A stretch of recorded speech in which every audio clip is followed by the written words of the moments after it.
Chapter 1. The Hammer King begins. Hammering the world and the Empress after the Dogecoin. Wu Yi, you have the audacity of a dog.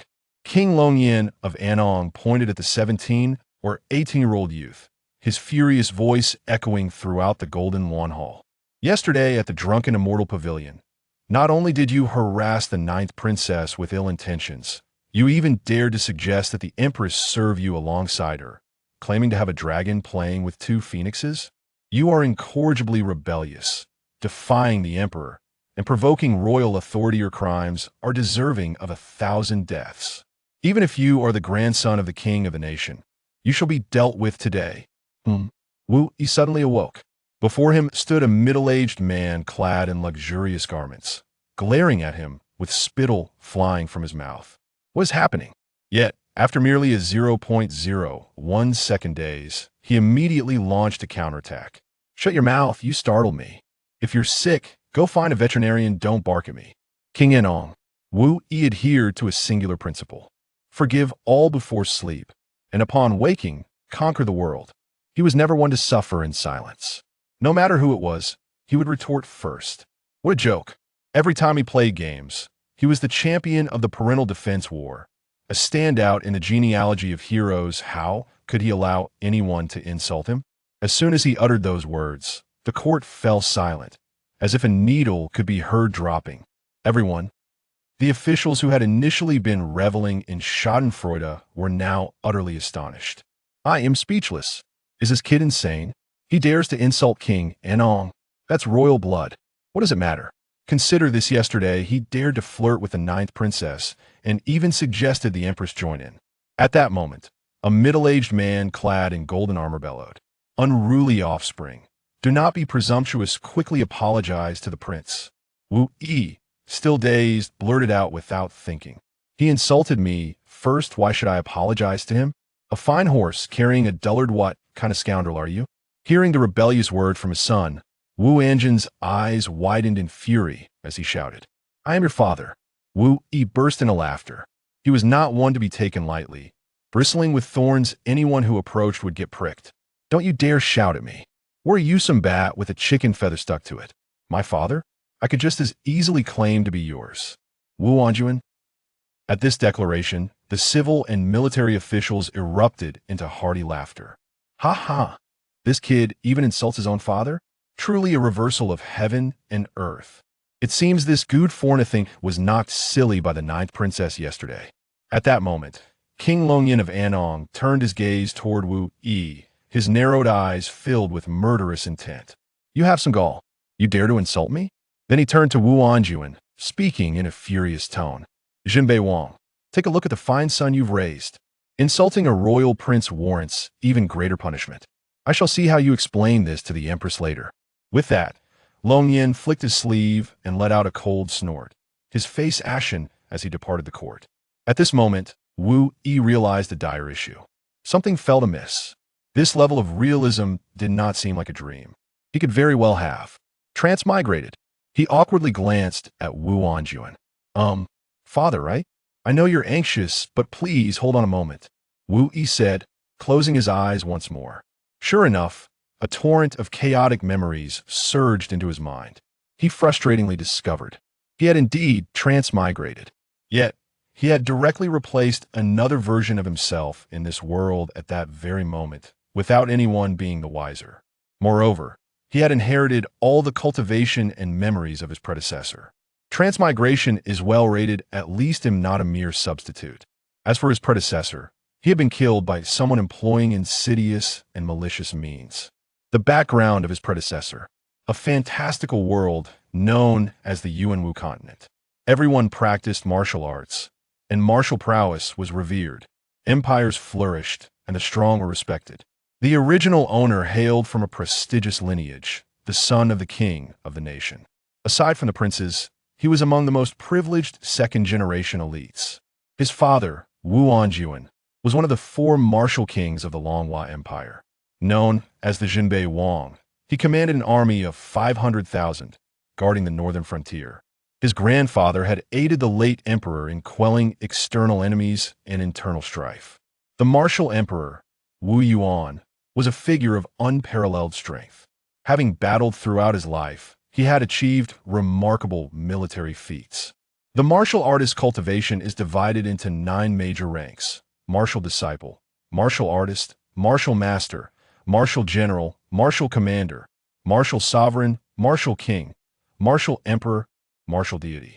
Each major rank is further divided into 9 tiers. In this strength-respecting, fantastical world, although the original owner was utterly incompetent, a useless piece of clay, as the grandson of the king of the nation and the son of Jinbei Wang, he could still swagger through the Longhua Empire, living a life of glory and luxury. Yet, fate is often unkind. Clearly, the original owner merely wished to be a slacker, but others were intent on ending his life. Just yesterday, the original owner had been framed by the Prime Minister's grandson, Su Yangsha. He had been manipulated through sorcery to publicly harass the 9th princess, speaking disrespectfully with ill intentions. A false impression of drunken debauchery had been fabricated. Wasn't that tantamount to courting death? The outcome was predictable. The original owner was nearly beaten to a pulp by the furious 9th princess. Had it not been for his sister-in-law's timely arrival to save him, he would likely be preparing for burial by now. Having digested the memories, Wu Yi couldn't help but curse inwardly, provoking royal authority, insulting the royal family. With the current empress temperament, even as the grandson of the king of the nation, my demise is inevitable. And that Su Yangshuo, how dare he conspire against me? Ding! What's that noise? Just as Wu Yi was lamenting this disastrous start, a sudden voice echoed in his mind, filling him with joy. System? Congratulations, host. You have awakened the Hammer King system, and as a reward, you receive the boundless merit hammer, hammering the world and the earth, hammering the Dogecoin and the Empress, causing maidens' hearts to flutter, making married women tremble, keeping noble women lingering, and stirring up elderly ladies' nightly escapades. Less chit-chat, get to the point. All right, brother. Boundless merit hammer. There are 10 hammers, each with a different function. Every time the merit hammer is used, 1 point of merit is gained. Merit points can enhance one's soul, physique, bone structure, and cultivation. First hammer, reversal of heaven and earth. Explanation: can cause soul shock to martial artists whose cultivation exceeds one's own and continuously weaken the opponent's realm and cultivation mandatory. Irresistible. Even the Jade Emperor must take 2 hammers. Second hammer, the legacy of Wei Wu. Wu Yi's eyes brightened, a devious grin forming in his heart. This, how can I refuse? Ha ha ha. Trigger condition: for those with a marriage contract or already married, whose overall score exceeds 95 points, can be marked as a pregnancy target. Explanation: the merit hammer can enhance the favorability of the pregnancy target once favorability reaches above 90. It can randomly give birth to a divine-level martial art or sacred artifact, and thereafter can generate a trace of divine power for the host daily. No need to be a sycophant, just hammer it out. Wow, this is good, very good. Third hammer, turning stone into gold. Explanation: anything in this world can be hammered. It can infinitely enhance the efficacy and grade of items, turning waste into treasure and treasure into supreme treasure. With just 1 hammer at the start, you can create whatever you desire. Fourth hammer, tempering into steel. Explanation: can rapidly enhance others' cultivation, bone structure, physique, and soul, making geniuses worship and beautiful women submit. Truly a top-tier golden finger for winning hearts and wooing women. Fifth hammer, output prohibited. This system is quite inappropriate. The host's words are misguided. Fish seek fish, shrimp seek shrimp. A hammer strikes a scale. A turtle seeks a tortoise. The propriety of the system largely depends on the host. Just like what a horse sees is determined by its run. You little rascal, you make a valid point. Ha ha. Observing Wu Yi, who was lost in meditation, Wu Anjuan furrowed his brows in contemplation. In truth, he understood better than anyone. Wu Yi's harassment of the 9th princess was a trap set by Su Yangshuo, the prime minister's grandson. Though his rebellious son often acted like a spoiled brat, indulging in mischief, earning the family the reputation of a dog that eats excrement. He, as a father, knew that even if his son were a fool, he would never commit such a death-worthy folly. However, The ninth princess was undoubtedly the pride of the Longhua Empire, and the empress cherished her dearly. Moreover, she was the fiancée of the crown prince of the Dian Empire, destined to be the future crown princess. This time, he had directly offended two major empires. Even if the Wu family held high positions and military accolades, their lives could not be guaranteed. Wu Anjun closed his eyes, sighed inwardly, and clenched his fists. When the empress arrives in court, she will undoubtedly seek retribution. But today, even if the sky falls, it shall be my burden as a father to bear. Our Wu family is filled with loyalty and valor. No one shall harm this sole heir. At that moment, a commotion erupted in the court. Having digested the system and memories, Wu Yi turned to look, his pupils narrowing suddenly as murderous intent surged. The one who had framed him, the Dogecoin, has arrived. Su Young Shua. Chapter 2. Minister of Revenue? I'm talking about you. Spitting fire in the court, a tightening sensation gripped his heart as he lowered his voice. Grandfather, he is still alive? This is impossible. Others merely believe that Wu Yi was beaten for teasing the ninth princess yesterday. Yet, as the instigator, he was privy to the truth. The malevolent spell he cast on Wu Yi not only allowed him to manipulate his consciousness, but would gradually obliterate Wu Yi's soul, leading to his demise. He intended to create the illusion that Wu Yi had been killed by the ninth princess. In that event, the Duke of Tingle would undoubtedly find himself at war with the imperial family. Moreover, with Wu Yi dead and no witnesses to testify, no one would ever uncover the truth behind his treachery. But Wu Yi was not supposed to be alive. Why had he not perished yet? In stark contrast to Su Yangshuo's anxiety, the shrewd and calculating Chancellor Su Xian remained remarkably composed. It matters not, we shall wait and see. He was acutely aware that, even if Wu Yi survived, he had indeed provoked the imperial authority and insulted the royal family. This was still a capital offense. Regardless of the final outcome, it would inevitably kindle discord between the Duke of Tingle and the Empress. The prejudices harbored in people's hearts are formidable. As long as he maneuvered carefully thereafter, the outcome would remain unchanged. Noticing Su Yangshuo's incredulous gaze, Wu Yi erupted in curses. What are you staring at, you wretch? Keep looking, and I'll have your eyes gouged out. Su Yangshuo, something fell amiss. This fellow was behaving decidedly peculiar today. At that moment, Lin Jingtai, the Minister of Revenue who entered the court alongside the Chancellor, sneered mockingly. Oh, so the Prince of Baining has truly brought Wu Shizi to plead for forgiveness from His Majesty? However, Wu Shizi's offense is a capital crime. Are you not afraid that His Majesty might execute you in a fit of rage? Lin Jingtai, being in cahoots with Chancellor Su Xian, would not let this opportunity to mock and belittle slip away. Duke Wen remained unfazed, his voice steady. That is of no concern to you, Lord Lin. With your time, perhaps you should focus on your son, Lin Yu, who has been frequenting brothels in the military. According to military law, he deserves execution.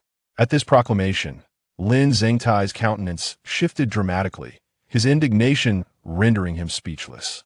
You! The court erupted in laughter. Last year, Lin Ye's escapades in the military, including oppressing commoners and abducting maidens, had long been reported to the Empress, leaving no one unaware of his disgraceful actions. This matter had been a source of humiliation for Lin Zhengtai. At that moment, Wu Yi suddenly chuckled.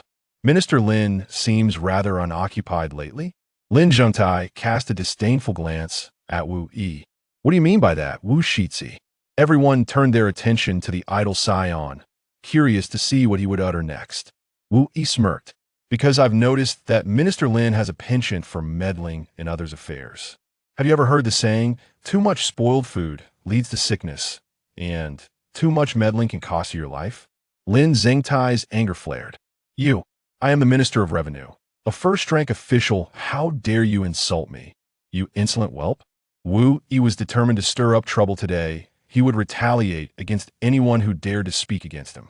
As the sole heir of the Wu family, he was not to be trifled with. Who among them would dare to challenge him, save for the Empress? A prince must embody the arrogance befitting his station. If bowing your head only invites further encroachment, then raise your chin and topple the world.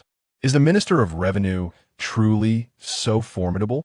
My grandfather, Duke Dinghua, and the late emperor were sworn brothers. Even the empress must address him as father of the young emperor. My father is the Prince of Baining, and our family boasts 2 princes. My status is akin to that of a royal. So how dare I insult you? If you're unsatisfied, come at me. What crime have I committed that concerns you? Others are silent, yet you bark like a dog? Standing astride the Yellow River, you wield considerable influence. Do you think you can sample the brine from every dung cart that passes by? I've seen bound feet, but never a bound mind. Do you take pride in being a hound for the Sioux family? Minister of Revenue, you are but a slimy eel, thinking yourself a delicacy upon tasting a sprinkle of salt. What are you staring at? Do you wish to strike me? Even if you had 10 times the courage, would you dare? Do you not believe my father would crush your family jewels right here? If you're too cowardly to act, then shut your mouth. Keep yapping, and I swear I will take you down. Silence. At that moment, the entire assembly fell into an oppressive quiet. The silence was deafening. All the civil and military officials gazed at Wu Yi, dumbfounded. The impact of his words was explosive. He was truly invincible. No one had anticipated that Wu Yi possessed such a sharp tongue. Had he been feigning all along? Even Duke Wu cast a surprised glance at his son, as if seeing him in a new light. Yet he neither intervened nor scolded him. Instead, he nodded in approval. Well said. My Wu family sons shall not only fight back when they cannot win. Otherwise, anyone would dare to bark in front of the Wu family. Wu Yi clasped his fists in a humble gesture, smiling. Father's teachings are wise. I shall remember them. With that, he turned to Chancellor Su Xian and the others, grinning widely. Some individuals are merely indulged with smiles, and they become utterly insufferable. In stark contrast to the astonishment of the crowd, the newly arrived 8th prince, Long Wan, wore an expression of sheer exhilaration. His eyes sparkled with admiration, nearly overflowing. How impressive! Truly remarkable, old E. This is simply too. He was so overwhelmed with excitement that he struggled to find the right words to express his elation. According to the laws of the Longhua Empire, upon the late emperor's passing and the new emperor's ascension, the identities of the remaining princes and princesses remain unchanged for 3 years. Wu Yi looked at Long Yuan and couldn't help but smile. The 8th prince had a rather peculiar disposition. He was capable of anything and everything, and he was the only true friend of the original owner. The two were of similar age and were both idlers, looked down upon by others both openly and covertly. Thus, through their shared circumstances, they became confidants, kindred spirits, spending their days together in a languid manner. Are you implying that it's impressive? Upon hearing this, Long Yuyan's eyes widened in astonishment. It was as if he had stumbled upon a new realm, his gaze sparkling with a newfound enlightenment. And he nodded vigorously in agreement. Yes, indeed. That is the word impressive. Wu Yi, how come I never realized how adept you are at cursing? You are truly a paragon of our generation. Allow me to pay my respects. As he spoke, he genuinely stepped forward and bowed to Wu Yi in reverence. He had always believed that his own skills in cursing were quite commendable, yet now he realized that in Wu Yi's presence, he was merely a novice. This admiration was instantaneous. In truth, the 8th Prince Long Yuan was also a remarkable individual. If Wu Yi was the second most notorious dandy of the Longhua Empire, then Long Yuan was the leader of the rascals, affectionately dubbed the Pants Leader.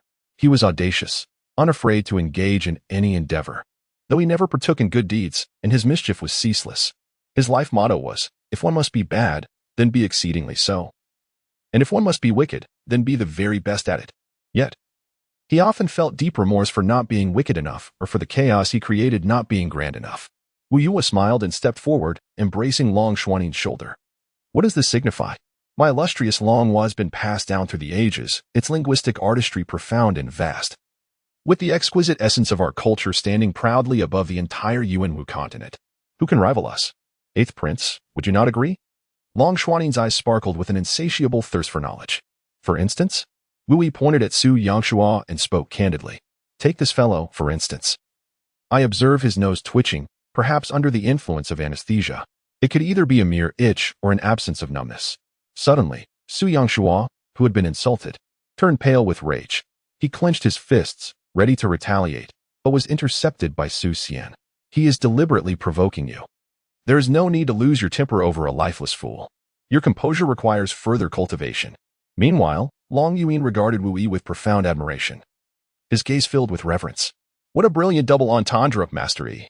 I beseech you, allow your disciple to pay homage and impart the supreme secret to me. As he spoke, Long Yuan bowed deeply once more in front of Wu Yi. Wu Yi burst into hearty laughter.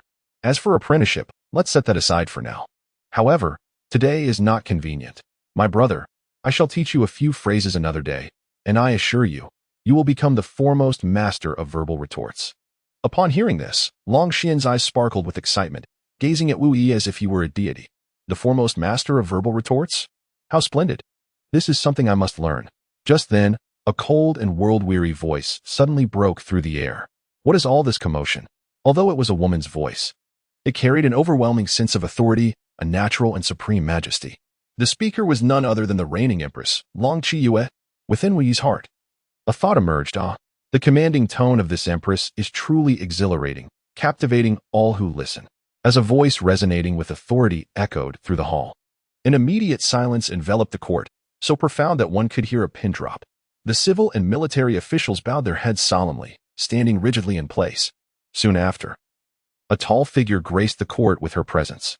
Clad in a black and gold dragon robe, the woman accentuated her statuesque figure, exuding an aura of elegance and strength. Her frosty visage was naturally imposing, her skin as smooth as porcelain, and her eyes reminiscent of a starry galaxy. Her features were flawless, stunning to the point of rendering the world around her pale in comparison, capable of turning mountains and rivers upside down. There was an ethereal coldness emanating from her, akin to a solitary ice lotus blooming in the frigid night of a glacier. She was none other than the reigning empress, Long Qiyue. While everyone else bowed their heads, Wu Yi discreetly raised his gaze to assess her. It must be said, this woman was undeniably beautiful. Moreover, as her gown swayed and the delicate fabric danced, a glimpse of pure white could be discerned. Truly, she was a marvel beyond compare. Wu Yi inhaled sharply, his heart racing. For someone of his seasoned admiration for legs, this was undeniably a fatal blow.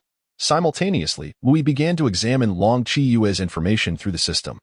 Name: Long Qiyue. Age: 27. Height: 175 centimeters. Cultivation: 7th level. Martial King. Affection: -38. A score above -90 indicates a heart poised for destruction. Number of handshakes: 0. Overall rating: 99. Bone quality: superior. Spiritual grade: Dragon Clan bloodline. Bone quality grades range from low to high: mortal, spiritual, divine, sacred. Spiritual bone quality grades are classified as low, medium, high, extreme. Perfect.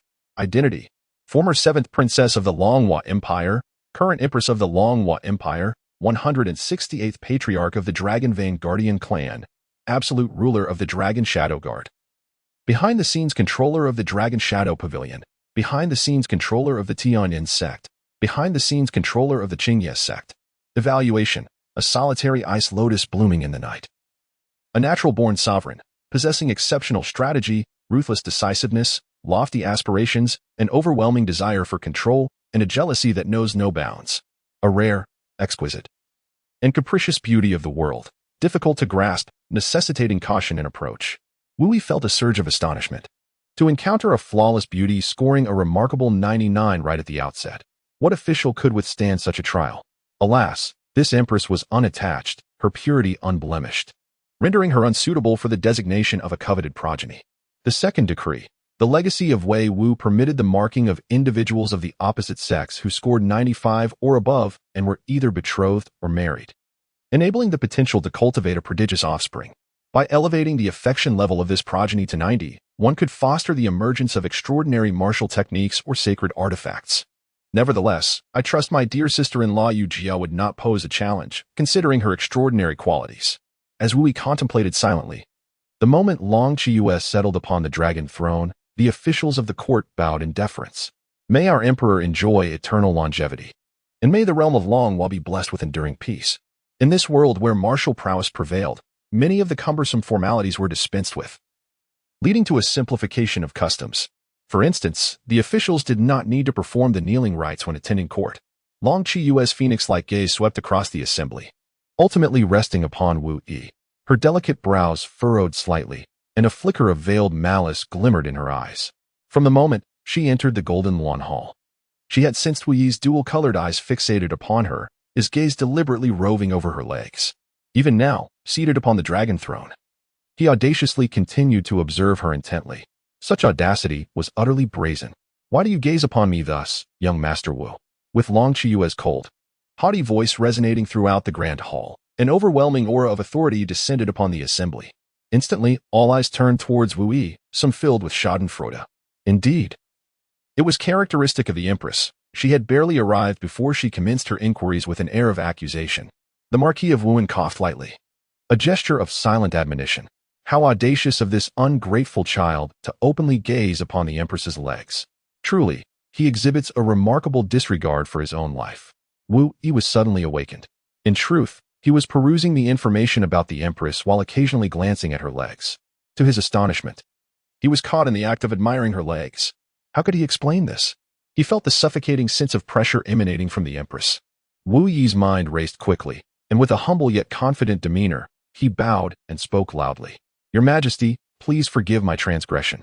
I was utterly captivated by your regal presence and unparalleled beauty, which momentarily caused me to act inappropriately. Nevertheless, women appreciate flattery, so let me offer my compliments first." The crowd was left speechless. Wu Anjuan. The crowd could not help but curse inwardly. How shameless can you be? Although what you said is true. Do you have no sense of propriety? Long Yuanin's eyes widened even further, his gaze towards Wu Yi filled with admiration. He silently thought, "Incredible, old Yi. How dare you say that?" He was well aware of his imperial sister's temperament. Anyone who dared to utter such frivolous words in her presence would surely suffer the consequences. Just when everyone anticipated the Empress to fly into a rage, unexpectedly, Long Qiyue remained unperturbed, her expression unchanged. "Is this the first time the young Master Wu has met me, to speak such words?"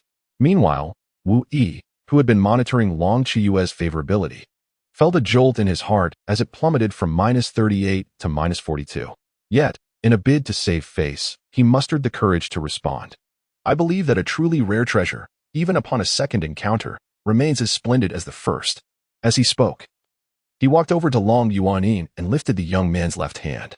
Long Yuanin was immediately startled, his face filled with anxiety as he looked towards Long Qiyue, exclaiming in defense, "Your Highness, look at this, it has nothing to do with me." "I said nothing." Wu Yi disregarded the cowardly Long Yuan, pointing at the jade ring adorning the latter's thumb. It was akin to the jade dragon ring bestowed by the late emperor to the 8th prince. The first encounter dazzles with its exquisite craftsmanship, the second reveals the enduring beauty etched by time, and the third immerses one in the resonance of a harmonious soul. Thus, for a true treasure, each appreciation unveils a different facet, and one never tires of gazing upon it. Darn it, let the awkwardness persist. Ultimately, it has come full circle. As these words echoed, the crowd exchanged glances, astonished that Wu Yi could so cleverly liken Long Qiyu to the jade ring, first praising its exterior and then its profound essence. Is this even possible? Meanwhile, Long Yuan's eyes widened in shock, as if he were encountering Wu Yi for the very first time. Was this the same Wu Yi who once cowered before the Empress and appeared timid in the presence of women? He straightened the ring on his thumb, giving Wu Yi a silent thumbs up. "Impressive, old Yi. This is a lesson worth learning. Mastering such words would surely make flirting a breeze." Yet, at that moment, Wu Yi felt a sense of bewilderment. The favorability rating of Long Qiyu had risen from -42 to -35. What on earth? A few compliments lead to such an increase? Could it be that the Empress also responds to such flattery? Long Qiyu cast a deep glance at Wu Yi before choosing to ignore him. At this juncture, Lin Zhentao, the Minister of Revenue, was the first to leap forward. "Your Majesty, I have a petition." Long Qiyu's crimson lips parted, her tone brief yet authoritative. "Speak." Lin Zhentao proclaimed loudly. "I wish to impeach the Northern King, Wu Anjuan, for his failure to educate his son. Yesterday, Wu Yi publicly harassed the 9th princess and had ulterior motives, causing a stir throughout the city that all are aware of.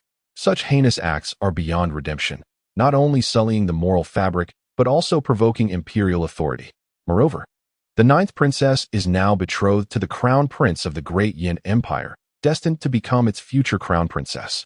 The Great Yin is known for its aggressive demeanor, and this matter will not be easily resolved.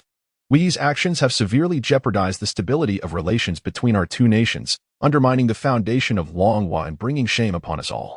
As Lin Zhentao continued his tirade, Long Qiyu's phoenix eyes flashed with impatience. State the conclusion. Lin Zhengtao, momentarily caught off guard, cleared his throat before continuing loudly. According to the laws of Longhua, those who provoke imperial authority and undermine its foundation shall be sentenced to death. I implore your majesty to execute Wu Yi publicly, as a deterrent for others. Chapter 4. I implore your majesty to execute Wu Yi publicly, as a deterrent for others. In truth, such a grave crime warrants the extermination of the 9 clans. However, Lin Zhengtao dared not utter such a phrase, fearing the wrath of Wu Anjuan's fist. As his declaration resonated, an eerie silence enveloped the court, where even the sound of a pin dropping could be heard. The Prime Minister's faction reveled in schadenfreude, while the neutral parties maintained a cautious watch. Some civil officials, who had previously enjoyed amiable relations with the Wu family, chose to remain silent. A handful of military officials hesitated to speak, intimidated by the gravity of Wu Yi's transgression. Who would dare to advocate for him when it could be seen as opposing the empress? Long Qiyu furrowed her delicate brows. A moment of silence passing before her icy voice echoed throughout the hall. I am well aware of what Minister Lin has articulated. As she spoke, her frosty gaze fell upon Wu Yi. Wu Yi, do you acknowledge the offenses of yesterday? As the empress questioned him, Wu Anjuan opened his mouth to interject. But Wu Yi preemptively halted him. I do not acknowledge it. Lin Zhengtao scoffed, his voice booming. Oh, you do not acknowledge it? There were countless witnesses at the Zui Xian Lu. Not only did young Master Su see it with his own eyes, but the 9th princess was also present. Do you still wish to quibble? Just as Lin Zhengtao finished speaking, Wu Yi erupted. If your mother, you vile creature, always yapping like a mouthy child. Long Yuan, Master's supreme incantation? He quickly committed it to memory. Long Qiyu's pupils constricted, a fleeting trace of something imperceptible flickering in her beautiful eyes. Wu Yi, undeterred by the bewilderment of those around him, continued his tirade. Do you reside in Dunhuang? Why are there so many murals? Is that what will silence you? Have you gone deaf? If your mouth is idle, you might as well lick the latrine. At least that would be a commendable endeavor. Dog feces is at least soft. But you, I see, are both foul and hard. His anger intensified as he declared, Today, I shall not let you escape unscathed. As Wu Yi prepared to charge at Lin Zhengtao, Wu Anjuan, feeling a headache coming on, quickly restrained him. The scene resembled a dog owner holding back a teddy that was intent on battling a Tibetan mastiff, strikingly absurd. Meanwhile, Lin Zhengtao, thoroughly flustered, looked at the empress with an expression akin to a wronged green tea bitch. Your Majesty, look at him. The empress immediately barked back. Enough, Wu Yi. Such disrespect is intolerable in the court. Minister Lin is a dignitary of the realm. How dare you insult him at your whim? Though she chastised Wu Yi outwardly, inwardly she relished the moment. After all, Lin Zhengtao was the chief sycophant of Chancellor Su Xian, perpetually instigating trouble, and she found his antics wearisome. Hearing Wu Yi's scathing remarks brought her a sense of satisfaction. Yet, she also chastised herself for thinking, what are you pretending for when you can't even contend with Lin Zhengtao? At that moment, Su Yangshua recognized it was his turn to intervene. He stepped forward and clasped his hands, saying, Your Majesty, Minister Lin speaks the truth. I can attest to it. Long Qiyue glanced at Su Yangshua, a flicker of impatience in her eyes. Speak. This matter is indeed complex, he began. Ultimately, it will lead to a rift between the royal family and the Wu clan. Mending a broken mirror is a difficult endeavor, and the chasm remains. Moreover, compared to the Chancellor Su family's current dominance, my inclinations lie more with the loyal Wu family. I am acutely aware of the Su family's ambitions. Su Yangshua did not respond directly, but instead cast a sidelong glance at Wu Yi. A hint of mockery played across his handsome face, as if to ridicule Wu Yi's impending doom. To everyone's surprise, Wu Yi retorted, What are you gaping at? Su Yangshua replied, What are you looking at me for? I am not your father. Go inquire with your real father about your mother. You turtle-headed, coal-black-hearted little bastard. You what? Wu Yi shot back. Has the Hanlin Academy scholar lost his ability to articulate? Why is your face so red? Are you shy? What s with the sudden pallor? Is it guilt for having schemed against me? Long Qiyue could no longer endure the exchange and exclaimed, Enough, Wu Yi. If you continue to hurl insults, you shall leave this court. How disgraceful for the esteemed heir of the Wu family to speak such filth in the presence of the court. Upon witnessing the empress's ire, Wu Yi promptly bowed and apologized to Su Yangshua. My apologies, young Master Su. It was unbecoming of me. I trust you will show magnanimity and not hold my indiscretion against me. Hearing Wu Yi's so-called apology, Long Qiyue clenched her teeth in anger. Su Yangshua's fists tightened. Barely containing his rage, while the officials present could only twitch at the corners of their mouths. Only Long Luoyin, who admired Wu Yi in silence, mentally noted every word he uttered, wishing to engrave them in his memory. Su Yangshua's face turned a shade of ashen fury. Taking a deep breath, he suppressed his anger and spoke aloud. In response to your majesty, yesterday I encountered Wu Yi at the Drunken Immortal Pavilion. In the spirit of camaraderie, we invited each other to share a drink. Coincidentally, the ninth princess also arrived at the adjacent private room. Everyone knows Wu Yi harbors feelings for the ninth princess. And when he intended to seek her out, I cautioned him, advising that the ninth princess is the crown prince of Dian's betrothed, and that he should maintain a respectful distance to avoid misunderstandings. However, after a few rounds of drinks, disregarding my warnings, Wu Yi insisted on approaching the ninth princess. It is unclear whether he was inebriated or deliberate, but he spoke to her in an utterly disrespectful manner, uttering vile and filthy words. He even went so far as to say he wished to have your majesty and the ninth princess serve him in tandem, desiring to entertain one dragon with two phoenixes. As for the remaining crude expressions, I find them too shameful to repeat. Enough. Long Qiyue's voice thundered, her fury palpable. As an overwhelming pressure enveloped the court, Su Yangshua, startled, immediately knelt before her. Your majesty, please temper your wrath. These are the very words that Wu Yi uttered. I stake my life to guarantee their authenticity. In that moment, the court trembled with shock. The audacity of Wu Yi to tease the ninth princess was already intolerable. But to dare covet the empress herself? To even contemplate a scenario of one dragon courting two phoenixes? In an instant, the court was engulfed in profound outrage. Particularly among those who looked to the prime minister for guidance, their reactions more exaggerated than the last. What decorum is this? What decorum indeed? To insult his majesty and the princess is nothing short of a provocation against imperial authority. This individual harbors rebellious intentions. How could a noble heir commit such despicable acts? He deserves to be torn asunder and fed to the dogs. Your majesty, imperial authority must not be challenged. Stringent punishment is imperative. According to the Dragon Hua Code, he must be executed. At the height of this cacophony in the court, the air was thick with condemnation. Wu Yan's calm voice suddenly resonated. Hurry and scold. Once finished, it will be my turn. He then turned to Long Xianin. Prince 8, you must pay close attention. It is said that quality is unpredictable. The stronger the opponent, the stronger one becomes. Observe how this heir engages in a battle of wits with the scholars, using the mysterious organs of your esteemed families as the focal point and the family tree as the radius to draw expansive circles. Today, if I do not incinerate these opportunistic fence-sitters into oblivion, I, Wu Yi, shall have wasted 18 years of my life. Upon hearing this, Long Xuanin's eyes widened like copper bells, filled with a thirst for knowledge. I must learn this. I must learn it, he implored. I beseech my master to impart your wisdom. Xianin shall surely engrave it in his heart. Chapter 5. The officials press for accountability. The empress demands an explanation. As Wu Yi prepared to unleash his tirade, the previously raucous court fell into an abrupt silence. Such was Wu Yi's current aura of intimidation, after all. His vehement confrontation with Lin Zhengtao had earned him considerable renown. Enough. At that moment, Long Qiyue gazed steadily at Wu Yi. Wu Yi, I ask you, is Su Yangshua's statement true? Do you acknowledge it? Wu Yi felt a sharp pang in his neck. I refuse to accept this. I have been framed by Su Yangshua. It is Su Yangshua who, through some unknown means, has controlled me, leading to my foolish act of teasing the ninth princess. Even if I, Wu Yi, am not the brightest, I would never publicly commit such a capital offense. At long last, one of the military officials behind General Wu could no longer contain himself. His name was Wu Qiao, a former subordinate of King Wu Yuan of the Dingua Kingdom. Although he no longer stood alongside the old general, he remembered the debt of gratitude he owed. Your Majesty, I have something to say.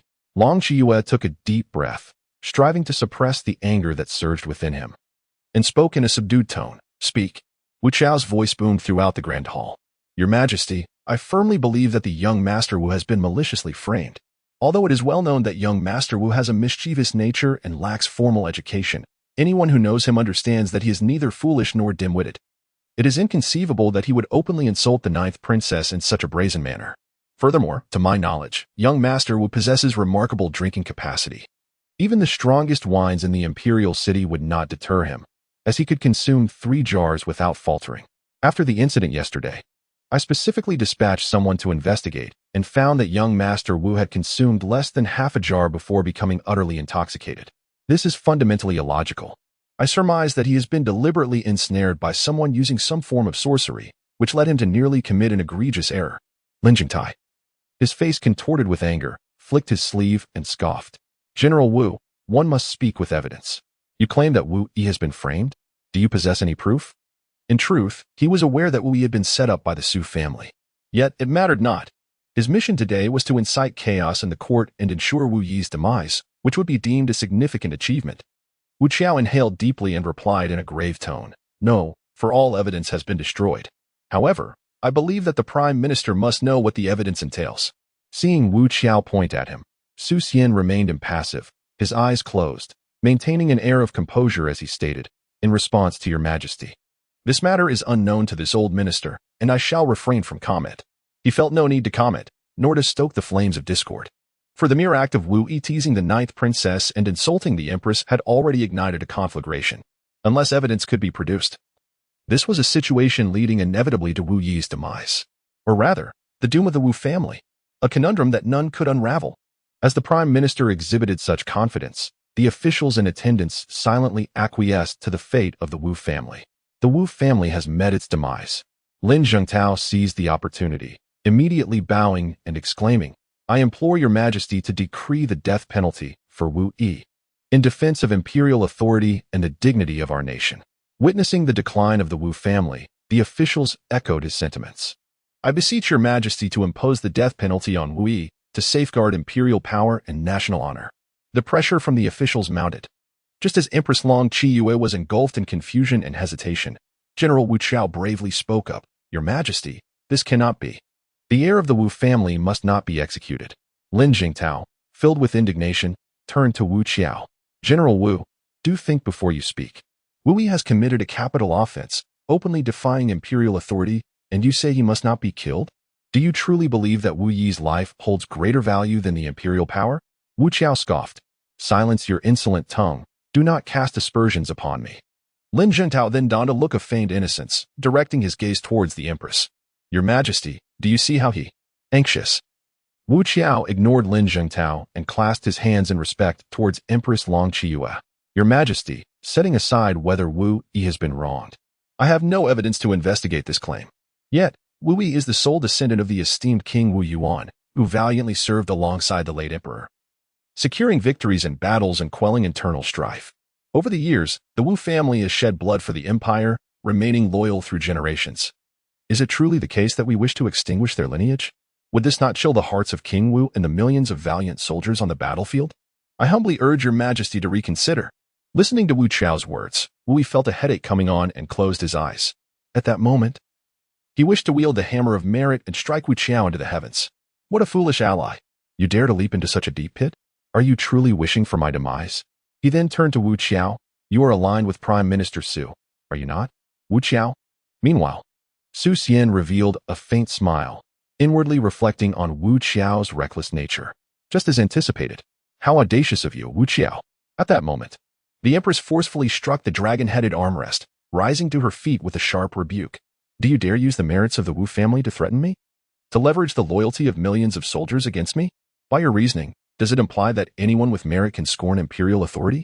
Can just anyone trample upon the royal family of the Longhua Empire?" Instantly, Wu Qiao was drenched in cold sweat, realizing the gravity of his words.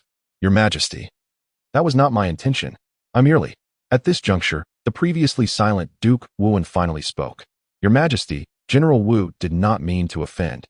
He simply misspoke out of urgency. I hope your Majesty will temper your wrath." Empress Long Qiyue took a deep breath, resuming her seat as she turned her gaze towards Wu Yi. "Wu Yi, I now ask you, you claim to have been framed by Su Yangshua. Do you possess any evidence?"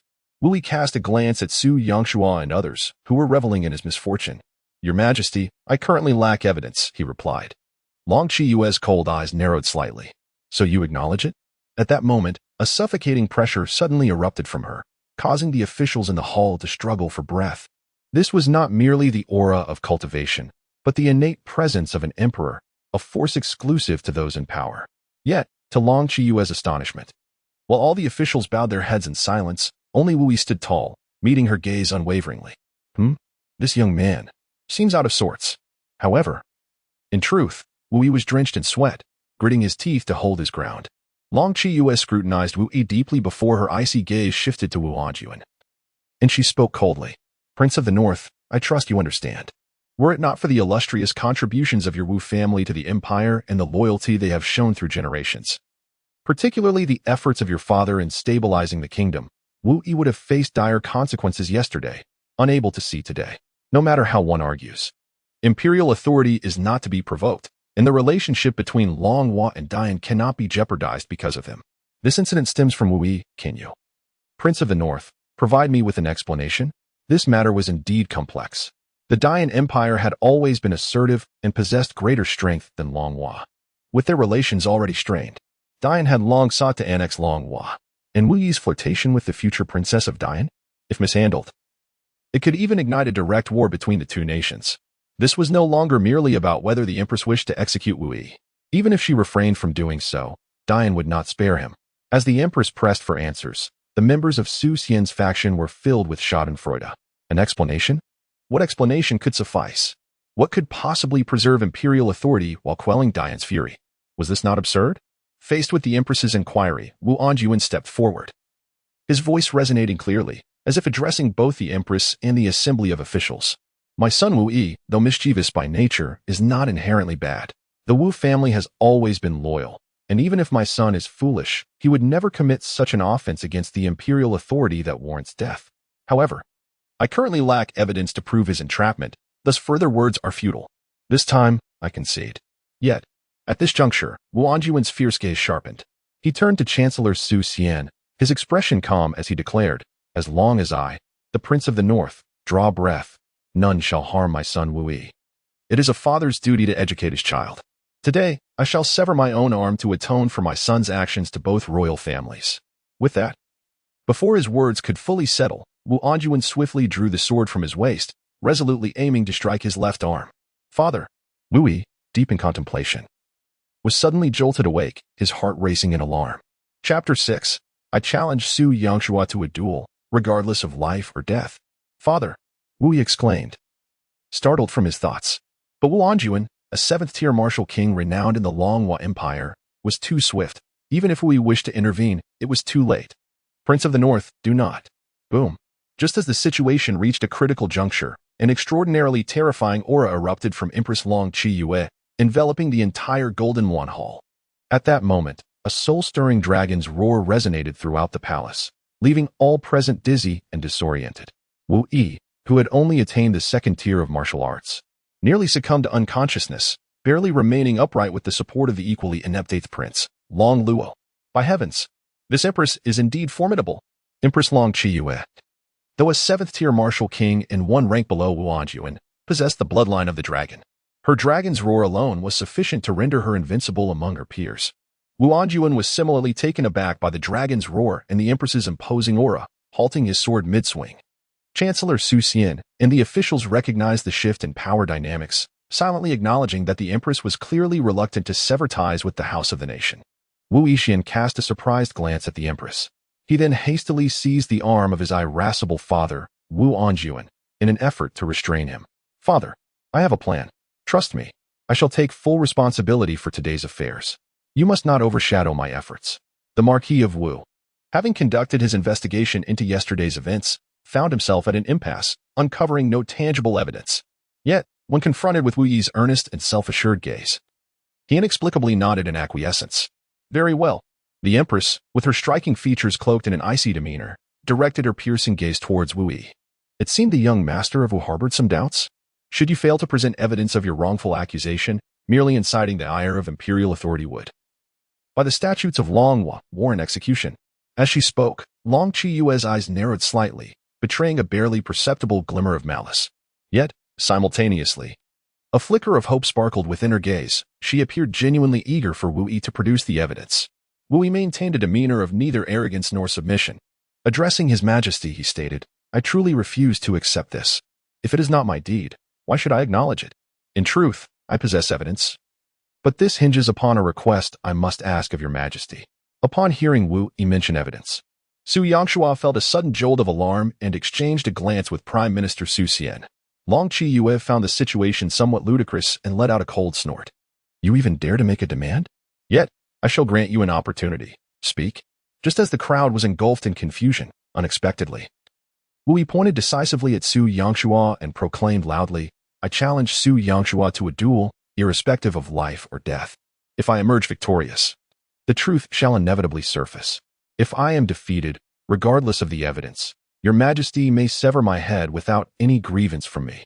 At this declaration, the entire assembly was taken aback. Long Liaoning anxiously signaled to Wu Yi, Are you out of your mind?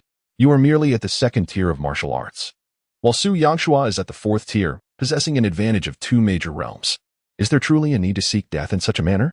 General Wu cast a fierce glance at Wu Yi. As long as your father is still here, there is no need for you to fight desperately. As Wu stepped forward, seemingly prepared to confront the Empress, Wu Yi hurriedly pulled him back. Father, rest assured, I am well aware of my own capabilities. You need only to observe.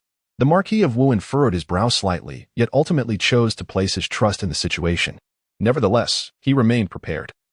Anyone daring to harm Wu Yi would meet their demise at his hands. Ironically, it was Su Yangshua who found himself the most delighted at this moment.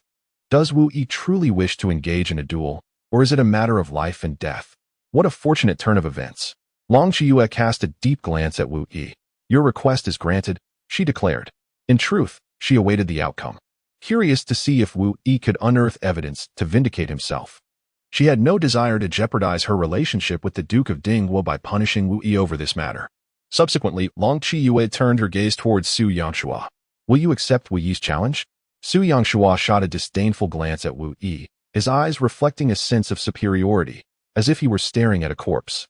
What are you looking at? Have you forgotten the scolding already? Keep staring, and I shall gouge your eyes out. Su Yangshua? Long Qiyu. Su Yangshua, incensed, turned back and clasped his hands in respect. To your majesty, since Wu Yi seeks evidence from me, I am naturally willing to cooperate. After all, this pertains to the dignity of the royal family and the national integrity of Long Wan Dian. I must.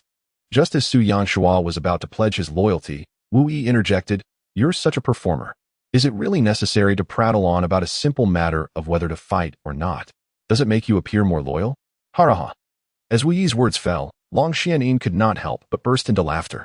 However, upon noticing the icy glare from Long Qiyu, he promptly adopted a serious demeanor, as if he had attained enlightenment. Subsequently, an idea seemed to strike him, and he retrieved a beautifully crafted sword from his spatial ring, hanging it at his waist. While doing so, he muttered softly to himself, In my haste to leave today, I completely forgot to wear my sword. This prince's weapon is a 6th-tier spiritual artifact. Slicing through any soft armor is an effortless task. It would pierce right through. Long Qiyu shot a glare at Long Xianyin before turning to Wu Yi. Wu Yi, where do you wish to fight? Right here, let us commence immediately. Just then, the previously silent Su Xian interjected, Your Majesty, this is inappropriate. The young Master Wu is the grandson of the king of the Ding nation. Should he be injured or worse by Yang Shuo, it would be difficult to provide an explanation to the king. Wu Yi spoke with evident impatience. Enough of your pretense. Old man, who doesn't he know what you're truly thinking? Don't play both sides. Being scolded publicly by Wu Yi, Su Xian's expression darkened with anger. Yet he managed a cold smile. You are still too inexperienced, little one. Temper your fervor. Wu Yi cursed without hesitation, his reaction swift. You old fool. You are still too old. Do not pretend any longer. Su Xian narrowed his eyes slightly, a palpable killing intent flashing within them. He then cupped his hands towards the Empress. Since young Master Wu sought his own demise, the old minister had nothing further to say. Lin Zhengdao could no longer bear it, revealing a disingenuous expression of grievance. Your Majesty, look at him. Even cursing the Chancellor. Wu Yi cast a disdainful glance at Lin Zhengdao. Why do you act like a green tea bitch? Isn't it disgusting? Long Qiyu, witnessing Wu Yi's unexpected sharp tongue for the first time, felt a twinge of discomfort from the relentless barbs aimed at everyone in sight. Enough, Wu Yi. If you continue to insult others, I shall break your mouth, she declared with an authoritative gaze that brooked no dissent. Now that both parties have confirmed, regarding the crucial evidence, no one is permitted to interject. Today, I shall personally oversee the battle between Wu Yi and Su Yangshua. Casualties are of no concern. Let the contest commence. As Long Qiyue's fury escalated, the officials dared not voice their opinions, promptly dispersing to clear a significant area in the center. Su Yangshua stepped forward first, a mocking smile plastered on his face as he fixated on Wu Yi. Wu Yi, you have brought this upon yourself. Do not blame me. It is one thing to commit a grave sin yourself, but to attempt to frame me? Today, I shall certainly. Wu Yi abruptly interrupted him. All right. Father understands. Your incessant prattle is truly tiresome. Hurry. Su Yangshua's expression darkened with anger as he unleashed the formidable aura of a fourth-tier martial general. Your insolence? I shall first shatter your mouth. In an instant, Su Yangshua darted towards Wu Yi, his right hand clawed with a fierce gust, seemingly intent on tearing Wu Yi apart. Indeed, as a fourth-tier martial general, Su Yangshua's speed was astonishing, leaving behind a trail of afterimages. Witnessing this scene, the Prime Minister and his followers wore smirks of cold amusement, as if they could already envision Wu Yi being torn to shreds. After all, Wu Yi was 2 significant tiers below Su Yangshua, making defeat inevitable. Meanwhile, the Empress's gaze remained steadfastly fixed upon Wu Yi. Wu Yi exhibited an unusual demeanor today. She was curious to witness what audacity this idle scion possessed to challenge Su Yangshua. Perish. As Su Yangshua's face twisted into a sinister grin, he charged towards Wu Yi. I perceive you as a mere wooden fish, destined to be beaten. I genuinely wish to crush you. In the midst of her speech, an ancient-looking wooden mallet, approximately 30 centimeters in length and entirely black, resembling a hammer for striking a wooden fish, materialized in Wu Yi's hand. She struck Su Yangshua from a distance. Clang. Merit won suddenly. A resounding bell tolled within Su Yangshua's mind, akin to the reverberation of heavenly judgment, piercing through his very soul. An extraordinary tingling sensation, penetrating to the crown of his head, rendered his scalp prickling, as if his spirit were on the verge of vanishing. His entire body convulsed, rolling back his eyes, akin to being electrocuted, as he stood frozen in place, succumbing to wild spasms. Empress? Wu Anjuan? Civil and military officials? With a broad grin, Wu Yi swung his hammer furiously. The merit hammer in his hand was nearly emitting smoke, leaving behind a flurry of afterimages. Dare to frame me? I see you're just a foolish dog riding a deer. With each resounding strike, he accumulated merit points. 1 merit, 1 merit, 1 merit. Chapter 7. Completely overwhelming Su Yangshua, astonishing all. It was exhilarating. The sheer joy of hammering and gaining merit was simply delightful. Wu Yi felt an overwhelming sense of elation with every strike, knowing that each blow granted him an additional point of merit. Since the system had emerged, he had been eager to strike others, but had managed to restrain himself until now. The merit hammer consisted of 10 strikes, each with its unique function. The first strike reversed the celestial pole. Anyone with a cultivation level higher than his would inevitably suffer under the hammer. Not only did it instill a soul-shaking fear, but it also continuously weakened the opponent's cultivation. This effect was mandatory and irresistible. The merit earned could enhance his own cultivation, root, physique, and soul. The ability to hammer others to elevate oneself. Who wouldn't relish such a fortune? However, wielding the merit hammer consumed his mental energy, and the higher the opponent's cultivation, the greater the consumption. In just this brief moment, he had expended nearly 1/10 of his energy. Hammering people was indeed a wonderful endeavor. It was a skill worth mastering. Wu Yi had firmly decided to take this master as his own. At this moment, Long Luoyin watched in astonishment as Wu Yi swung the merit hammer, nearly enveloped in smoke, while Su Yangshua twitched under the relentless blows, leaving Long Luoyin in awe. Long Chiyue's pupils suddenly constricted, her gaze fixed incredulously on Wu Yi. Specifically, it was the seemingly ordinary black wooden hammer in his hand. How could such an unremarkable item possess the extraordinary ability to attack a person's soul? What kind of magical artifact was this? Not only Long Chiyue, but the officials present were equally taken aback. Wu Yi paid no heed to those around him, relentlessly striking with fervor. Clang, clang, clang, merit 1, merit 1, merit 1. At that moment, Su Yangshua, bewildered by the incessant pounding, let out a wail of despair. Ah, I feel so dizzy. Wu Yi, you scoundrel, what have you done to me? The overwhelming sensation of dizziness struck him like a bolt, causing his thoughts to spiral into chaos. Trembling, he dropped to one knee, desperately attempting to rise. Yet, he found himself caught in a whirlwind, unable to steady his stance. Wu Yi paid no heed to Su Yangshua's barking. He simply shut his eyes and murmured, a brazen miscreant, beyond redemption. Subsequently, he began to tap rhythmically, reciting incantations that seemed to be some ancient and arcane spell. Journeying afar to the ethereal banquet, savoring instant noodles atop Laojun Mountain. The spring breeze does not traverse the human pass. My Buddha does not ferry the iron fool.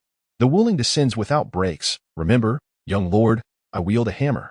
In bygone days, the goddess descended to the sea, After this endeavor, you must amend your ways. Clang, clang, clang, clang. Merit 1, merit 1, merit 1. The crowd. More alarmingly, they discovered that Su Yangshua's cultivation was astonishingly regressing at an exaggerated pace. Threefold martial generals. Warlord duality.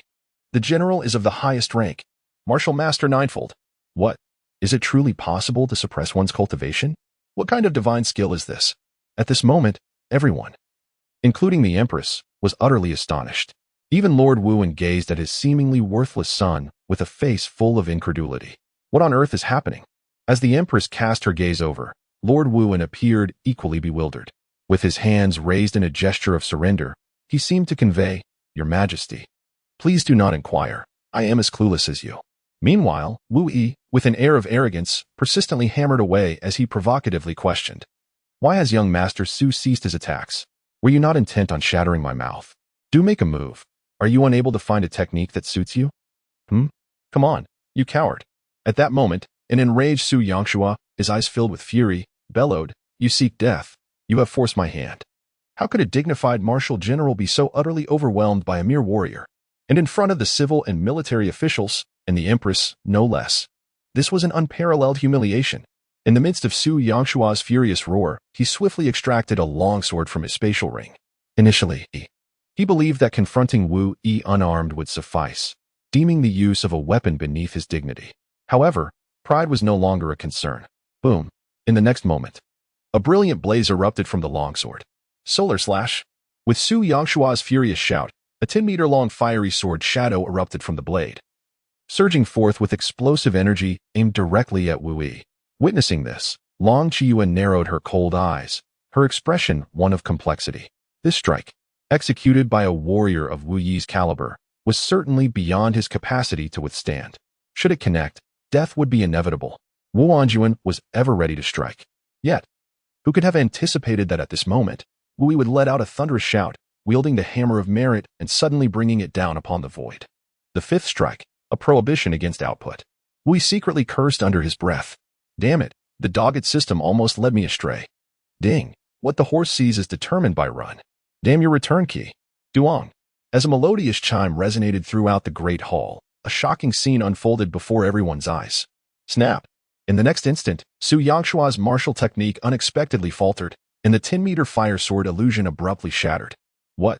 The Empress, observing this spectacle, was filled with astonishment, her cold gaze betraying her shock. It is well known that once a martial artist's technique is unleashed, it is exceedingly difficult to interrupt. Unless there is a significant disparity in cultivation levels, one must either evade or endure the blow. But how did we achieve this? At this moment, Su Yangshua was even more bewildered. One hand clutched his head while the other grasped his sword, standing there in a daze, utterly perplexed. How could this be possible? Wu Yi broke into a grin, striking with increasing fervor. Nothing seemed impossible. The sound of the hammer echoed, accompanied by the notifications of merit gained. The fifth strike's function was to forcibly interrupt any martial technique of others at the cost of mental energy. The amount of energy consumed varied according to the opponent's cultivation level. As the clangs resounded, the merit continued to accumulate. Just as the crowd was enveloped in astonishment, Su Yangshua's cultivation was entirely suppressed to the second level of a martial master, just slightly above Wu Yi's level. Witnessing this spectacle, Wu Yi let out a sharp command. The sixth strike, a decisive blow. This strike was once again a soul-stirring tremor. However, as long as the opponent's cultivation did not exceed one major level above him, he could incapacitate them with a single blow. This, however, came at a greater cost, nearly draining half of his mental energy. With a resounding clang, as Wu Yi delivered the blow, Su Yangshua was struck as if by lightning. His body rendered rigid in place. He attempted to speak, but before he could finish, his eyes rolled back, and he collapsed lifelessly to the ground. Young and carefree, Wu Yi smacked his lips and fell into a deep slumber. Witnessing this bizarre scene, the onlookers exchanged bewildered glances. No one could have anticipated that Su Yangshua, a formidable warrior of the fourth realm, would be so thoroughly dominated by Wu Yi, ultimately rendered unconscious by a single blow.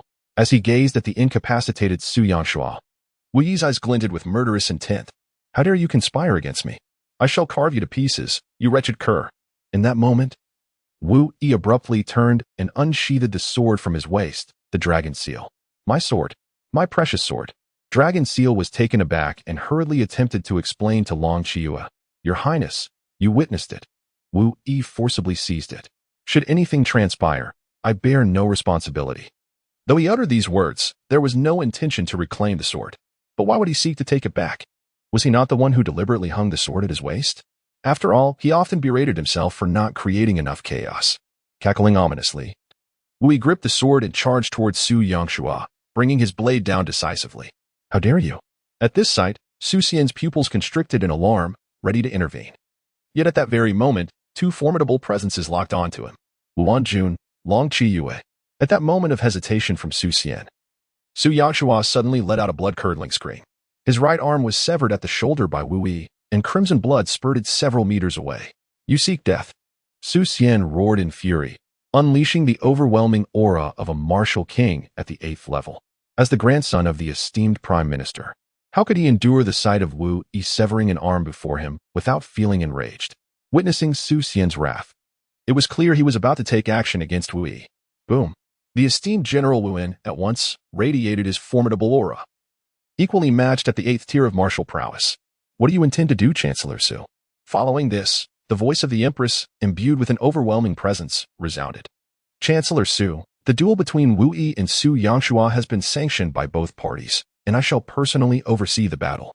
Moreover, this pertains to crucial evidence regarding Wu Yi's misconduct towards the 9th princess.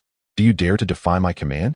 Long Luo, ever eager for tumult, murmured under his breath. "Indeed, previously, you boasted of Su Yangshua's ability to triumph over Wu Yi, yet now that your grandson has faltered, you find yourself lamenting?" Wu Yi casually remarked during the live demonstration. This behavior is referred to as double standards. Definition: holding different criteria for the same matter or for different individuals. Long Ruo's eyes sparkled with enlightenment. He had learned something new. Double standards? Indeed, what a fascinating term. He then pointed at Su Xian and exclaimed loudly, "Prime Minister Su, you exhibit double standards." Chapter 8. The Truth Unveiled, Audacity Beyond Measure, leaving the audience in shock. "Prime Minister Su, you exhibit double standards." Listening to the exchange between Wu Yi and Long Ruo, Su Xian's eyes quivered with fury. Yet, he ultimately took a deep breath, suppressing his inner rage, and gritted his teeth while bowing respectfully. "Your Majesty, please do not be angered. This old minister would not dare." Long Chiyu let out a cold huff. "Very well, keep a close watch. Should anyone dare to interfere, do not blame me for lacking compassion." In truth, as the Empress, it was impossible for her not to perceive that this incident was a trap set by Su Xian against the Wu family. This was also the reason she had yet to condemn Wu Yi to death. Firstly, it was indeed difficult to eliminate Wu Yi. Killing him would equate to declaring war against the Duke's residence. Secondly, she wished to utilize this opportunity to eliminate certain individuals. However, at present, Wu Yi's performance had pleased her immensely. Suddenly, at that moment, Su Yangshua's left arm was severed once again by Wu Yi's sword. The pain jolted him awake from his previous unconsciousness, eliciting a blood-curdling scream. The agony rendered his face pale, cold sweat beading on his forehead. As he lay on the ground, his body convulsing, Wu Yi grinned, revealing a cruel smile. "Regret? It is too late." He then gripped his sword with both hands and thrust it violently into Su Yangshua's abdomen. The sharp blade pierced effortlessly through Su Yangshua's protective armor, shattering his dantian. With the dantian destroyed, his cultivation was entirely obliterated. Even if Su Yangshua were to survive, his life would be rendered useless. Yet, Wu Yi firmly believed in the principle of complete annihilation, leaving no room for future repercussions.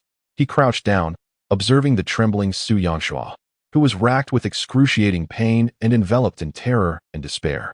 "Dare to frame me? A thin horse with long hair and a fat hoof. Do you not inquire about my identity? However, before I end your life, I must first gather evidence."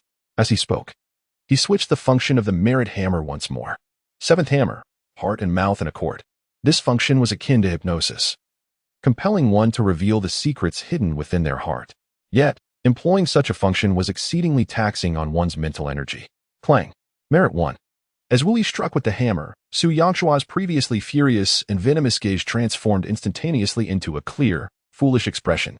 He even managed to display a silly grin, albeit one that was terrifying, as he had bitten his tongue in agony, his mouth filled with blood.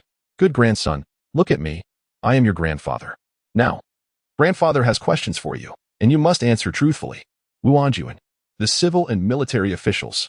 Su Xian gritted his teeth. His fists clenched tightly, the knuckles cracking audibly. All present could only witness Su Yangshua's dazed expression as he spoke in a bewildered tone. You are not my grandfather. You are Wu Yi.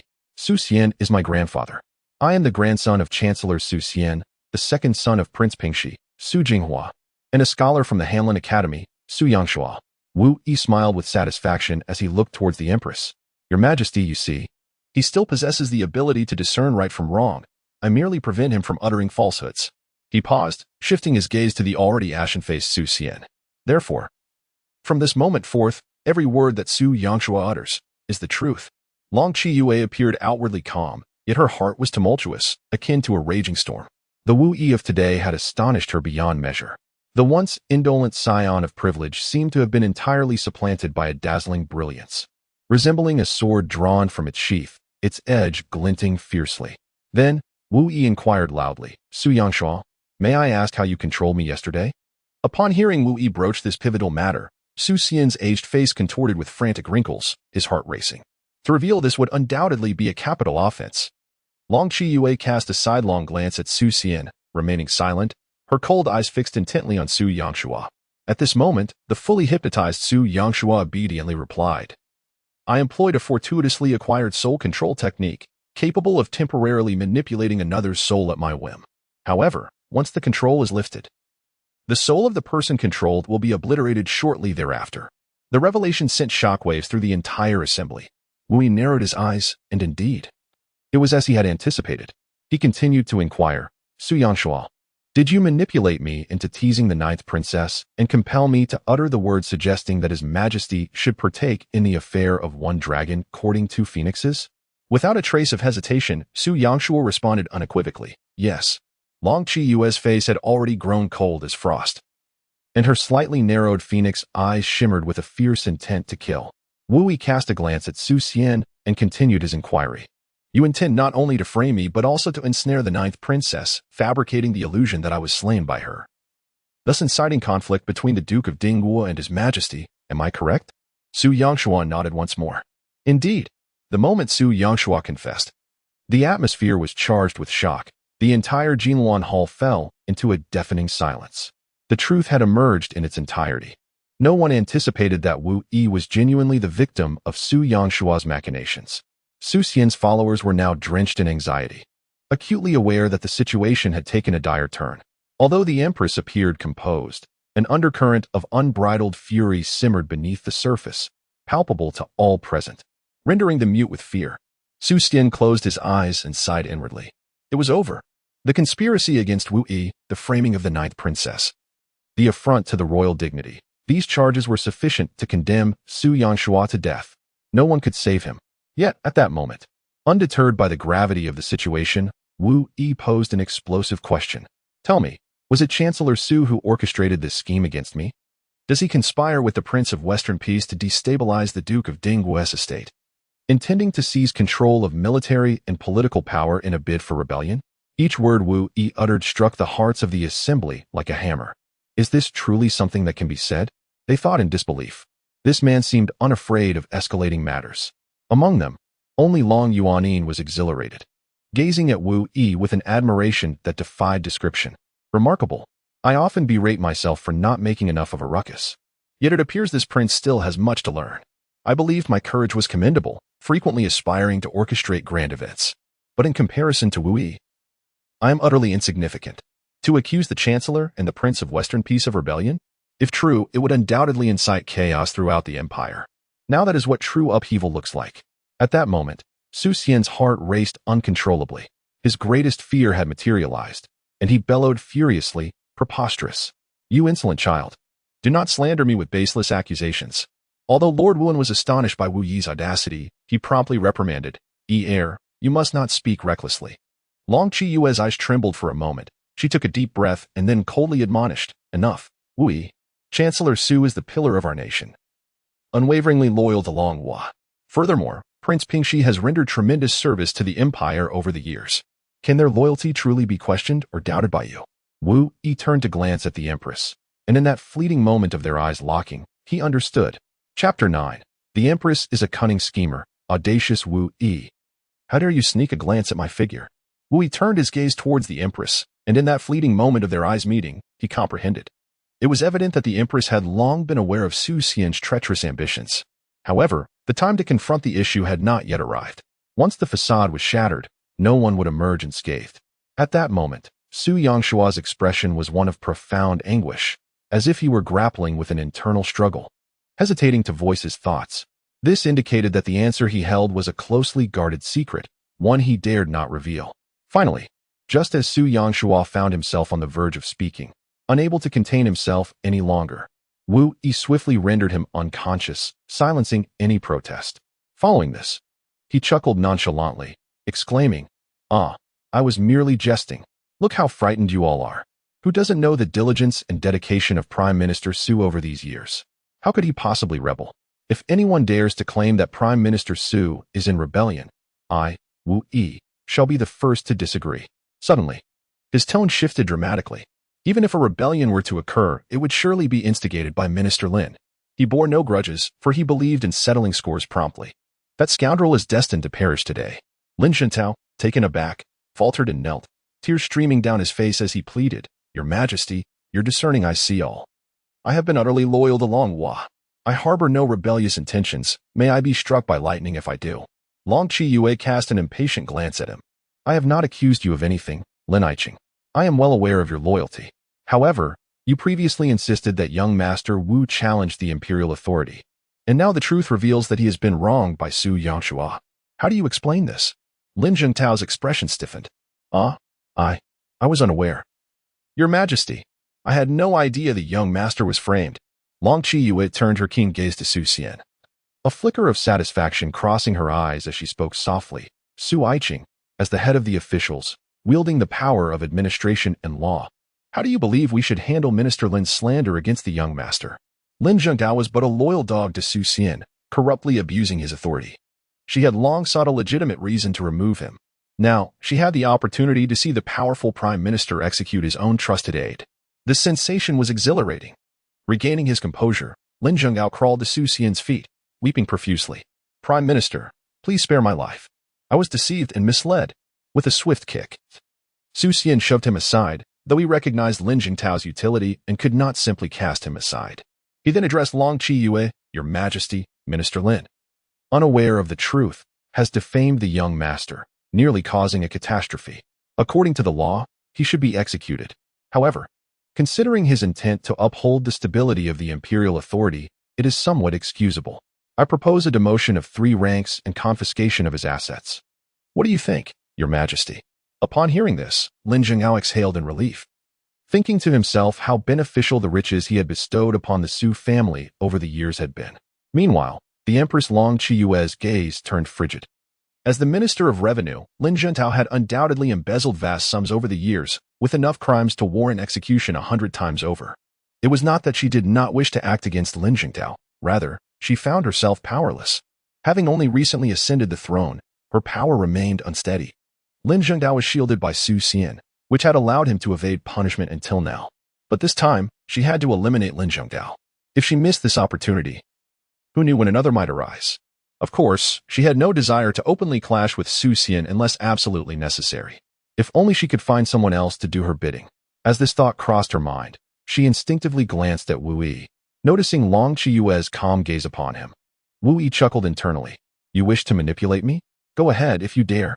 He surmised the Empress's intentions, but was not naive enough to become her pawn. With an expression of innocent bewilderment, he met her gaze. The court officials witnessed a rather comical scene as Long Qiyue and Wu Yi locked eyes in silence, their expressions conveying a silent understanding. "Wu Yi, stare Empress. Stare Wu Yi, Empress. Wu Yi, the Empress."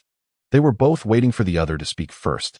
Yet, neither uttered a word, engaged in a silent tug-of-war. At last, a flicker of disappointment crossed Long Qiyue's eyes. She inwardly mused, "It seems I have overestimated him. He does not comprehend my intentions and is of little use." Observing the Empress's apparent disappointment as she averted her gaze, Wu Yi let out a cold smirk inwardly. "Are you attempting to play mind games with me?" At this moment, Long Qiyue appeared to be in a quandary regarding how to deal with Lin Jingyang. She propped her chin on her left hand, her expression grave, while her long, jade-like fingers rhythmically tapped against the armrest of the dragon chair. Tap tap, though her strikes were slow. Each one suffocated the atmosphere within the Golden One Hall a little more. Everyone held their breath, their gazes lowered, afraid to look up. Only Wu Yi maintained a tranquil gaze upon the Empress. At this moment, Long Qiyue, seemingly agitated, adjusted her posture. As her skirt swayed, a glimpse of a scene that could drive one to madness became vaguely visible.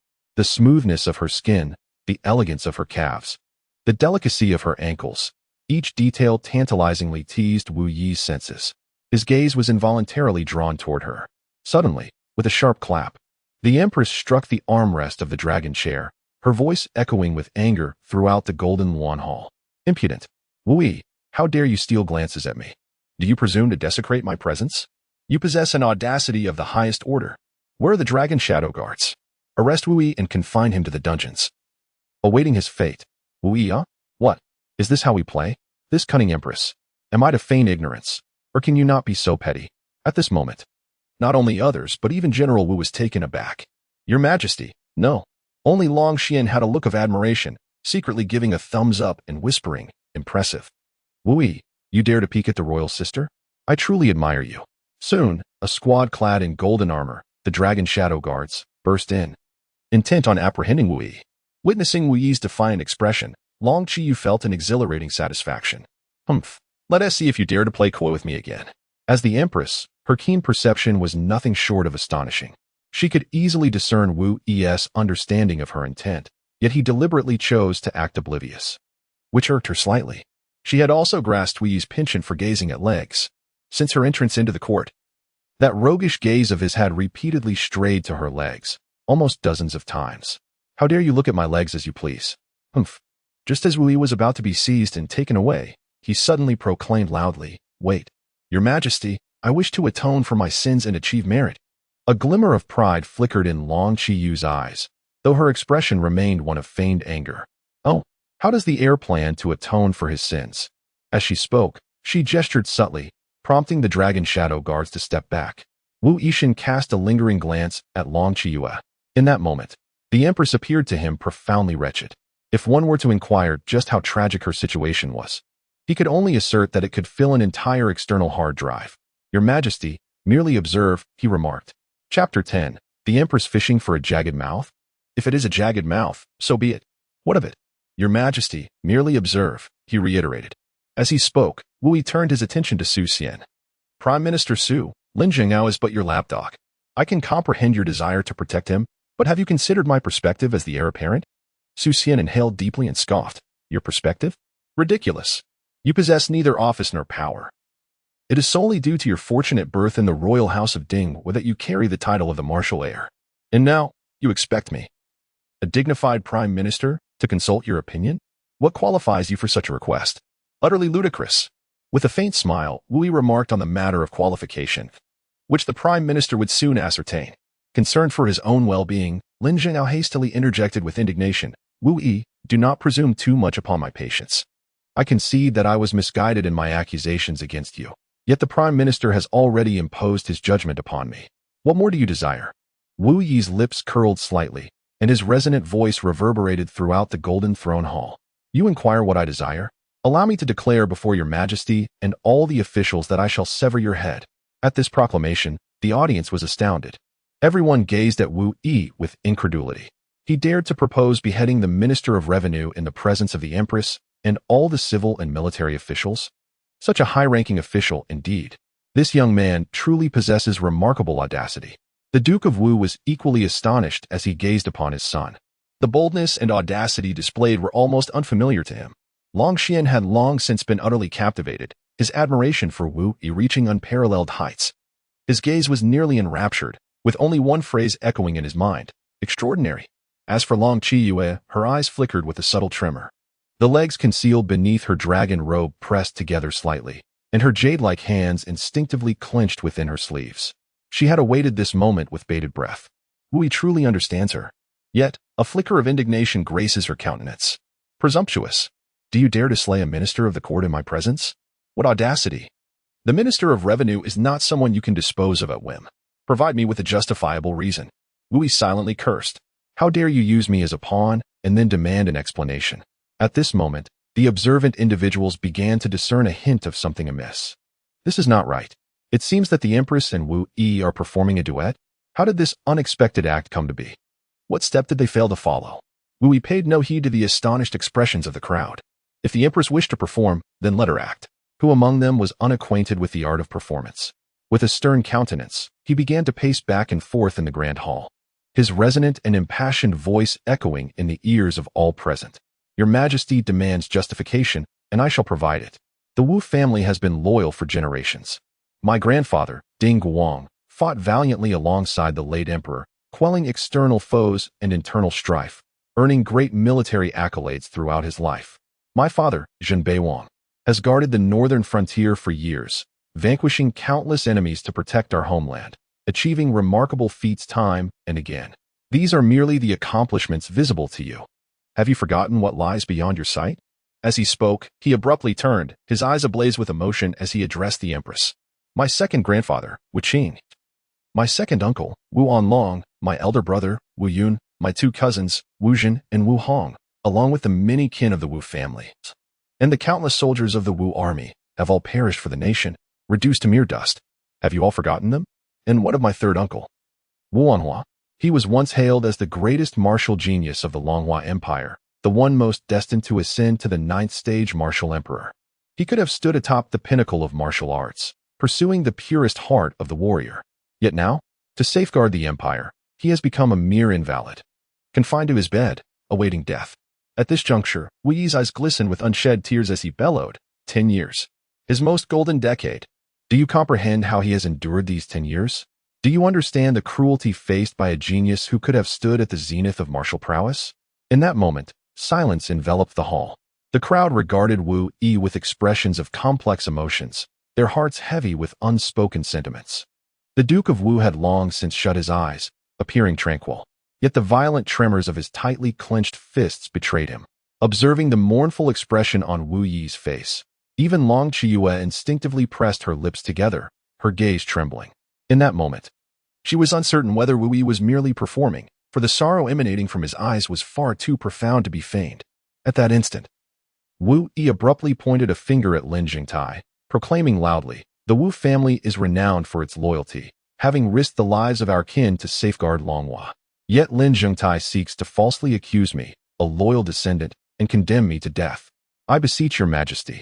Lin Jingtai, a prominent minister of the Ministry of Revenue and a high-ranking official of the court, dares to slander a loyal subject of Longhua without any solid evidence, insisting that I am guilty of a capital offense, coercing officials to pressure your Majesty into issuing a decree for my execution. Such malevolent acts, should they not be punished? I implore your Majesty, if I were to be executed due to Lin Zhongtai's slander, would that not create a rift between the Duke of the State and your Majesty, jeopardizing the stability of Longhua? Would this not be a calamity for the kingdom? A calamity for the kingdom, should it not be punished? Upon hearing these words, Lin Jingtai turned pale with fright. He hurriedly bowed before the Empress, pleading for mercy. Spare me, your Majesty. I too have been kept in the dark. Had I known the truth, I would not have dared to accuse the heir. But Long Chiyue paid him no heed. She cast a discreet glance at Wu Yi. Her eyes filled with admiration. Internally, she mused, splendid. Now that Wu Yi had drawn his sword, she could rightfully wield it to eliminate her adversaries. Subsequently, she surveyed the assembled officials with an air of authority, declaring in an undeniable tone, "You have all heard the words of the young Master Wu. The Wu family is celebrated for its loyalty. Who in our vast Longhua is unaware of this? Had it not been for the valiant efforts of the late Wu Yuan, Longhua might have changed hands long ago. It can be said that without the Wu family, there would be no Longhua today. Lin Jingtai, as the Minister of Revenue, has falsely accused a loyal subject, and over the years has abused his power for personal gain. His transgressions are too numerous to recount. This is something I cannot tolerate. Therefore, I have decided to execute Lin Jingtai on the spot." At this juncture, she turned to Wu Yi and declared, "Let the young Master Wu carry out this sentence on my behalf." With that, Lin Jingtai appeared utterly dazed, collapsing helplessly to the ground. It was over, completely finished. Su Skin gritted his teeth, hesitated for a moment, and then stepped forward, exclaiming, "Your Majesty, Lin Jingtai's crimes do not warrant death, though he has no achievements. He has served diligently over the years. I implore your Majesty to show mercy for the sake of an old minister." As he spoke, Su Xian fell to his knees, pleading for Lin Zhengtai. He understood that advocating for Lin Zhengtai was not a wise course of action. However, he felt compelled to intervene. Lin Zhengtai was his right-hand man. If he did not act to prevent his execution, it would surely dishearten those ministers who followed him, leading to a fracturing of morale and jeopardizing the foundation of respect and influence he had painstakingly built over the years. Moreover, should the Empress succeed in this endeavor, the situation would only deteriorate further. With her iron-fisted methods, she could swiftly eliminate his supporters and render him powerless. As Su Xian knelt in supplication, his followers promptly followed suit, a multitude of them kneeling and pleading, "Lin Zhengtai's crimes do not warrant death. We beseech your majesty to show mercy." Wu Yi turned his head and cast a glance, inwardly exclaiming in astonishment. Among the 6 ministries, apart from the Ministry of Rights and the Ministry of War, the remaining 4 ministers were surprisingly all under Su Xian's influence. Furthermore, the same could be said for the various vice ministers and the Hanlin Academy, which collectively constituted a significant portion of the court's power. This was merely the political authority within the court.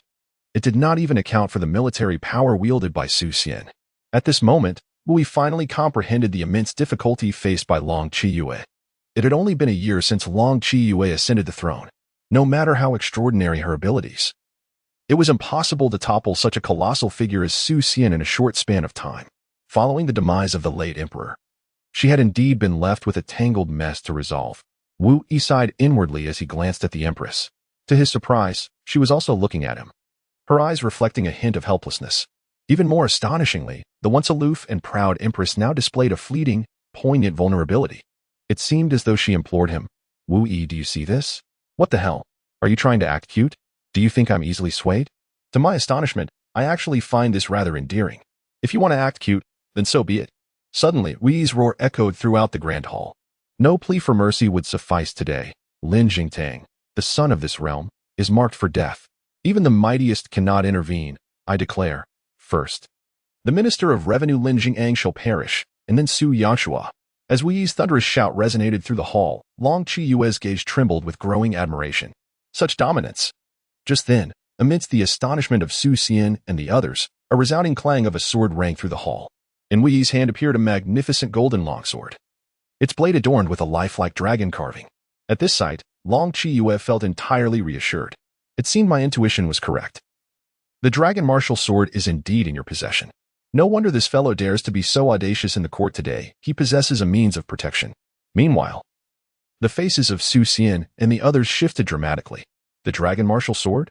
How could it be in his hands? The dragon martial sword. It is the imperial sword bestowed upon King Wu Yuan by the late emperor. It is meant for slaying tyrants and corrupt officials alike. The appearance of the dragon martial sword signifies the late emperor's presence. Even the empress must yield. At that moment, Wu Yi raised the dragon martial sword high above his head and shouted, "The dragon martial sword, bestowed by the late emperor, is here. Let anyone dare to obstruct me step forward and test their fate. The waters of the Yellow River flow from the heavens. I shall send you to the guillotine." This is why he dared to be so brazen today. Without such a means of protection, would he be so reckless? Seeing Wu Yi ready to unleash his wrath, Long Qiyue wisely stood up and descended respectfully. She then bowed deeply to Wu Yi. "I pay my respects to my father, may Longhua endure." As for the ministers and officials present, including the esteemed General Su Xian, they all turned to Wu Yi and bowed their heads in reverence.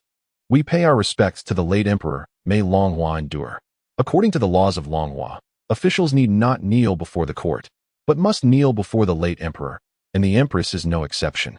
Witnessing the grand hall filled with kneeling figures, including the empress herself, was a sight to behold. Wu Yi felt an immense sense of exhilaration. He never anticipated he would have the opportunity to experience the sensation of being an emperor. Subsequently, he bellowed with authority, "Where's the king of the north?" The Duke of Wuhan immediately responded loudly, "This subordinate is here. On behalf of His Highness, I hereby invoke the name of the late emperor, commanding you to abolish the dantian of the treacherous minister Lin Jingtao." Lin Jingtao, possessing the cultivation of a martial general, was to be rendered powerless. This precaution was taken to prevent that wretched man from resorting to desperate measures and retaliation. Understood. The Duke of Wuhan received the command. And in an instant, his formidable martial prowess, at the 8th level of martial kingship, surged forth. With a single sweep of his hand, He unleashed a surge of vital energy towards Lin Jingtai's dantian. In the presence of the Duke of Wuan, Lin Zhentai found himself utterly devoid of any means to resist. Accompanied by a scream of anguish, his dantian was shattered. Subsequently, Wu Yi brandished the dragon martial sword and bellowed fiercely, "Everyone, stand aside." The officials obstructing his path hastily retreated. In the next moment, amidst a splatter of crimson blood, Lin Jingtai's head was severed, tumbling lifelessly to the ground. The Minister of Revenue, a first-rank court official, had met his end, eyes wide open in death. The scene was profoundly shocking. Following this, Wu Yi turned towards the unconscious Su Yangshua, whose fate had already been sealed. With a gaze filled with intense murderous intent, he declared, "Su Yangshua, grandson of Chancellor Su from the Hanlin Academy, has conspired against this heir, framing the ninth princess in an attempt to incite discord between His Majesty and the Duke of the State, severely undermining the foundation of Longhua and jeopardizing the stability of relations between Longhua and the Great Yan. Such crimes are unforgivable. According to the law, behead him." As Wu Yi's words echoed, he swiftly brought his sword down. Under Su Xian's anguished gaze, he decapitated Su Yangshua without the slightest hesitation. Gazing at the severed head of Su Yangshua, Wu Yi flashed a smile, concealing the trepidation that accompanied his first act of killing. "Su Yangshua, you had assured His Majesty with unwavering conviction that your words were true, guaranteed by your head. Congratulations, you have succeeded." However, observing this scene, Long Qiyue detected something amiss. She noticed Wu Yi's slightly trembling hand and murmured to herself, "Something is not right. This boy has never killed before." To her knowledge, Wu Yi had indeed taken lives with his own hands, but now, what Wu Yi exhibited was akin to the tension and subtle exhilaration of a first kill. Long Qiyue, having noticed this, silently etched it into her memory. She had already sensed that Wu Yi was behaving unusually today, as if he were a different person. Now, this absurd notion had become increasingly evident. At this moment, Wu Yi, having calmed his emotions, sheathed the Long Wu sword and bowed respectfully to the Empress. "Your Majesty, I have fulfilled my duty, having slain 2 treacherous villains who disturbed the court, thus redeeming my past transgressions." Long Qiyue rose, casting him a meaningful glance. "The young master has performed admirably. I am quite gratified," she proclaimed in a tone of undeniable authority. "The matter is clear. The young master has been wrongfully accused. The mastermind behind the plot against him and the ninth princess has been executed, and the Dayan Empire has also provided an explanation. This issue is resolved and shall not be revisited. I am weary. Court is dismissed." With her words concluded, Long Qiyue took another glance at Wu Yi before turning with a hint of pride to exit the Golden Wan Hall. Yet, at the moment she turned, a barely perceptible smile graced her lips, the enchanting curve of which was nothing short of mesmerizing. However, she seemed to deliberately lengthen her stride. As her gown swayed, a glimpse of her long, fair, and stunning legs became faintly visible. Observing Long Qiyue's graceful departure, Wu Yi touched his nose, pondering, "Has my favor risen to 2? The Empress's initial favor was -35. I never imagined it would soar to 2. Is her deliberately lengthened stride a reward for me? It seems the Empress has grasped my preferences quite well." At that moment, Long Lingyan approached excitedly, bowing sincerely with an eager expression. "Master, please take me as your disciple. I yearn to improve." He had never encountered anyone as formidable as his master. Today's Wu Yi had truly astounded him. Whether in courage or audacity, none could compare. Particularly impressive was his extraordinary skill, which had reached an almost transcendent level. With clever remarks and golden phrases, every word and action left him in awe. Humbled to the ground, Wu Yi gently patted the shoulder of the other person, exclaiming, "I do not wish for this either. It is far too exhausting. Yet, one cannot escape the pressures of life." Long Yuan, taken aback for a moment, quickly grasped the meaning, his eyes widening as if illuminated by a sudden revelation. "Another double entendre? Truly, Master is a celestial being. I am completely in awe." At that moment, Su Xian, his eyes crimson and face ashen, passed by, cradling the dismembered body of Su Yangshua. Meanwhile, Wu Anjuan, who had been receiving flattery from the sycophants, suddenly appeared before Wu Yi, his demeanor alert and wary. As Su Xian paused beside Wu Yi, he looked solemnly towards the outside of the hall and remarked, "In the past, I must admit I underestimated the young master. Today's actions are indeed profoundly impactful. However, I also hope the young master will remember this day. We shall meet again." Watching Su Xian depart with Su Yangshua's lifeless form, Wu Yi narrowed his eyes. Su Xian must be dealt with, but now is not the time. He was simply too formidable. Long Yuan cast a disdainful glance at the departing Su Xian, cursing, "Hypocritical old dog. Dare you threaten my master? Beware, for this prince may just crush your very essence." Then he turned to Wu Yi, his face alight with eager flattery. "Master, please take me under your wing." Yuan is fervently desirous of progress. Wu Yi gently patted his shoulder and chuckled. "Moreover, I have matters to attend to today." With that, he departed alongside Wu Anjuan. Long Xianin watched Wu Yi's retreating figure, clenching his fists in quiet determination, speaking in a melodramatic tone. "I shall undoubtedly become your most proud disciple. I will strive in silence and astound everyone." Outside the palace, a strikingly beautiful young widow, Yu Jia, wore an expression of deep concern. Her anxious gaze fixed intently on the palace gates. "Why haven't they emerged yet?" she mused. Yu Jia was indeed Wu Yi's widowed sister-in-law. "Lady, the second young master will surely turn misfortune into fortune this time. Do not fret too much," soothed her maid, Leonaire. Yu Jia's delicate hands were tightly clasped together. Her knuckles paling from the intensity, her voice trembling. "How can I not worry? Erlang has committed a grave offense. Although we suspect Su Yangshua has framed him, we lack solid evidence. Given Prime Minister Su's overwhelming power and the Empress's ruthless tactics, Erlang's situation appears dire. Entering the palace today is akin to stepping onto the executioner's block. Now, across the entire empire, only one individual could ensure Wu Yi's safety, the king of Dinghua, Wu Yuan. Yet, Wu Yuan had been absent from home for months, his whereabouts unknown. As she observed the officials exiting the palace, Yu Jia's anxiety heightened. The court has already adjourned. Why haven't father and Erlang emerged yet? Just then, Leonaire exclaimed with delight. "They're coming out. The master and the second young master are both here, and the second young master is safe. How wonderful!" At that moment, Wu Yi also noticed the two women, his eyes lighting up. "My sister-in-law, who has endured 5 years of widowhood, is indeed exquisite." Yu Jia was truly stunning, with delicate, graceful features that resembled a painting. Her skin as smooth as cream. She appeared elegant and dignified, exuding a natural poise, embodying a tender beauty that inspired an instinctive desire to protect and cherish her. The Marquis of Wuan furrowed his brow and inquired, "What did you say?" Wu Yi chuckled awkwardly, offering a sheepish grin. "It's nothing, Dad. I'm just rambling." At this moment, Yu Jia approached with reddened eyes, her emotions surging like waves with each step. "You scared me half to death, you rascal." After 5 years of companionship, the bond between them as uncle and niece was profoundly deep. This little uncle was indeed her lifeline. Wu Yi was utterly unreserved, opening his arms to embrace Yu Jia. "Sister-in-law, I am so afraid. I fear I may never see you again." Simultaneously, he began to examine Yu Jia's information. With a mere thought, a virtual panel materialized before him. Name: Yu Jia. Age: 26. Height: 167 centimeters. Cultivation level: 8th rank. Martial master. Affection: 84. Rating: 96. Number of handshakes: 0. Bone quality: superior. Bone quality is classified from low to high, inferior, medium, superior, exceptional, perfect. Identity: daughter of the former general of the northern town, Yu Quan-shun, currently the widow of the crown prince of the national kingdom.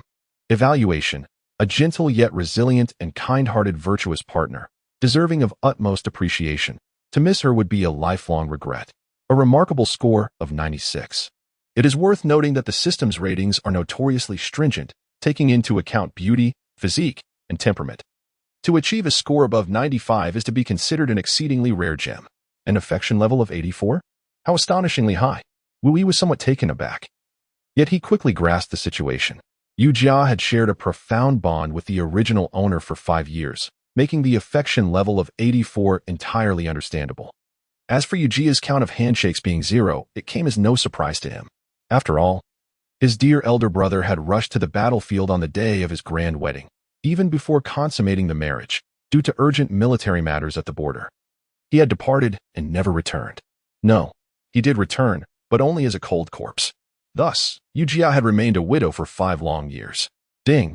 Detection indicates that Yu Jia meets the criteria for pregnancy. Would the host like to mark her? Marking successful. Ding. The first pregnancy mark on Yu Jia has been successfully established. The host may now proceed.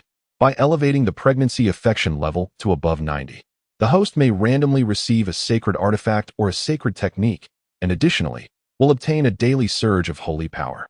At this moment, Yu Jia, having composed herself, gently pushed Wu Yi away. Although their relationship was amicable, it was inappropriate to engage in such displays of affection in public. She turned to General Wu, inquiring, "Father, what news? Has His Majesty determined the fate of Erlang?" The expression on Lord Wu's face was a complex tapestry of emotions as he cast a glance at Wu Yi and spoke in a deep voice. "Let us return home first." As he spoke, he ascended into one of the carriages of the royal convoy. "Sister-in-law, come aboard. I shall share the details with you." Meanwhile, Wu Yi took hold of the delicate, boneless hand of Yu Jia and boarded another carriage. As the convoy made its way back to the estate, Wu Yi recounted the events that had transpired in the court to Yu Jia. Naturally, he chose to conceal any mention of the system. Although Yu Jia had not witnessed the events firsthand, the mere account of them sent shivers of fear through her. The Minister of Revenue's accusations. The officials pressuring the Empress to impose punishment. The Marquis of Wu is prepared to sever his own arm.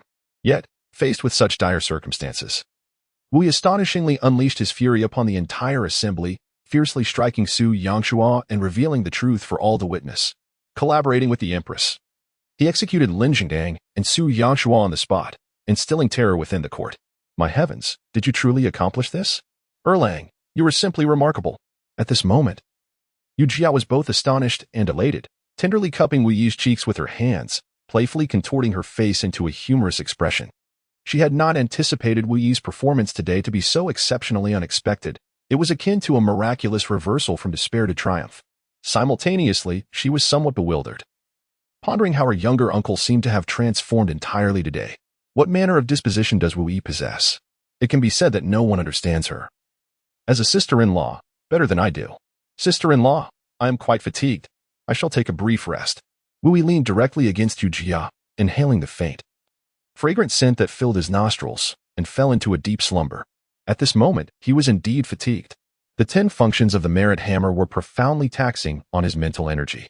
Earlier, while hammering Su Yangshua in the imperial court, he had expended an excessive amount of mental strength, and he had yet to recuperate. Otherwise, he would have already begun to elevate Yu Jia's favorability. The Duke's residence. Wu Yi's chamber. Wu Wanjun, with his hands clasped behind his back and a somber expression, gazed intently at Wu Yi. It was time to confess to his father, was it not? Where did that black wooden hammer originate? What was truly happening? Today, Wu Yi was so unfamiliar to him that even as a father, he felt a sense of trepidation. Seeing Wu and Jun's inquiry, Wu Yi hesitated. Firstly, he was reluctant to speak, for the system was his closely guarded secret. Secondly, he was at a loss for words. Should he really admit to being a time traveler accompanied by a system? That would be utter nonsense, wouldn't it? "Father, could we not discuss this?" he pleaded. Everyone has their own secrets. After all, a secret is called a secret for a reason. Listening to Wu Yi's rambling, Wu Jun felt a headache coming on and waved his hand dismissively. "Enough of this nonsense. If you don't wish to speak, then don't. From this moment on, you are confined to the house for half a month and are not to step outside. Do not cause any more trouble." After Wu Jun departed, the atmosphere shifted. Wu Yi lay bare-chested upon the bed, while Yu Jia gently applied medicine to his back. Observing the multitude of bruises adorning Wu Yi's body, her eyes brimmed with compassion. Long Jiuli's strikes were indeed merciless. Did she truly wish to beat him to death?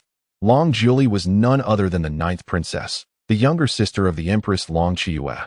After 5 years of companionship, Yu Jiao had come to regard Wu Yi as her own brother, showering him with sisterly and maternal affection, indulging him without restraint. Witnessing the vivid marks left by Long Jiuli's assault from the previous day still evident on Wu Yi's skin, how could she not feel distressed?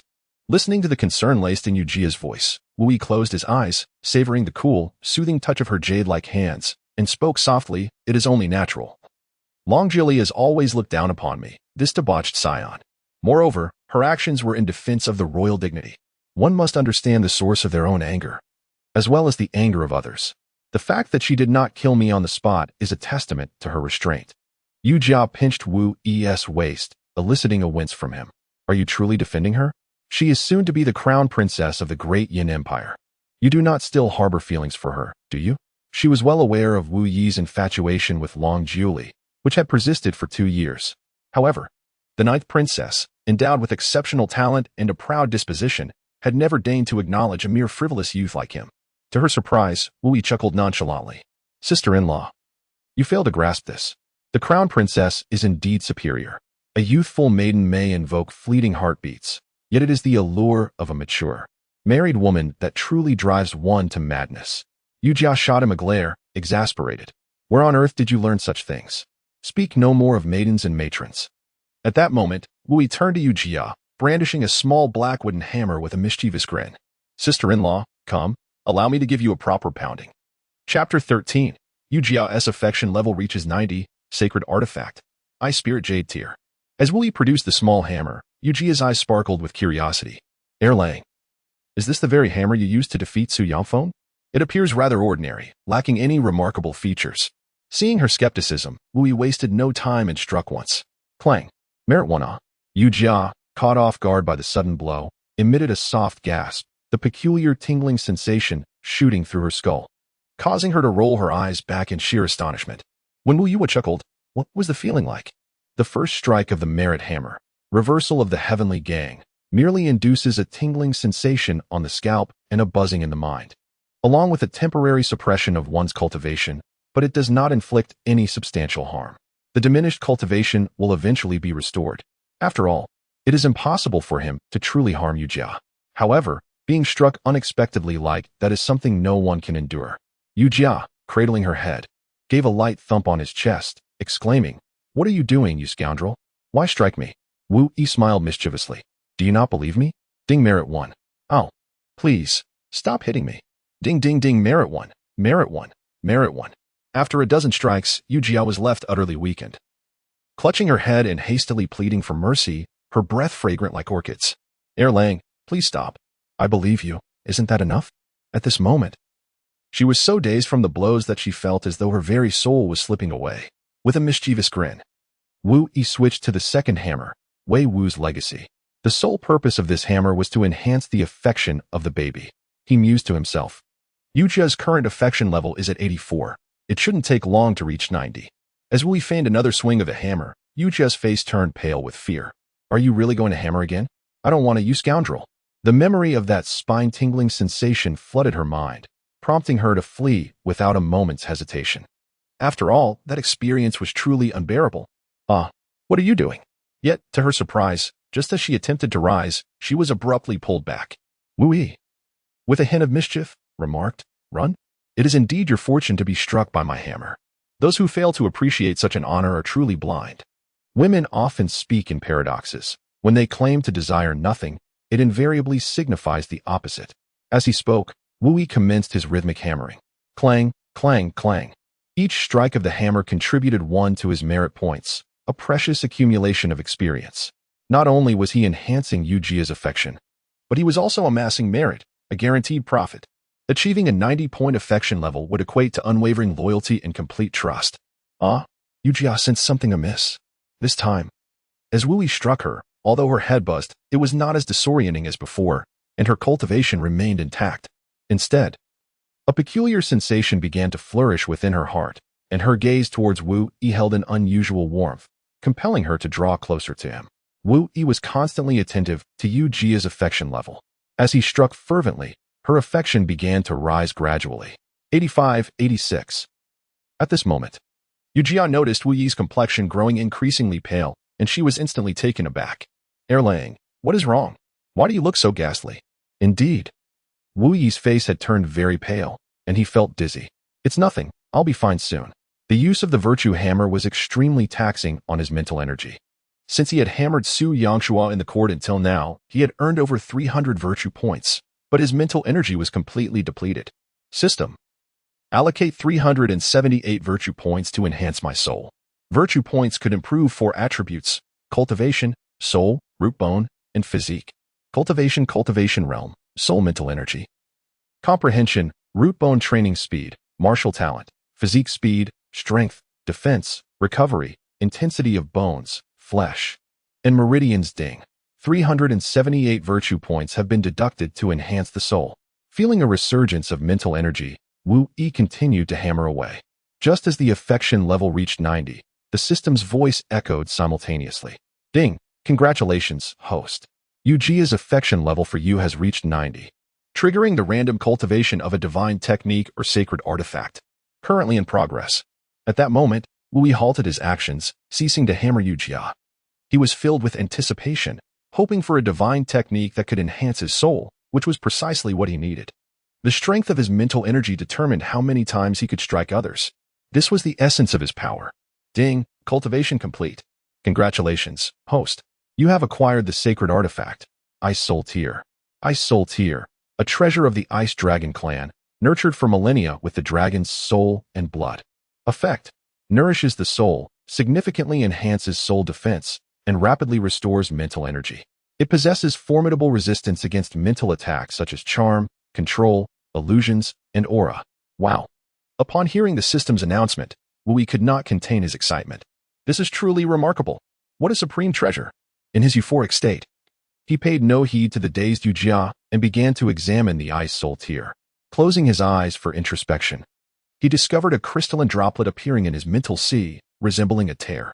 It was only the size of a fingernail, radiating a gentle luminescence that nourished his soul. Meanwhile, his depleted mental energy was recovering at an astonishing rate. Splendid. I shall no longer have to worry about insufficient mental energy. At this moment, the previously dazed Yujia's beautiful face flushed with a captivating hue, reaching even to her ears. You, nonsense. Seeing Yujia blush with indignation, she turned to leave, but Wu Yi pulled her back once more. Do not run. The best part is just beginning. As he spoke, he switched to the fourth hammering technique, Quenching Steel. Quenching Steel. This technique can enhance another's soul, root bone, cultivation, and physique. In essence, Wu Yi could transform a talentless individual into an unparalleled genius. The current target of his hammering was Yujia's root bone. The root bone represented cultivation talent and determined training speed and future martial prowess. Yujia possessed an upper-grade root bone among ordinary individuals, which was commendable. Yet it paled in comparison to those prodigies. At the age of 26, having reached the 8th level of martial master, it was evident she had worked hard. However, her future achievements were unlikely to surpass the 5th rank of martial commander. But fear not, he could elevate Yujia to divinity. Clang, clang, clang. Virtue 1. Virtue 1. To his surprise, as soon as he began to hammer, Yujia's body trembled violently in pain. It hurts. So much. Her delicate face turned pale, and she shook uncontrollably. Erlang, what are you doing? Stop. She felt as though her bones were being mercilessly crushed by countless hammers, threatening to shatter her entirely. Wu Yi had not anticipated such a strong reaction from the other party. It seemed that enhancing one's foundation was indeed an excruciating endeavor. Sister-in-law, please bear with it. I am assisting you in strengthening your roots. Yujia, gritting her silver teeth in pain, clutched Wu Yi's clothing tightly. But it truly hurts so much. While hammering, Wu Yi spoke, Sister-in-law, there are certain matters I find difficult to elucidate, yet you must trust me. The pain is but momentary, while the rewards far exceed your expectations. Yujia gritted her teeth, her body drenched in cold sweat. Although she harbored doubts about Wu Yi's claims of helping her enhance her innate abilities, considering them somewhat fantastical, her affection for this younger uncle led her to place her trust in him. You scoundrel, she exclaimed, instinctively clutching Wu Yi tightly as the intense pain surged through her, nearly engulfing herself in his embrace. At times, she wished she could slap herself for indulging him so. An hour passed, filled with relentless hammering. Wu Yi finally put away the merit hammer, stretched his somewhat numb arms, and smiled with satisfaction. The quality of the materials was quite commendable. In just a short hour, he had elevated Yujia's foundational essence by 1 level. If others were to discover this feat, they would undoubtedly be left in astonishment. Simultaneously, his own gains were substantial, having amassed a remarkable 2,100 points of merit. His primary concern was for Yujia, fearing she might succumb to the pain, which led him to proceed with caution. At this moment, Yujia had fainted from the excruciating discomfort.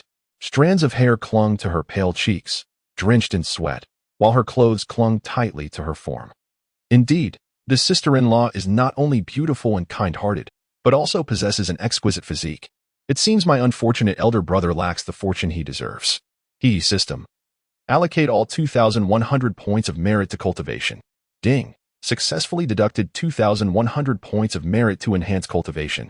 Please continue your efforts, host.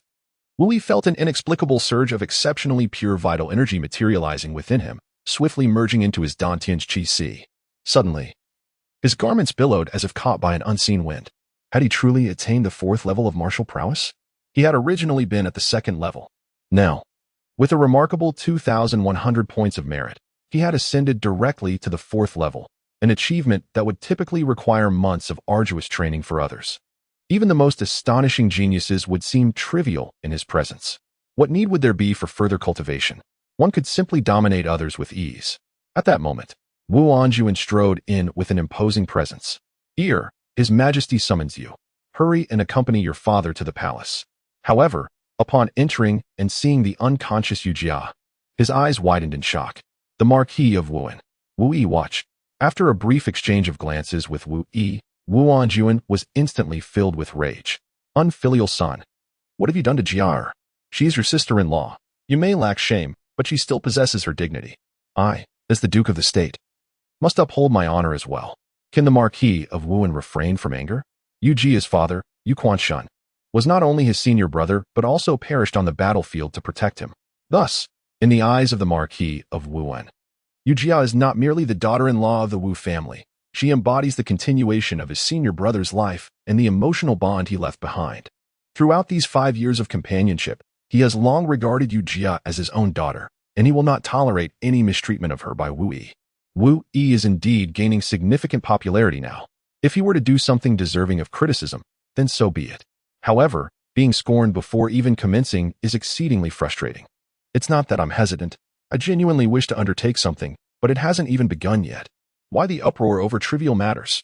My sister-in-law and I are completely innocent. The gaze of Lord Wuan was fiercely intense, his eyes wide with fury. How dare this ungrateful son insult me? As Lord Wuan appeared ready to unleash his wrath, Wu Yi was taken aback in sheer terror. Without hesitation, he brandished the merit hammer and struck this irascible father with a decisive blow. Clang! Merit one. Suddenly struck, Lord Wuan clutched his head, his mouth twitching uncontrollably. Hiss! You dare to strike even your own father? You are simply defying the heavens. Today, I shall make you understand how the clan rules are inscribed in the origins of our ancestral teachings. Wu Yi was taken aback. The king of the north, in the court, exuded a paternal love as steadfast as a mountain. Yet, within the confines of their home, the paternal affection of Lord Wu resembled a catastrophic landslide. Without hesitation, he seized the merit hammer and commenced a frenzied percussion. Clang, clang, clang, merit one, merit one. Wu Yi swore. It was certainly not for the purpose of earning merit points. He simply sought to defend himself. Indeed, as Wu Yi hammered away, he loudly explained, "Forgive me, father. The hammer strikes your head, yet the pain resides in my heart. As your son, it grieves me to wield this hammer against you." Yet, despite his words, the virtuous hammer in his hand did not cease. Rather, he struck even more fervently. Clang, clang, clang, virtue one, virtue one. In the end, Wu Yi mischievously added, "Of course, if you had arrived a little later, who knows what might have transpired." Hiki. At that moment, Wu Anjuan felt his scalp tingle from the relentless blows, needing to steady himself against the wall. However, upon regaining his composure, he carefully scrutinized the two. Noticing that both Wu Yi and Yu Jia exuded a pure vitality, devoid of any taint of carnal union. Relieved, he hastily pleaded for mercy. Stop, stop. Father was wrong. I have misunderstood you. I apologize. The Emperor summons you. Quickly, accompany your father to the palace." Upon reaching the realm of martial sovereign, the martial artist has already attained the ability to soar through the skies. What more can be said of Lord Wuan, who possesses the cultivation of a martial king? He ascended directly towards the imperial palace, accompanied by Wu Yi. In truth, there exists a regulation within the imperial city that forbids aerial travel. However, as the prince of the northern defense, Lord Wuan enjoys certain privileges. Father, what do you believe could be the reason for the Empress's sudden summons? The Lord of Wuan furrowed his brows and spoke in a low voice. It is likely related to the Su family. In recent days, they have become increasingly restless. Having slain Su Yanshua, you must exercise utmost caution to guard against retaliation from the Su family. Wu Yi smacked his lips, falling into silence. He always sensed that the Empress's sudden call would not bode well. Yet, the fleeting glimpse of Long Chiyue's alluring figure stirred an insatiable desire within him. After all, he was quite the leg enthusiast. Chapter 15. The Exquisite Empress Liang. Wu Yi, are you aware of your transgressions? Upon their arrival at the imperial palace, Wu Anjuan and Wu Yi had scarcely landed when a figure darted in front of them. It was Eunuch Lu, a middle-aged man with a delicate demeanor, unmistakably a eunuch. However, one should not underestimate this eunuch. Judging by his explosive speed, His cultivation was at least at the 7th rank of Martial King. Eunuch Lu slightly bowed to Wu Yi, donning a perfectly crafted professional smile. "Young master, the Empress summons you." As he spoke, he turned to Wu Anjuan and respectfully clasped his hands. "I have received the imperial decree. The Northern Guardian King may return to his residence, and the Empress will send someone to escort the young master home afterward." The Marquis of Wu furrowed his brows in concern. After all, Wu Yi had killed Su Yanshua today, and he feared that the Su family might resort to desperate measures in retaliation, leaving him feeling somewhat uneasy. Wu Yi realized that he was currently in a perilous situation. However, he felt indifferent, believing that the Empress would certainly take this into consideration. "Father, you may leave first. His Majesty has dispatched someone to escort you, and nothing will go awry. Besides, the Su family has not yet descended into madness." The Marquis of Wuan hesitated for a brief moment before nodding slightly, offering a reminder. "One must speak and act with utmost caution before His Majesty. One must not act recklessly.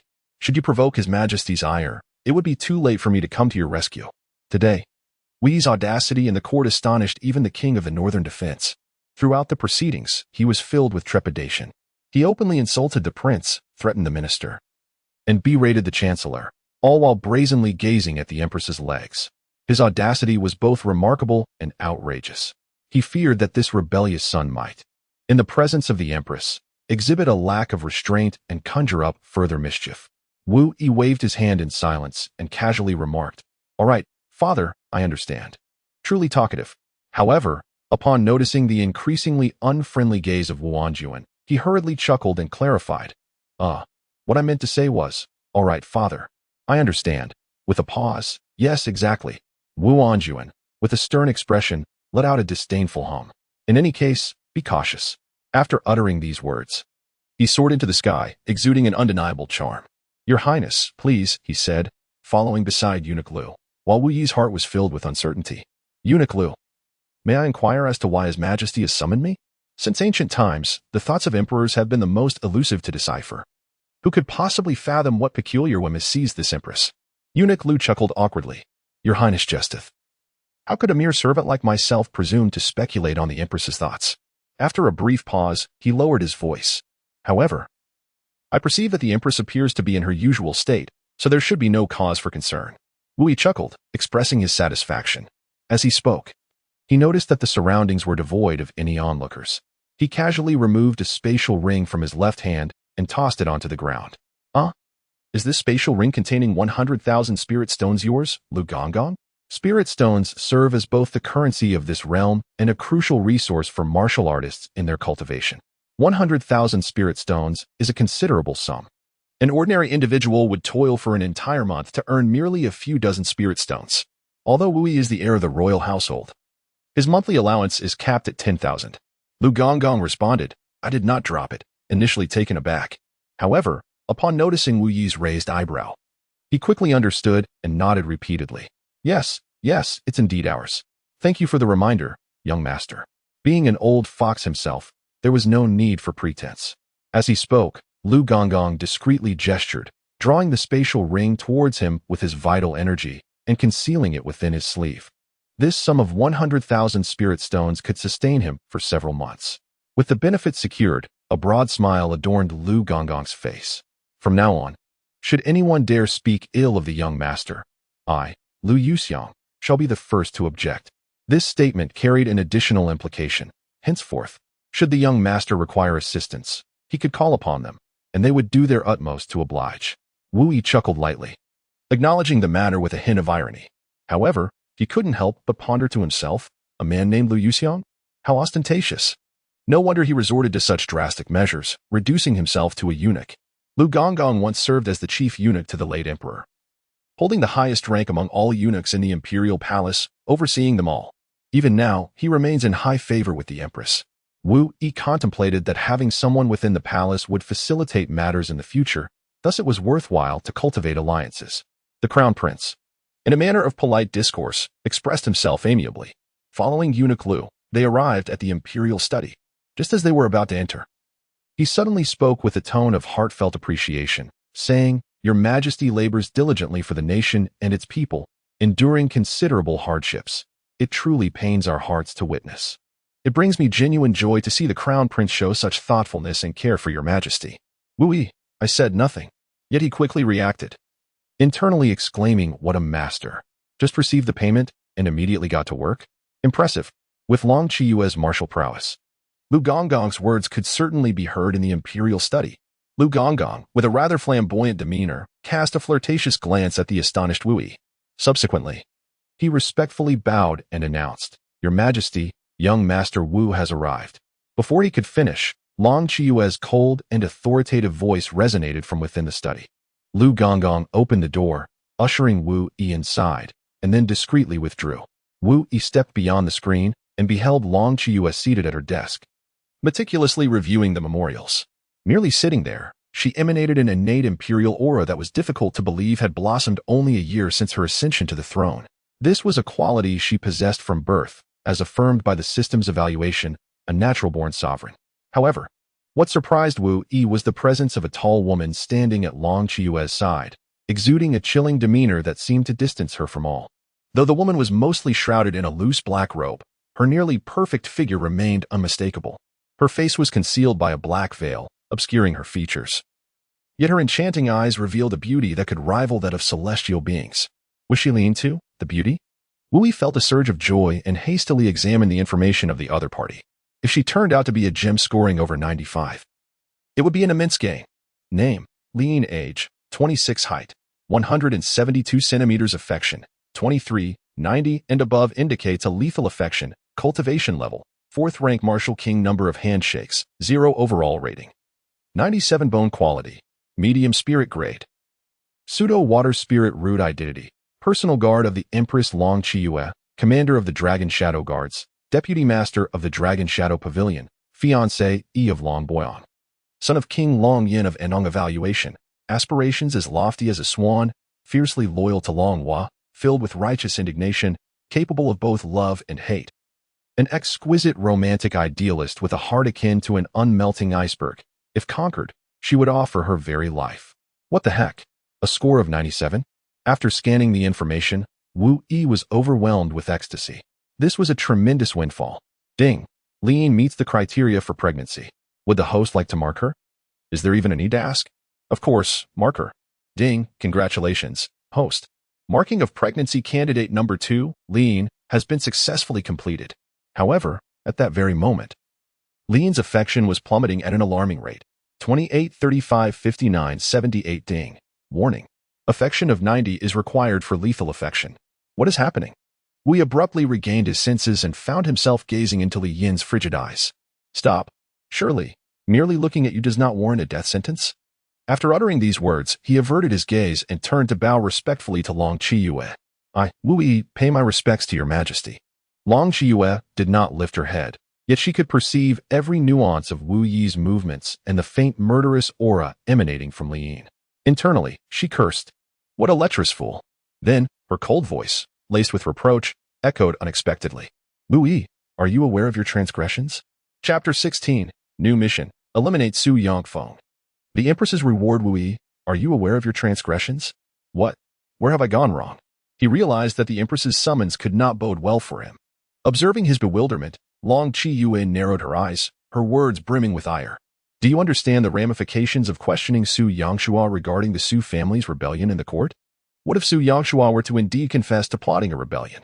How would you handle the aftermath? How would you have me manage it?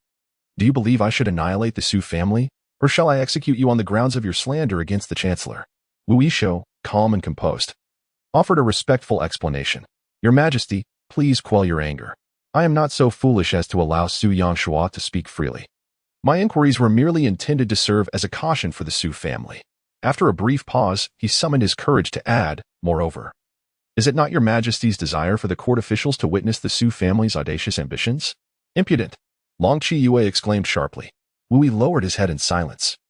Though internally he was cursing, go ahead and pretend, I know you all too well. His audacity stemmed from his continuous monitoring of Long Chiyue's affections. Should her feelings wane, he would promptly fall silent. Yet, he had wagered wisely. Her regard for him not only remained intact but actually flourished. Rising from a score of 2 to 3, after a brief pause, Long Chiyue continued, I have no desire to hear your excuses. If one is in the wrong, Punishment must follow. Should Su Yangshua admit to the Su family's treason today, the consequences would be utterly unimaginable. However, she hesitated for a moment, then shifted the direction of her discourse. Wu Yi secretly cursed. Look, here it comes. Sure enough, Long Qiu spoke in a calm tone. However, if you can assist me in accomplishing a certain task, you may be spared from punishment.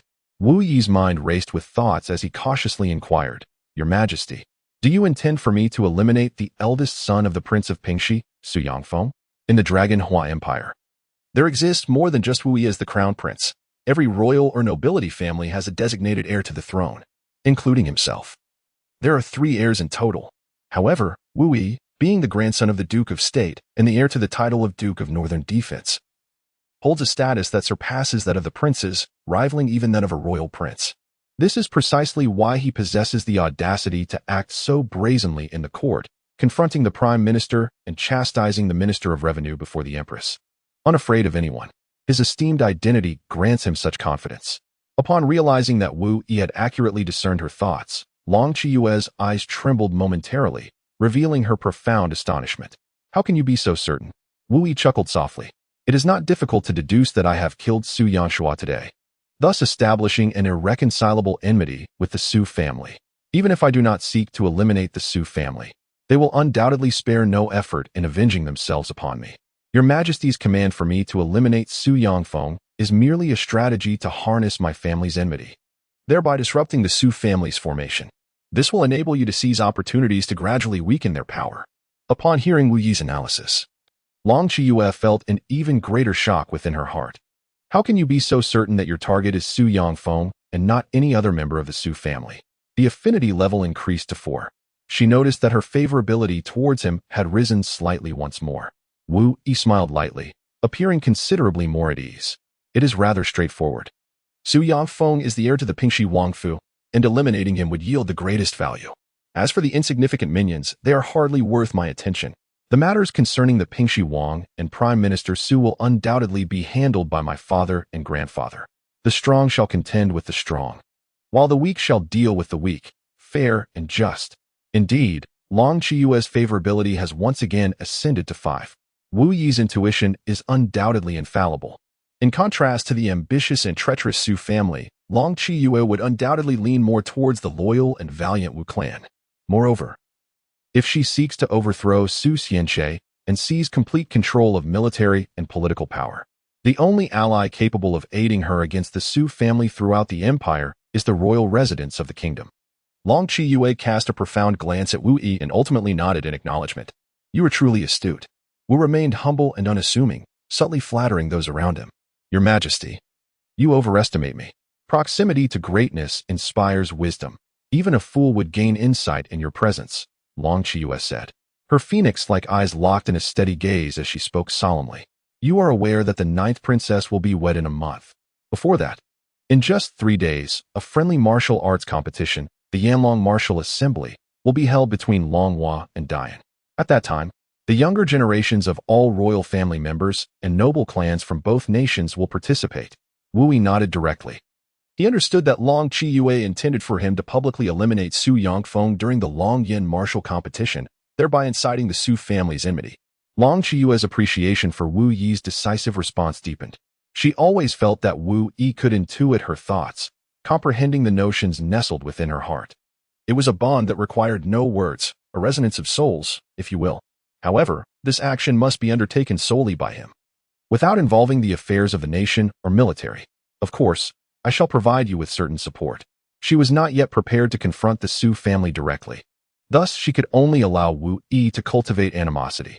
It was not impatience on her part, but rather a necessity to act. Otherwise, the Su family's influence would continue to swell, making future resolutions increasingly difficult. Your Majesty need not worry. I assure you that I will accomplish the task. Upon hearing Wu Yi's commitment, Long Qiyue rose to her feet. Whether intentional or not, as she stood and turned, the hem of her skirt fluttered gracefully. Wu Yi cast a swift glance before lowering his head. What a splendid pair of legs! Is this woman trying to ensnare me like a fish on a hook? Yet, this kind of reward is something I, the young master, find exceedingly delightful. Sensing Wu Yi's fleeting gaze, Long Qiyue's lips curled into an almost imperceptible smile. Just as Wu Yi was savoring the moment in his mind, a fragrant breeze wafted towards him. The delicate aroma, though crisp, was intoxicating. Am I exploiting you in such a manner? And does the young master not feel any resentment? Wu Yi raised his head and looked at Long Qiyu, who was less than a meter away from him, and smiled as he offered a standard response. It is my honor to alleviate the emperor's troubles. He was certainly not angered, for the Su family was also an enemy he must eliminate. Although he was used as a pawn by the empress this time, it bore no negative consequences. At the very least, regardless of what transpired, with the empress backing him, he could act without restraint. Long Qiyu gazed at him earnestly. May I see the small black wooden hammer you wielded at court? She was indeed intrigued by Wu Yi's enigmatic little hammer. Wu Yi pondered momentarily but ultimately did not decline. After all, the merit hammer could not be concealed, and he was not apprehensive about others discovering it. What mattered most was that it could not be taken away by anyone. Even in his possession, it served no practical purpose. With merely a thought, it could return to his soul space, regardless of the distance. As Wu Yi extended the merit hammer towards her, Long Qiyue's eyes brightened as she carefully examined the seemingly ordinary object. Who would have anticipated such extraordinary capabilities? Wu Yi, from where did you acquire this humble wooden hammer? Wu Yi wore a calm expression as he implored his majesty for forgiveness, admitting his inability to explain. After a brief pause, he audaciously chuckled, Your Majesty, would you like to experience it? A good punch feels quite exhilarating. Long Qiyue, taken aback, found herself both infuriated and amused. This fellow truly had the audacity to suggest striking even a female emperor such as herself. Indeed, Wu Yi felt an irresistible urge to strike. His desire to deliver a blow to anyone he encountered was particularly intense, especially towards the empress, as the thought of not doing so left an itch in his heart. After a brief moment of contemplation, Long Qiyu ultimately succumbed to her curiosity. Would the effects of such a strike be permanent or merely transient? Rest assured, Your Majesty. It is but temporary and poses no substantial harm, Wu Yi assured her. Long Qiyu nodded, somewhat reluctant as she returned the merit hammer to Wu Yi. Very well.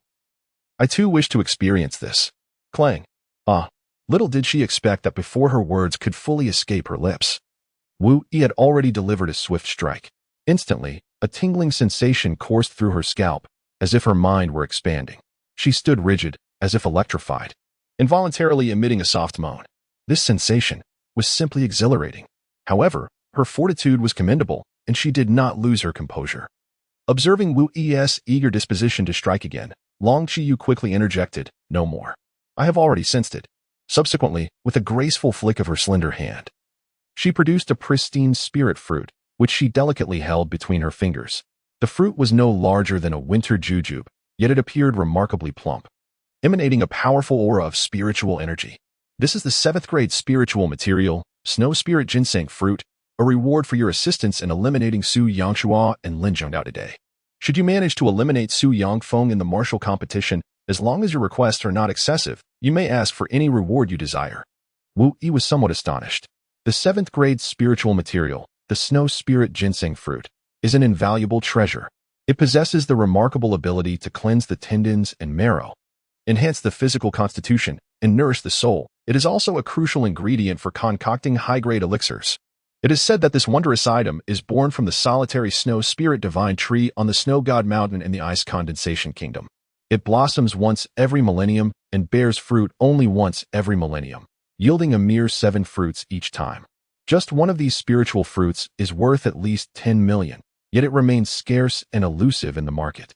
This is indeed a perilous venture, Your Majesty.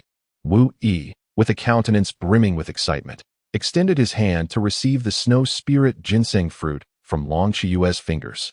Whether intentional or otherwise, their fingertips brushed briefly, imparting a sensation both cool and smooth. A flicker of indignation crossed Long Qiyue's eyes as she spoke in a measured tone. Please wait outside the hall for a moment. I shall arrange for Captain Li to escort you back to your residence afterward. Wu Wai glanced at Li Yin, his heart brimming with joy, and quickly responded, Yes. Your Majesty, I take my leave. To have Li Yin escort him? Are you certain, Empress? If that were to happen, the commander of the Dragon Shadow Guard might just be in my grasp. Chapter 17. The Hammer King emerges, leaving Li Yin on edge. After Wu Wai departed, Long Qiyu, hands clasped behind her back, suddenly inquired, Li Yin, what are your thoughts? Li Yin nodded slightly. She had been outside the Golden One Hall today, perceiving all matters of the court with her spiritual awareness. She understood that Long Qiyu was referring to Wu Wai's sudden change in demeanor. Your Majesty, Wu Wai's words and actions today are indeed peculiar. As if he were a different person, displaying a more pronounced brilliance. From my understanding of him, his previous debauchery did not seem to be a mere fade. Her voice was melodious, akin to the sound of a lute, clear and crisp, reminiscent of a mountain spring's gentle trickle. It imparted an impression of having quenched one's thirst abundantly without leaving a trace of unrefined demeanor. Yet, it carried a hint of coldness that kept others at bay. Long Qiyu found it somewhat amusing. Could it be that Ninth Sister had given him a thrashing, thus awakening him? She recalled Wu Wai's various behaviors in the court today, as well as their recent conversation, her phoenix-like eyes reflecting a pondering curiosity. Lin paused for a moment before articulating her perspective. Your Majesty, regardless of whether Wu Wai's past debauchery was a disguise, his overwhelming brilliance in the court today lacks a certain composure. Furthermore, he acted impulsively and erratically, which could easily provoke unnecessary calamities. She left her remaining thoughts unspoken. Yet her meaning was clear. She advised the Empress against entrusting Wu Wai with significant responsibilities. After all, impulsiveness is always a grave misstep, particularly in critical matters. Unexpectedly, Long Qiyu gently shook her head. No, therein lies his greatest intelligence. She turned to Li Yin, speaking in a solemn tone. Although Wu Wai appeared ostentatious today, he simultaneously showcased his formidable presence. Consider this. Even if he had chosen to endure and spare Su Yangshuo and Lin Jingtang today, would the Su family let him off the hook? Certainly not. True enemies will not show mercy based on any internal transformation you undergo. Since he has become a sworn enemy of the Su family, displaying strength is, in fact, to his advantage. This may serve to intimidate those bothersome minions, allowing him to focus on the formidable Su family. Having discerned the Empress's admiration for Wu Wai in her words, Lin opted for silence. It was the first time since the Empress's ascension over a year ago that she had witnessed such high praise for a minister. Go ahead. Lin responded with a bow. Understood. As Wu Yigong stepped outside the palace, he was greeted by the smiling figure of Eunuch Lu, whose demeanor resembled that of a clandestine meeting with an old lover, exuding an air of frivolous delight. Your Highness, you have emerged. We have prepared the carriage for you. Please, do step this way. Wu Yi pondered for a moment, but could not resist offering a gentle reminder. Master Lu, there is no need to smile so provocatively in the future. It leaves me with an unsettling feeling. Master Lu cast him an irritated glance and then, noticing the absence of others, he shyly lowered his voice and inquired, Does the young master know why our family entered the palace to serve as eunuchs? Wu Yi instinctively sensed something amiss, subconsciously maintaining a certain distance from the other party. Why? Lu Gonggong cast a sidelong glance at him, a bashful smile gracing her lips. Because we do not favor women. Wu Yi bared his teeth, distancing himself once more from Eunuch Lu. Stay away from me, he exclaimed, feeling as though the very air he breathed had become tainted. After following Eunuch Lu for a short while, he beheld an extraordinarily opulent carriage. However, the steeds pulling it were no ordinary horses. Instead, they were four majestic, fire-emanating spirit beasts, each a sixth-tier creature known as the Scarlet Flame Dragon Rider. With their dragon heads and robust bodies, they exuded an impressive and formidable presence. This was the royal mount of the Longhua Empire, a symbol of status and prestige. They entered the carriage. As Wu Yi awaited Li Yin, he pondered the forthcoming strategic maneuvers. The Su family would undoubtedly seek retribution against him, and it was likely they would dispatch assassins to eliminate him. Currently, with his grandfather having been away from home for several months, only his father, the martial king of the Eighth Realm, remained to uphold the integrity of the Dingwa royal manor, rendering it rather precarious. Should any significant upheaval arise, the absence of a martial emperor to oversee the manor would be utterly untenable. Moreover, he intended to fully exploit the various functions of the Merit Hammer. The Merit Hammer comprises 10 hammers, each representing a distinctive capability, all of which are exceptionally formidable. The first hammer, Reversal of the Celestial Poles. The second hammer, Legacy of Wei Wu. The third hammer, Transforming Stone into Gold. This function allows the Merit Hammer to infinitely elevate the grade or efficacy of any item, transmuting refuse into treasure and treasure into supreme treasure. For instance, he could forge a first-grade elixir into a 9 Heavens Sacred Elixir, convert an ordinary dagger into a 9 Heavens Sacred Artifact, elevate a low-tier martial technique into a 9 Heavens Sacred Method, or even transform a humble blade of grass into a sacred spirit herb. Remarkably, Even the Empress's bitter tea could be refined into the aromatic original sacred tea that wafts for miles. This particular function is truly extraordinary and indeed the sole capability that cannot be employed against others. The fourth hammer, tempering fire into steel, enhancing others' cultivation routes, among other benefits. The fifth hammer, prohibition of output. The sixth hammer, a hammer to seal the sound. The seventh hammer, heart and mouth in accord. As for the final three hammers, 8, 9, and 10, they remain locked, requiring numerous merit points for their unsealing. In summary, each function surpasses the last in potency, if wielded adeptly. He could certainly ascend rapidly and resolve the current crisis. At that moment, the sharp yet sycophantic voice of Eunuch Lu pierced the air outside. Lian responded coldly, then proceeded to lift the curtain of the carriage and entered, taking a seat opposite Wu Yi. The spacious interior of the carriage allowed for their seating arrangement to be quite comfortable, with no sense of crowding whatsoever. Wu Yi cast a glance at Li Yin's favorability, which had plummeted to -80. How many strikes would it take to elevate it to 90? It is worth noting that he had only recently managed to raise Yu Jia's favorability from 84 to 90 after striking over 200 times. At that moment, the four Scarlet Flame Dragon Knights, pulling an opulent carriage, gracefully ascended into the air, soaring directly towards the Duke's residence. The Scarlet Flame Dragon Knights, classified as 6th-tier spirit beasts, correspond to the martial cultivation level of a martial sovereign, enabling them to traverse the skies effortlessly. Furthermore, these 6th-tier spirit beasts possess awakened intelligence, rivaling that of an adult human. They can navigate familiar routes without the need for a coachman's guidance. Noticing Wu Yi's unwavering gaze upon her, a flicker of disdain crossed Li Yin's cold eyes. Why does the young master regard me so intently? With a mischievous smile, Wu Yi remarked, how would you know I am gazing at you if you do not look my way? From the very beginning, this woman harbored animosity towards him. Although he was aware that she looked down upon the original owner, a mere second-generation heir living off the fat of the land, he felt a twinge of discontent. Li Yin, she understood that Wu Yi was quite adept with words, so she gave a cold snort, turning her head away in deliberate disregard. However, unexpectedly, Wu Yi produced a 7th-tier snow spirit ginseng fruit and presented it before her. Li Yin cast a sidelong glance, her tone frosty. The young master's kind intentions have been duly noted, but they are unnecessary. Yet, to her astonishment, Wu Yi simply smirked and retracted his hand. I never claimed it was for you. I merely wished to showcase it. How self-important of you. Li Yin's expression soured. Her teeth clenched in irritation as she rolled her eyes and chose to ignore him. Though the snow spirit ginseng fruit was immensely valuable, she held no interest in it, having tasted it before.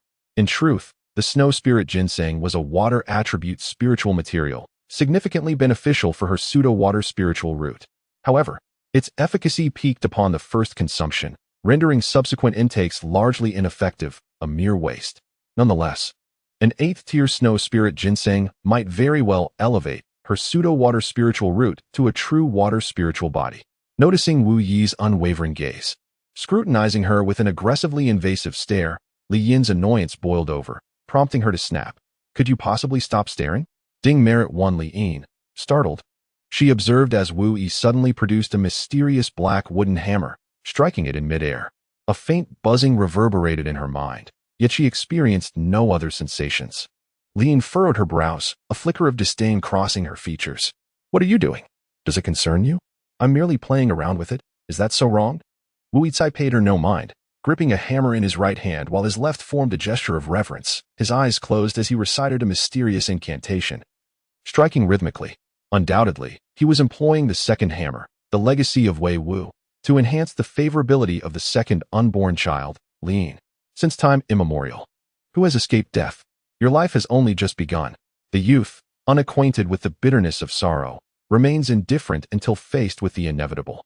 Yet, should a valiant hero soar from Longqing, I shall vow never to speak of love again. The waters of the Yellow River descend from the heavens, while the guillotine of Noxus awaits. Ding ding ding. Merit 1, Merit 1. Chapter 18. I perceive you as an HR who has resigned from responsibilities.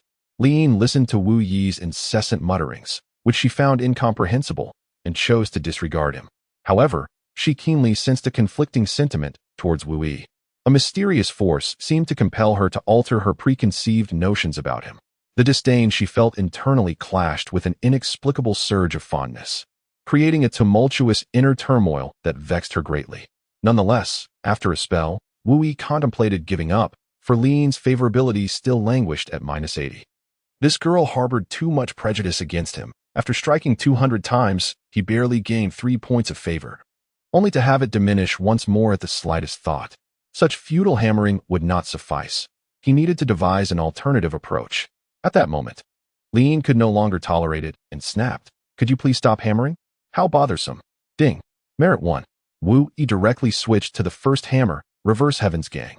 Utilizing the second hammer, Wei Wu's legacy, to enhance rapport was bearable, yet employing the first hammer sent shivers down one's spine.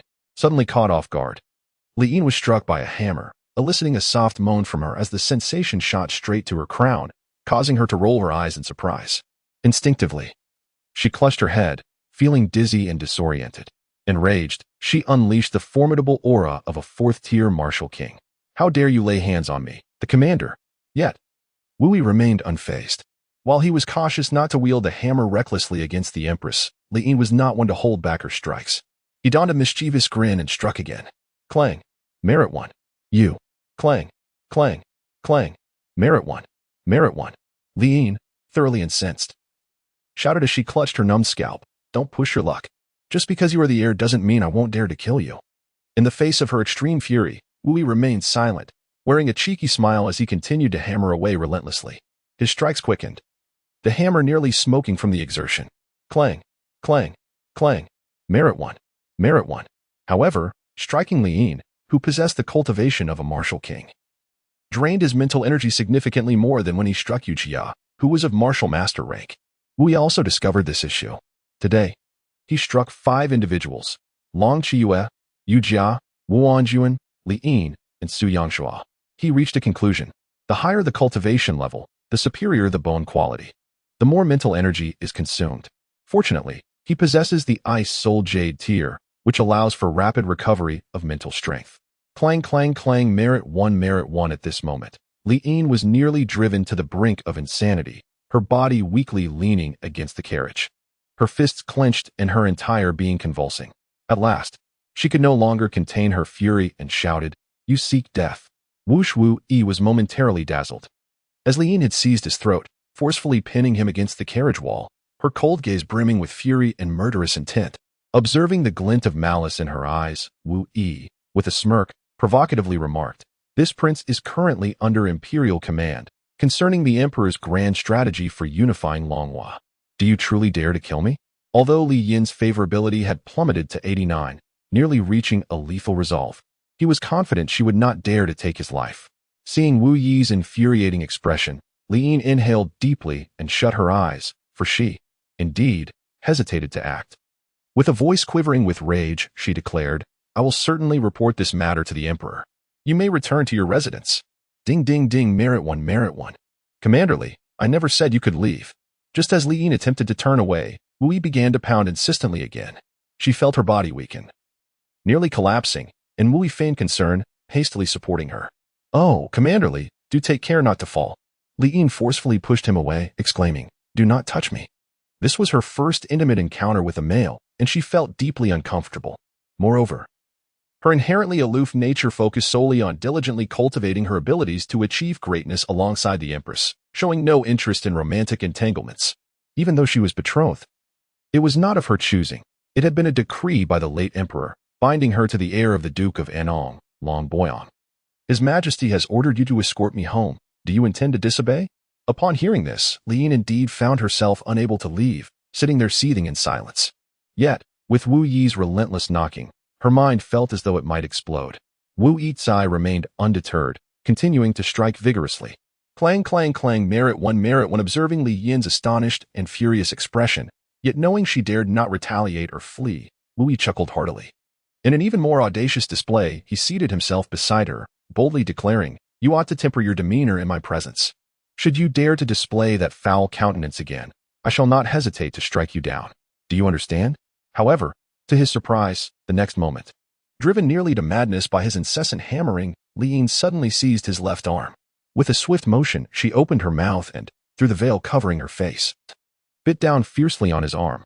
The force was such that it felt as if flesh might be torn away. "Ah, what the hell? Are you a dog?" Who would have imagined that the esteemed commander of the Dragon Shadow Guard would resort to biting like a shrew? Wu Yi let out a pained cry and hurriedly pushed Li Yin's head away. However, the other party had bitten down too fiercely, making it impossible to break free.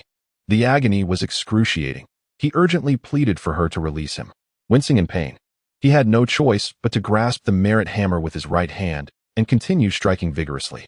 Yet, to his surprise, the faster he struck, the more fiercely Li Yin clamped down. Thus, the two remained locked in this stalemate. In a fit of exasperation, Wu Yi resorted to underhanded tactics. "Ah, you beast! You shameless wretch!" Li Yin, caught off guard by the sudden assault, gasped in shock, her eyes ablaze with indignation, as if she were ready to devour him whole. Wu Yi cast a glance at his arm, where blood seeped through his clothing, staining a significant area in crimson. "Are you a dog or something? Who among the kings would bite?" Yet, as he spoke, he sensed something amiss and lifted his gaze. Li Yin was crying. Her eyes were red and large. Glistening tears swirled in her orbs, presenting a pitiful sight. In this moment, Li Yin truly felt wronged. She was tasked with protecting Wu Yi on his return, only to find herself subjected to such bullying. She longed to leave but felt paralyzed. She wanted to retaliate yet could not. The ambush she endured further deepened her sense of humiliation. Consumed by anger and indignation, she could no longer suppress the grievances swelling within her. With a soft plop, a crystalline tear fell onto Wu Yi's hand. Li Yin rose and sat opposite him, turning her head away in silence. She fixated on her trembling fists, seemingly wishing to strike Wu Yi with all her might. Ding! Li Yin's affection level has plummeted to -93, entering a state of extreme danger. Please refrain from further provocations. Upon hearing the system's alert, Wu Yi ceased his onslaught. It was not fear of Li Yin's wrath that deterred him. Rather, the recent exertion of his mental energy had been utterly exhausting. Even with the rapid recovery granted by the ice essence, he needed a moment to recuperate. His complexion had turned ashen, feeling as if he had been entirely drained of vitality. "I offered you my assistance, and you repay me with tears? You even dared to bite me? It seems you are ungrateful beyond measure." Li Yin remained silent, her eyes growing redder, her murderous intent intensifying. As the esteemed commander of the Dragon Shadow Guard, it was her first experience of such humiliation. Had anyone else dared to treat her thus, they would have faced her blade long ago. Yet, she found herself powerless against Wu Yi. His claim of helping her struck her as profoundly ludicrous. This scoundrel had been tormenting her. How could he possibly have aided her? At that moment, however, Li Yin seemed to sense something, her eyes widening in disbelief. "Did I break through?" To her astonishment, she had unconsciously ascended to the 5th level of the Martial King realm. At her level of cultivation, each breakthrough to a minor tier was a daunting challenge. She had estimated that to reach the 5th level of the Martial King, she would need at least a month of diligent practice. Yet, what was happening now?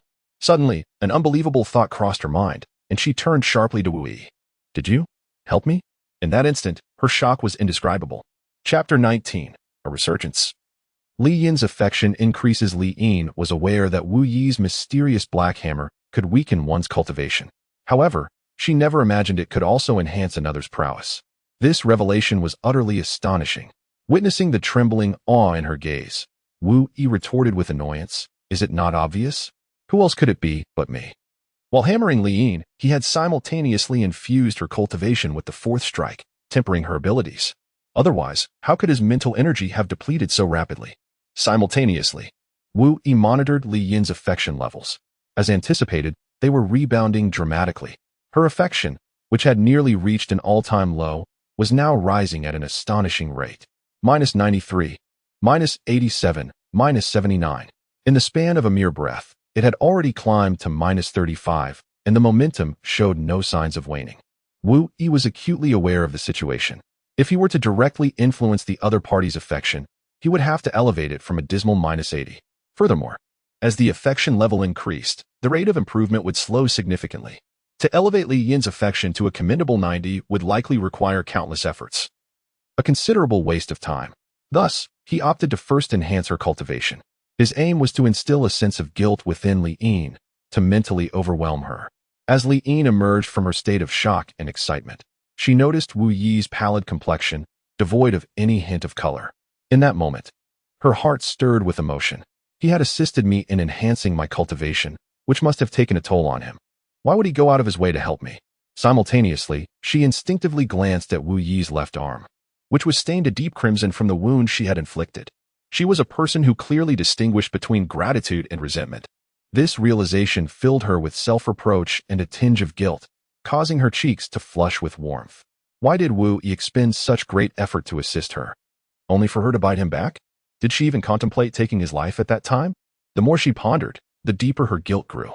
I truly apologize. Wu Yi remained indifferent, closing his eyes to cultivate his spirit. What does it matter if the esteemed leader Li is impressive? Is there any need for him to apologize to a mere second-generation heir like me? I cannot bear such an honor. Yet, within him, joy blossomed. Li Yin's favor had increased significantly, 15 points. This had inadvertently saved him thousands of efforts.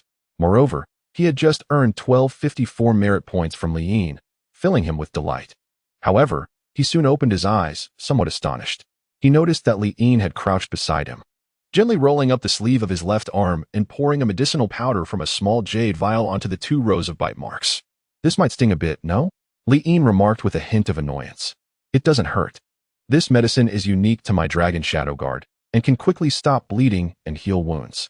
Yet, her tone was no longer as frosty as before. It carried an undertone of softness tinged with apology. But in the next moment, Wu Yi gasped sharply. Did you not say it wouldn't hurt? Li Yin shot him a glare. How can a grown man be so afraid of pain? I feel not a thing. Clang, ouch. Wu Yi immediately struck the hammer. Nonsense. Of course, it doesn't hurt. Clang, clang. Frustrated, he struck 2 more times. Ah, hiss. However, this time, Li Yin showed little resistance. In fact, a flicker of anticipation subtly danced in her eyes. At her level of cultivation, gaining even a slight enhancement was akin to scaling the heavens. If her strength could increase, what harm would a few hammer strikes bring? Having tasted the sweetness, she ceased to resist, revealing her true colors. Wu Yi gazed at Li Yin, his mind wandering to the exquisite beauty concealed beneath her black veil. To be rated a remarkable 97 by the system undoubtedly signified a rare gem in this world. Without further ado, he reached out to unveil her face, simultaneously gauging her reaction. As Wu Yi made a sudden move to lift her veil, Li Yin instinctively recoiled. Yet, after a fleeting moment of hesitation, she acquiesced. So be it. If he wished to see, let him behold, as a form of apology on her part. A flicker of vengeful delight surged within her. Long Boyong, if you wish to keep your fiancée's beauty hidden from the world, I shall ensure that others witness it. Much to your chagrin. Since the moment she was betrothed to the heir of the Anong Wangfu by the former emperor, Long Boyong had insisted that she wear a veil. He was a man possessed by an overwhelming desire for control, unwilling to allow anyone to gaze upon his fiancée's countenance. This demand filled her with disdain. Yet compliance was her only recourse. Fortunately, having spent years by the empress's side, she had been shielded from Long Boyong's whims. As the veil slipped away, Wu Yi's eyes sparkled with admiration. She was breathtaking. Her skin rivaled snow, her features were exquisitely chiseled, her nose elegantly refined, and her lips a perfect cherry blossom. Truly, she was as beautiful as a flawless jade sculpture. Noticing Wu Yi's unabashed, fervent gaze, Li Yin felt an inexplicable flutter in her heart. Well, the wound would heal in less than an incense stick's time. She bandaged Wu Yi's left arm, softly murmuring a few words before seating herself across from him. Donning her veil once more, Wu Yi did not respond to her further, closing his eyes to rest. The carriage fell into a profound silence. Before long, the carriage descended from the heights and came to a steady halt at the entrance of the Duke of Dingwa's residence. Wu Yi opened his eyes and noticed Li Yin with her eyes closed, seemingly in a meditative state for cultivation. He paid her no heed and alighted from the vehicle. To his surprise, just as he stepped down, a voice filled with gratitude emerged from behind him. He chose not to respond. A faint smile tugging at the corners of his mouth. 26 Favorability. Empress, soon the commander of your Dragon Shadow Guards will be mine. Chuckled a sinister laugh. Before Wu Yi could step into the royal residence, he noticed Yu Jia rushing out with a worried expression, her urgency palpable. Why have you taken so long to return? His Majesty hasn't troubled you, has he?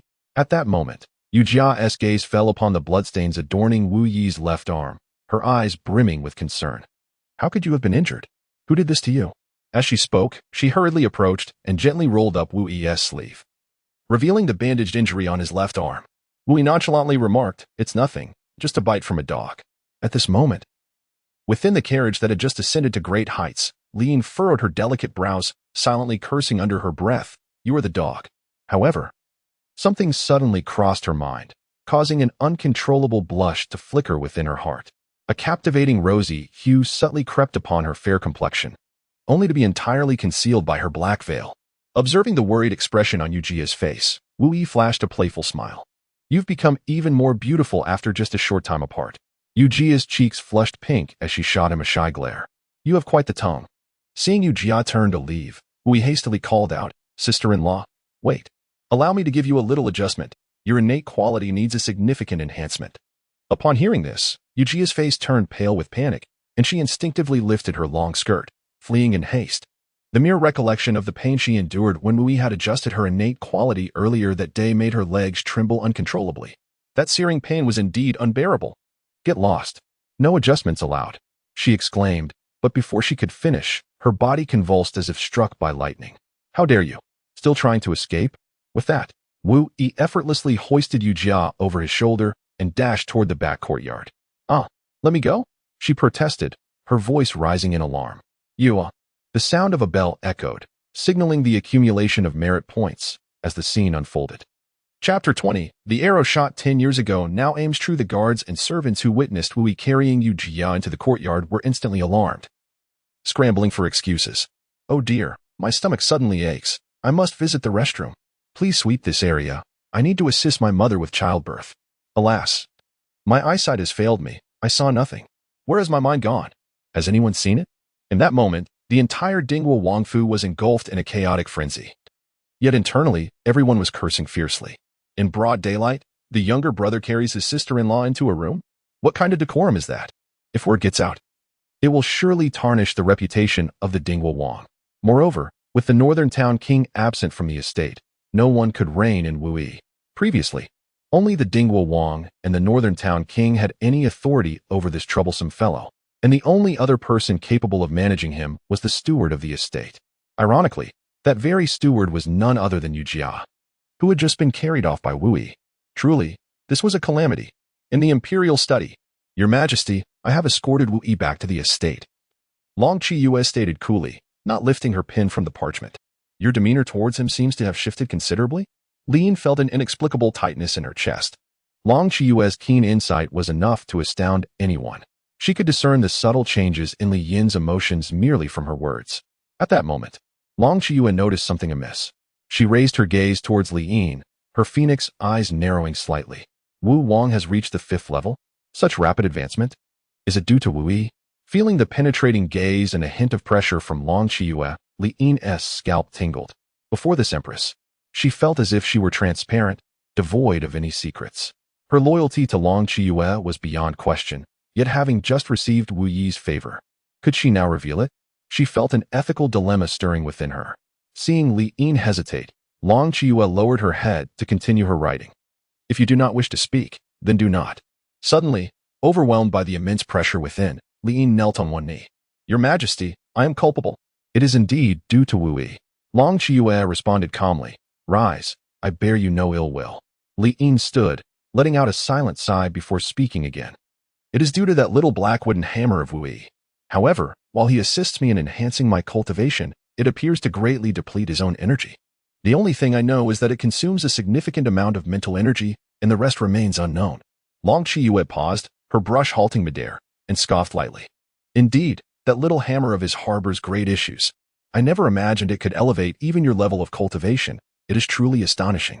Simultaneously, her curiosity about Wu Yi intensified. She felt that he concealed immense secrets and boundless energy within him, perhaps even something extraordinary. Moments later, Long Qiyue set down her brush and pushed the completed list across the table. "From this moment forth, command the Long Shadow Guards to closely monitor the actions of these individuals." When Li Yin glanced at the list, her pupils constricted slightly. The names listed were all prominent ministers or generals wielding military power, each connected to the Su family in some manner. Even the late emperor's younger brother, Prince Enong, was included. Now, just as Li Yin turned to leave, Long Qiyue unexpectedly added, "Starting tomorrow, you are to secretly protect Wu Yi to prevent the Su family from resorting to desperate measures against him. Wu is indeed a significant pawn for her, and her demise cannot be permitted just yet." Upon hearing this, Li Yin inexplicably felt a surge of joy and instinctively clasped her hands in gratitude, exclaiming, "Thank you, Your Majesty." However, as soon as the words escaped her lips, she realized her blunder and hurriedly took her leave, flustered. Long Chiyue raised an eyebrow, pondering, "Thank you, Your Majesty? Did you just express gratitude?" She found amusement in the situation, reflecting on how Li Yin seemed to take pleasure in this, as if receiving a royal favor. Having been by Li Yin's side for many years, Long Chiyue was well acquainted with her character, proud, aloof, and solely focused on her cultivation, with little regard for romantic attachments. It was safe to say she harbored a strong aversion to men. Yet, unexpectedly, she had developed a peculiar attitude towards Wu. How intriguing. Pausing for a moment, an inscrutable smile flickered in Long Chiyue's eyes as a thought crossed her mind. "Dear uncle, perhaps you would never have anticipated that the arrow you released a decade ago would eventually find its mark at the center of your brow." Li Yin was the sole daughter of the former commander of the Dragon Shadow Guards, Li Yin, who had recognized her extraordinary talent for cultivation from a young age and had groomed her as his successor. 10 years ago, Wang Longyan of the Anong Kingdom also discerned Li Yin's potential as the future heir of the Dragon Shadow Guards. He foolishly aspired to control the guards himself and requested the late emperor to betroth Li Yin to his eldest son, Long Boyang. Long Chiyue was quite familiar with Long Boyang's character, possessing an insatiable desire for control, ruthless, and consumed by jealousy. If he were to discover that his fiancée was entangled in an ambiguous relationship with another man, that would indeed be entertaining. "Uncle, I once vowed before my father that I would never harm you upon ascending the throne. However, should the Duke of Dingwa bear a blade against you, I wonder how you would respond." As a streak of light sliced through the sky, Wu Anjuan returned to the Duke of Dingwa's residence after attending to his affairs. Old 6, has Wu returned? Wu Lu serves as the personal bodyguard of Wu Yi, possessing a profound cultivation level of the 9th tier of the martial sect. He is also the adopted son of the king of the state, Wu Yuan, and refers to Wu Anjuan as his brother.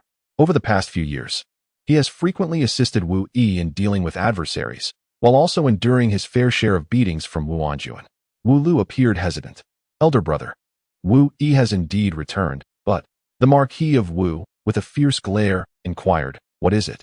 To speak candidly, upon being bellowed at by the Marquis, Wu Lu trembled in fear and quietly responded. After returning to the royal residence, Wu Yi wasted no time and, wielding a small black wooden hammer, rendered Jiara unconscious. Subsequently, he carried Jiara away to his chamber. As soon as he finished speaking, Wu Lu began to weep aloud. "I had intended to prevent that scoundrel." Considering the delicate nature of his relationship with Jiara as uncle and niece, if word of this were to spread, it would certainly invite ridicule.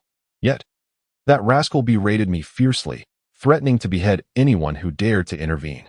"Brother, you must go and check on the situation. It has already been over an hour. And I fear for Jiara." The Marquis of Wuan, filled with rage, let out a thunderous roar. "Wretched son, dare you?" Before his words could fully escape his lips, he had already vanished from the spot in an instant. Wu Lu chuckled. "You scoundrel, dare to bully Jiara? I see you are like a monk with an umbrella, lawless and untouchable. Is there no way to discipline you?" In the past, he had endured many beatings from Lord Wu, and while following Wu Yi, each time, it was Yu Jia who pleaded for his mercy. This kindness was not only extended to Wu Lu. Yu Jia treated all the servants and guards of the Wang residence with great consideration, earning their respect and gratitude. Before Wu Anjuan arrived at Yu Jia's small courtyard, a faint yet evocative sound of agonizing moans wafted through the air. "Erlang, it hurts so much. Please stop. I don't want this anymore." The Duke of Wuan was instantly enraged, his eyes ablaze with fury. How could this be? With my uncle's wife? What kind of decorum is this? His formidable aura, akin to that of a martial king, erupted suddenly, his furious roar reverberating across the palace. "Wretched child, come forth at once." Chapter 21. The Jade Crown, a mere ordinary item, is complete. "Father, I wish to marry my sister-in-law." Wu Anjuan dared not probe his spiritual energy into the room of Yu Jia, fearing he might witness something he ought not to see. Yet, merely by listening to the sounds, he discerned the turmoil within. He initially intended to leave without a word, but the agonized moans of Yu Jia incited an uncontrollable fury within him. "You wretch, come out at once." Soon, a voice emerged from the room, belonging to Wu Yi. "Father, please attend to your matters. I shall be finished shortly. This is a crucial moment and must not be interrupted."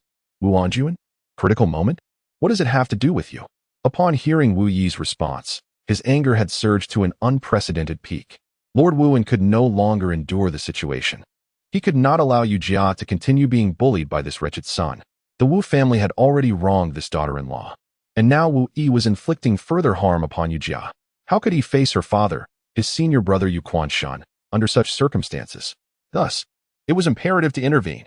With that resolve, Lord Wuan closed his eyes, completely shutting off his senses and mental faculties, striving to shield himself from any sight or sound. He then unleashed a powerful strike, shattering the door with a single blow. The door exploded outward, startling both Wu Yi and Yu Jia. They turned to see Lord Wu and standing within the room, facing the wall in deep contemplation. His fists were clenched, his entire body trembling, giving the impression that he was on the brink of violence. Wu Yi, Yu Jia? Wu Yi, stare. Yu Jia, stare. Father, what are you doing? The Marquis of Wu had completely shut off his senses, perceiving neither sight nor sound. Thus, he was utterly oblivious to Wu Yi's inquiries, consumed instead by his own fury as he bellowed, "Wretched child, today I shall surely strike you down." As he spoke, he pointed vehemently towards the door, roaring, "Now, at once, get out of my sight." However, to his astonishment, in the next moment, the enraged Wu Yi delivered a resounding blow to his head. Although the Marquis of Wuan has sealed his five senses, the tremors of his soul remain perceptible. "You wretched child, clang clang, wretched, clang clang clang, merit one, merit one, merit one." In but a fleeting moment, the Marquis of Wuan found himself clutching his head with one hand while leaning against the wall with the other. It was evident that he had lost his composure. Simultaneously, he became aware that something was amiss. If Wu Yi truly bullied Yu Jia, he would undoubtedly prioritize his escape in fear, rather than possess the audacity to strike him. Thus, he relinquished his senses. Little did he expect that as his hearing returned, he would be met with Wu Yi's furious roar from behind. "What are you, old dang? You're acting tough again? My sister-in-law, and I have done nothing wrong. I merely assisted her in honing her physique. Is that really so outrageous? Dare you shout at me again? I'll make sure you don't live to tell the tale." Hone her physique? What an obscure phrase. At that moment, Yu Jia's feeble voice echoed from behind. "Father, you misunderstand. Erlang is helping me enhance my cultivation talent. He has not bullied me." Ding ding. Just as Yu Jia finished speaking, she was met with two forceful strikes, causing her already weakened form to collapse onto the bed once more. Wu Yi shot her a glare, his irritation palpable. "Silence. Who told you to be so provocative? Anyone in my position would have misconstrued the situation." Wu Anjuan, his head still spinning from the blows, soon realized he had misjudged Wu Yi. He then turned to face the two individuals. There, he beheld Yu Jia sprawled across the bed, her complexion flushed and drenched in sweat, strands of hair clinging to her forehead. As for Wu Yi, he sat at the edge of the bed, his pallor suggesting a profound weakness. Wu Anjuan. "No, with the two of you behaving like this, anyone would draw the wrong conclusions. What you just mentioned about helping Jiara refine her foundation, what exactly does that entail? The foundation represents one's innate talent for cultivation, and he is certainly aware of this. Indeed, there are numerous elixirs and rare treasures in this world that can enhance one's foundation. However, they are undoubtedly precious and rare commodities. If Wu Ilian could elevate others' foundations." Ding. Merit 1. Wu Yixian struck a blow at Wu Anjuan, who then spoke with evident irritation. "Just hammer it directly. What else can be done?" He subsequently examined the information regarding Yu Jia. Root bone, ordinary grade perfected. Quite commendable, having reached the pinnacle of the ordinary grade. The next level would be the spiritual grade. My 2 hours of diligent effort have not been in vain. With spiritual grade root bone, one could successfully ascend to the ranks of extraordinary talents rarely seen in a century. Of course, this pales in comparison to the monstrous geniuses like Long Qiyue and Li Yin. However, it matters not. Given a few days, I shall elevate Yu Jia's root bone, perhaps even surpass it. Upon hearing Wu Yi mention that Yu Jia had achieved ordinary grade perfected root bone, Wu Anjuan's eyes widened in disbelief. What? Ordinary grade perfected? He had previously assessed Yu Jia's root bone and was aware that it was merely of the above-average ordinary grade. How could such a significant leap be possible? Determined to uncover the truth, Wu Anjuan swiftly appeared by the bedside. He extended a strand of vital energy, akin to a doctor's pulse diagnosis, wrapping it around Yu Jia's wrist. In the next instant, his eyes bulged in astonishment, utterly flabbergasted. Indeed, it was truly ordinary grade perfected. Moreover, her cultivation had advanced by 2 minor levels. Unbelievable, utterly incredible. Originally at the 8th level of martial mastery, Yu Jia had now achieved the 1st level of martial general. The root bone is the most crucial core of every martial artist. It not only signifies the speed of cultivation, but also indicates how far one can tread along the path of martial arts. Yet, in the blink of an eye, the esteemed northern king of the Longhua Empire began to rub his hands together like a fly, revealing an exceedingly obsequious smile. This. Yeah. My beloved son, what do you think about hammering your father's root bone as well? Wu Yi remarked, not my father, surely. How can your laughter be more repugnant than that of Lu Gonggong? Yu Jia chuckled softly, as it was indeed her first discovery that the esteemed General Wu could also exhibit such sycophantic tendencies. Ding. Merit 1, a voice chimed. Ah, did I amuse you? Who instructed you to be so flamboyant? Your reputation may be tarnished, but I still have my dignity to uphold. Yu Jia refrained from retorting, nearly muttering silently within her mind. Do you still possess a reputation? It has been utterly ruined, I assure you. Subsequently, Wu Yi turned his gaze towards the still obsequious General Wu. I could strike you if I wished, but first, promise me one thing. Wu Anjuan immediately patted his chest and declared, as long as it is within my power, I will certainly fulfill your wishes. I wish to marry my sister-in-law, Yu Jia. Wu Yi's sudden remark struck her like a bolt from the blue, leaving her momentarily stunned. Yet, inexplicably, she felt little resistance within, even a hint of shy anticipation. This peculiar thought startled her profoundly. Upon hearing this, Wu Anjuan rose calmly, retrieving an iron thorn whip from her spatial ring. Wu Yi, General Wu, and then took another sip of the liquor and sprayed it upon the iron-tipped whip to enchant it, softly remarking, it seems that Yi has indeed undergone considerable change. Her courage has grown bolder. As her father, I am profoundly gratified. Wu Ilian chuckled awkwardly and waved his hand. No, father, I was merely jesting, nothing to be concerned about. Come, let us retreat to your chamber for a friendly spar, allowing sister-in-law to rest well. He had already perused the information regarding Wu Anjuan, noting his medium-grade spiritual roots. If all went according to plan, this evening he might elevate to a superior grade of spirituality. Chapter 22, The Su Family's Conspiracy, Ruthless and Malicious Su Yangfeng. In the room of Lord Wuan, he furrowed his brow slightly, his tone imbued with a hint of warning. Father is aware of the close bond between you and Jia. But given the sensitivity of your positions, it would be prudent to exercise caution to avoid any unwelcome gossip. Your reputation has long been tarnished. And while I am indifferent to it, you must not bring harm to Jia. She is a good child, and our Wu family owes her a great debt. Should I discover that you dare to mistreat her, I shall not hesitate to exact severe retribution. Seeing the seriousness etched on Lord Wuan's face, Wu Yi nodded earnestly. Rest assured, father, I would never bully my sister-in-law. Yet, he silently added to himself, I will cherish her dearly. For a gentle and kind soul like Yu Jia, who could possibly not hold her in high regard? Wu Anjuan let out a cold snort. Whom you better? After a pause, he inquired. How should one temper their bones?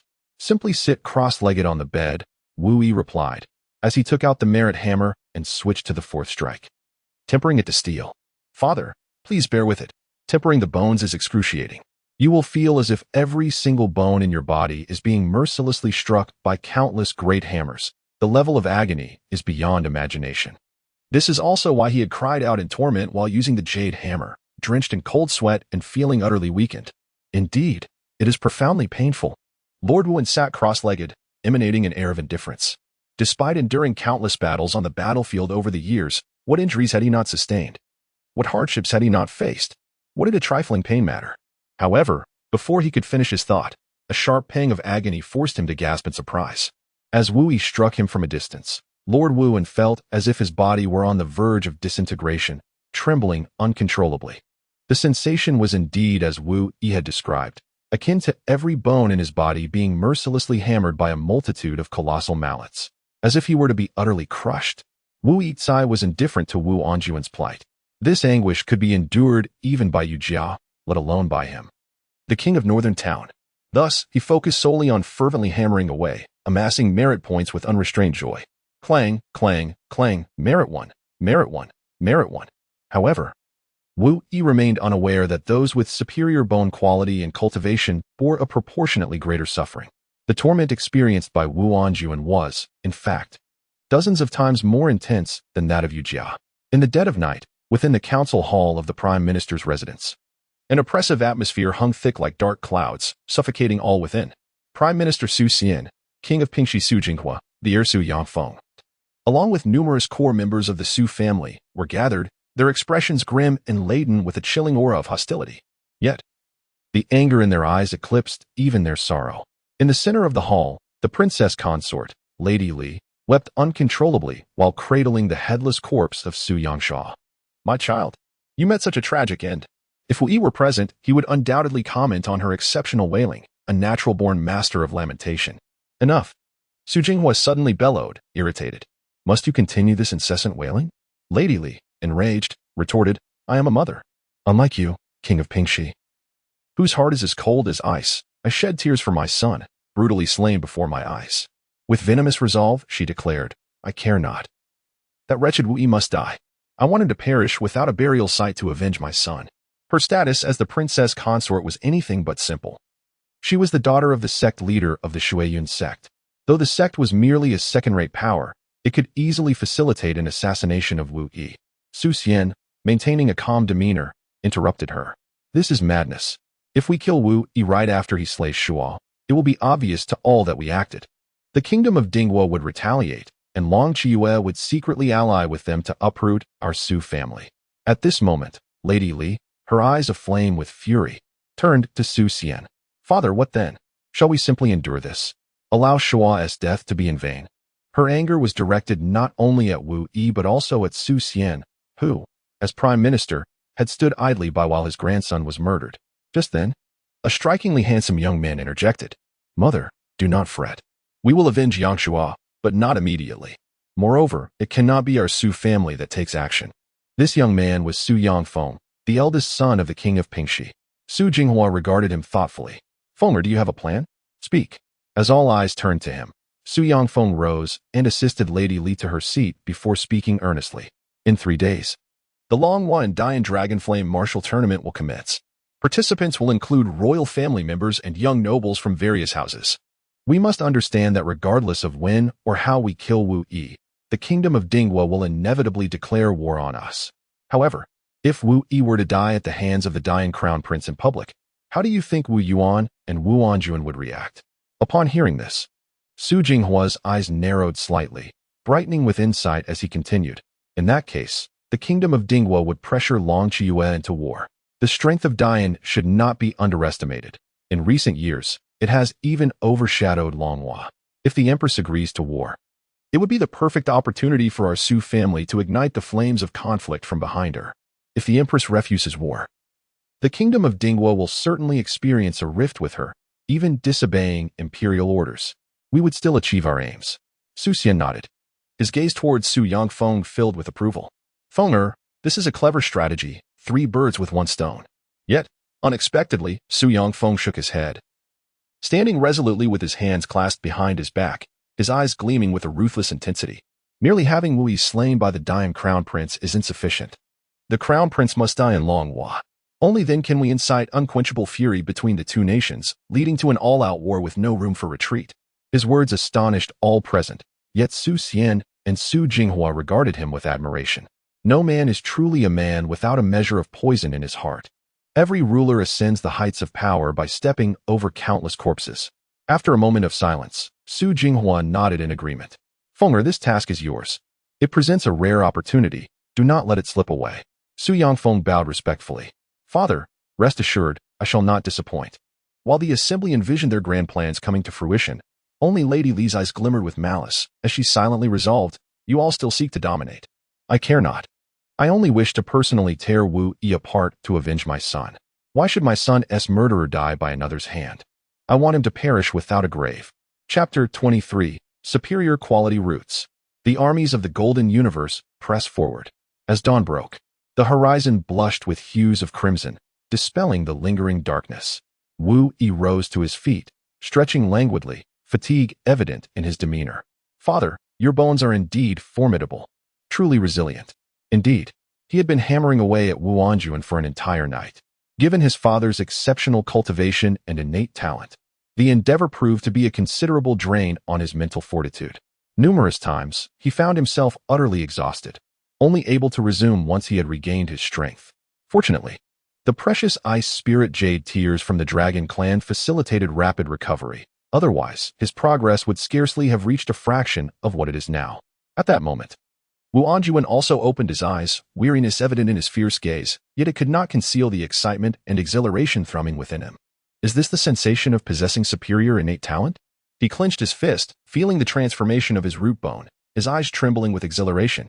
The enhancement of his innate talent had simultaneously led to a breakthrough in his cultivation. It was truly beyond belief. At present, the esteemed Duke of Wu has attained the 9th tier of cultivation under the Martial King, nearing the threshold of the Martial Emperor. Father, do not be anxious. Today, I shall elevate your cultivation, propelling you directly to the rank of Martial Emperor. At that time, the Wu family shall boast 2 Martial Emperors, capable of vanquishing any divine or demonic adversaries. However, to everyone's surprise, the Duke of Wu resisted this tempting allure. Shaking his head earnestly, he proclaimed, "It is unwise. The path of martial arts requires a steady and deliberate approach, especially at my current level of cultivation.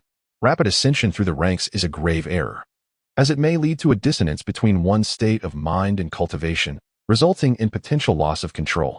It necessitates a period of time or combat to refine and solidify one's abilities." Wu Yi stifled a yawn and waved his hand dismissively. Fine.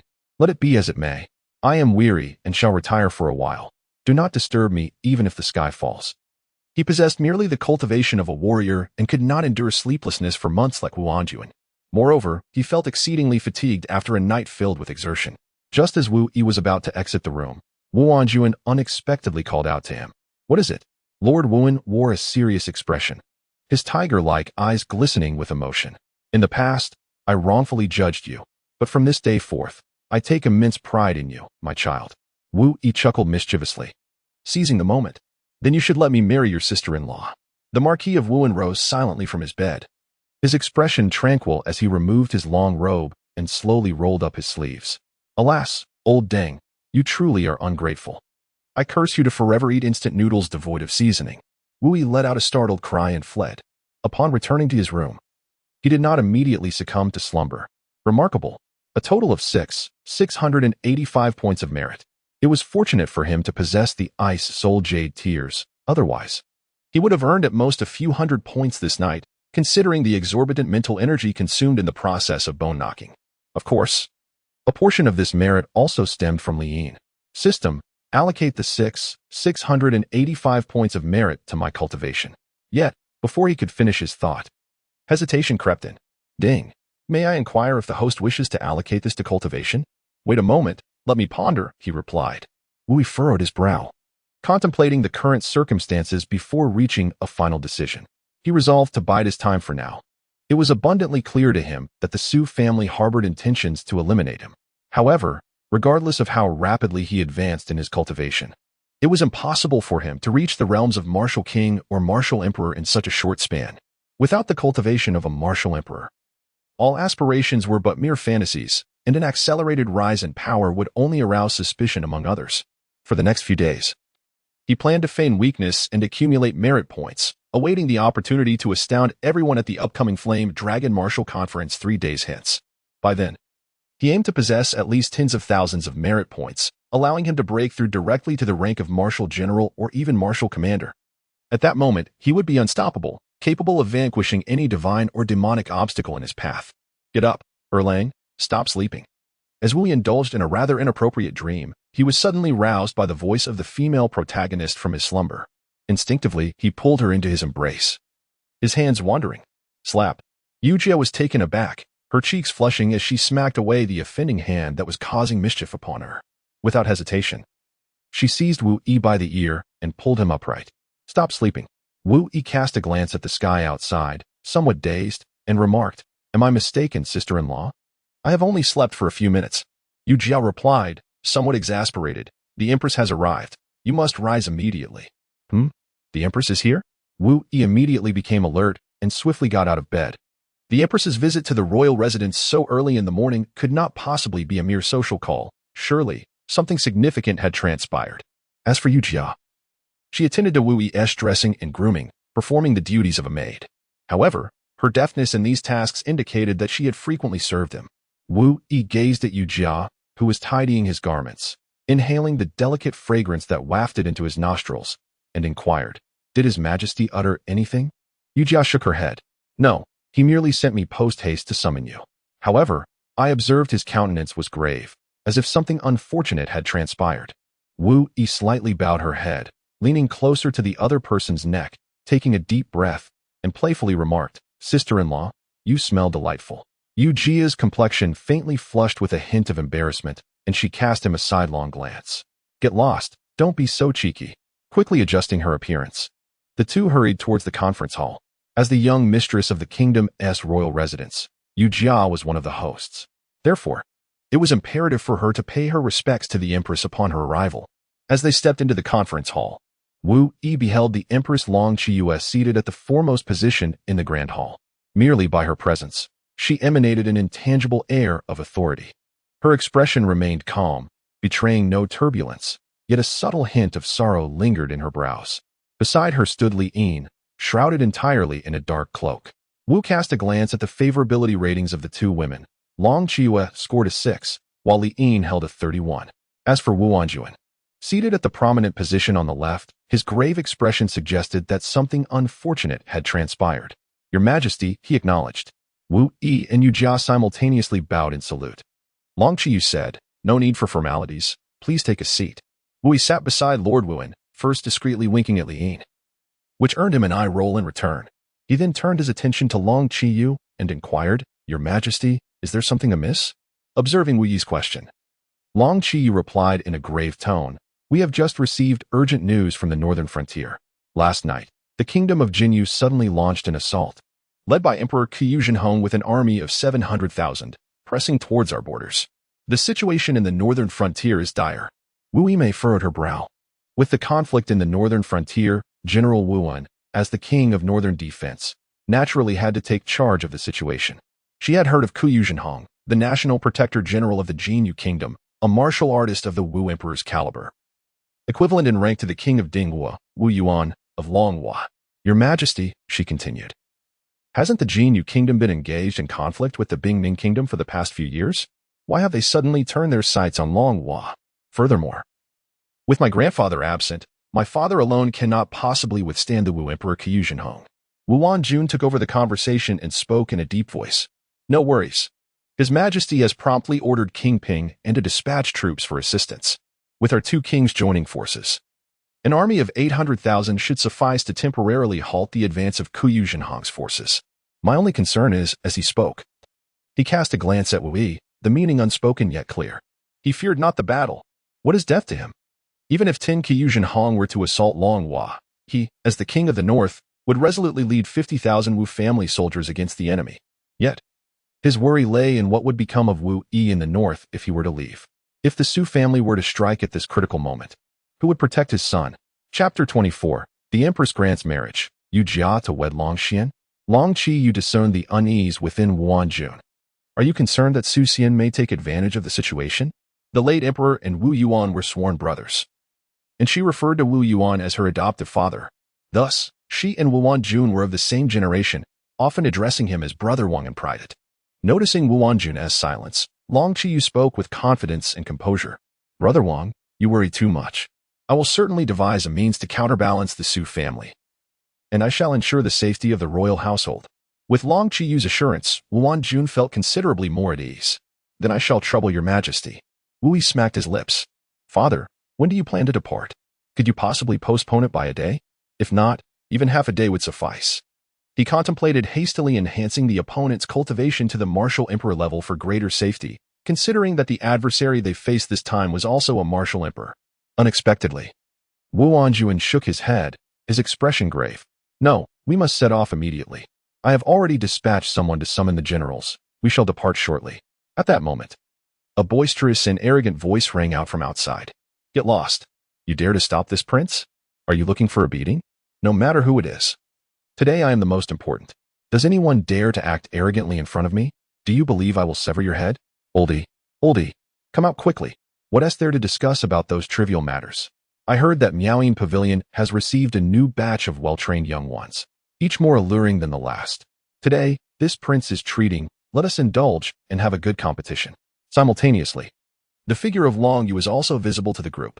He swaggered in, shaking his head and announcing loudly, "Yesterday, old E indeed earned my admiration, but today, he shall be conquered by my unmatched prowess. Ha ha ha." Suddenly, the sound of Long Yu's voice was cut off. In the next instant, his legs buckled, and he fell to his knees. Long Qiyu was seated at the head of the conference hall, silently observing him, her gaze as tranquil as a still pond. "Whose head do you intend to sever?" Long Yu immediately panicked, trembling all over. He had entered the hall on his knees, oblivious to the fact that the Empress had personally arrived due to the urgency of the situation. "Slap yourself." Without the slightest hesitation, Long Yu began to strike his own face, fearful that the Empress would be dissatisfied with him, and thus he struck with great force. Long Qiyu ignored him and turned her attention to Wu Anjuan. "Brother Wang, have you received any news about Father Yi recently?" Several months ago, Wu Yuan departed from home and has yet to return. Presently, with the formidable threat posed by the kingdom of Jinyu, Long Hua finds itself beset by both internal strife and external dangers. It is imperative that the king establish a firm presence to ensure stability. Lord Wuan shook his head thoughtfully and spoke in a low voice.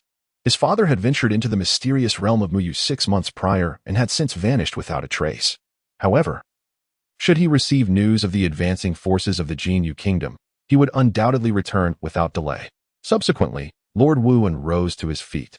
"Your Majesty, I must take my leave now." He then turned to Wu Yi, producing a jade-inlaid golden token, the very emblem of the Wu family patriarch. "Yeah. As I embark on this journey to the northern frontier, I cannot ascertain when I shall return. During my absence, the Wu family affairs shall rest upon your shoulders." In the past, he would never have entrusted such a significant responsibility to Wu Yi, for he had been quite the simpleton. Yet now, he believed his son had earned his trust. Wu Yi and Yujia rose simultaneously. He solemnly accepted the token and assured, "Father, rest assured. I will safeguard our home and protect my sister-in-law." As he spoke, he clasped Yujia's delicate hand from behind. In that fleeting moment, 2 pairs of eyes fixated on the entwined hands of the two. Long Qiyu and Li Yin watched in astonishment. Yujia, taken aback by Wu Yi's sudden gesture, instinctively attempted to withdraw her hand, silently cursing this audacious young man for his recklessness amidst so many onlookers. However, to her surprise, Wu Yi's grip was firm. After a futile struggle, she resigned to her fate. Yet, simultaneously, an uncontrollable sweetness and shyness surged within her, causing her to lower her gaze, her cheeks flushed with embarrassment. Wu Anjun glanced at Yujia's reaction, hesitating to speak, but ultimately refraining from voicing his thoughts. At that moment, Long Qiyu suddenly inquired, "Yujia, I recall that you are the daughter of the former general of the north, Yu Quan-shun?" Yujia promptly affirmed, "Indeed, your majesty, Yu Quan-shun is my father." Long Qiyu narrowed her eyes slightly, casting a glance at Wu Yi before continuing, "At such a young age, enduring 5 years of widowhood must have been a hardship for you. General Yu was a loyal minister who sacrificed for the nation. As a descendant of such loyalty and valor, you are deserving of a place in my royal family." Wu Yi felt an ominous shift in the atmosphere. Long Qiyu, unperturbed by his presence, continued speaking. "It just so happened that the 8th prince had reached the marriageable age and truly required a wise and composed partner to guide him.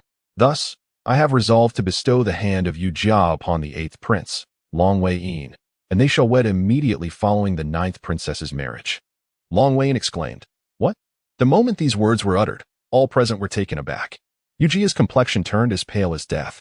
The Duke of Wuan hastily exclaimed, "Your Majesty, you must not." Wu Yi declared loudly, "No, absolutely not. Yujia is my beloved. How could she possibly marry another?" Long Qiyu's phoenix-like eyes flashed with anger. Is the heir apparent refusing to obey?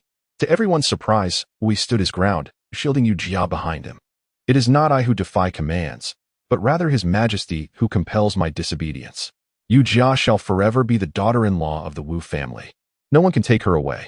At the same time, he pondered on the Empress's bizarre behavior today. With formidable enemies looming and internal strife at hand, why engage in such foolishness at this critical juncture? Long Qiyu cast a penetrating glance at Wu Yi, then glanced at the bewildered Long Luoyin, who was so frightened that he continued to slap his own face, not daring to utter a word. "Its brother has always taken a liking to Yujia. I believe they are quite suited for one another. If you doubt it, just ask him." Long Luoyin, observing Wu Yi's unfriendly demeanor and the overwhelming pressure emanating from Long Qiyu, was utterly confounded. What is happening? Why is this fire burning upon me? As for his feelings, he was conflicted. Ultimately, he could not withstand the immense pressure exerted by Long Qiyu and mumbled, I suppose I like her. A triumphant smile graced Long Qiyu's lips. The heir has heard it. The eighth prince still harbors feelings for Yu Jia. I can assure you. My eighth brother will have only Yu Jia as his wife for the rest of his life, and she shall never be treated poorly. Wu Yi was instantly infuriated. A mocking smile gracing his lips. What nonsense is this? My sister-in-law claims that if one likes someone, one must marry them? What kind of logic is that? If that were the case, I would fancy the ninth princess as well. Why doesn't His Majesty permit me to wed her? Long Qiyue's face turned icy as she exclaimed in fury, preposterous. Chapter 25, The Super Martial Arts Prodigy, Long Yu Seal. The Wrath of the Empress. Wu Yi, undeterred, stepped forward boldly. Today, I shall be audacious. As he spoke, he retrieved the dragon martial sword from his spatial ring and slammed it onto the table. The dragon martial sword, bestowed by the late emperor, lies here. Are you truly intending to kill me, Your Majesty? I, Wu Yi, declare that my sister-in-law shall only be the wife of the Wu family, even if the heavenly king himself were to intervene. At this moment, the other four were momentarily forgotten. Even Long Qiyu appeared somewhat bewildered. She had not anticipated Wu Yi's defiance, daring to confront her, the empress. For the sake of Yu Jia, and even brandishing the dragon martial sword, Yu Jia tightened her grip on Wu Yi's hand in a state of anxiety. She was astonished that Wu Yi would risk his life to protect her, leaving her deeply moved and profoundly shaken. Yet, she could not allow Wu Yi to suffer because of her. This was her own tribulation, one she must endure alone, without dragging others into her plight. At worst, she could take her own life. Your Majesty. However, before Yu Jia could finish her words, Wu Yi shot her a fierce glance and assertively declared, Sister-in-law, do not concern yourself with this matter. If you are unwilling, no one shall force you. Though he spoke thus, he remained vigilant, gauging Long Qiyu's sentiments.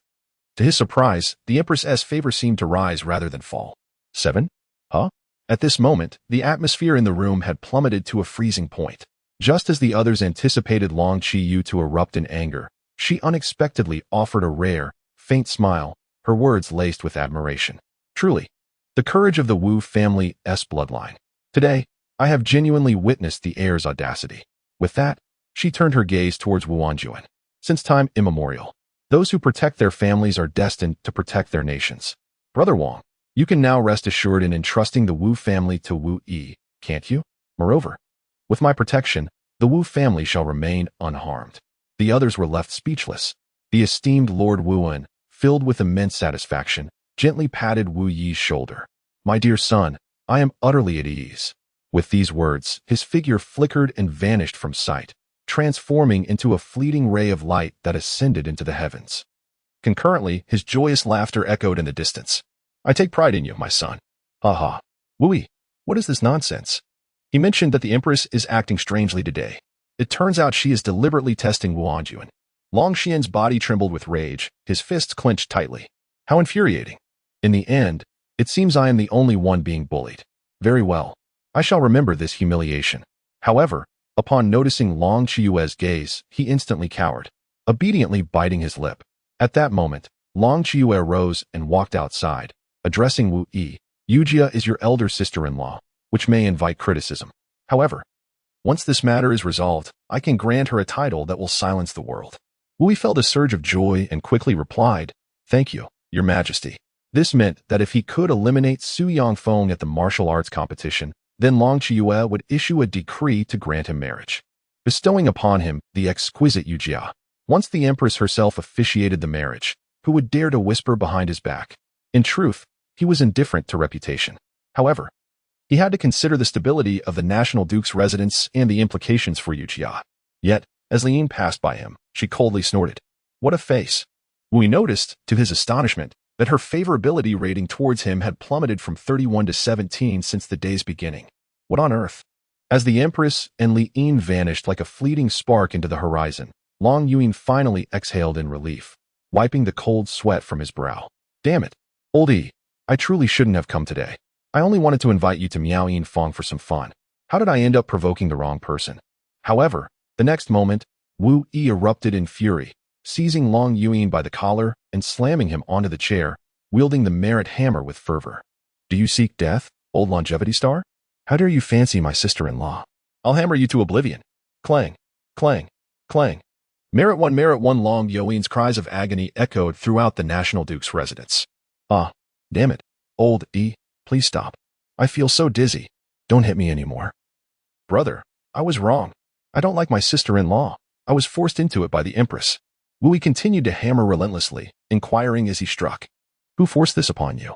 It was the Empress' sister, came the reply. Who compelled you? It was indeed the Empress' sister, as you have witnessed. It was she who exerted the pressure, Old E. Wui smacked his lips. I was curious to see that when he was examining Long Ruoyin's imprint. He also took a moment to investigate the information of the other party. He has the ability to access anyone's information, however.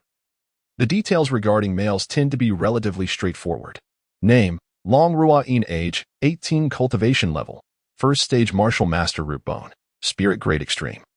With considerable dragon lineage, spirit grade roots are categorized from low to high as inferior, medium, superior, extreme, and perfect. Identity, 8th son of the late Emperor Long Chun, 8th prince of the Long Hua Empire. Evaluation. A fool who dedicates his life to causing trouble, yet possesses exceptional intelligence and understands the virtue of restraint. A despicable character. With a lifespan akin to that of a tortoise. Wuyi's heart abruptly leapt. A spiritual root of the highest caliber? It surpassed even that of the Empress Long Qiyue? Good heavens! Who could have anticipated that a seemingly inept prince, merely languishing in idleness, would unveil himself as a concealed martial genius of extraordinary prowess? Upon reflection, it is not surprising. Historically, emperors are devoid of kinship. Siblings are often adversaries, embroiled in a ruthlessly competitive struggle. Long Weiyin, being the 8th prince, was at a disadvantage due to his youth and frailty. Had he not mastered the art of forbearance, masquerading as an uninterested wastrel, he might have met an untimely demise long ago. Long Qiyue and Long Jiuli are biological sisters.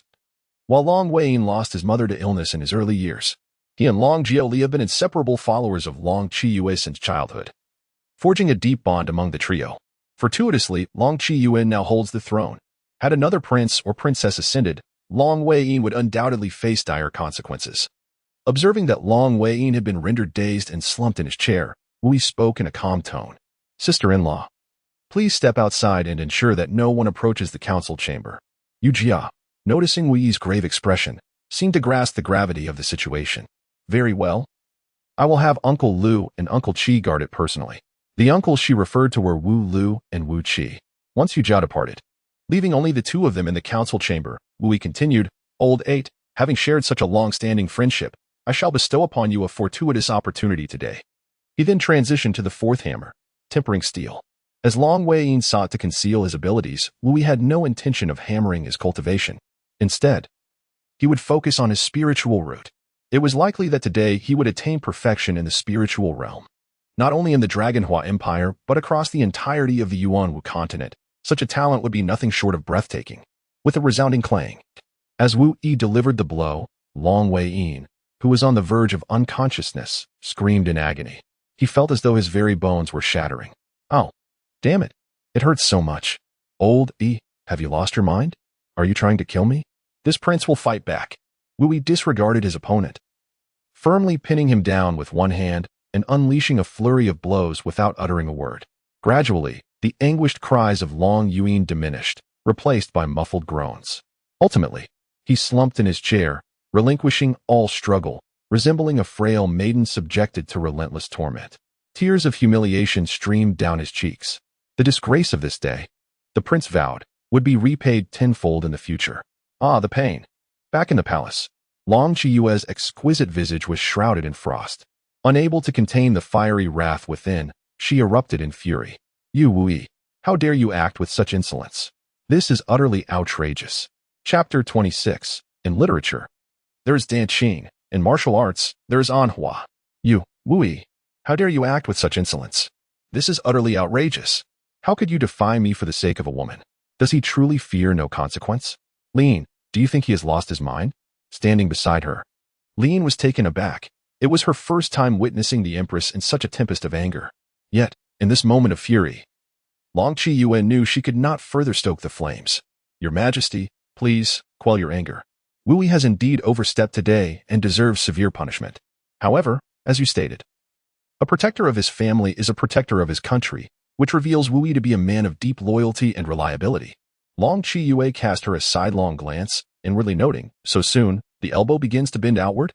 Li Yin felt a surge of guilt under the Empress's gaze, hastily lowering her head in silence.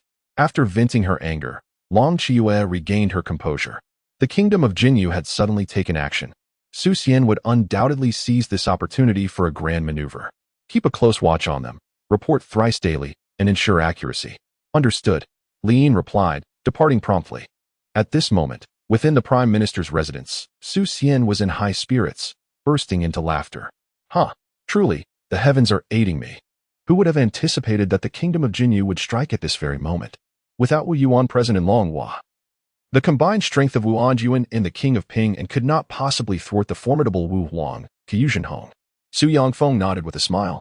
In a few days, Wu Yi and the Crown Prince of Dian will meet their demise at the martial arts competition. By then, chaos will reign in the northern borders. And with Dian and Longhua at war, Long Qiyue will surely be stretched thin.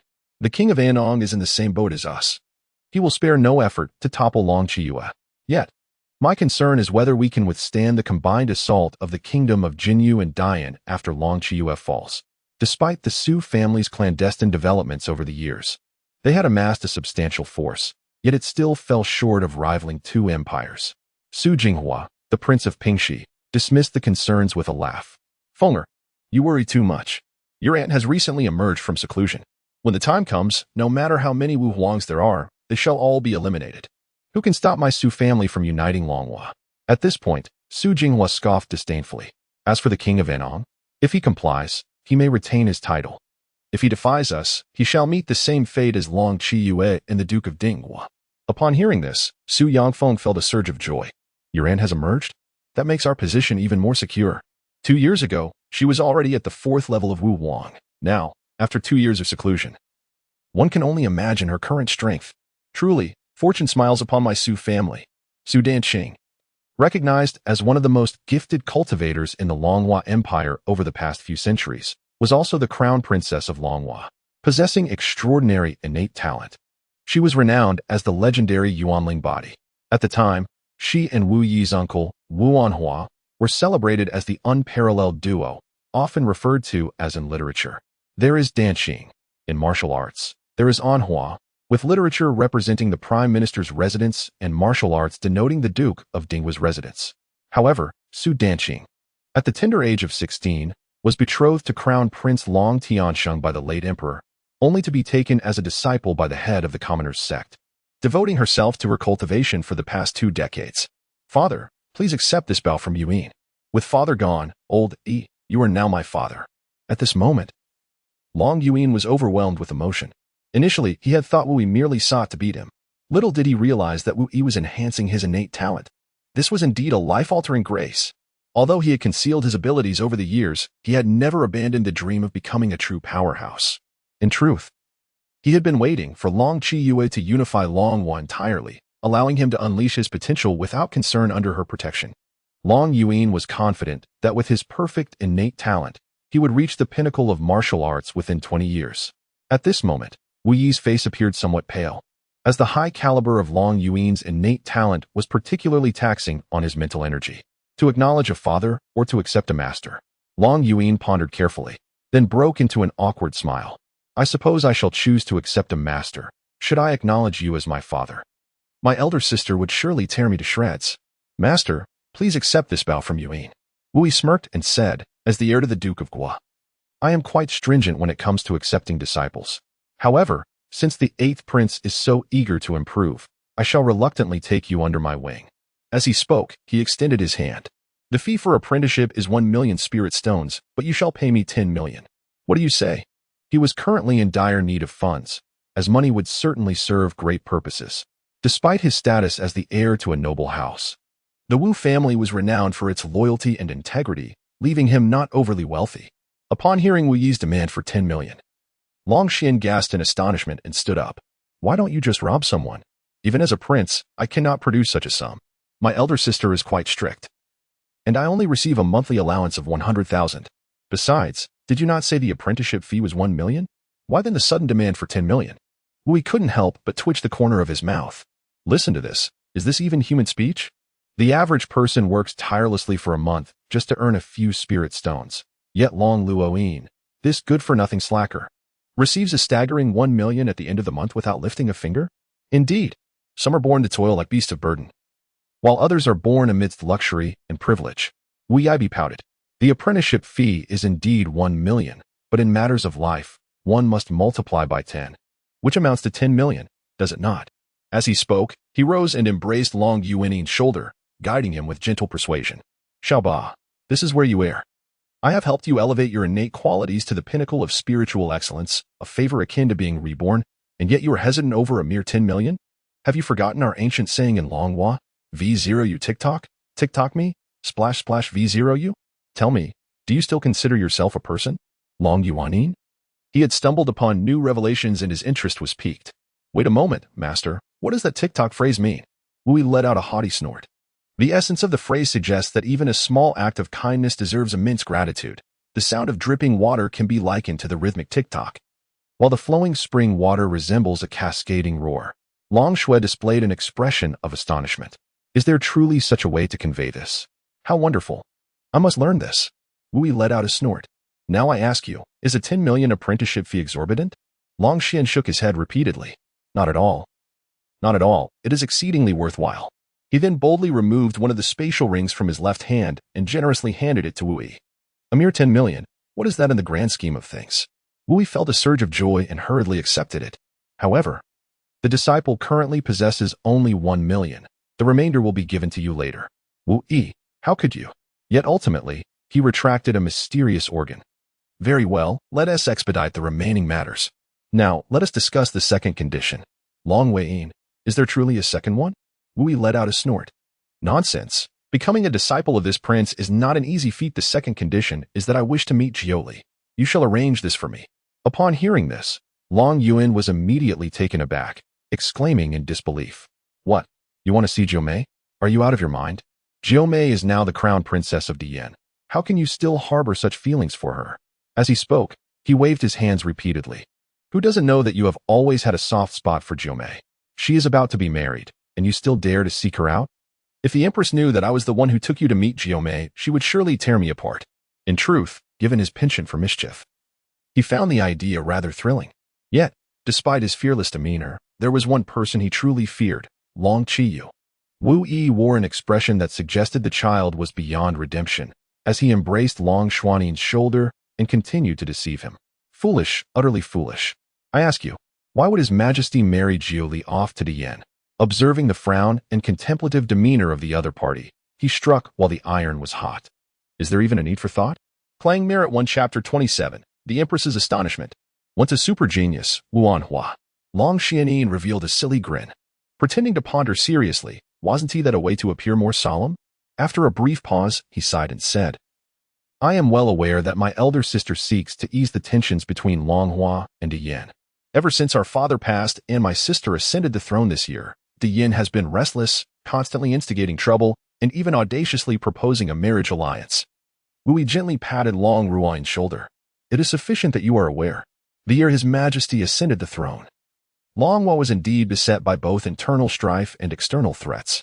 Thus, in the face of the formidable alliance proposed by Dian, despite her profound anger and reluctance, she had no choice but to endure humiliation for the greater good. Now, let me inquire further.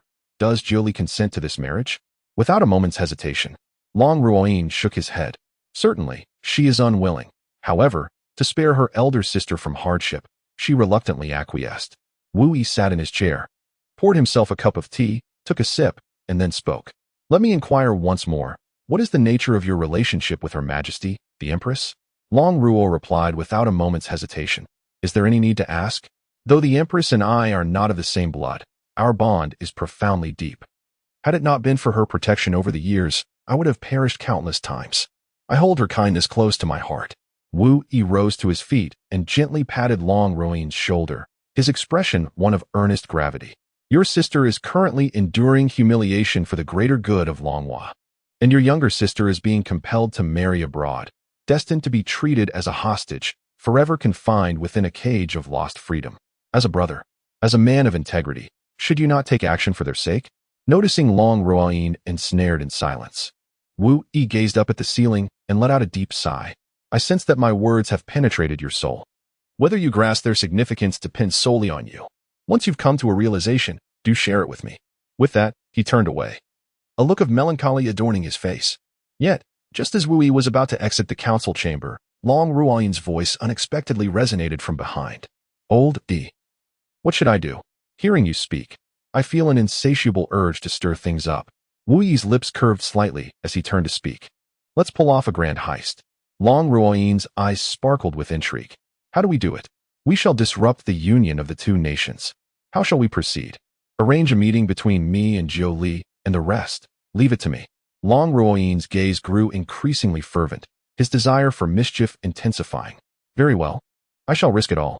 However, you are aware that Jiu Mei has always held a strong aversion towards you. She will not agree to meet. Wu Yi waved his hand and chuckled. It's quite simple. Tomorrow, I shall visit your chamber, and you just need to summon her. The rest will be handled by me. Long Ruoyin found this plan agreeable and nodded vigorously. Excellent. Let us proceed with this. As he spoke, a sly grin appeared on his face. A smile that any man would comprehend. In truth, I would prefer you to win over Jiu Mei. Wouldn't that deepen our bond? With a chuckle, Wu Yi remarked. My dear lad, I am profoundly gratified. Ha ha. After Long Xianin departed, Wu Yi began to make his preparations. The upheaval instigated by the kingdom of Jinyu came as an unexpected shock. The Marquis of Wu has taken up his post in the northern frontier. Now finding himself alone and facing the formidable Su family, a situation that imposes immense pressure upon him. Thus, he must prepare meticulously, for failure would lead to dire consequences. With the last words of Wu Yi still resonating in the air, two figures swiftly appeared in the council chamber.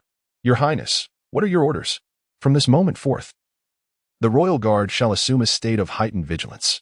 Without my express permission, no one shall enter or exit.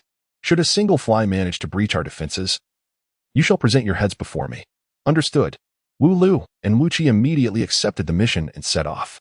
Glancing at the merit points, Wu Yi couldn't help but smile with satisfaction. Currently, there are a total of 17,885 merit points, indicating a commendable progress. The dragon seal's root bone quality is exceedingly high, and Wu Yi hammered for a full 6 hours. Fortunately, the opponent's cultivation was low, allowing the process to proceed swiftly. An astonishing 11,200 merit points were earned. How could I have forgotten about this? With a deft flick of his wrist, Wu Yi conjured forth a crystal-clear, snow-white fruit in the palm of his hand. This was none other than the 7th-tier spiritual fruit, the Snow Spirit Ginseng, bestowed upon him by the Empress. The Snow Spirit Ginseng intermittently exuded wisps of frigid air, causing the temperature of the entire conference hall to plummet several degrees. Merely holding it in his hand, one could feel the bone-chilling sting penetrating deep within. The 7th-tier Snow Spirit Ginseng was already worth its weight in gold. One could only imagine the value of an 8th-tier fruit. Wu Yi placed the Snow Spirit Ginseng fruit on the table, which soon became coated with a delicate layer of frost. He then took out the merit hammer and began to strike. The third strike, transmuting stone into gold, capable of transforming all things in the world while enhancing their efficacy and rank. Its only shortcoming was that it could not earn merit points. In simpler terms, even a blade of dogtail grass could be forged into a 9-heaven spiritual herb by Wu Yi. Of course, he would not engage in such foolishness out of sheer boredom. With a clang, as he brought the hammer down, an unexpected surge of icy energy erupted from the Snow Spirit Ginseng fruit, causing Wu Yi's expression to change abruptly, nearly throwing him off balance. He had not anticipated such a fierce reaction from a single strike, and the consumption of mental energy was considerable. However, with the extraordinary recovery speed of the Ice Soul Jade tiers, reaching the 8th tier was likely a trivial matter. An 8th tier Snow Spirit Ginseng fruit was invaluable. A treasure so rare that it could incite fierce competition among the great empires and factions, leading to conflicts of catastrophic proportions. Time passed, though it was hard to tell how long. Suddenly, a chilling wave of energy erupted from the Wu family's council hall, soaring into the sky and scattering the clouds above. This frigid aura coalesced into sharp icicles hovering in the air, seemingly threatening to freeze the very fabric of space itself. The temperature in a radius of 1,000 meters plummeted dramatically. The sudden phenomenon drew the attention of many in the imperial city, who gathered to marvel at the spectacle. Meanwhile, in the palace, Long Qiue, who had been meditating in cultivation, abruptly opened her eyes and gazed toward the direction of the kingdom's defending princess residence. Her expression filled with astonishment. That aura, the snow spirit ginseng fruit? This momentum? 8th tier? Wu had not anticipated that the promotion of the snow spirit ginseng fruit to the 8th tier would cause such a commotion. He wiped the sweat from his forehead, chuckling to himself. While the 7th tier snow spirit ginseng fruit might be dismissed, what would Commander Li do in the face of an 8th tier one?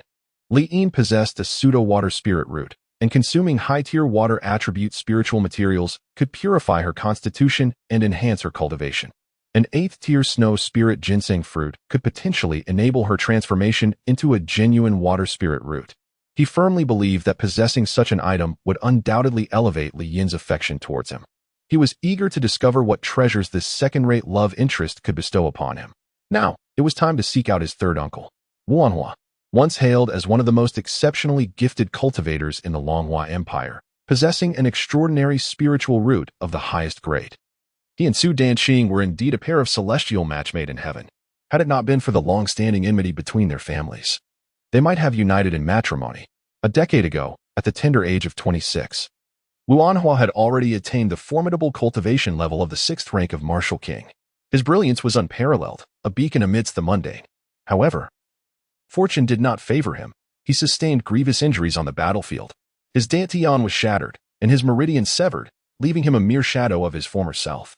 Although he survived, he was condemned to a life of disability. In this world, where martial prowess reigns supreme, being rendered incapable is a most cruel fate. Especially for someone of Wu Anhua's extraordinary talent. This suffering surpassed even death. For the past decade, Wu Anhua has languished in despair, drowning his sorrows in alcohol, isolating himself from all. The one responsible for his downfall was none other than General Ku Yi Zhenhong, the guardian general of the Jinyu Kingdom.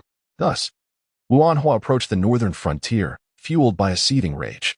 Upon arriving at the most secluded and tranquil courtyard of the Dingguo royal residence, he found himself obstructed by a middle-aged man stationed outside. Go back. Third brother refuses to see anyone. Wu Si was deeply disheartened by Wu Yi, who was nothing more than a parasitic sloth, living off others. Yet, he felt a sense of frustration akin to a blacksmith disappointed by unyielding iron. After all, Wu Yi had grown up before his eyes, akin to a son. Although he had heard of Wu Yi's performance in the court the previous day, his preconceived notions were difficult to alter. Without further ado, Wu Yi produced the family order bestowed upon him by the Duke of Wu and 4th uncle. Is the family order not sufficient? The Wu clan is under my command now. My edicts must not be disobeyed by anyone. Wu Yuan has 3 biological sons and has also adopted 4 foster sons. Wu Si, Wu Wu, Wu Lu, and Wu Qi. However, Wu Wu sacrificed himself a few years ago. Wu Samai furrowed his brow. He had not anticipated that Lord Wu would entrust such a significant family edict to Wu Yi. Although he felt a twinge of discontent, he nonetheless obediently stepped aside, softly advising, third brother's mood has been increasingly deteriorating of late. Please refrain from uttering anything that might provoke him. Wu Yi chuckled and patted Wu Si on the shoulder. Is this something you still need to remind me of?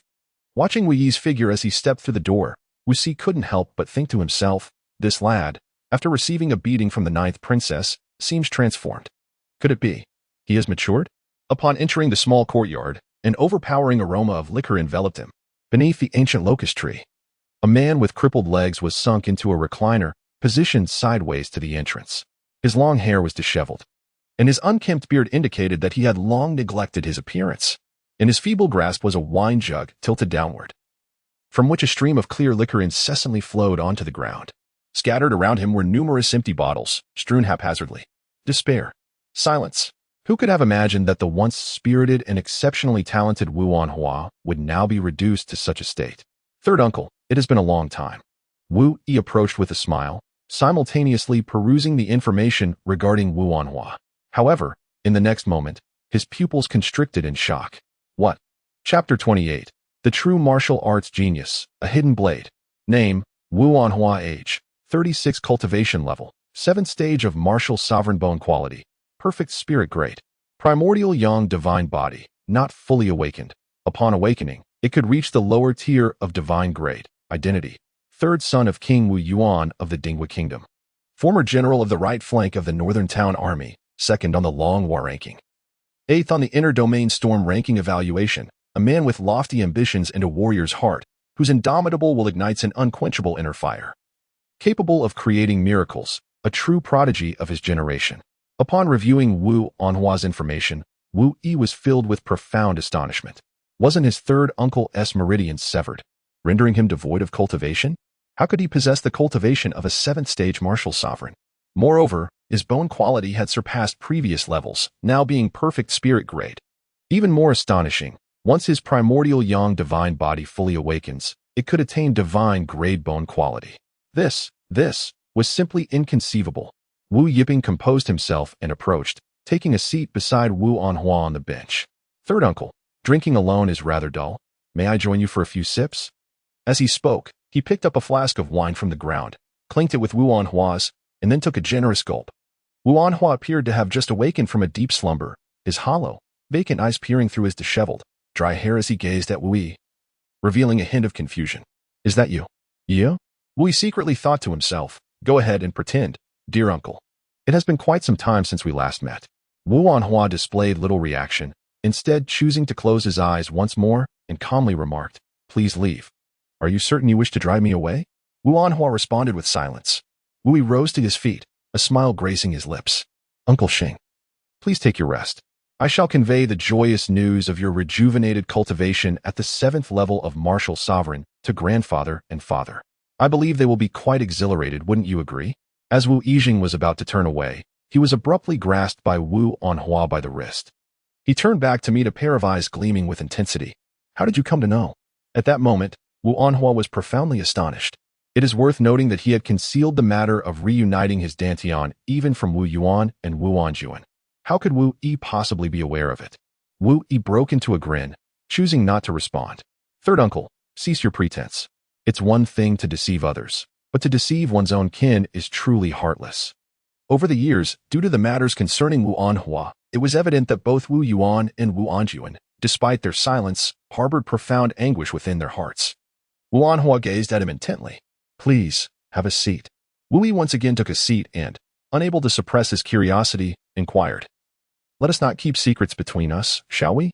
Pray, enlighten me. Once Wu Yi had exposed him, Wu Anhua decided to drop the pretense. It is not that I have deliberately concealed anything. Rather, I have merely acted in accordance with circumstances. Since the fall of the previous emperor and the ascension of the new one, Su Xian's ambition has become increasingly apparent. Meanwhile, the great Yin and the Jin Yu kingdom eye us with predatory intent. Longhua finds itself beset by internal strife and external threats. Should turmoil arise in Longhua, the first to bear the brunt would undoubtedly be the kingdom's royal residence. Wu Yi took over the conversation, suggesting that his third uncle intends to remain patient, only to draw his sword at a crucial moment. Wu Anhua nodded in undeniable agreement. Indeed, since the world recognizes my downfall, I might as well embrace the role of a fallen individual. Wu Yi, filled with curiosity, inquired, Third uncle, I am quite perplexed. How did your Dantian reassemble? One must understand that the Dantian is of paramount importance to a martial artist. Once it is destroyed, restoration is exceedingly challenging. This constitutes an irreversible injury. And the higher one's cultivation and innate talent, the more arduous the recovery becomes, unless one possesses rare celestial materials or the fabled 8-tiered spirit pill. The 8 treasures true pill, such feats are nearly unattainable. Such celestial materials and 8-tiered spirit pills are indeed treasures of the world. And even in a place brimming with energy like Wu Yuan, acquiring them is no simple task. Wu Anhua chuckled softly, a glimmer of unwavering tenacity and relief flickering in his eyes. It is rather coincidental that I had once practiced a form of internal energy cultivation in my early years, which allowed me to nurture a unique essence within my body, even in the absence of profound skills. I always sensed that if this essence could accumulate gradually, it might simulate a gaseous Dantian. However, this essence could not remain within my body for prolonged periods, as it would dissipate.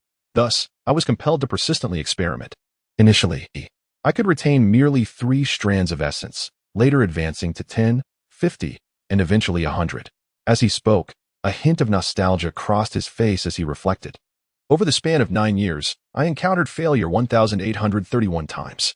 It was only a year ago that I successfully compressed 9,999 strands of essence into a singular gaseous Dantian. Coupled with the ancient dragon bloodwood root my father had sought from the late emperor, I was finally able to completely reconstruct my Dantian. In this moment, Wu Anhua recounted one of the most arduous experiences of his life with the most unassuming of tones. Wu Yi nodded in silence, merely clinking his wine jug with Wu Anhua's before taking a hearty sip. Imagine the profound chasm of despair, a once great prodigy reduced to a shadow of his former self. The impact of such a fall is beyond comprehension. Most would have succumbed to despair and sought an untimely end. Yet, Wu Anhua not only remained undaunted, but also relentlessly endeavored to reconstruct his dantian and re-embark upon the path of martial arts. 9 years. He toiled for a full 9 years, enduring failure after failure. Such unwavering resilience alone is worthy of admiration. As for the ancient dragon bloodwood root, Wu Yi was well aware of its significance. It is a unique treasure of the royal family of the Longhua Empire, reputed to possess the miraculous ability to revive the dead and purify one's bloodline. A decade ago, when his third uncle had just fallen from grace, Wu Yuan sought a piece of dragon bloodwood root from the late emperor to aid Wu Anhua in mending his meridians and dantian. However, the lack of complementary heavenly materials had delayed the process. Third uncle, does this mean you have managed to cultivate your abilities from nothing to the 7th level of martial sovereign in just 1 year? Wang Anhua, peering through his tousled hair, cast a glance at the astonished Wu Yi and let out a hearty laugh. What difficulty lies herein? It is merely retracing the path I once trod. This sentiment held a kernel of truth. A decade prior, Wang Anhua had possessed the formidable cultivation of the 6th level of the martial king. Armed with past experiences and insights, his return to cultivation now resembled an open book examination, allowing him to sidestep numerous pitfalls. After a brief pause, a glimmer of unparalleled arrogance and confidence flashed in Wang Anhua's eyes. If given another year, no, just half a year, my uncle shall undoubtedly reclaim his former zenith, perhaps even surpassing his previous self. Wu Yizha smacked his lips. Uncle San, I understand that geniuses like you are inherently proud. However, what if I were to say that I could help you reclaim your pinnacle within 7 days? What would you say? Wu Anhua was taken aback for a moment, then shook his head in amusement, convinced that Wu Yi was merely jesting. 7 days? To elevate me from the 7th level of Wu Zone to the 6th level of Wu Wang? Wu Yi nodded earnestly. Well, perhaps I exaggerated by saying 7 days.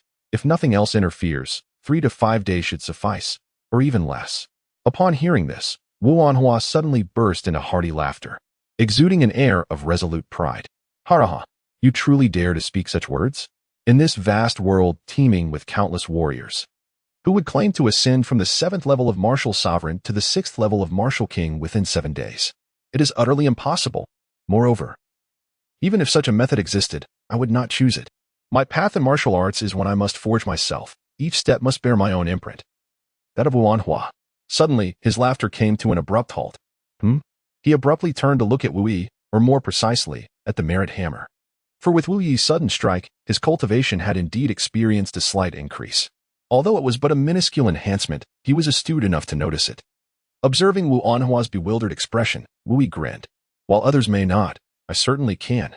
Clang, clang, clang, merit one, merit one, merit one. Chapter 29. After a decade of obscurity, returning as a king. The 4th strike tempers the steel, capable of forging the souls, physiques, cultivations, and foundations of others. Only the strike to enhance cultivation is devoid of pain. It merely brings forth the exhilarating sensation of growth, leaving no other impressions. Wu Yi understood that every genius possesses a distinct pride, often manifesting as obstinacy and arrogance. They frequently perceive the acceptance of assistance as an affront to their character. Yet this stems from their lack of genuine experience with the exhilarating surge of power. In simpler terms, it is mere stubbornness. As Wu Yi commenced his hammering, Wu Anhua's expression transformed from initial bewilderment to profound astonishment. How could this be possible? He acutely sensed that with each strike of Wu Yi's hammer, a surge of pure vital energy would inexplicably emerge within him, merging into his dantian. In a brief span, this equated to the cumulative benefits of several days of arduous cultivation. At this moment, Wu Yi paused, a mischievous grin adorning his face, and deliberately inquired, Third uncle, I shall ask you once more, given such a method for rapid enhancement of one's cultivation lies before you, would you accept it? Wu Anhua, emerging from a profound shock, found himself momentarily taken aback. Despite the overwhelming dread within him, he resolutely maintained his stance. No, my martial path must be grounded. I shall progress step by step. Taking shortcuts is a disgrace to me. So you wish to be obstinate, do you? Very well. Wu Yijian firmly believes that the law of truth is delicious will inevitably confront every obstinate individual. He continues to strike relentlessly. Bang, bang, bang. Merit 1, merit 1, merit 1. Witnessing Wu Yi's incessant pounding without his consent, Wu Anhua immediately erupted in anger, exclaiming, "Stop! The true path of martial arts has no shortcuts. You are destroying my resolve in the martial way."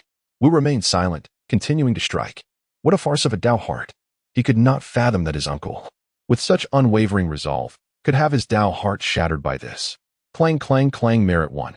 Enough, do not force me to unleash my wrath. With my innate talent, I would never stoop to such underhanded tactics. It is an affront to my dignity. Clang, clang, clang. Merit 1. You have gone too far. Cease at once. Clang, clang, clang. I have expressed my refusal. Clang, clang, clang. No. Clang, clang, clang. Stop, stop. A breakthrough is imminent. Wu Yi observed Wu Anhua, whose expression bore a hint of embarrassment, and erupted into hearty laughter. Indeed, the law of irresistible allure would conquer even the most obstinate souls. Just as his words fell, a sudden surge of energy emanated from Wu Anhua, propelling him to an astonishing breakthrough, reaching the 8th level of martial sovereign. In an effort to mask his embarrassment, Wu Anhua tilted his head back and took a hearty gulp of wine, followed by a deep sigh. What on earth is this? How can it be so extraordinary? Wu Yi still evaded the question, chuckling lightly. Third uncle, do you concede? In Wu Anhua's eyes flickered a glimmer of helplessness. Taking a deep breath, he sighed. Alas, I, Wu Anhua, have devoted myself to cultivation since the age of 3, attained the rank of martial artist by 10, and ascended to the status of a martial king by 20. While I cannot claim to be the greatest in the world, my talents are indeed exceptional and rare. Yet, who would have anticipated that today I would be on the verge of shattering my resolve due to your mere strikes? Wu Yi chuckled. Uncle San, do not be disheartened, for a far greater blow awaits you. What is the enhancement of cultivation? Today, I can elevate you to become the true foremost martial genius of the Yuanwu continent, unparalleled by anyone. Upon hearing this, Wu Anhua's eyes sparkled with a glimmer of brilliance. The foremost martial genius? What does that mean? However, he quickly comprehended the implications. His heart filled with profound astonishment. Are you implying that you can further refine my innate talent? Yet, he soon shook his head in disbelief. Impossible. After consuming the Millennium Dragon Bloodwood, my innate talent has reached the pinnacle of spiritual grade. The only way to elevate it to the lower echelon of divine grade would be to fully awaken the Yuanyang divine body. However, awakening the Yuanyang divine body requires an 8th-tier fire spirit ginseng to ignite it. 8th-tier spiritual materials are already considered rare treasures. They are not so easily found. Wu Yi chuckled. When I say I can, I truly can. Third uncle, bear with me for a moment. Enhancing one's foundation can be quite painful. It has begun. As he spoke, he promptly commenced the process. Wu Anhua smiled nonchalantly, intending to dismiss the pain as insignificant. However, in the next moment, his expression changed abruptly, and he let out a muffled groan. Was it truly this painful? A sudden, excruciating agony coursed through his entire body, causing uncontrollable tremors, and he instinctively crushed the wine flask in his grasp. As Wu Yi spoke, he simultaneously wielded his hammer, diverting Wu Anhua's attention. Third uncle, it is indeed urgent for you to enhance your strength. The Su family may soon undertake significant actions. Grandfather ventured into the Muyu secret realm 6 months ago and has yet to return. Meanwhile, the Jinyu kingdom has suddenly amassed troops at our borders, and father has gone to defend the northern frontier. At this juncture, the Wu family can only rely on you to uphold the banner. Wanhua, though seemingly a mere scholar, possesses an astonishingly resilient spirit. He adapts swiftly to the excruciating pain of enhancing his innate abilities, maintaining an unwavering demeanor.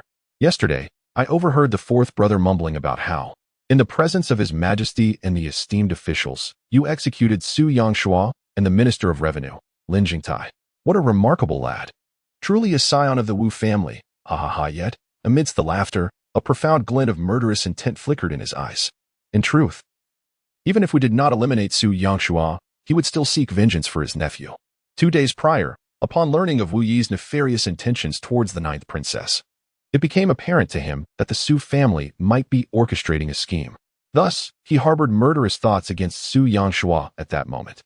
How dare they conspire against his own nephew? They must be courting death. Are they afraid that with their father absent in the northern region, The Wu family would lack a sovereign presence, leading to retaliation from the Su family. However, it is highly unlikely that the Su family would be so foolish as to strike at such a critical juncture, for that would be tantamount to openly declaring their guilt in your demise. Wu Yi shook his head. No. What concerns me is not the Su family's intention to assassinate me, but rather the prospect of rebellion. Wu Anhua furrowed his brow and murmured to himself. Rebellion? There seems to be no reason for it. Although the armies of the Jinyu kingdom are pressing in, the Su family's influence is still insufficient to confront the court. Despite the Su family's clandestine alliances and the considerable power they have amassed in recent years, they are not yet capable of usurping the throne. After a brief pause, he continued, over the past decade, though I have not stepped outside my door, I have kept myself informed about the happenings beyond. Long Qiue possesses the acumen and audacity befitting a sovereign from a young age, and her methods are both shrewd and decisive. In just 1 year since her ascension, she has ruthlessly suppressed the then prominent Su Xian and his faction, at least on the surface. With her strategic prowess, it is implausible that she would readily allow the Su family the opportunity to rebel. Unexpectedly, as soon as Wu Anhua finished speaking, Wu Yi incisively interjected. What if we factor in the Great Yin? Wu Anhua suddenly turned to Wu Yi, his eyes revealing a hint of astonishment. He quickly grasped the crux of the matter. Are you suggesting that the Su family will take action at the Yanlong Martial Arts Conference in 2 days? Wu Yi replied while hammering, indeed, it is possible. If we were to assume that the Crown Prince of Dian perished at Longhua, what do you think Dian's response would be? Wu Anhua was utterly astonished. It goes without saying that the entire nation would mobilize its strength to assault Longhua. Wu Yi nodded. Regardless of how formidable the current empress may be or the numerous contingencies she has in place, she would undoubtedly find herself powerless against the alliance of the Kingdom of Jinyu and the Great Yin. Seizing this opportunity, the Su family would rise in rebellion, rendering any chance of salvation utterly futile. Once Long Qiue were to fall, the first to perish would inevitably be our Wu family. Wu Anhua squinted slightly, then suddenly burst into a hearty laugh. What a clever lad. Could it be that Long Jiuli has truly awakened you? You are utterly transformed from the ignorant person you once were. Can we not dwell on this matter? Wu Yi pouted and swiftly hammered a few times, causing Wu Anhua's lips to twitch in pain. Third uncle, in any case, our Wu family is now tied to Long Qiue like grasshoppers on the same string. We share both prosperity and misfortune. Thus, I assert that enhancing your strength is of utmost urgency. Please do not harbor any reservations in your heart. Wu Anhua chuckled heartily. Rest assured, my uncle's resolve is not so fragile. The rapid progress is indeed exhilarating. Ha ha ha. Wu Yi found himself at a loss for words. Yet a sense of relief washed over him. His uncle's once mighty sword, the legendary weapon that had carved open the heavens, was now poised to once again pierce the firmament. What did 10 years of concealment matter? Upon his return, he remained a sovereign. In the imperial palace, within the hall of nurturing the mind, sat a woman of extraordinary grace and ethereal beauty upon a soft couch. The Empress Long Qiue stood respectfully by her side. Chapter 30. The Imperial Master Ling Yuexian. The Fall of the National Guardian Wu Yuan. In the imperial palace, within the hall of nurturing the mind, the esteemed master addressed her disciple. I must trouble you to make a trip this time. The woman exuded an elegance that seemed to transcend the mundane world. Her skin rivaled snow. Her features were exquisite and flawless, and her beauty was beyond compare. The aura of refined nobility that enveloped her could easily eclipse the vast majority of women in existence. Even the regal Long Qiue found it impossible to overshadow the powerful presence and allure she radiated.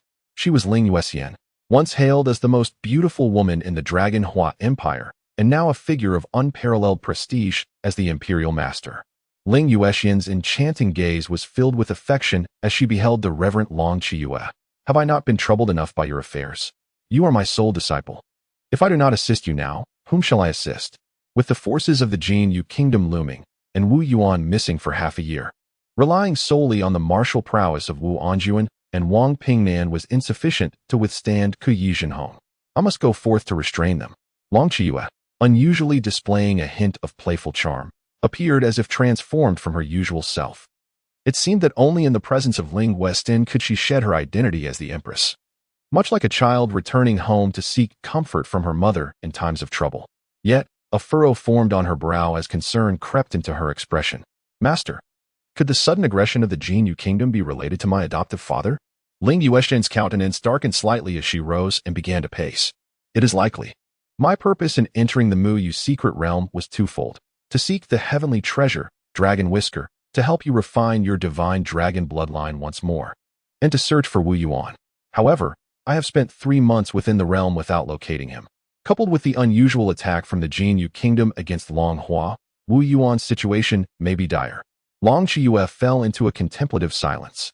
For years, the presence of Wu Yuan, the national guardian, had kept the Jin Yu kingdom in check. Yet, their audacity this time indicated they possessed knowledge regarding Wu Yuan's circumstances.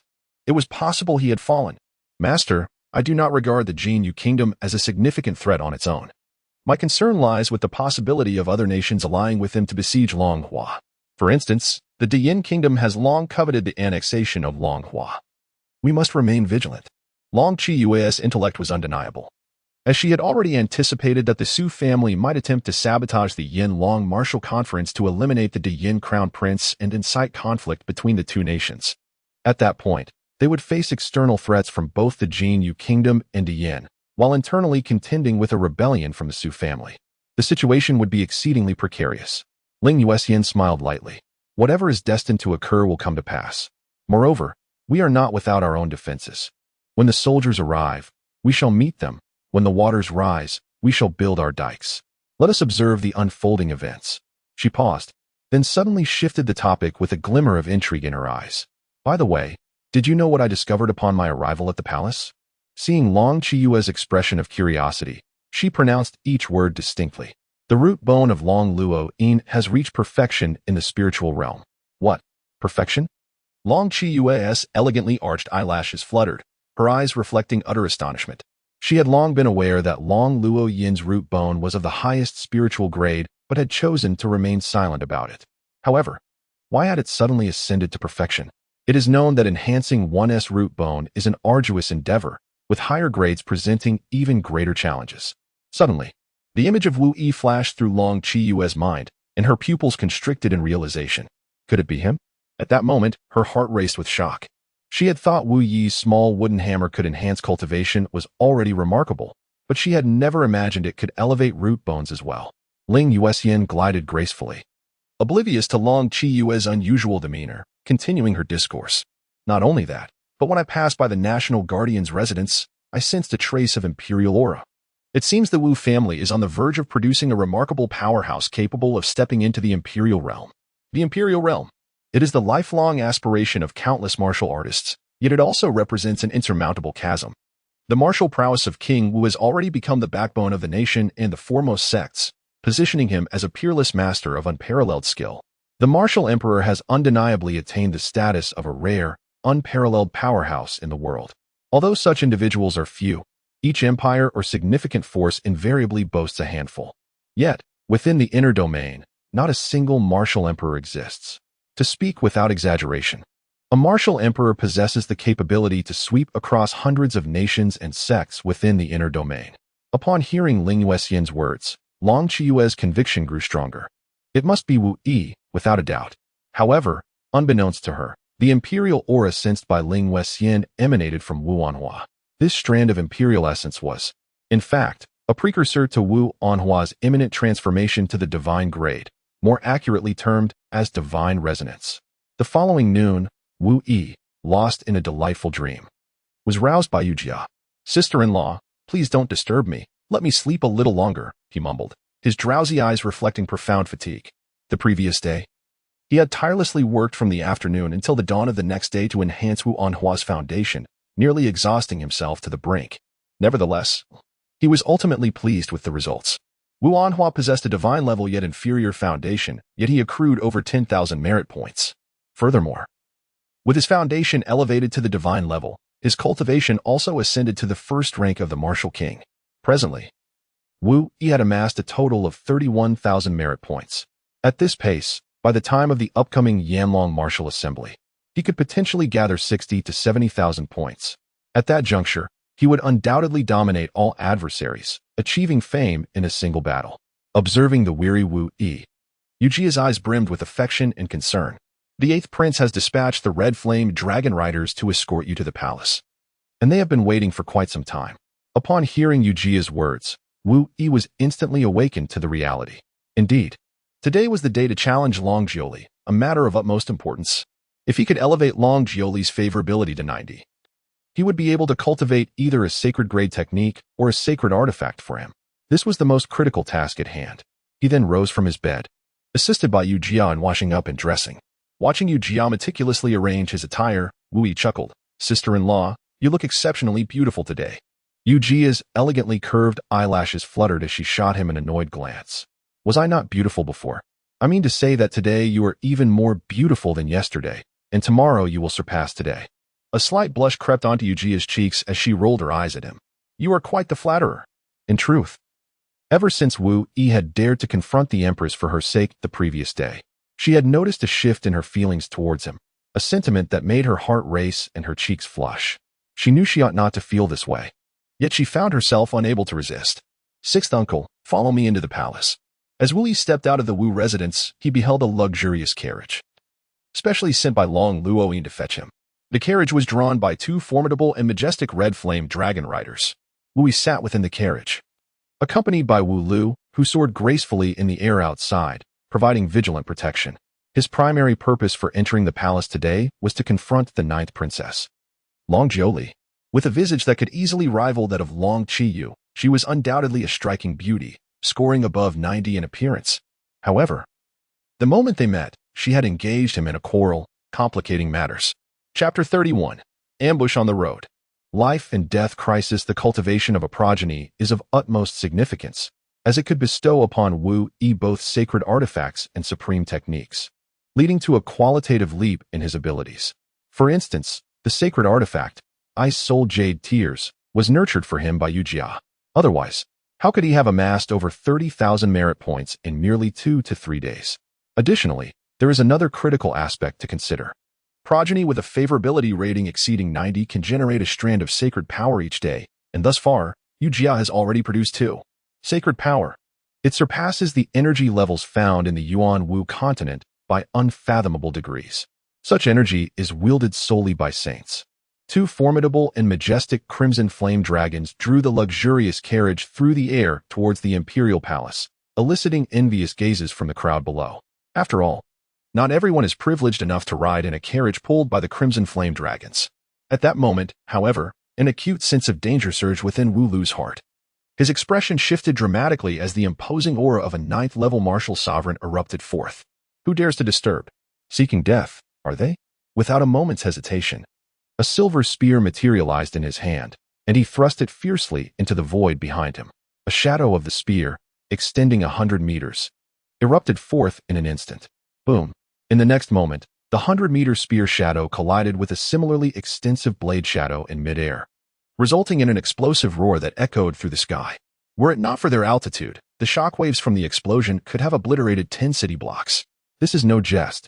Wu Lu was but a step away from entering the realm of the martial king, despite the urgency of his counterattack. The might of that single thrust was nothing short of terrifying. "Who dares to challenge me? State your name." His furious shout reverberated through the heavens after the clash.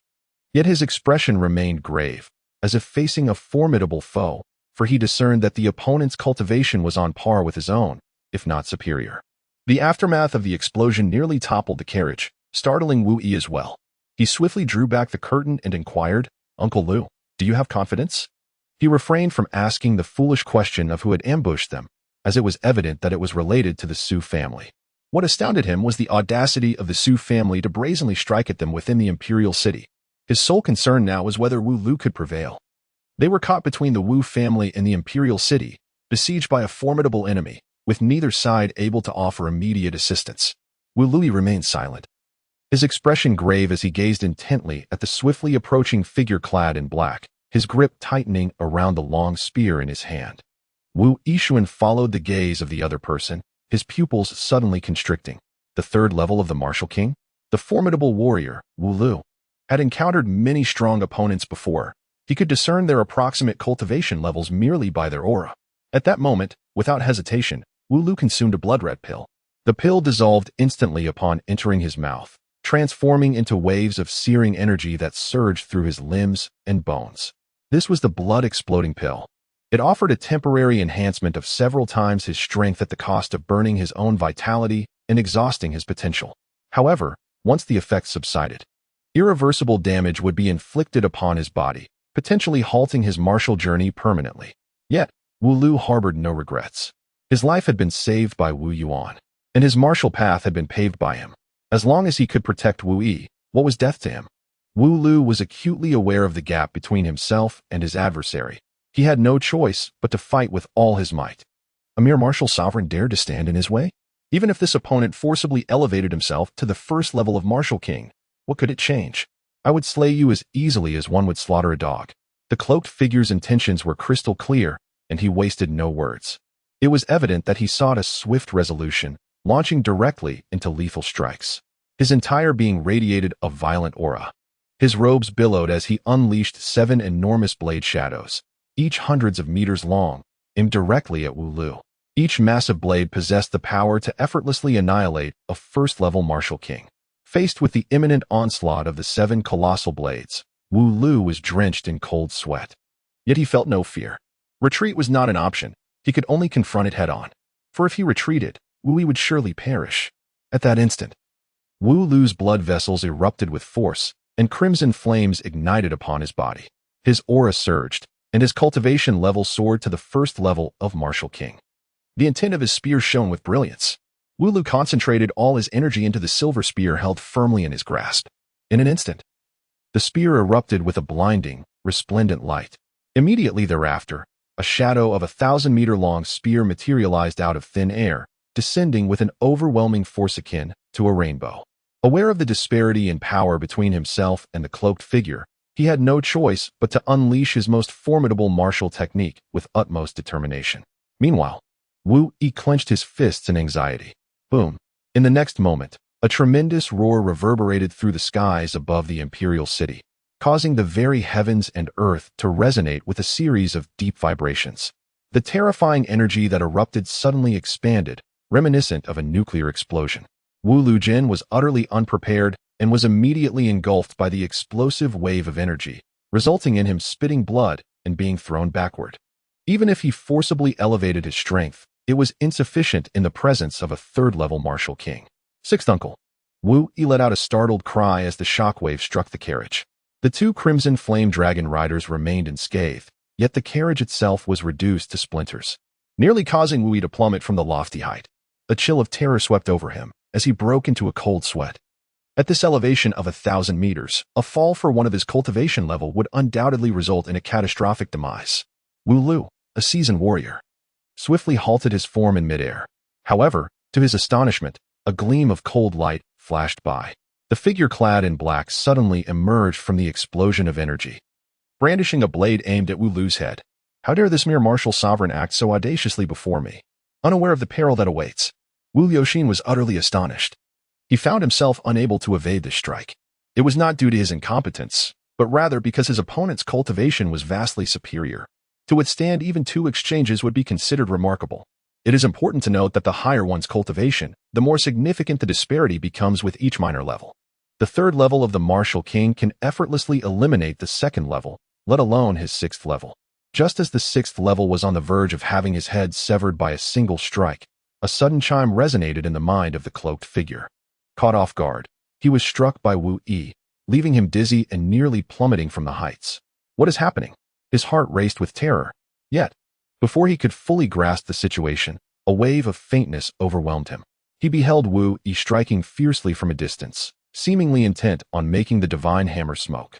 Wu Ludun suddenly regained his senses, drenched in cold sweat. Had it not been for Wu Yi's interference with the cloaked figure, he would undoubtedly have met his demise with that strike. Uncle Lu, do not hesitate. Protect your good nephew. Pay close attention. With a piercing gaze, Wu Lu let out a fierce shout. His wealth of combat experience allowed him to mount an immediate counterattack. Seizing the moment while the cloaked figure was momentarily dazed, he thrust his spear forcefully towards the adversary's throat. This strike exemplified precision and swiftness, showcasing the profound foundation of his spear technique. However, the cloaked figure, possessing far superior cultivation, instinctively retaliated. The simultaneous sound of flesh meeting steel echoed as blood was splattered. Wu Lu's spear pierced through the left shoulder of the figure clad in black. However, the black-clad assailant swiftly severed his entire left arm with a single stroke. In an instant, blood gushed forth, and the mutilated limb plummeted from the heights above. Chapter 32. The second martial king assassin, in the face of death. With his left arm severed, Wu Lu merely emitted a muffled groan. Yet, rather than retreating, his fighting spirit ignited even further. You sever my limb. Then prepare to pay with your life. Though wielding a weapon with only one hand, his silver spear danced through the air with a ferocity reminiscent of a roaring tiger, moving with an ease that belied its weight. It was no jest. Every member of the Wu family was trained in the art of the spear. The king of the nation, Wu Yuan, was even revered as the spear emperor of Longhua. Under Wu Yuan's guidance, the Wu lineage cultivated unparalleled mastery of the spear. The spear, known as the king of weapons, is celebrated for its raw power and dominance.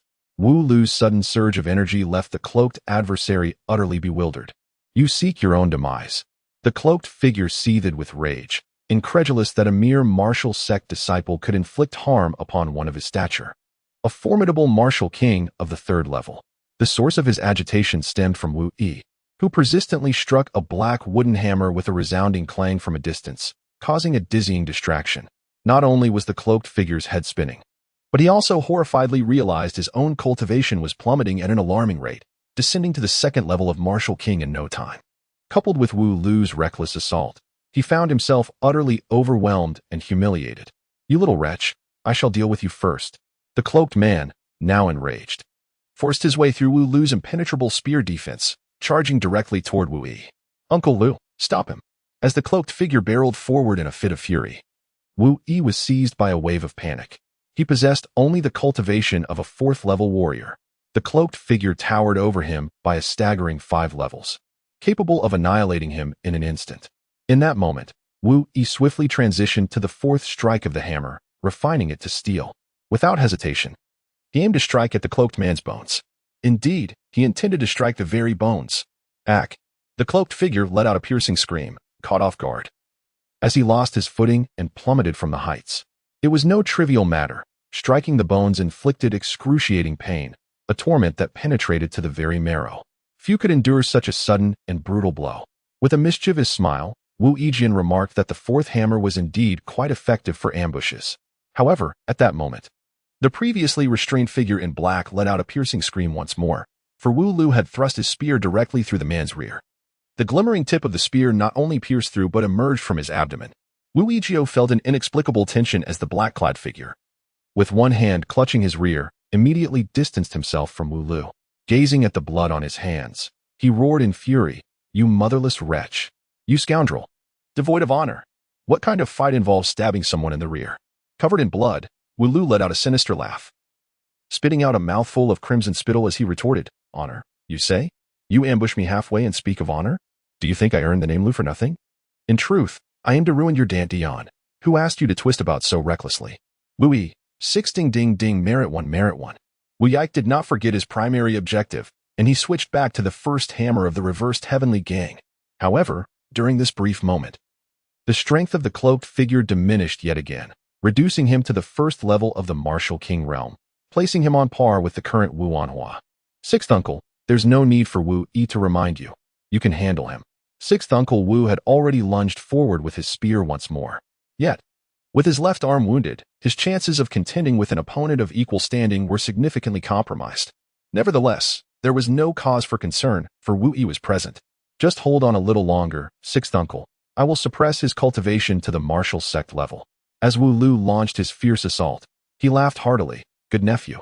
Today, let us, as uncle and nephew, slay a martial king. He understood that this battle was largely dependent on Wu Yi's to turn the tide. Otherwise, he would have long since met his demise. Witnessing the battlefield shift entirely in their favor, Wu Lu was on the verge of a triumphant reversal. However, unexpectedly, a sudden change occurred. Accompanied by a piercing howl, another shadow shot forth like an arrow released from a bow, soaring towards the heavens. Its target was none other than Wu Yi on the carriage. What the hell? Another ambush. Wu Yi was truly dumbfounded. Who would have thought that in the effort to take his life, they would send 2 martial kings? Wu Yi. Wu Lu was taken aback, his eyes widening in shock. He let out a cry and attempted to intercept the second cloaked figure, but he found himself ensnared by the first, who had already wounded him. In a moment of desperation and distraction, Wu Lu's right arm was severed once more by the cloaked assailant. His grip on the spear fell from the heights, plummeting to the ground. Get away from me. However, undeterred by the loss of his limbs, Wu Lu's eyes burned with fury as he bellowed. Plunging downward in a desperate bid to confront the second cloaked figure, he resolved that even in death, he must protect Wu Yi, the sole heir of the Wu family. Who dares to leave? Wu Yi shall die today. How dare you harm me? I shall ensure your demise. The cloaked figure laughed sinisterly and pursued him relentlessly. At that moment, Wu Lu, now incapacitated, was held back by the assailant, while Wu Yi caught a glimpse of the approaching Wu Wang, his heart plummeting in despair. Confronting Wu Wang, his death seemed inevitable. Meanwhile, in a private room of an inn below, a disheveled, bearded man, a disabled individual who had lost both legs, sat in a wheelchair, gazing upwards at the perilous battle unfolding in the sky. As he witnessed yet another Wu Wang charging towards Wu Yi, his previously calm demeanor tightened, and tremors coursed through him, his fists clenching instinctively. Third brother, I must save here. Wu Si, standing anxiously behind him, was about to take action when he was halted by Wu Anhua. No, someone is already on their way to rescue him. Just as Wu Si was taken aback by this revelation, a chilling voice resonated like thunder in the spring sky. Dare to commit murder in the imperial city? Such audacity. The voice, imbued with profound energy, reverberated throughout the entire imperial city. With a sense of relief washing over him, Wu Anhua calmly declared, "Let us return home." Wu Si, without uttering a word, silently pushed the wheelchair away. Wu Anhua had deliberately awaited the moment. Although he believed that the Su family would not be so foolish as to strike at Wu Yi at such a critical juncture, he remained cautious. His foresight proved astute. If anyone were to attempt to assassinate Wu Yi, they would likely choose a location equidistant between the Wu family and the imperial city, where neither side could provide immediate assistance. As fate would have it, the reality unfolded precisely as he had anticipated. At that moment, Wu Yi's heart soared with joy as he abruptly turned his gaze. To his astonishment, Li Yin had arrived just at this perilous hour, cloaked entirely in black robes. Li Yin transformed into a streak of darkness, hurtling towards him with astonishing speed. Simultaneously, from several kilometers away, she grasped the air with her left hand, summoning a resplendent longbow, as exquisite as jade, into her possession. With a slight tremor of the bowstring, an arrow resembling a phoenix feather, imbued with icy brilliance, shot forth at a velocity that defied comprehension. The masked assailant targeting Wu Yi was taken aback. Without a moment's hesitation, he abandoned his pursuit of Wu Yi and fled. After all, he was merely a third-level martial king. How could he hope to contend with Li Yin, a fifth-level martial king? Furthermore, her combat prowess was renowned. She had once slain a sixth-level martial king despite being only at the third level, achieving a feat of overwhelming might. Though she had executed her attack from a distance with her longbow, it was a testament to her formidable strength. However, just as the masked figure prepared to escape, the arrow, shaped like a feather of ice, pierced through his abdomen with blinding speed, obliterating his dantian in an instant. This exemplified Li Yin's terrifying capability.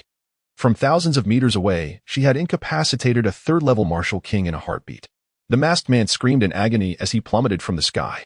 At that moment, another arrow was loosed in rapid succession, this time aimed at the unfortunate martial king, who had been compromised. Realizing that he could not eliminate Wu Yi with Li Yin's arrival, he disregarded Wu Lu and attempted to retreat frantically. Yet, how could he hope to escape from Li Yin's grasp? With a cry of despair, the martial king was likewise rendered powerless, plummeting from the heights. Wu Yi smacked his lips. This girl is truly stunning. I must say, Li Yin's archery skills are exceptionally impressive. Upon catching sight of the graceful figure enveloped in a black cloak, Wu Yi exhaled a long sigh of relief. Commander Li, had you arrived even a second later, you would have missed me. Li Yin's gaze flickered with a hint of anxiety as she glanced at Wu Yi, and upon realizing he was unharmed, she too felt a sense of relief. However, her expression turned stern as she exclaimed, "Are you seeking death? Do you not understand that the Su family wishes to kill you?" Chapter 33, Commander Li, let's make a wager. If I win, you must kiss me. Are you seeking death? Do you not understand that the Su family wishes to kill you? She had just concluded the matters entrusted to her by Long Qiyue and learned that Long Yun had requested Wu Yi to visit the imperial palace. Fearing that something might go awry along the way, she hurried over to check. To her dismay, trouble had indeed arisen. Wu Yi looked at the furious Li Yin with a hint of surprise, chuckling softly. Why is Commander Li so irate? Could it be that this humble prince has garnered your concern? As Wu Yi's unabashed gaze fell upon her, Li Yin's delicate face, concealed beneath her dark veil, flushed slightly. and she turned her head away with a huff. Do not flatter yourself. It is His Majesty's command for me to secretly protect you. Indeed, Wu Yi's conjecture was accurate. Long Qiyu now sought to wield him as a weapon, undoubtedly ensuring his safety.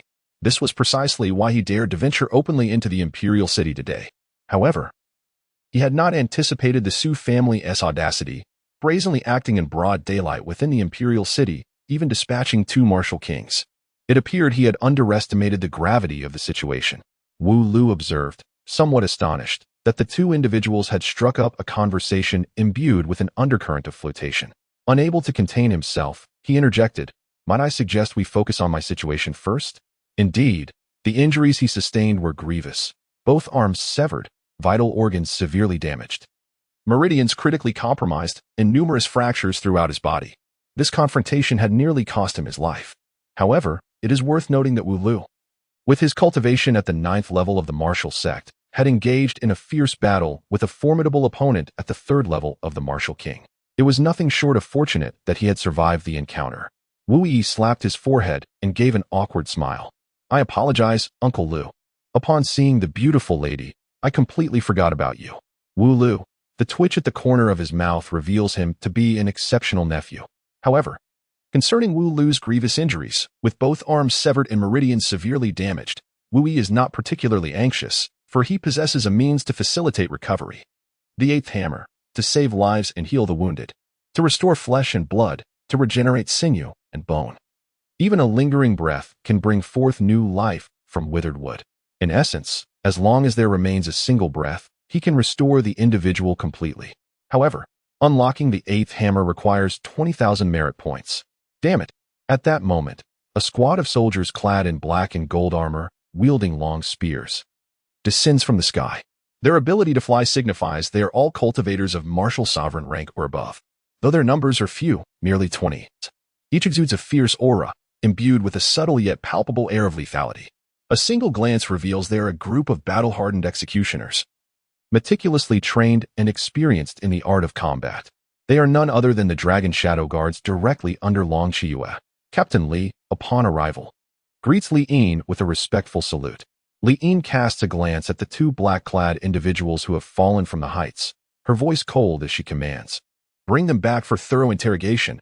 I want them to regurgitate every ounce of bile." Yes.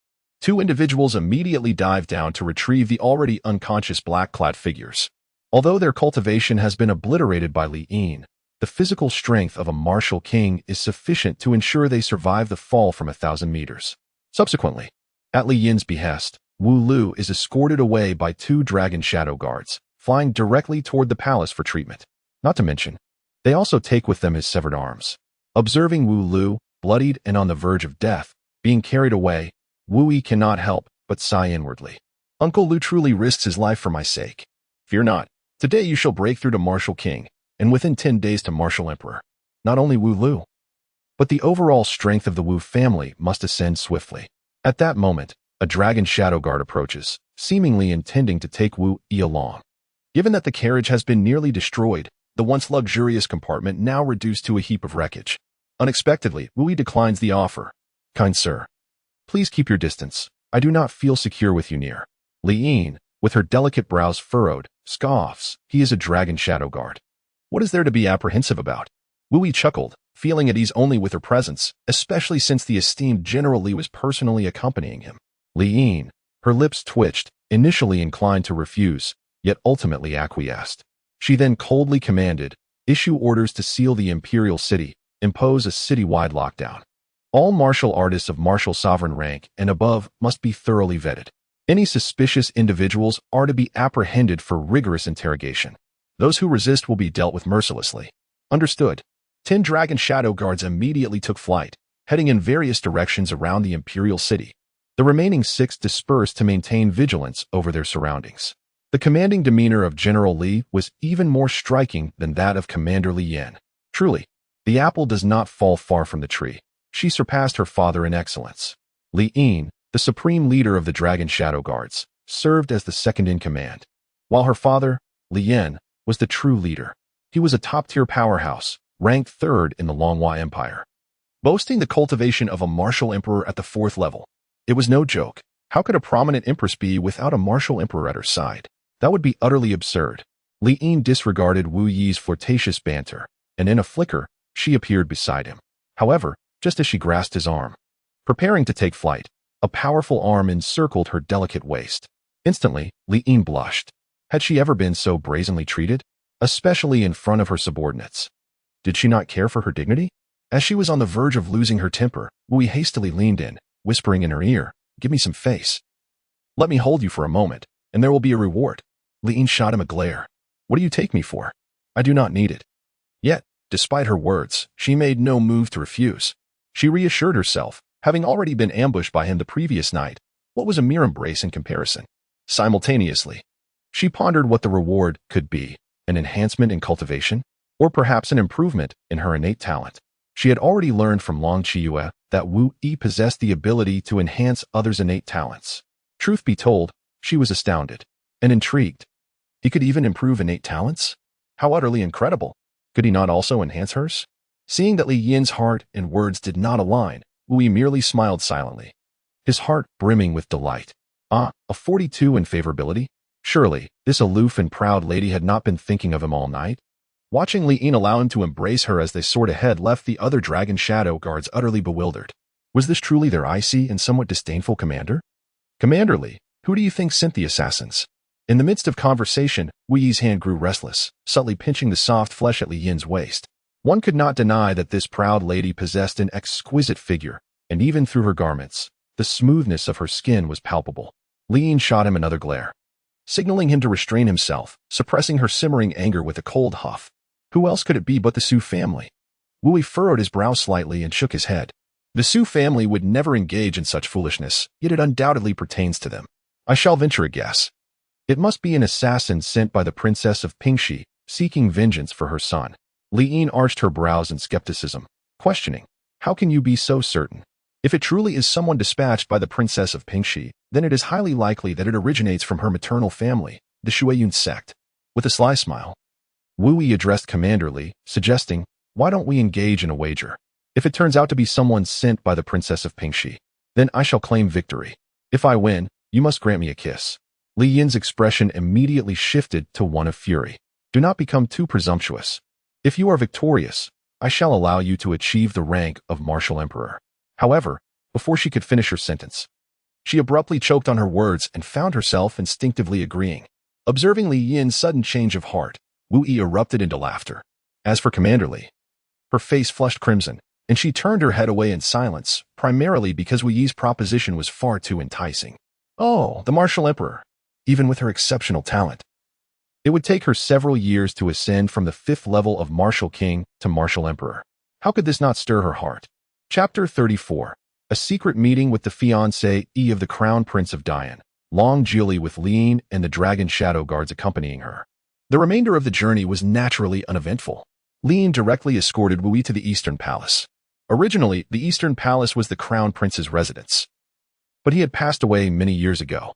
Subsequently, Long Ruoyin had taken over the space, boldly proclaiming, "What of it if I reside in my brother's house? My brother hasn't objected, so why should you bark like dogs?"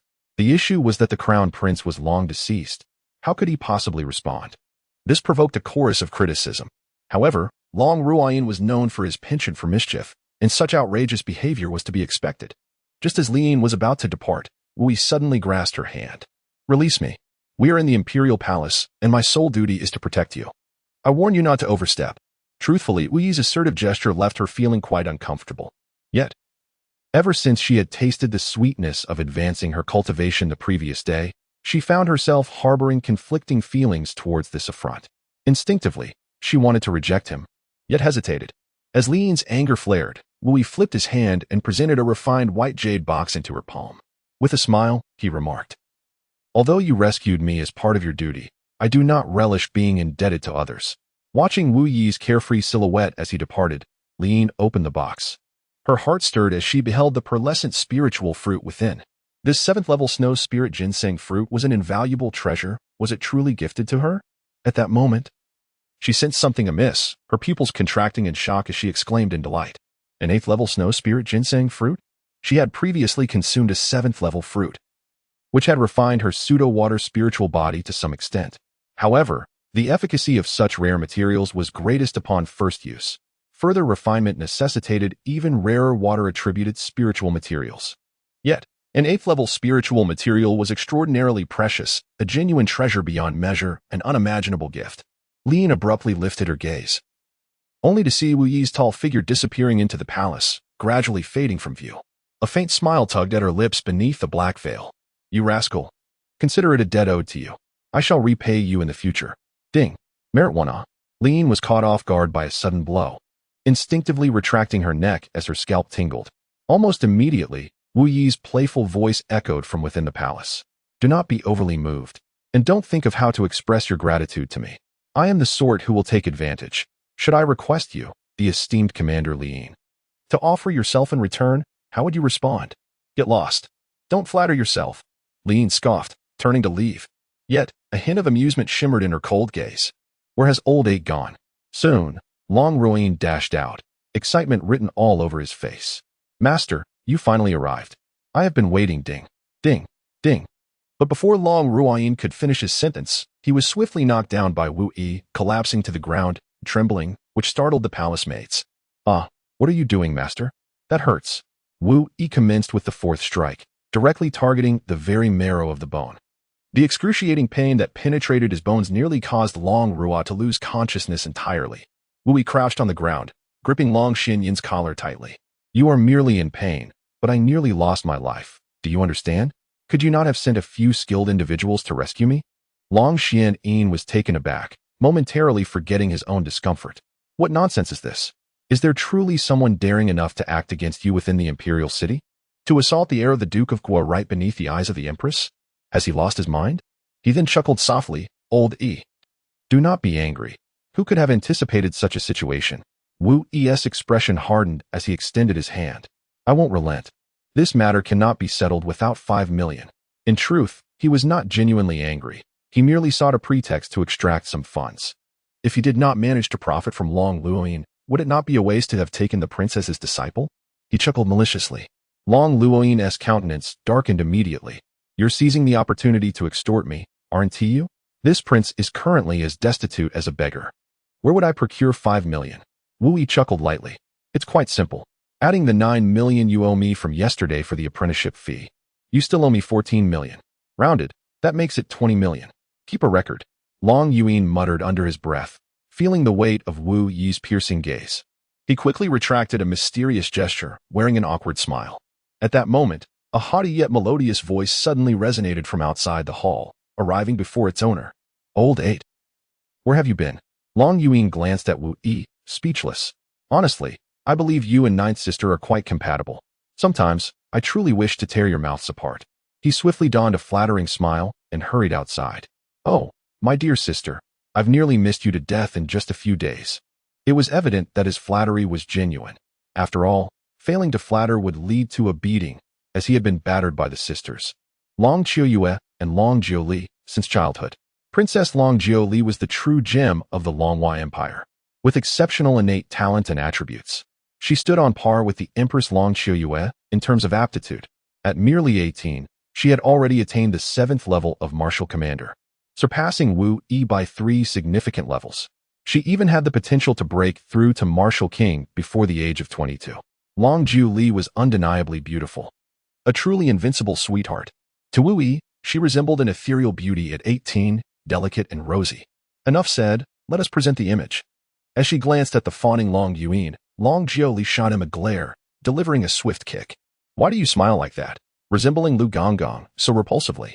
Long Yuan, evidently accustomed to such treatment, adeptly dodged, appearing to anticipate the strike. Long Jiuli, hands behind her back, huffed. "What do you want from me?" Long Yuan, with a mysterious smile, pulled her inside. "Come in, I want you to meet someone." "Meet who?" she inquired. "My master." Long Jiuli's expression turned icy, a flicker of distaste flashing in her eyes as she turned to leave, delivering a solid kick to Long Yuan's rear before departing. "I see your head is filled with nonsense." She was now engaged to the crown prince of the Dian Empire and was on the verge of becoming a bride. How dare Long Yuan bring her to meet Wu Yi at such a critical juncture? Did he not fear causing a scene? After all, it was common knowledge that Wu Yi had pursued her in the past. As Long Yuan rubbed his sore backside, he cast a glance at Wu Yi, signaling him repeatedly. Seeing Long Jiuli turning to leave, Wu Yi found himself at a loss. Go ahead, hurry and marry into Dian. Being a crown princess would be quite splendid. Wouldn't it? Upon hearing this, Long Jiuli halted, coldly scoffing. What I do is none of your business. I would rather marry a dog than be tied to a useless glutton like you. In truth, she already knew that Wu Yi had been framed by Su Yanshua that day. Yet, her disdain for this good-for-nothing was immense. Merely seeing him was irksome. She could hardly fathom how the illustrious Wu family, known for generations of valiant warriors, could produce such a worthless wretch. As Long Jiuli prepared to leave once more, Long Yuan felt overwhelmed. Despite their childhood bond, it seemed they were destined to clash, perpetually bickering. Wu Yi continued. Do you intend to endure and submit for 10 or 20 years, only to return and assist your sister in stabilizing Long Hua? While the idea is commendable, it is rather foolish. Do you believe that Long Hua can withstand the current situation long enough for you to rise? Before you have the chance to ascend, Long Hua might be entirely consumed by Dian. Long Jiuli, on the verge of exiting the grand hall, was taken aback, surprised that Wu Yi could discern her innermost thoughts. She abruptly turned, eyes reddened, speaking coldly. You make it sound so easy. Do you think I wish to marry? My sister has only just ascended, and everyone knows the Su family harbors ambitions. Dian is also lurking menacingly. Only I can buy her some time. If I do not marry off as a hostage, Long Hua will barely endure 3 years. Wu Yi stepped forward, exuding an air of confidence. What if I said, I have a solution? Chapter 35, Grant me a month, and I shall tread upon the golden universe, flattening the great yin. Wu Yi stepped forward, exuding confidence. What if I told you I have a solution? As he spoke, he scrutinized Long Jiuli closely. Her petite face was exquisitely delicate, with elegantly arched brows and shimmering eyes, a finely sculpted nose, pearly white teeth, and a charming little mouth. As she breathed, her glistening, rosy lips parted slightly, evoking an irresistible desire to savor their sweetness.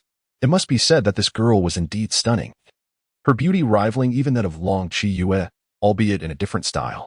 Long Qiyue possessed an air of regal aloofness and noble elegance, while Long Jiuli embodied the quintessential sweet girl, her inner tenacity lending her an aura of strength and resilience. These two sisters were truly unmatched. Simultaneously, he began to peruse Long Jiuli's information.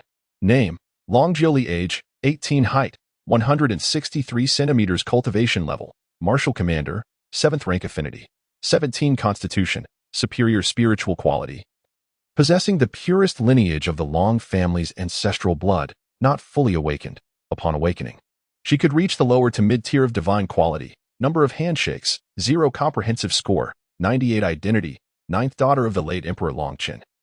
Princess of the Longhua Empire, fiancée of Prince Yinxian of the Dian Empire. Evaluation, ambitious and gifted, possessing extraordinary wisdom, bringing fortune and luck. A woman of cold exterior yet warm heart, endowed with a spirit of self-sacrifice, and the chosen one who will determine the fate of the Long family. After reviewing Long Jiuli's information, Wu Yi felt a twinge of surprise. He had not anticipated such a high evaluation from the system. The chosen one who would determine the fate of the Long family? Did this imply that the impending life and death crisis of Long Hua could be influenced by her? However, what puzzled Wu Yi the most was the fact that Long Jiuli held a positive affinity towards him, rated at 17. Hadn't this girl always despised him? Her disdainful demeanor could easily warrant a score of -80. Ding. Host. Do you wish to mark Long Jiuli as a prospective partner? Mark. Ding. Congratulations, host. The prospective partner Long Jiuli has been successfully marked. You may proceed. As Wu Yi gazed at her intently, Long Jiuli's aversion deepened, prompting a self-deprecating smile. Am I out of my mind? What am I doing discussing this with a worthless leech like you? Wu Yi regained his composure, his expression earnest. I have a solution, I asserted. Long Jiuli found this laughable, turning to leave once more. You have a solution? What nonsense is that? Clang. Merit one. Just as she was about to depart, Long Jiuli was unexpectedly struck, a tingling sensation shooting through her skull, leaving her momentarily dazed and nearly stumbling to the ground. You scoundrel, what are you doing? She glared at Wu Yi, poised to retaliate. However, to her surprise, Wu Yi continued to strike with a smile. The fourth strike, tempered into steel. This time, he targeted Long Jiuli's cultivation. Clang, clang, clang. Merit one, merit one. At that moment, Long Jiuli's already expressive eyes widened even further, for she distinctly sensed pure essence entering her dantian. her cultivation rising at an astonishing rate, nearly dozens, if not hundreds of times faster than her own efforts. Her once proud talent for cultivation was now shattered by Wu Yi's relentless strikes. She was utterly disheartened, witnessing the shock spread across Long Julie's delicate, sweet face. Wu Yi sheathed his merit hammer and grinned broadly, exuding an air of audacity. "Why don't you leave? If you dare walk away, I will slay the crown prince of Diyan at the upcoming Yanlong martial conference, and we shall all perish together." Long Luoyin observed as Wu Yi's domineering words seemed to immobilize Long Julie, and he discreetly gave a thumbs up. "Sister, the crown prince remains the same as before, but old Yi is no longer the old Yi you once knew. Everyone knows you do not wish to marry, yet you are compelled to do so. However, circumstances have shifted. Even if you do not trust old Yi, surely you can trust me, your brother?" Long Julie shot Long Luoyin a glare. "Do you believe you are credible?" Long Luoyin was instantly incensed, trembling with rage as spittle flew. "How can you say that? I am your brother. Old Yi, I leave her in your hands. Please, hammer her well. This is truly excessive."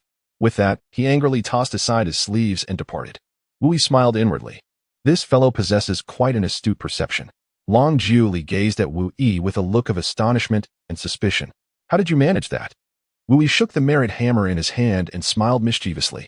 "Just hammer it." As for the mysterious black wooden hammer, Long Julie had heard of its ability to weaken others' cultivation. However, she did not anticipate that it could also enhance one's own.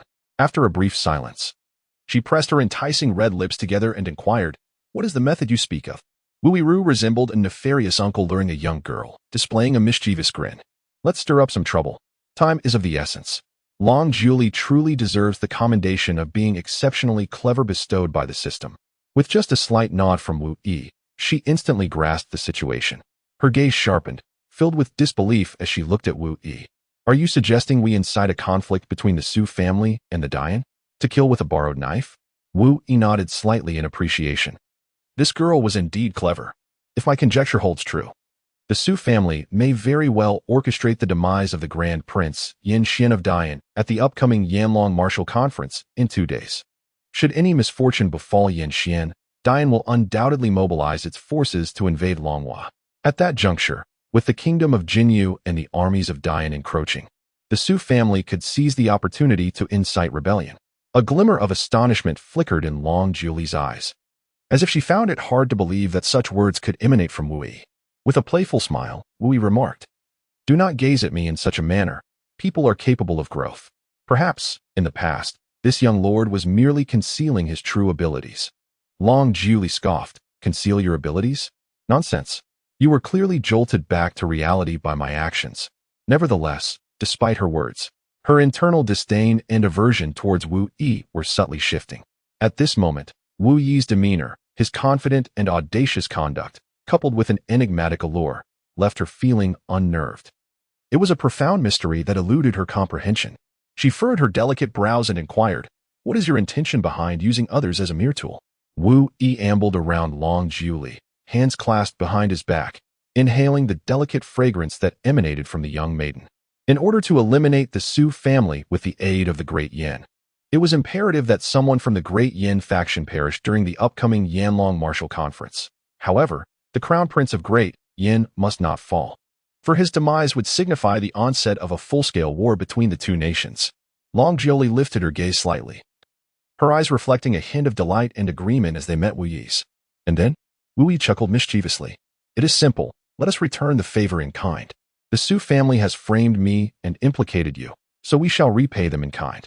First, let Su Yongfeng meet his demise at the hands of a noble from the Great Yin, and then we shall eliminate that noble as well. This way, we shall neither provoke a full-scale war between the two nations, nor allow the Su family and that noble's faction to turn against one another like rabid dogs." Long Julie's eyes sparkled with intrigue as she took up the conversation. "At that time, the Su family will be preoccupied, and they will lack the energy to conspire against us. My royal sister can then attend to the matters regarding the kingdom of Jinyu with peace of mind." However, her brows furrowed slightly, and her gaze dimmed. "Though this plan is clever, it merely serves as a temporary measure. What does it matter to me whether or not I marry?" Ding! Merit One Wu took out the merit hammer and struck it lightly, disregarding Long Julie's furious gaze that seemed ready to devour him. "You are foolish. Let us not sever ties with the great yin just yet.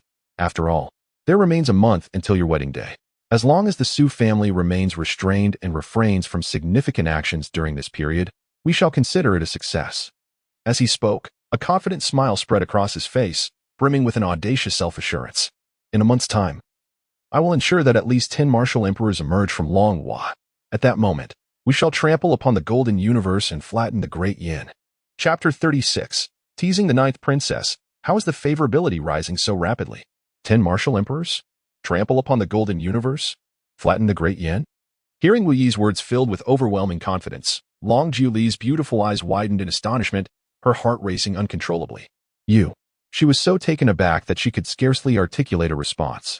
Her ample bosom rose and fell in a rhythmic cadence, leaving Wu Yi momentarily speechless. Goodness! This girl possesses an extraordinary figure. She is only 18 and yet so well endowed? Just as Long Jiuli was engulfed in shock. Wu Yi gently brushed aside the strands of hair from her forehead. "What is Yin Xian compared to me? How dare he vie for my wife? Wouldn't you agree?" With a swift motion, Long Jiuli slapped away his wandering hand, her voice laced with fury. "If you dare lay your hands on this princess again, I shall sever your pig's trotter. Moreover, even if I do not marry into the great yin, I will never marry you." Wu Yi shrugged nonchalantly, gradually breaking into a smile.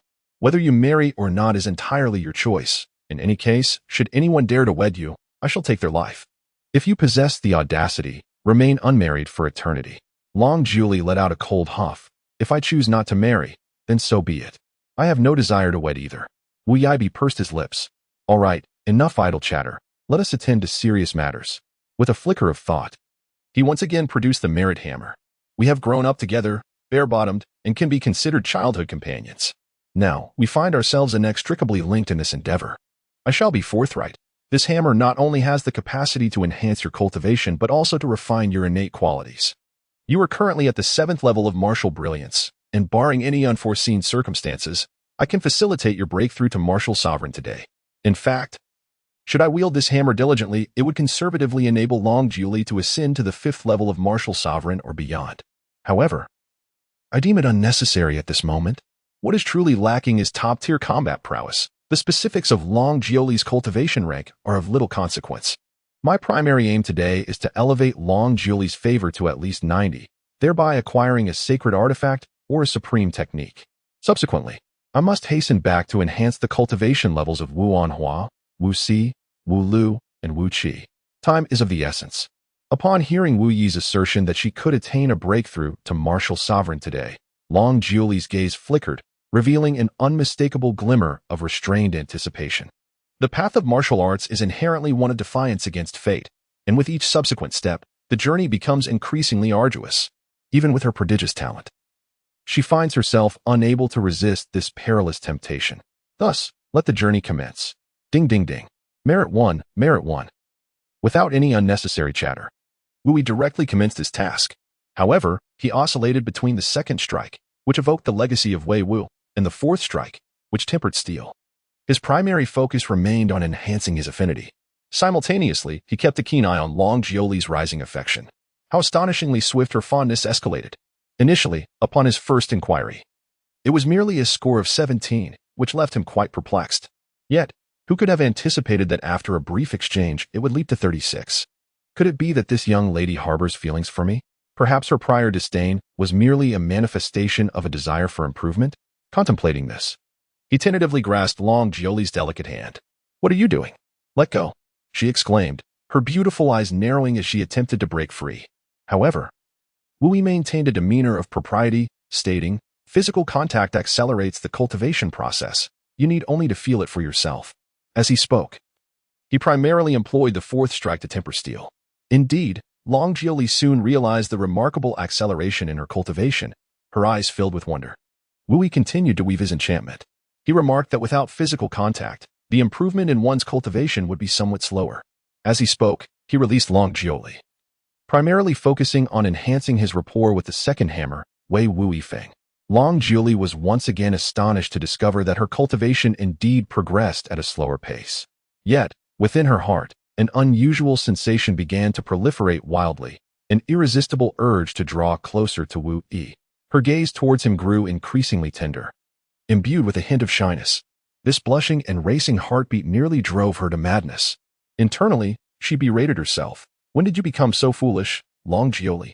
Observing the subtle changes in her expression, Wui smirked inwardly, amused by her apparent existential crisis. At that moment, Long Jioli's aura began to waver significantly. Yet her eyes sparkled with excitement. I am on the verge of a breakthrough. Boom. Just as her words fell, a powerful aura erupted suddenly from within her. Wushwayachong. My heavens, how swift! She gasped in disbelief. In merely a few minutes, she had astonishingly advanced a small level. The pace of her cultivation's enhancement could only be described as extraordinary. Simultaneously, her desire intensified, and a glimmer of greed flashed in her gaze as she looked at Wui. It must be said that Long Jioli's favorability soared at an incredible rate, ascending rapidly. Perhaps it was her genuine affection for Wui. Or perhaps it was her gratitude for his ability to elevate her cultivation. In just a brief moment, it had remarkably risen to 52. Of course, Wui's deliberate efforts to foster goodwill played a significant role as well. She likes me, Wui thought to himself with great certainty. Unexpectedly, at that moment, Long Jioli suddenly blushed and took his hand. Simultaneously, she shot him a glance and explained, as if to cover her embarrassment, You mustn't misunderstand. I merely wish to enhance my cultivation more swiftly. Wui grasped Long Jioli's delicate hand with a sense of mirth bubbling within him. Yet, he continued to weave his charming deception. In truth, the more intimate the physical contact, the swifter the enhancement of one's cultivation. Long Jioli, with her head slightly bowed, felt a flicker of inner turmoil. However, after a mere moment's hesitation, she made her resolution. In the next instant, a fragrant and tender figure nestled into Wu Yi's embrace. With her head lowered, her cheeks flushed and heart racing, she declared, Do not misunderstand. I merely wish to expedite my cultivation. This favor, I shall allow you to enjoy. But beware, should you dare to speak of this to anyone, I shall not hesitate to tear your lips asunder. Wu Yi chuckled, casually wrapping his arm around Long Jioli's slender waist without a hint of restraint. Just a kiss might expedite the process remarkably, he suggested playfully. Long Jioli, blushing, shot him an indignant glare. Do not overstep your bounds. It is already a blessing for your Wu family that this princess is willing to embrace you and allow you such an advantage. With a playful smile, Wu Yi remarked, I merely provide the answers. The choice is entirely yours. I am not coercing you. He disowned that the more he teased this girl, the more rapidly her affection for him increased, even experiencing remarkable surges. For instance, at the moment Long Jioli embraced him, her affection skyrocketed from 54 to 63, and then to 65, 68, and finally 72. This girl undoubtedly harbors feelings for me. In the imperial study, Long Qiyue glanced at Lian, her delicate brows furrowing in concern. Have Wu Yi and the ninth princess yet to emerge? Lian nodded, her cold gaze betraying a hint of anger. They had lingered in the eastern palace for nearly an hour, during which the eighth prince had dismissed all maids and eunuchs, departing himself, leaving only Wu Yi and the ninth princess behind. Perhaps, Your Majesty, should we intervene? Long Qiyue shot a sidelong glance at Lian, her tone indifferent. Why intervene? Are you envious? Lian quickly lowered her head, feeling guilty. Am I envious? I merely think it would reflect poorly if word got out. If the crown prince of Dian were to find out, it would undoubtedly cause a stir, especially given the present circumstances. Long Qiyue interrupted Lian with a dismissive scoff. Then ensure the news does not spread. Lian was perplexed. She could not fathom that this was a decision made by Long Qiyue. Since the events in the court, the female emperor had shown particular favoritism toward Wu Yi, a level of indulgence that left her astonished. I understand. I shall command the shadow guards to seal off the eastern palace. The implication was unmistakable, only the dead would remain silent. After Lian departed, the previously serene and exquisite visage of Long Qiyue finally manifested a flicker of anger. Rascal, how dare you act recklessly at this time? Truly lawless. If the upcoming Yanlong Martial Assembly is not executed properly, I shall not hesitate to take your head. Ding, congratulations. Host, the affection level for the third unborn child, Long Jioli, has risen to 90, allowing for the random cultivation of a sacred technique or sacred artifact. Currently in gestation. Please wait. Chapter 37. Unforeseen Fortunes, Expecting Twins. The sacred image of the 10,000 saints, the spirit of treasure. Ding, congratulations, host. The affection level for the third unborn child, Long Jioli, has risen to 90, allowing for the random cultivation of a sacred technique or sacred artifact. Currently in gestation. Please wait. Upon hearing the system's notification, Wu Yi felt a surge of excitement. Finally, it has reached 90. The higher the affection level, the more challenging it became to elevate further. Although Long Jiuli's affection initially soared at an astonishing rate, it plateaued around 80, hardly budging thereafter. He had labored tirelessly to raise it. Not only that, but he had also elevated Long Jiuli's cultivation to the second level of the martial sovereign.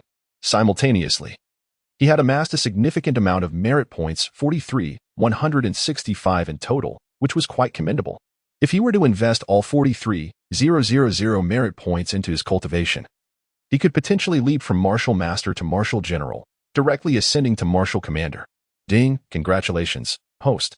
The third unborn child, Long Jiuli, has successfully cultivated the sacred artifact of the 10,000 saints, the sacred image of the 10,000 saints. The sacred image of the 10,000 saints, each recorded unborn child unlocks a corresponding celestial maiden illustration. Once the unborn child's affection reaches a perfect score of 100, they can directly obtain the corresponding sacred body, and the daily sacred power bestowed upon the host will increase to 100-fold. Current celestial maiden illustrations unlocked. 01 Jade Pendant. Jade Spirit Celestial Maiden Image 02 Lean. Ice Spirit Celestial Maiden Image 03 Long Jiuli. Exquisite Celestial Maiden Image Wu Yi was instantly astonished. Wow, this is incredible! Does it mean that every unborn child will automatically receive the sacred body? According to the system's ranking of root bone levels, ordinary, spiritual, divine. This is a direct leap to greatness. No wonder the system evaluates this girl as blessed with fortune. She truly is the chosen one, along with the other unborn children. They too shall benefit, truly a case where one individual's ascent brings fortune to all. Wu Yi initially believed that the creation of the Celestial Maiden's Compendium, with Long Jiuli's extraordinary fortune, was already an impressive feat. However, to his astonishment, the system's voice resonated once more. Ding, congratulations, host. Baby Dragon Jiuli has successfully nurtured the heavenly sacred treasure spirit heart. What's this? There's more? The heavenly treasure spirit heart, the host's learning aptitude has significantly increased. And with fortune accompanying you, the enhancement and transformation of all things in the world will yield tenfold results, with a chance to trigger a supercritical hit. Witnessing Wu Yi suddenly exclaim in excitement, his expression radiating joy, Long Jiuli shot him an annoyed glance. Are you out of your mind? What are you shouting for? You startled this princess.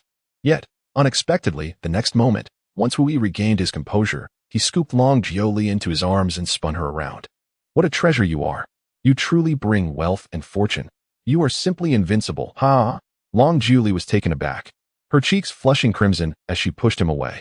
What are you doing? If you dare to act so recklessly again, do not blame this princess for being impolite. Realizing the time, she urged him, it is getting late. You should leave promptly.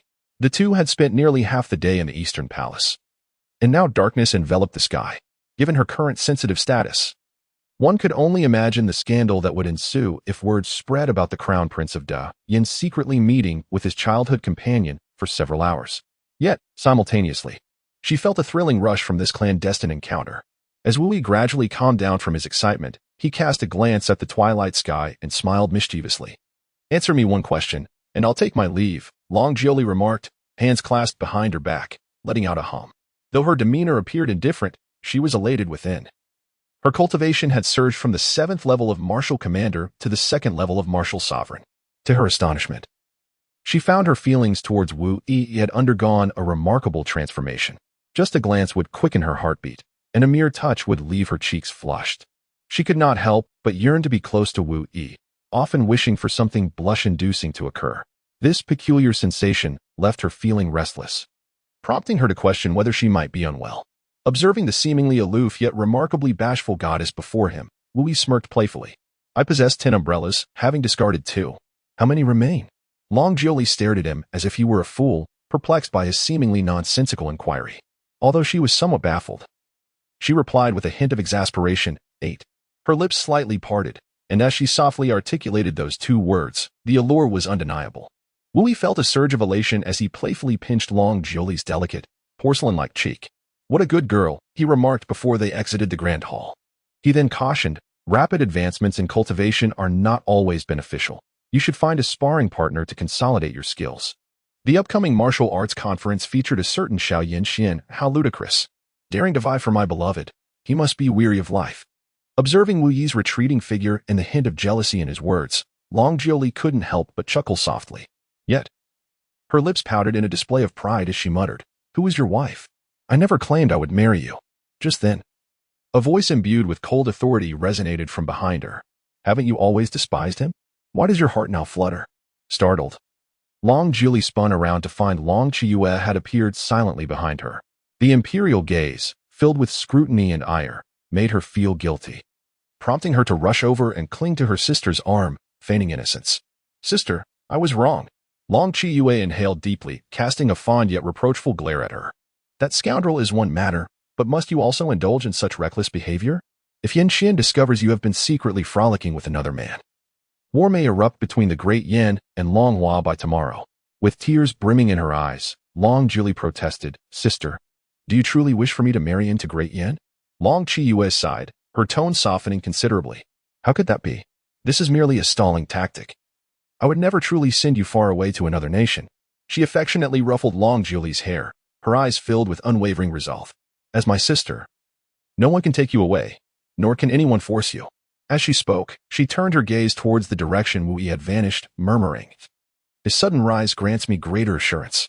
Long Jiuli, possessing remarkable insight, swiftly deduced a shocking possibility from her sister's words. "Sister, you have a powerful trump card." It was likely that Long Chiyue had been plotting all along. Perhaps the day of her grand wedding to the crown prince of Great Yin would coincide with the onset of war. How astonishing! It seemed her imperial sister shared the same ambitions and goals as Wu Yi.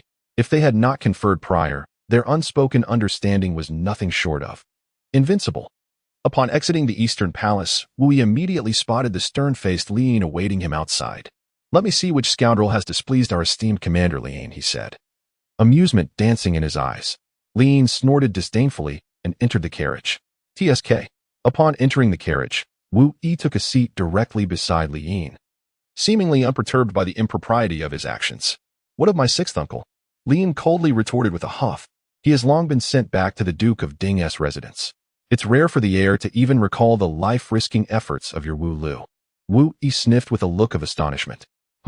Which household has overturned their vinegar jar?" "You." Li Yin shot him a glare and turned her head away, choosing silence. However, if one were to remove the black veil that concealed her cheeks, they would discover that she was biting down so hard on her molars that they seemed on the verge of shattering. Wu Yi cast a glance at Li Yin's appreciation level, discovering it had risen to 64. Quite commendable. It appears that the 8th-tier snow spirit ginseng fruit has significantly impacted the heart of this aloof goddess. What a jest, an 8th-tier treasure. It is a coveted item that has caused many martial emperors to clash fiercely. Commander Li, have the identities of those 2 assassins been clarified? Were they dispatched by the Princess of Pingxi? He had even wagered with Li Yin. If the assailants were indeed sent by the Princess of Pingxi, then regardless of his victory, Li Yin would have to bestow a kiss upon him. Conversely, should Li Yin prevail, he would elevate her opponent's cultivation to that of a martial emperor. In any case, he stood to gain regardless of the outcome. "Hiki?" As Wu Yi inquired further, a glimmer of pride flickered in Li Yin's eyes, followed by a delicate huff. "Not at all." Wu Yi smacked his lips, appearing somewhat disappointed. "Could it be that I have misjudged? It seems that this prince is unworthy of the fragrant kiss from Commander Li." Li Yin, with a smile tugging at the corners of her lips, wondered whether the prince should fulfill his promise and elevate my cultivation to that of a martial emperor. "Ah, the emperor of martial arts." Merely contemplating it quickens her breath and stirs her excitement. Unexpectedly, Wu Yi shamelessly chuckles. "I never claimed I would elevate your status immediately. Let us discuss it in a few years." Li Yin retorts, "You dare to toy with me?" As she clenches her delicate fists, a fierce glint ignites in her cold eyes. Unfazed, Wu Yi teasingly inquires, "Commander Li, I shall ask you once more, were those 2 assassins dispatched by the Princess of Pingxi? Think carefully before you answer." Chapter 38. Oh no, the fiancé has been captured. Upon witnessing Wu Yi's mischievous demeanor and the veiled threats woven into his words, Li Yin's temper flares. This scoundrel is clearly being deliberately provocative, seeking to take advantage of her. Must she truly forsake her dignity for the sake of enhancing her cultivation? "My lord, the facts remain as such. I, the commander, will not flatter you with falsehoods. A gentleman's word is his bond. Should you choose not to uphold your promise, I have no further recourse." Yet, as the words leave her lips, she immediately regrets her declaration. After all, he possesses the cultivation of a martial emperor. even with her innate talent. It would take years of arduous training. With a magnificent opportunity laid before her, could she truly relinquish it? Moreover, the current situation in Long was fraught with complexity. Beset by internal turmoil and external threats, the emperor is indeed in need of formidable martial prowess to stabilize the situation in the event of an outbreak of war. A martial king cannot wield significant influence, but a martial emperor could decisively turn the tide. As Li Yin's gaze wavers, caught in a web of conflict, Wu Yi smirks, convinced of her predicament. One should not sacrifice their cultivation merely to save face, whether it be a matter of days or a month. A great battle is inevitable, and alas, my dear emperor lacks capable martial emperors to stand guard at his side. During their exchange, Wu Yi deliberately produces a hammer to massage his neck, lamenting, "Last night I awoke with a stiff neck. This hammer brings such relief. By the way, Commander Li, I didn't quite catch your previous response. I shall ask you one final time. Were those two assassins indeed sent by the Princess of Pingxi?" At this, Li Yin seems to resign herself, closing her eyes, whether out of rage or embarrassment, responding with a slightly tremulous voice, "Yes." Turning to glare at Wu Yi in shame and anger, she adds, "You scoundrel, are you satisfied now?" With the utmost absurdity, Wu Yijian let out a hearty laugh. "Ah, this is just right. So, should we kiss then?" Li Yin took a deep breath, continuously persuading herself to find a rationale. "Oh well, just a kiss. It once cost me a piece of flesh. Moreover, he gifted me the 8th tier snow spirit ginseng. What harm is there in a kiss?" Simultaneously, a sense of vengeful exhilaration surged within her. "Long Boyong, you madman, didn't you want to hide my face from others? Now, not only am I showing it to you, but I am also kissing him. How infuriating for you, you perverse fiend." Even more audaciously, she entertained the wild thought of kissing Wu Yi in front of Long Boyong. Startled by her own audacity, her cheeks grew increasingly flushed until they were a vivid crimson. Subsequently, with a tumult of emotions, she untied the black veil covering her face, revealing a breathtakingly beautiful visage that could captivate hearts. She softly murmured, "A kiss. On the cheek?" Observing the bashful glimmer in her downcast eyes, Wu Yi smirked mischievously. "All right, I am not picky." Li Yin, being a decisive person, fluttered her eyelashes. Her eyes partially veiled. Although her heart brimmed with shyness, she leaned closer. However, to her astonishment, in the next moment, Wu Yi boldly pressed his lips against hers. Her heart raced violently, and she instinctively attempted to push him away. "You scoundrel!" Yet, as her words escaped her lips, her cool, delicate mouth was swiftly silenced again. In the midst of her protest, her lips were invaded as she spoke. "Ding, ding, ding. Merit one. Merit one." Just as Li Yin, in her fury, sought to break free, Wu Yi struck her forehead sharply, leaving her head buzzing. Instantly, her body softened, collapsing limply into his embrace like a puddle of mud. Dazed and disoriented, she lost her reason and began to respond to him, almost instinctively. Wu Yi is certainly not a serious individual. Would he truly let such a golden opportunity slip by? Concurrently, he is also monitoring Li Yin's level of affection. The rapid increase from 65 to 67 to 71 is indeed alarming. Unlike Long Jiuli and Yu Jia, Li Yin is different. He and Long Jiuli share a bond akin to childhood sweethearts. Their familiarity makes the swift rise in affection quite natural. As for Yu Jia, there is no need to elaborate, as they have spent 5 years together, building a solid emotional foundation. However, Li Yin is distinct. They were previously unacquainted, lacking any emotional groundwork. Their first encounter was merely yesterday in the imperial study. Her fondness for me suggests that the charm of this noble heir is simply too formidable. Wu Yi indulged in his own narcissistic thoughts as 2 magnificent and imposing crimson flame dragon knights drew a luxurious carriage, soaring through the night sky. Flanking the carriage were 20 dragon shadow guards, all possessing the cultivation of martial sections. Yet, little did these guards anticipate that their haughty and aloof leader, Commander Li, was currently being seduced and coerced by a wretched individual, her lips nearly on the verge of being drawn into a kiss, making a sizzling sound. Just then, several figures materialized in the night sky ahead, blocking their path. One of the dragon shadow guards, Qianwei, immediately barked an order. "Who goes there? Dare to obstruct the Crimson Flame Dragon Knights? Depart at once."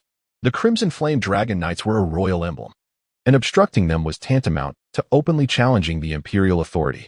The leader of the opposing group, a young man, smiled and remarked, "It seems that Lord Qianwei has forgotten even the sun of the world after a few days." At that moment, within the carriage, Li Yin suddenly awakened, forcefully pushing Wu Yi away. "Long Boyong, she exclaimed, fully aware of his notorious jealousy and small-mindedness. If he were to discover that she and Wu Yi were hidden in the carriage, lost in their own world, he would surely fly into a rage. Wu Yi, unperturbed, embraced Li Yin's delicate waist and playfully nibbled on her translucent earlobe. Being caught in the act by her fiancé must be quite thrilling, wouldn't you agree? Li Yin shot him an indignant glare and pushed him away. Get lost. My engagement with Long Boyong is merely a forced contract set by the late emperor. It is just a piece of paper, devoid of any substantive relationship. Whether this marriage will come to fruition is still uncertain. Once His Majesty unifies Longhua, my engagement will become null and void. As she spoke, she adjusted her slightly disheveled attire and long hair, donning a veil. Stay put and do not move. Watching Li Yin stride out, Wu Yi couldn't help but chuckle smugly. What is there to explain? Are you afraid I might feel jealous? Li Yin turned back and shot him another glare. Be quiet. Stepping out of the carriage, she stood with her hands clasped behind her, her demeanor cold. What business does the young master of the Eastern Kingdom have in blocking my way? In the Longhua Empire, 3 individuals bore the title of young master. They were Wu Yi, the young master of the Northern King, Long Boyong, the young master of the Eastern King, and Su Yafeng, the young master of the Western King. All 3 were poised to inherit their father's thrones, embodying the epitome of the next generation. Among them, Long Boyong possessed the bloodline of the Long family and exhibited the highest cultivation talent. At merely 28 years of age, he had already attained the 2nd level of martial king, making him an exceptional master within the entire Longhua Empire. As Li Yin emerged from the carriage, Long Boyang's strikingly handsome, yet somewhat ethereal visage trembled slightly, his expression twisting into a sinister and frightening countenance. He could not fathom the sight of his fiancée in the company of another man. It was intolerable. What was even more insufferable was Li Yin's consistently indifferent attitude towards him, which he perceived as an affront. Isn't the Crimson Flame Dragon Rider supposed to escort that useless Wu Yi? Why are you here? Li Yin replied coolly. I have been ordered to escort young Master Wu back to his residence. Is that not acceptable? But before she could finish, Long Boyong erupted in a furious roar, his rage shattering the stillness of the night. His features contorted in a terrifying manner. Then why were you alone with him in the carriage? Why? Just then. The carriage curtain was drawn aside. Wu Yi stepped forward and stood beside Li Yin. What is the dog barking about? One might think you have a case of mania. Moreover, he boldly wrapped his arm around Li Yin's waist, his words dripping with provocation.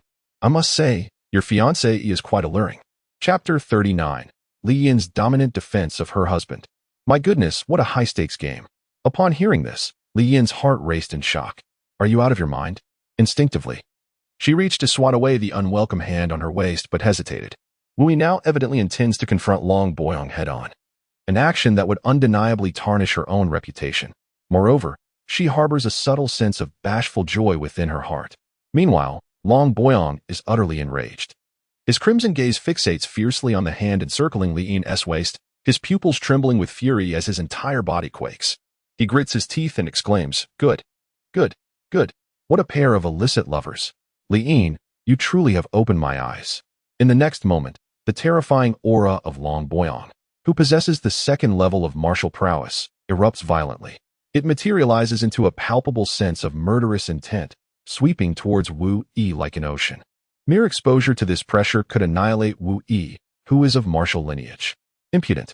Dare you lay a hand on him? Li Yin, known for her fiery temperament, steps forward, fully unleashing her own might to counteract his oppressive force. She swiftly conjures a beautifully crafted white jade longbow with a motion of her left hand, ready to engage in battle. Long Boyong. Wu Yi is the grandson of the king of the kingdom and the heir of the Northern Defense Prince. Do you truly wish to instigate a conflict between the royal family and the house of the king? Li Yin's fierce defense surprises even Wu Yi. He recalls the system's evaluation of Li Yin, ambitious, fiercely loyal to Longhua, filled with righteous indignation, daring in love and hate, a complex individual whose icy heart is difficult to thaw. If conquered, she would give everything. Is this girl truly so infatuated with love? Observing Li Yin's willingness to confront him on behalf of Wu Yi, Long Boyong is incensed, his breath quickening as he shouts, I am your fiancé. Are you truly prepared to fight me for him? Li Yin, undeterred, deliberately provokes him further. Understand this, a fiancé is not a husband. Our engagement was decreed by the late emperor, and whether it comes to fruition remains uncertain. Strictly speaking, I am not yet a member of the Indong royal family. Long Boyong, I now warn you as the commander of the Dragon Shadow Guards. I am tasked with escorting young Master Wu back to his residence. Should you dare to obstruct or create trouble, do not blame me for being merciless with my longbow." After a brief pause, she coldly commands, "Where are the Dragon Shadow Guards?" "At your service." 20 guards respond in unison. "Clear the way. Any who obstruct shall be executed without mercy." "Yes." With that, the 20 Dragon Shadow Guards swiftly form ranks to clear a path for the carriage. Meanwhile, Li Yin seizes Wu Yi and enters the carriage, completely ignoring Long Boyang's twisted expression of rage. As the Dragon Shadow Guards advance, Long Boyang remains motionless, showing no intention to retreat. Clenching his fists, he teeters on the brink of losing his sanity. At that moment, an elder with white whiskers behind him quietly advises, "Younger, do not act impulsively." The Dragon Shadow Guards are directly under the Emperor's command. Engaging them would be tantamount to striking the Emperor's face. To accomplish great things, one must learn to endure. After all, they won't be able to prance around for long. This elder is Long Boyang's mentor and a military strategist for the Indong royal family. A close friend of Prince Long Yin of Indong. He feels a mix of pride and concern for his pupil, while his talent is commendable. His impulsiveness and lack of restraint could jeopardize everything. In truth, he admires Su Yangfeng, the heir of the Pingxi prince's household, for being cunning and strategic. Long Boyang takes a deep breath, ultimately regaining his composure, and swiftly departs. Yet, within himself, he roars, "Wu Yi, at the martial gathering in the future, if you survive, I, Long Boyang, shall renounce my martial path." Upon noticing Long Boyang's departure, Li Yin scolds, "Have you lost your mind? What gives you the audacity to confront Long Boyang? Are you not aware he is mad and consumed by jealousy? What if he truly loses his reason and kills you?" Observing Li Yin's agitated breathing, Wu Yi smiles playfully. "Isn't at you who is meant to protect me? Surely, you wouldn't let that maniac slay me before your very eyes." Li Yin snorts, turning her face away. "If it weren't for my orders to escort you, I wouldn't care whether you lived or died." Unexpectedly, Wu Yi pulls her into his embrace, removing her veil and kissing her without hesitation. "What are you doing? I said that was a one-time thing. Don't go too far." Only when Li Yin's body relaxes in his arms does Wu Yi chuckle. "Honestly, you were incredibly fierce when defending me just now." Li Yin's gaze flickers, her breath fragrant yet hesitant to reply, inwardly scolding him. "Defending? How shameless. Let us discuss serious matters. Were those 2 assassins sent by the Indong royal family?" Li Yin gasps, "How did you know?" Initially, she had suspected the assassins to be sent by the Princess of Pingxi, yet after returning and subjecting them to severe interrogation, it was revealed they were indeed agents of Indong. Wu Yi snorted softly. At this critical juncture, aside from the Su family, only Prince Inong would dare to act in such a manner. But what could be his motive? To frame the Su family? Aren't they all in the same boat? What does this sudden betrayal signify? Moreover, such an overt assassination seems rather foolish. Li Yin, being a person of great intellect, quickly grasped the situation after Wu Yi's reminder. Prince Inong seeks to provoke a direct conflict between the Duke of Tingle and the Su family, to weaken both sides through mutual destruction, thus allowing him to concentrate all his efforts against His Majesty. Wu Yi furrowed her brows. This is not right. The alliance between King Inong and the Su family is what grants them the strength to confront the court. If that is the case, he might possess an even greater trump card. The 2 fell into a thoughtful silence, their minds racing. Yet, simultaneously, they both arrived at a chilling possibility. Sharing an unspoken understanding, they exchanged a glance and exclaimed in unison, "Is King Inong seeking to ally with the kingdom of Jinyu?" Wu Yi squinted his eyes, filled with excitement. The Wu family and the Su family were at odds, while Prince Inong allied with the kingdom of Jinyu to overthrow His Majesty. Were they now joining forces against the Great Yin? How thrilling! The Longyin guards escorted the carriage to a halt at the entrance of the Dingwa Wangfu. Li Yin glanced at Wu Yi, her lips curling into a suppressed smile. "We have arrived home. Will you not alight from the carriage?" Wu Yuseo smiled charmingly. "Am I truly going down?" Li Yin huffed softly, a mix of shyness and resentment in her tone. "Go ahead." Unexpectedly, Wu Yi seized her hand and pulled her down from the car. Li Yin's heart raced with fear. What are you doing?" Wu Yi spoke solemnly. "I am currently in grave danger. Many wish to take my life. You are aware that my father has gone to the northern frontier. And now the most powerful figure in the Dingwa Wangfu is my 4th uncle, King Wu, who has attained the 4th level of cultivation. What shall we do if Long Boyang or the Su family, in a fit of desperation, decide to obliterate the Dingwa Wangfu?" Since you were tasked with my protection, you must ensure my safety at all times. Listening to Wu Yi's ramblings, Li Yin felt a mix of embarrassment and anger. Did he think she was oblivious to the thoughts swirling in his mind? Was she blind to that aggressive glint in his eyes? If she were to remain at the Tingle Wangfu tonight, she feared this beast would leave nothing but bones behind. Yet, deep down, she also felt a thrill of anticipation. It was undeniably exciting. Seeing her hesitance and evasive gaze, Wu Yi leaned closer and whispered in her ear, captainly, I imagine you do not wish to forfeit the opportunity to ascend to the rank of Martial Emperor, do you? Please. Or, if you find this insufficiently stimulating, shall I notify Long Boyang? His final words rendered Li Yin utterly weak, and she shot him an indignant glare. You are truly insufferable. Chapter 40. The Sacred Artifact of the Nine Heavens. The Nirvana Bow of the Holy Emperor. Enemies have come knocking, and the Tingle Wangfu is under siege. Wu Yi paid no heed to the astonished gazes of the dragon shadow guards. He firmly grasped the hand of Li Yin, whose face was flushed with embarrassment. Yet she endeavored to maintain her composure and led her into the estate. Little did they expect that upon entering the courtyard, they would encounter Yu Jia striding towards them. Instinctively, Li Yin withdrew her hand.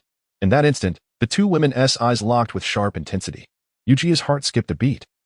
Yet she was a woman of great propriety. Having recognized Commander Li, she offered a subtle nod in acknowledgement. Young madam, Wu Yi spoke earnestly, sister-in-law, this evening. Commander Li and I are tasked by His Majesty to prepare for the upcoming Flame Dragon Martial Assembly. It is of utmost importance, as you understand. Please ensure that the Dragon Shadow Guards are well accommodated. They will be stationed at the royal residence tonight. Yu Jia shot him a glance, but graciously acquiesced, of course. Turning to Li Yin, she added with a smile, since you have significant matters to attend to, I shall not intrude. Commander Li, should you require anything, do not hesitate to inform me, as I reside next door to Erlang. Li Yin sensed a hint of jealousy in Yu Jia's words and felt an inexplicable sense of guilt, nodding in acknowledgement. Thank you, young madam. You're welcome, Yu Jia replied. Watching the pair depart, their retreating figures causing her gentle demeanor to waver, her heart heavy with frustration. You scoundrel, bringing her home so swiftly? With father absent. You truly run amok. She had sensed something amiss when Long Qiyu and Li Yin visited the royal residence the previous morning. Li Yin's gaze toward Wu Yi carried an unusual intensity. Goodness. What began merely as a hint yesterday has escalated to bringing her home tonight. If she were to discover that Wu Yi nearly brought Long Jiuli back today, she would surely be infuriated enough to pierce this philandering rogue with 10 daggers. Upon returning to his chamber, Wu Yi pressed Li Yin against the door. He was utterly captivated by this aloof beauty. However, to his surprise, Li Yin's response was unexpectedly resolute as she pushed him away. First, elevate my cultivation to Martial Emperor. This scoundrel had continuously tempted her with promises of enhancing her powers, yet had failed to take any substantial action. Instead, she found herself at a disadvantage, half consumed before her cultivation had even improved. Cunning little thief. Wu Yi smacked his lips, conceding, all right. Regardless, the girl's favorability has surged to 81. There's no escaping now. A favorability rating below 80 may be influenced by various factors and can be enhanced relatively swiftly. However, once it surpasses 80, it primarily relies on persistent efforts. His main objective for the evening is to elevate Li Yin's favorability to a resounding 90. The earlier one acquires a sacred technique or artifact, the more profound its impact. As they settled at the table, Wu Yi produced the merit hammer and commenced his work. Clang, clang, clang, merit 1, merit 1. Yet, he employed the second strike as a reminiscence of Wei Wu's legacy. Observing Wu Yi hammering away for over 100 strikes without any discernible improvement in his cultivation, Li Yin felt a peculiar tingling sensation within her, prompting her to question, why isn't my cultivation advancing? Wu Yi, unfazed and composed, remarked, I am merely warming up. Once the preparations are complete, the momentum will surge rapidly. In the Imperial Study, a female dragon shadow guard reported the conflict between Wu Yi and Long Boyang to the Empress. A peculiar smile graced Long Qiyue's lips as she spoke softly. You may leave. Yes, Your Majesty. Why did Long Boyang suddenly obstruct the way? It was because she had deliberately sent word to him. She intended to incite conflict between the two parties, elevating the animosity between the Kingdom of Tingle and the Prince of Enong to its zenith. Uncle, I wonder if the Wu family's sharp blade can withstand your might? She mused, colluding with the Kingdom of Jinyu, betraying the Su family. How astute you are. Pausing momentarily, she called out, Eunuch Lu, Lu Yuxiang hurried in, exclaiming, "Your Majesty, please inform Commander Li Yan that his precious daughter has been abducted by Wu Yi, and inquire if he will protect this future son-in-law." Upon seeing Lu Yuxiang in a daze, Long Qiyue's eyes narrowed. "Do I need to repeat myself?" Lu Yuxiang, startled, shook his head vigorously. No, no, no. This old servant shall convey the message immediately." As he rushed out, wiping the cold sweat from his brow, he lamented inwardly. "Oh dear, this is a disaster. Young Master Wu, are you not being reckless?" In the past, the late Emperor Longqin, Duke of Ding Wu Yuan, Prince of Anong Long Yin, and Commander Li Yan were sworn brothers, united in their quest for expansion and conquest. Their bond was profound. Now, in the realm of Longhua, aside from the Empress and the Wu family, the only one who could publicly confront Wu Yi was Li Yan. Moreover, Li Yan was known for his unwavering integrity and rigid principles. The engagement between Li Yin and Long Boyong was established by the late emperor, who would dare to disrupt it when Li Yan would vehemently oppose any violation. Yet now, Wu Yi had abducted Long Boyong's fiancée. If Li Yan were to unleash his wrath, would he not severely punish Wu Yi? Ding, congratulations. The affection level of the second unborn child, Li Yin, has risen to 90, and will randomly nurture a sacred technique or artifact. Currently nurturing, please wait. Ding, congratulations. Host. The second unborn child, Li Yin, has successfully nurtured the Nine Heavens sacred artifact, the Nirvana sacred bow. A bow? Wu Yi also discovered a pattern. The entities birthed by the pregnant beings bear a certain connection to their essence. Yu Jia possesses a temperament that is gentle and soft.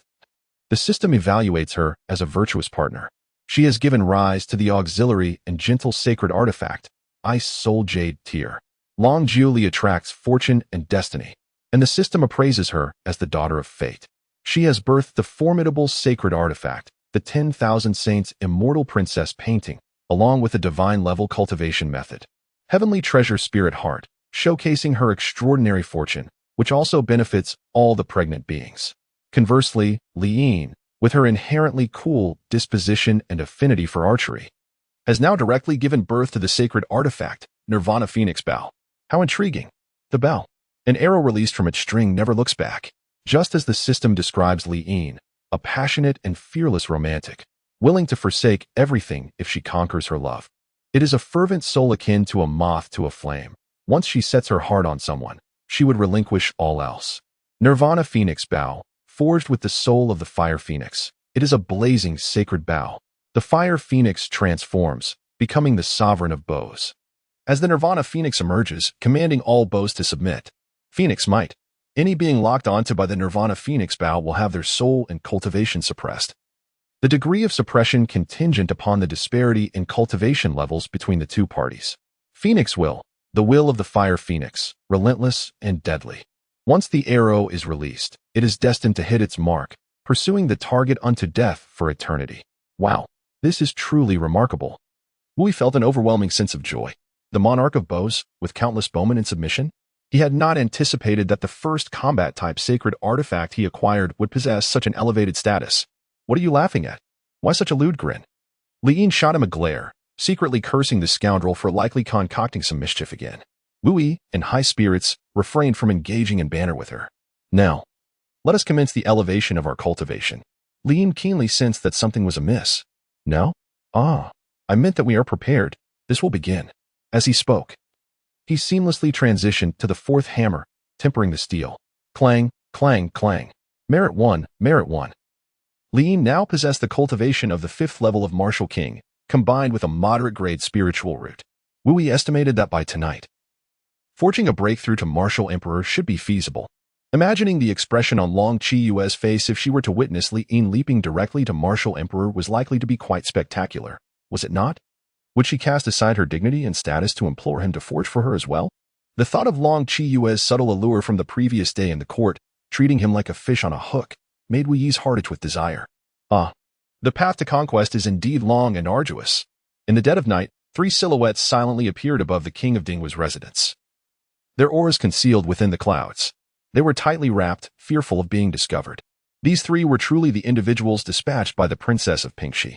The foremost figure, an elderly man, was the sect master of Shuiyun sect, possessing the 7th level of Martial King cultivation, Li Hongsheng. Sect master, are you certain about flattening the King of Dinghu's residence? A flicker of sorrowful intensity crossed Li Hongshan's eyes. Wu Yi has killed my grandson, Su Yangshua. How could I spare him? Today, this sect master shall personally avenge my grandson. Coincidentally, it is rumored that Wu Yuan has perished, and Wu Anjuan has gone to the northern frontier to guard it. Now that the Wu family is leaderless, I wonder who can protect him? Do not hold back. Kill them all swiftly. The three ceased their words and simultaneously dove downward. The combined might of three martial kings could obliterate the king of Dingwa's residence in an instant. Eliminate all and retreat. None would discover their presence. Boom. But at that moment, an astonishingly terrifying aura surged into the sky. Akin to a colossal blade cleaving through the heavens, striking with ferocity that even the dark clouds of night were shattered. The three who had been diving downward immediately halted midair, their expressions drastically changing. What? A martial emperor? How can there still be a martial emperor in the Wu family? Retreat. Clang. Just then, a nearly imperceptible sound of a bowstring plucked resonated, akin to the enchanting plucking of strings, captivating amidst the night. Chapter 41. The furious commander of Longying, Li Yan. Wife, could you say something? Swish, swish, swish. In the dead of night, dozens of figures surged forth from the palace. Their target set on the king of Dingwa's residence. The foremost man was robust and imposing, his countenance stern and commanding, although his temple showed signs of gray. He radiated vitality and vigor. Yet, his expression was filled with fury. He was none other than Li Yin, the commander of the Longying guards. In the realm of martial prowess, the emperor of martial arts stood at the pinnacle of the 4th level, flanked by 50 dragon shadow guards. You wretched scoundrel! Have you abducted my daughter in silence? Even if my brother Wu Yuan were present, I would ensure you suffer the most excruciating punishment. My daughter, Li Yan, is not someone to be taken lightly. She is my cherished treasure, the only daughter I have in my twilight years. Though I harbor some dissatisfaction regarding Li Yin's engagement with Long Boyong, it is a decree set forth by the late emperor, and I am powerless to alter it. My intention was to wait until the situation in Longhua stabilized before petitioning Long Chiyue to amend the betrothal. But what is this debacle? Li Yin has fled with Wu Yi right before Long Boyong's eyes. Does this not cast me, Li Yin, into the abyss of disloyalty? How can I face the late emperor?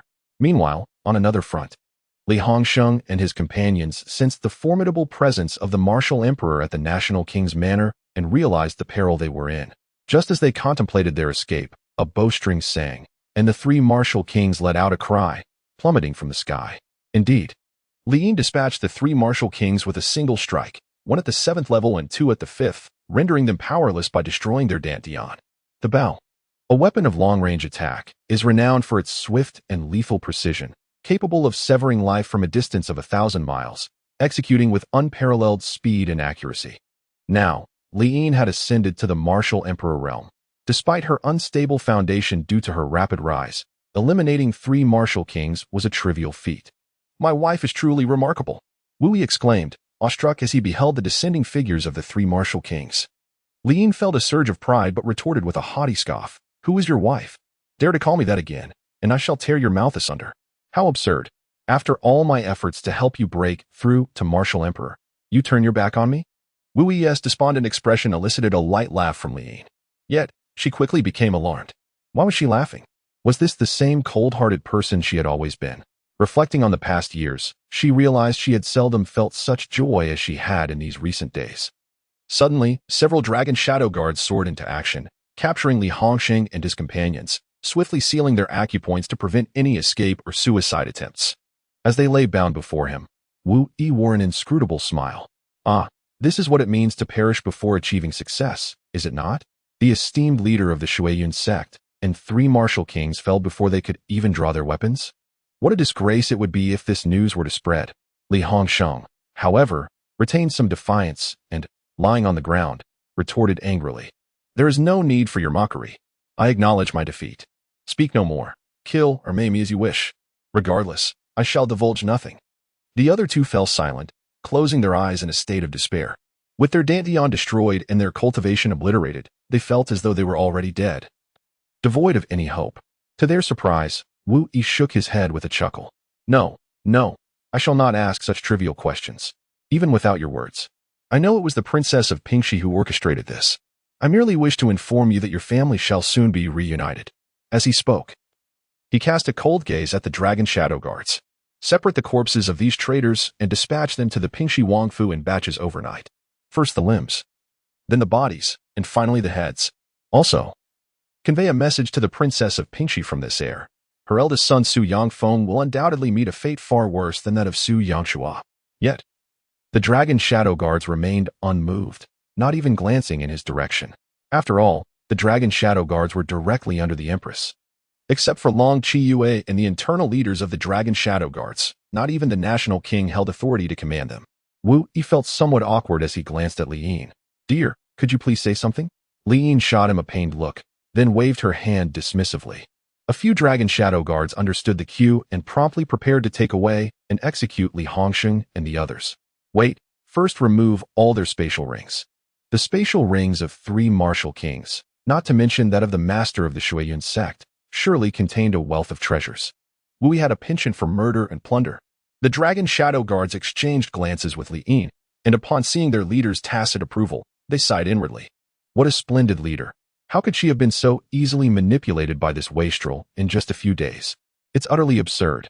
After collecting the spatial rings, Wu Yi felt a surge of satisfaction. He wrapped his arms around Li Yin's soft waist, eager to retreat to their chamber. Come, it's time to fulfill your promise. Li Yin felt her face flush uncontrollably, her body freezing in place with a hint of trepidation. She was both embarrassed and furious, silently cursing this guy for his impatience. Was she truly going to surrender this evening? Although she had resigned herself to the fact that she was bound to this man for life and could never choose another, the rapid pace of their relationship unsettled her. Just as Li Yin hesitated, a furious roar suddenly erupted in the air above the kingdom's palace. "You little brat, remove your filthy hands. It seems you've grown quite bold." "Father?" Li Yin gasped in shock, quickly turning to the night sky. There, Li Yin descended with a host of dragon shadow guards. "Oh no, this is bad."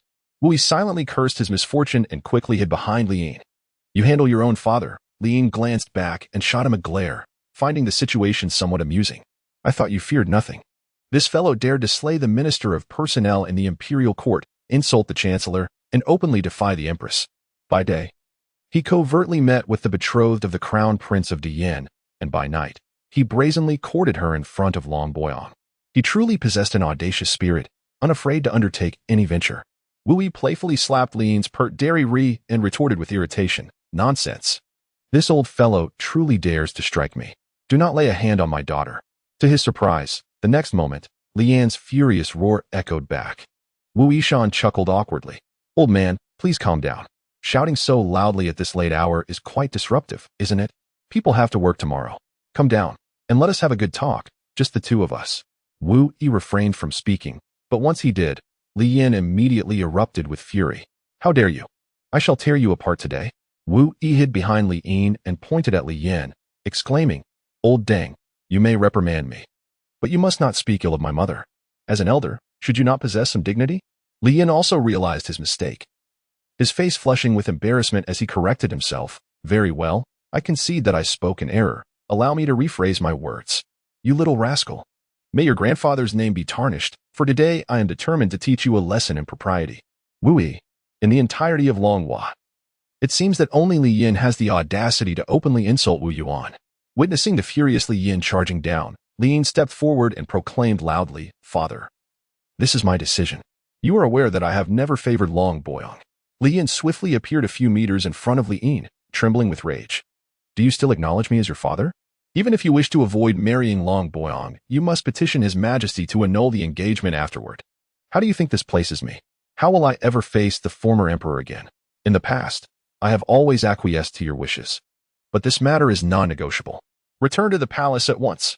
Someone, bring Commander Li back and bind the young Master Wu. I shall take it upon myself to discipline this unfilial descendant on behalf of my dear brother Wu Yuan." Immediately, several female guards charged downwards, heading straight for Li Yin, while a few dragon shadow guards rushed towards Wu Yi. Boom. But unexpectedly, in the next moment, Li Yin's terrifying aura as a martial emperor erupted, stunning all present. Who dares to lay a finger on him? Chapter 42, The Astonished Li Yin.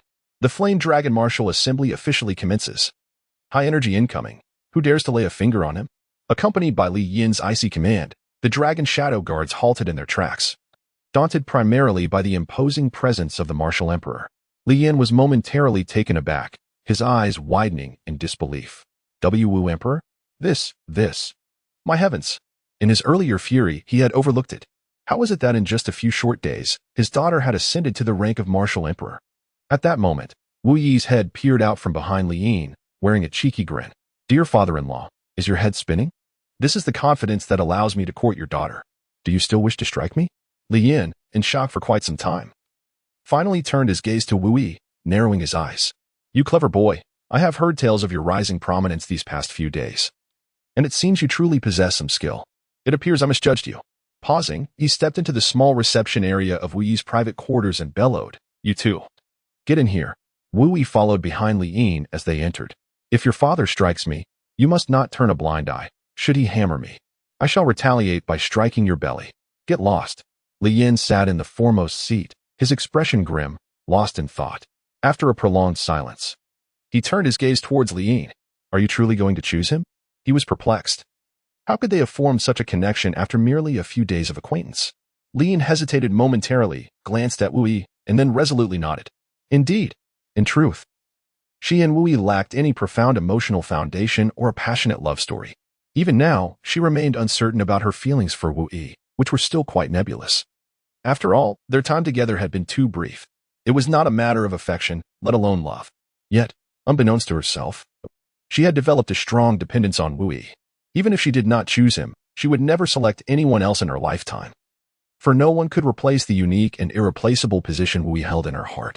Li Yin took a deep breath and sighed. You must think this through. Your choice undeniably intertwines the Longyin Guard with the Dingguo Wangfu, severing ties with the Anong Wangfu entirely. Wu Yi chuckled softly. Old father-in-law, we are already bound together. Perhaps you should ponder why His Majesty has specially assigned Li Yin to protect me closely. Is it not to create an opportunity for us? To confront Long Boyong directly? Upon hearing this, Li Yin felt a jolt of surprise. She was astonished by Wu Yi's astute perception. What a clever young man. I had underestimated you before. So, you are indeed willing to become the sword that strikes against King Anong on behalf of the Guo family? Can you truly represent the Wu clan? Wu Yi took out the family patriarch's order, exuding confidence and seriousness. Before my father departed for the northern frontier, he entrusted the Wu family into my care.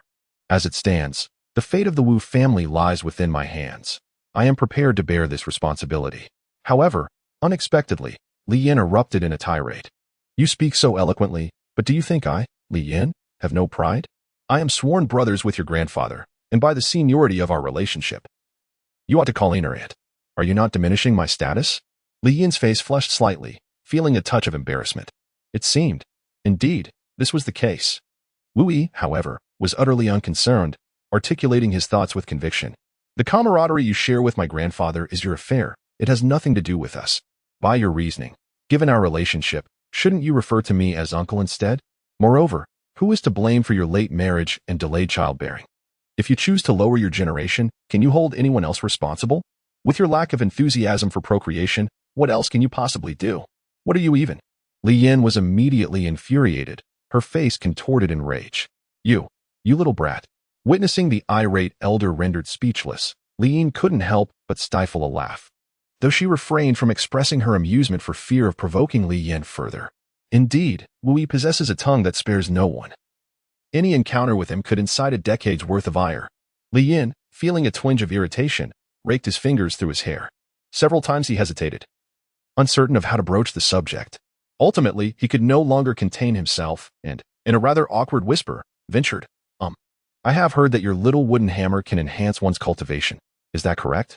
I have been stagnant at the 4th level of Martial Emperor for several years now. Just look at this. 3 years ago, I was already at the 4th level of Martial Emperor.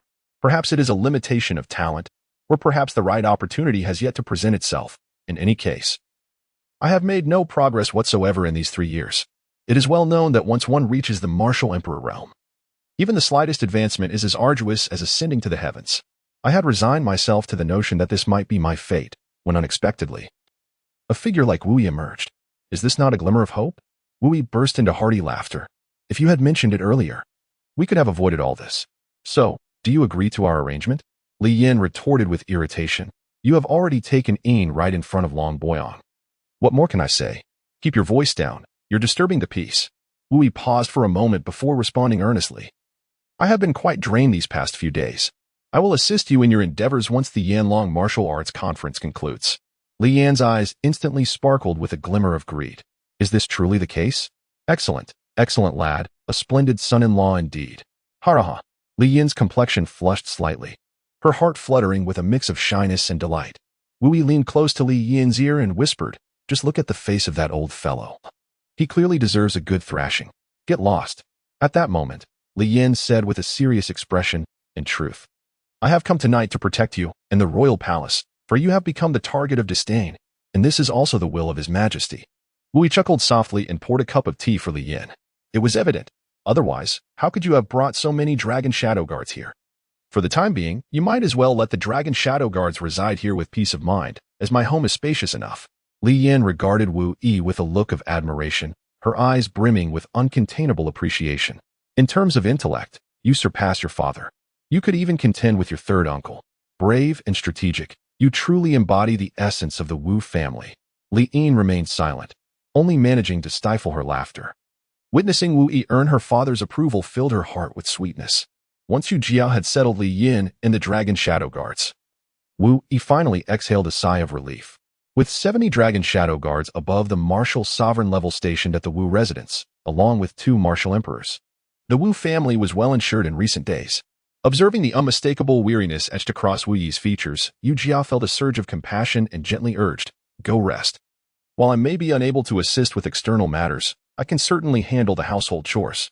Ever since Wu Yi had been wronged by Su Yangshua, she had witnessed his relentless busyness over the past few days. He was either engaged in combat or on his way to confront an adversary, scarcely finding a moment to sleep. She marveled at Wu Yi's transformation, taking solace in the fact that he had matured enough to shoulder responsibilities, even collaborating with the Empress on national affairs. Yet, her heart ached for him. He was merely 18, though he maintained a cheerful facade. The weight of the pressure he bore was unfathomably immense. He was contending with individuals whose mere footfalls could shake the empire to its core, strategizing on matters that determined the fate of Longhua. It could be said that a moment's misstep could lead to irrevocable ruin. Wu Yishan embraced Yu Jia gently, inhaling the captivating fragrance that enveloped her, which soothed his previously agitated heart.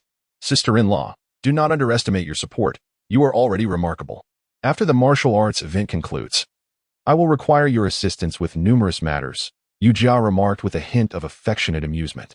"Of course, I shall help you with anything," she replied. "Then shall we consider having a child together?" He jested. "Get lost. Are you seeking a fight?" She retorted playfully. Wu Yi chuckled softly and turned to leave the courtyard. "Where are you going? You haven't slept properly for 3 days. Won't you take a moment to rest?" Wu Yi waved his hand dismissively. There was no time for respite. Prior to the Yanlong Martial Conference, no one was to approach his uncle's courtyard, and he would not entertain any visitors. At the Prime Minister's residence, the council chamber was packed with individuals, each face darkened by fury. Within the room lay 3 dismembered corpses. Princess Li of Pingxi knelt beside the body of Li Hongsheng, weeping inconsolably. "Father, oh father, your death is so tragic." Prince Su Jinghua of Pingxi roared in anger. "All you do is weep. This is all you're doing. Why did you allow your father to assassinate Wu Yi? And now look what has happened. Shua's revenge remains unavenged, and now another from Shuayun's sect has been lost." This scene bore an uncanny resemblance to the moment when Princess Li mourned Su Yangshua, only to be reprimanded by Su Jinghua. Li remained silent, consumed by her lamentation. Today, the Yanlong Martial Conference commenced officially in the Imperial City. Although it appeared peaceful on the surface, an undercurrent of tension surged beneath. The astute had already sensed the calm before the impending storm, a stifling atmosphere that nearly suffocated. Empress Long Chiyue adorned herself in a dark dragon robe, her head graced with a jade crown. Elegant and dignified, she exuded an extraordinary nobility, her beauty unmatched. Gazing into the mirror at the formidable beauty before her, a delicate smile blossomed at the corners of her lips, reminiscent of a blooming flower. "Wu Yi, I hope you will surprise me today. The narrative is poised to enter its first major climax. Wu Yi shall no longer endure, and the ensuing events will be charged with intensity, exhilarating beyond measure." Chapter 43, The Yanlong Martial Conference. Wu Yi's fatal leverage. "Sister-in-law, do I look handsome?" Yu Jia inquired, casting a glance at the neatly arranged Wu Yi, a hint of bashfulness flickering in her eyes. In truth, Wu Yi could easily thrive on his striking appearance alone. Standing over 6 feet tall, with a well-proportioned physique, expressive brows, and eyes, his handsome visage bore a touch of masculinity. Coupled with the mischievous smile that perpetually graced his lips, he exuded an irresistible charm. Moreover, dressed for the Yanlong Martial Conference, he was undeniably stunning. Absolutely breathtaking. Yu Jia huffed in feigned discontent. Not handsome. Utterly unattractive. Wu Yi smiled triumphantly. Emotions resemble flowing water, while love blooms like flowers. One must be honest and not feign ignorance. Your gaze is nearly unraveling, is it not? Leave at once. Where did you acquire such a repertoire? Wu Yi found the bashful young woman, Dodo, quite amusing, as she effortlessly recited cheesy romantic verses. Clouds dream of garments, flowers yearn for beauty. You transform into a fiery phoenix, while I metamorphose into a dragon. Beyond the mountains, there are more mountains. The sister-in-law is both beautiful and gentle. Last night, the stars twinkled, and my heart is filled with thoughts of you. Yu Jia listened, her skin prickling with goosebumps. Oh dear, I might just perish, she exclaimed. Her face flushed as she hurriedly fled the scene. Come out quickly. We cannot be late for today's Yanlong Martial Arts Conference. The blush on her cheeks, though merely a fleeting moment, was more radiant than the dawn's first light. Although she had remained a widow for 5 years, she had never truly engaged in a serious romance. How could she withstand such flattery? As she and Yu Jia exited the Dingwa Wangfu, they found a throng awaiting them outside. Li Yin, Li Yin, Wu Si, along with several Wu family guards and dragon shadow guards, formed a formidable assembly of nearly 50 individuals, each at least of the martial sovereign realm. Additionally, 2 royal carriages drawn by the Crimson Flame dragon riders added an air of grandeur to the occasion. This clearly indicated the Empress's ulterior motives. Li Yin, impatient by nature, had been waiting restlessly. Upon seeing Wu Yi emerge, he thundered with exasperation, why must a grown man dawdle? Merit won, without a moment's hesitation. Wu Yi brought down his hammer. No amount of hesitation on my part would lead to giving birth to a daughter at 60. Moreover, you insist that next year you will be cradling a grandchild. Li Yin and Yu Jia simultaneously shot him a glare, signaling him to silence. How dare you? Li Yin, taken by surprise by the sudden blow, felt a jolt that sent shivers down his spine. Infuriated, he immediately boarded a horse-drawn carriage. Wu Yi naturally sat in another carriage with Yu Jia. As for Li Yin, she hesitated for a brief moment, but soon climbed into the rear carriage, stating, I am ordered to ensure his safety. Li Yin couldn't help but sigh. A woman of stature cannot be kept. Let us set off. With Li Yin's command, 8 fiery red dragon riders let out a roar and soared into the sky. Meanwhile, the guards of the Wu family and the dragon shadow guards dispersed to either side, moving gracefully through the air. This martial arts conference was held within the royal palace and was open to all, not only the civil and military officials, but anyone of note within the Dragon Hua Empire could attend the event. However, it seemed that today's martial assembly would likely stir significant commotion. In the palace, the expansive square in front of the Golden Luan Hall was already brimming with people, buzzing with excitement. 1,000 lavish banquet tables had been set up, and representatives from various factions took their seats in order. A massive arena, 100 meters in diameter, had been hastily constructed overnight in the center of the square. Interestingly, the crowd from the Dragon Hua Empire was lively and packed closely together on the left side of the arena, while the Daiyin side appeared rather sparse, with only a handful of individuals on the right. This martial gathering promised to be anything but peaceful. The second prince of Daiyin, Yin Feng, sipped his tea and chuckled softly. Beside him, Prince Yin Zhong sneered and continued the conversation. Is there really any need to ask? Do you think Long Qiyu is an easy character? If it weren't for the internal and external troubles faced by Dragon Hua, coupled with Wu Yuan's unknown fate, do you think she would so easily marry Long Jiuli to the Yin? He paused, stroking his mustache, his eyes gleaming with a sinister smile. However, Long Jiuli possesses the ancestral bloodline of the Long family, which determines the future of the Long clan. This union between our two nations will not be so simple. Listening to their dialogue, Crown Prince Yin Xian appeared remarkably calm. A faint smile graced his handsome face, as if he were confident of victory. Long Jiuli, I am determined to marry you. Whoever stands in my way shall perish. The dragon vein is the core of the Dragon Hua Empire's enduring prosperity.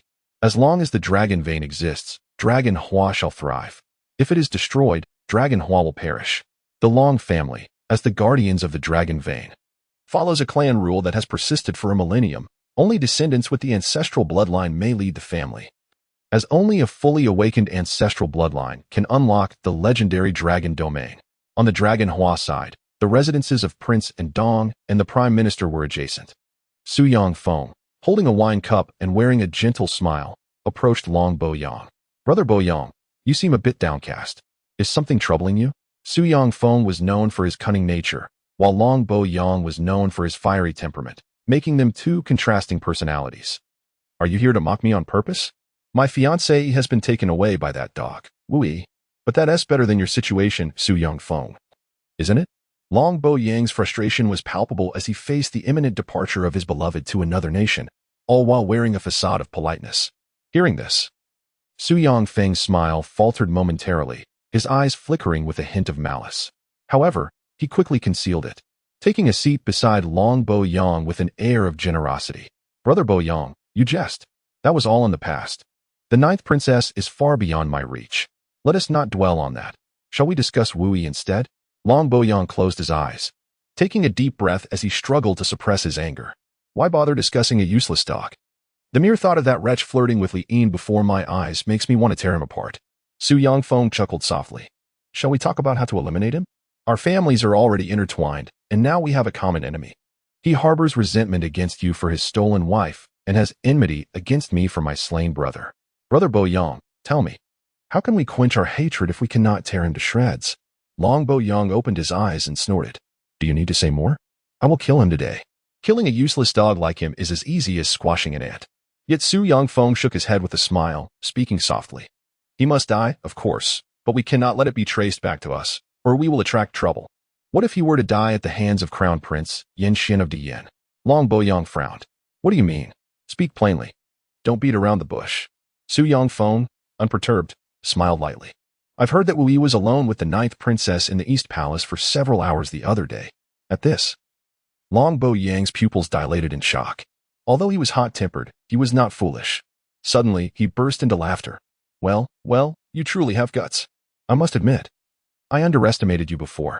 Su Yongfeng, taken aback by Long Boyang's sudden outburst, was left speechless. What the hell are you doing?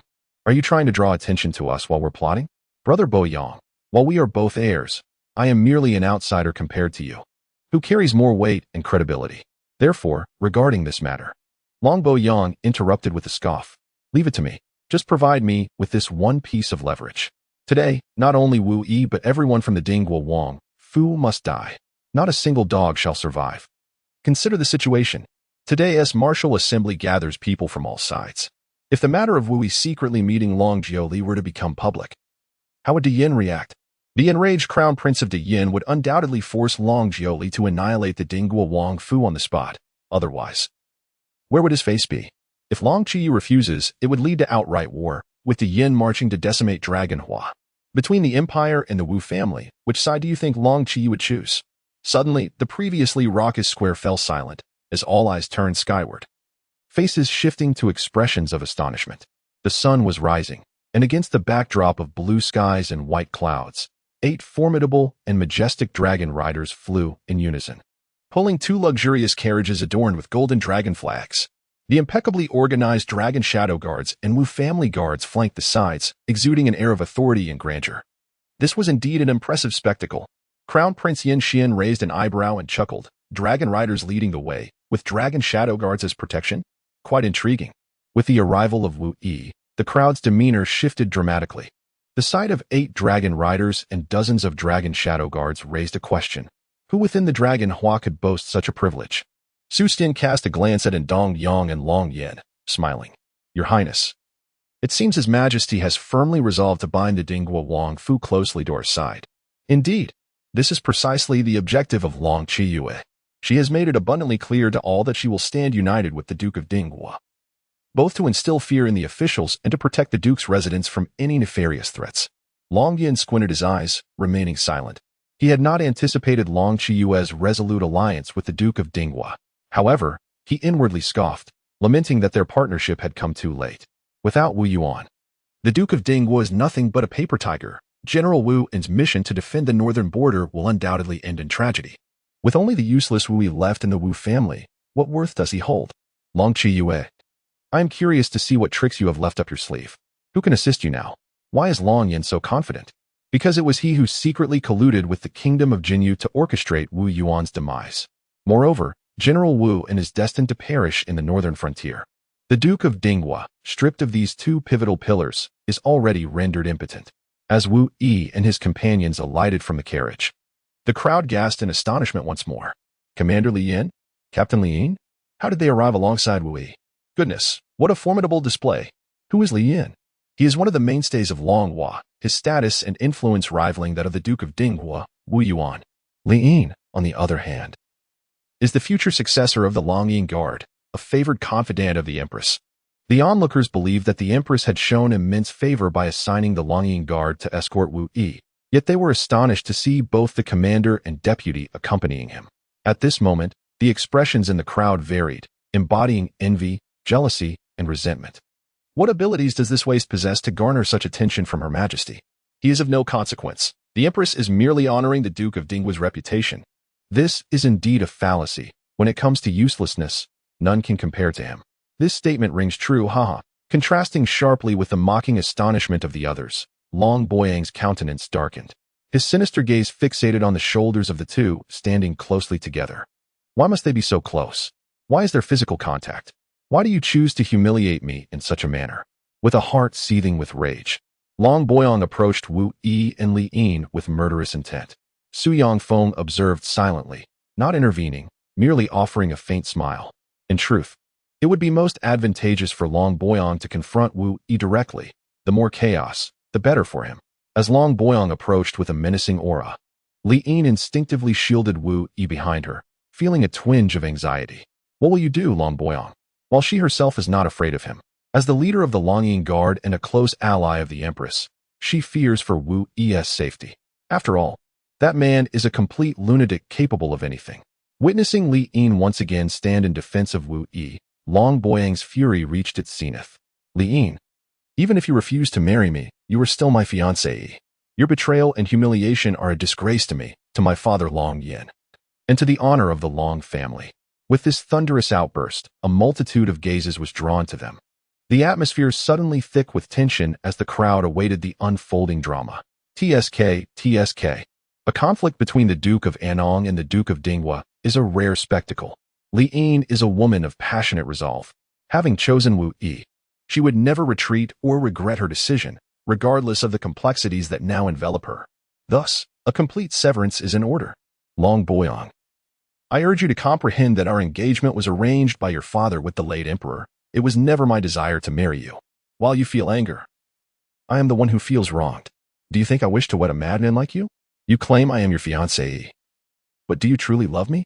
Are you unaware of your motives? You see me merely as a plaything, an object you can manipulate and discard at will. All your rage stems from your pathological vanity and desire for control. Let me be perfectly clear from the moment I laid eyes on you. Your obsessive jealousy and explosive temperament have repulsed me. I, Li Yin, would rather marry a dog than be wed to you. Wu Yi, I must say, there is no need for such scathing words directed at me. Upon uttering this, a wave of astonishment swept through the crowd. Li Yin's remarks were utterly unrelenting, undeniably striking a blow to Prince Andong's dignity. Long Boyang trembled with rage, his voice booming in response. What did you just say? As a royal by birth, he had always basked in luxury, surrounded by sycophants and flatterers. Never had he endured such public humiliation. Yet Li Yin was not finished. She proclaimed with fervor, for a decade, you have manipulated me like a twisted pervert, controlling my every move. I was forbidden to speak to any man, to reveal my face to the world. And even a mere glance could provoke your deranged possessiveness and jealousy. Tell me, how's this not madness? You insisted I wear this veil, forbidding me from removing it. Well, gaze upon me now. With that, she dramatically tore off the black veil from her face, revealing a breathtaking visage that radiated both coldness and fury. She had suppressed her emotions for 10 long years, and now she yearned to unleash her pent-up frustration. Am I truly so unworthy of being seen? I possess such beauty. Why should I be hidden from the world? You are incensed by my interactions with other men? Then feast your eyes upon this. In a bold move, she pulled Wu Yi into her embrace, her luscious lips drawing closer to his. This time, it was Wu Yi who was taken aback, his eyes widening in disbelief. What? Am I being kissed against my will? Yet, he could not help but admire her fiery spirit. He found himself quite enamored, without regard for the surroundings. Wu Yi boldly embraced Li Yin and bestowed upon her a passionate French kiss, much to the astonishment of the thousands present. Their lips intertwined, producing a delectable sound that reverberated in the air. This audacious display was nothing short of shocking. Li Yan, feeling a surge of embarrassment, raised a hand to his forehead. Acutely aware of the burning heat on his face, a sentiment of shame washing over him. Alas, misfortune had befallen his household. Brother Longchen, I assure you, I am utterly powerless against these two audacious youngsters. Li Yan had always been strong-willed, a spirited individual resistant to authority, often leaving even him, her father, at a loss. Now, she had joined forces with Wu Yi, a veritable rogue. Their union seemed to defy all boundaries. Meanwhile, Yu Jia lowered her head slightly, a bitter taste lingering in her heart. Feeling quite disheartened. Internally, she lamented, "What a scoundrel, he has never kissed me like that." Yet, the onlookers were even more bewildered, their expressions frozen in astonishment. Mouths agape in disbelief. I can't believe this. The situation was indeed unprecedented. Li Yan's character had proven to be as fierce as ever. It was no surprise. Considering the daughter of Commander Li Yan, how amiable could her temperament possibly be? With the Dragon Shadow Guard and the Duke of Dingguo's estate at play, it seemed the Prince of Anong would have much to contend with, as he observed Wu Yi and Li Yan's unabashed display of affection. Long Yan's face turned a shade of iron, his fist clenched tightly, and the hand holding the teacup began to tremble ever so slightly. It was clear to all that he was struggling to contain an inner tempest of rage. At that moment, Li Yan pushed Wu Yi away and provocatively licked the glistening corner of her mouth, casting a defiant glance at Long Boyong, her eyes brimming with a sense of vindictive pleasure. "Are you enjoying the show, Long Boyong?" Wu Yi is inherently fearless, a character who only adds fuel to the fire. Look at you, in front of so many people. Not even a hint of modesty, completely unrestrained. Tonight's occasion is inappropriate. Later, return home and properly confront Li Yan. Wu Yi's audacious provocations undoubtedly acted as a spark, igniting the nuclear bomb within Long Boyong's heart. With a thunderous roar, he erupted, utterly losing his composure. His frenzied state, with bulging veins, appeared terrifying. His contorted features almost monstrous. "I will kill you. I will eradicate you two scoundrels. All of you. Die, die, die. Ahow, perish." Chapter 45, Li Yan's Act of Defiance. The dismissal of the Long Shadow Guard commander. Meanwhile, the spectators from the Dayan Empire watched the sudden eruption of conflict in the Longhua Empire with keen interest. The second prince, Yin Fong, fixed his gaze intently on Li Yan. "This woman possesses a fiery temperament. I find her intriguing." Indeed, Li Yan's beauty, poise, physique, and innate talent rank among the finest. After all, she received a remarkable score of 97 from the system. However, as a prince of Dayan, he had encountered numerous beauties and had developed a certain immunity. Those of their stature place greater value on the inner soul. Li Yan's actions today ignited within him a strong desire for conquest. Prince Yin Zhong laughed heartily. "Since my imperial nephew is interested, I shall procure her for you today. I only fear that Long Qiyu may not cooperate, ha ha ha." Yin Fong snorted, his expression brimming with arrogance. Would she dare refuse? She even married her own sister, who possesses the ancestral bloodline of the Long family, to us of Dayan. How could she refuse a mere commander of the Long Shadow Guard? Unless she wishes for war with us. At that moment, a flamboyant young man beside Yin Zhong pointed at the jade pendant next to Wu Yi and leered, "Father, I want that one. She looks just as sultry as my concubine. I adore this gentle and flirtatious type. It must be exhilarating to play with." It seemed to them that the women of Longhua were mere playthings to be seized at will. Yin Zhong thought to himself, "This son of mine is somewhat beastly, born with an insatiable lust, even regarding his own concubine. Nevertheless, being his only beloved son, he indulged him greatly. All right, I will ensure you acquire her today. It would be her honor to be enjoyed by my precious son." Yin Shi chuckled softly, adding, "Father, I would like her to join my concubine. I have noticed that my concubine has become increasingly voluptuous." Yin Zhong was taken aback. Such words are better left for home. What a beast! How could I have produced such a creature?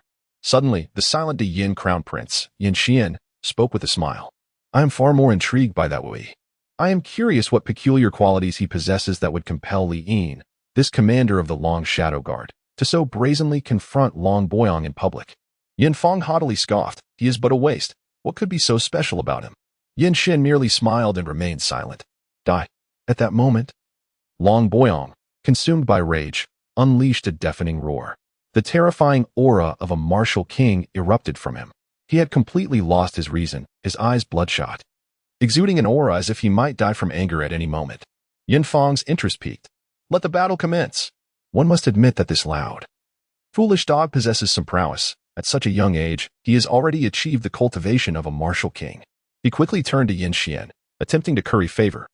Yet he cannot compare to my elder brother. Before him, he is merely a pile of refuse.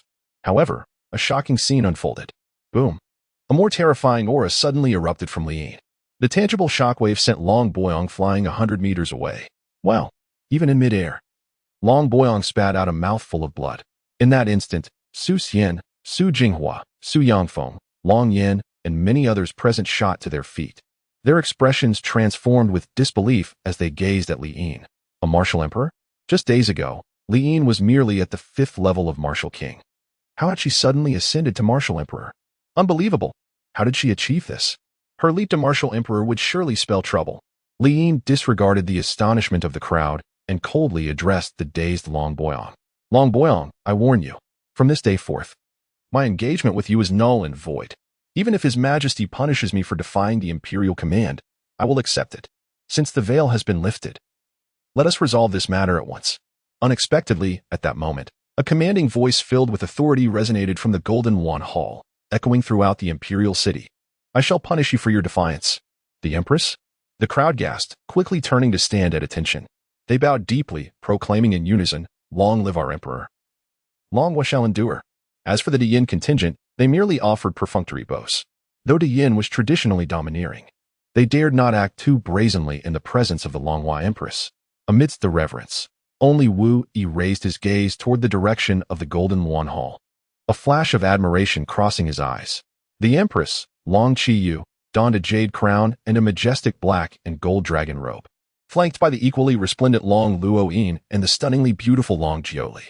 The three emerged, surrounded by numerous palace maids and long shadow guards. It must be said, Long Qiyu was indeed breathtaking. Her extraordinary beauty, ample bosom, and long, graceful legs exuded an innate imperial aura, accentuating her tall and perfect figure.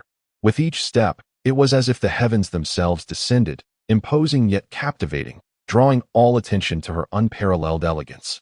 At the same moment, Wu Yi and Long Jiuli exchanged a knowing glance, a mischievous smile gracing his lips as he formed a heart shape with his fingers, silently expressing, Wife. I adore you. Long Jiuli, blushing with a mixture of embarrassment and indignation, rolled her eyes and suppressed a laugh, retorting softly, Get lost. Wu Yi cast his gaze towards Long Xianyin, who, with a mischievous grin, gestured an okay sign. Instantly, a wave of relief washed over him.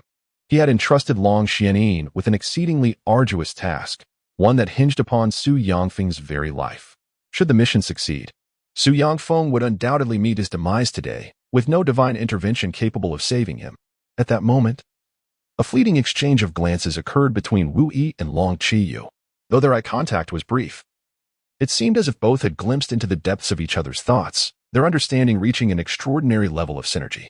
What Wu Yi perceived was, Today, I shall act freely, and I will ensure your safety. What the Empress discerned was, As long as you guarantee my safety, I shall act without restraint.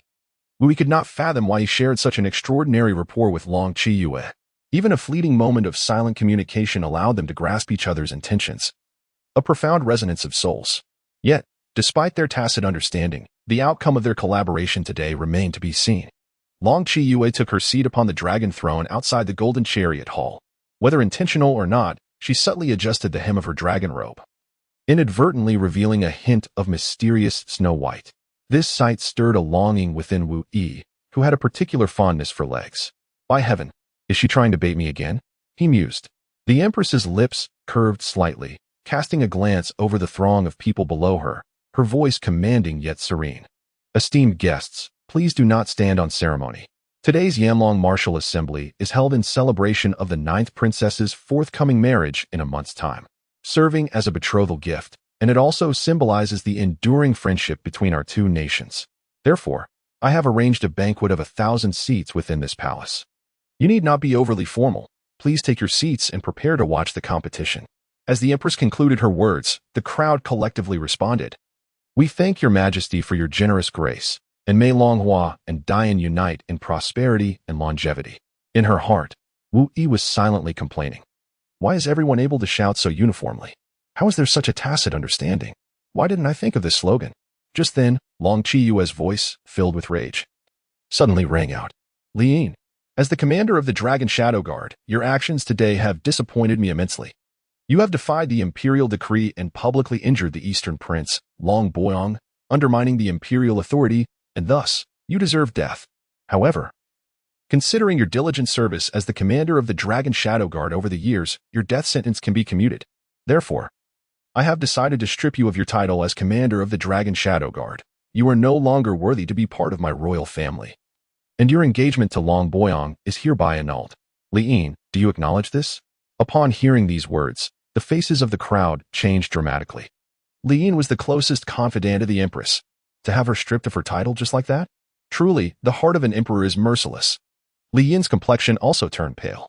The Dragon Shadow Guard was her home, filled with countless memories. It was an attachment ingrained in her very soul. Yet, she felt no remorse, and perhaps even a touch of gratitude. With her marriage annulled, she was finally free. Kneeling, with red-rimmed eyes and a trembling voice, she proclaimed, I, the humble Li Yin, thank your majesty for sparing my life. Chapter 46. 3 Competitions, Special Rules Without Hesitation. Long Qiyue stripped Li Yin of her position as commander of the Dragon Shadow Guard, making all the officials acutely aware of the emperor's ruthlessness. Yet, Wu instantly grasped her intention, silently acknowledging, this empress is indeed a master strategist.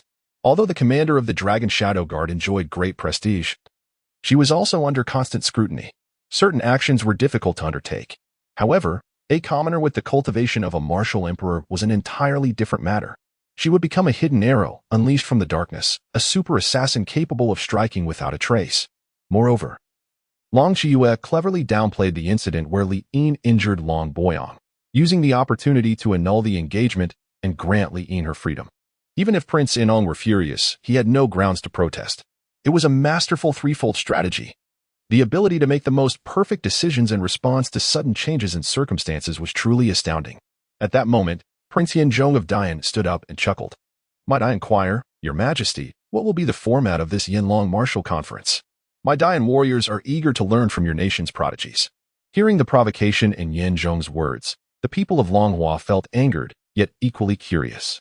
The rules for this Yanlong Martial Conference would be determined by the Empress, but they had yet to be announced. Long Qiyue cast a cold glance at Yanzhong and replied indifferently, What is it that Prince Yin is so impatient for? This remark offered him no face whatsoever. Ignoring Yanzhong's displeased expression, she addressed the crowd with a clear voice. The Yanlong Martial Conference is intended to foster goodwill between our two nations. All descendants of the royal families and nobility under 30 years of age from both sides are eligible to participate. The competition will consist of 3 events: martial arts, alchemy, and comprehension. However, these will not follow conventional methods. The rules will be modified. Upon hearing this, the crowd expressed surprise. Not conventional methods? Yanzhong inquired curiously. What do you mean by unconventional methods? Long Qiyue responded loudly. The first event, comprehension. I will present a formation for all participants to learn on site. This formation is one I created just yesterday. It will ensure that no one has seen or practiced it before, and it is quite simple. Within the time it takes to burn an incense stick, whoever learns it first and demonstrates its use will pass, with rankings determined by the time taken. Wu Yi gently touched his nose, finding the experience exceedingly delightful. It is worth noting that Long Jioli bestowed upon him the 9 Heavens sacred art, an extraordinary treasure that significantly enhances one's learning aptitude, allowing for an incredibly rapid acquisition of knowledge. Is this not akin to having the world at his fingertips? The Crown Prince of Dian, Yin Xian, rose and clasped his hands with a smile, stating that he had long heard of the Dragon Empress's true dragon demeanor and celestial phoenix wisdom, which indeed lived up to her illustrious reputation. This method of competition is indeed rare and quite fascinating. However, one wonders how the remaining 2 rounds will differ. As he spoke, his gaze shifted towards Long Jioli, who stood beside the Empress, and he offered a warm smile. Wu Yi cast a sidelong glance at Yin Xian and muttered softly, Is flattery all you can do? How dare you compete with me for my wife? Today, I shall undoubtedly cut your ambitions to shreds. His words were harsh. Yet he could not deny that Yin Xian was indeed remarkable, cultured, poised, of noble birth, and exceptionally gifted. Not only was he humble and unassuming, but he also possessed a silver tongue that could charm almost anyone. He was, in every sense, impeccable, and few women could resist his allure. Long Qiyu shot a glance at Wu Yi, who was quietly grumbling, and found it somewhat amusing as she continued her announcement. The second round, alchemy. However, this time, Instead of creating pills from scratch, participants are to enhance the grade of existing pills. Methods are unrestricted. Let everyone showcase their prowess. Rankings will be determined by the number of grades improved, and if multiple participants achieve the same grade, the duration will decide the victor. Upon hearing this announcement, the crowd erupted in astonishment. Enhancing the grade of existing pills? What kind of competition is this? It was well known that once a pill was produced, it was exceedingly challenging to further enhance it unless one could successfully integrate additional medicinal powers, a task that demanded extraordinary talent and meticulous control from the alchemist. Failure to do so could easily ruin the pill. At this moment, the people of Longhua were inwardly lamenting and whispering among themselves. What does His Majesty mean by this? Is he deliberately favoring Dian?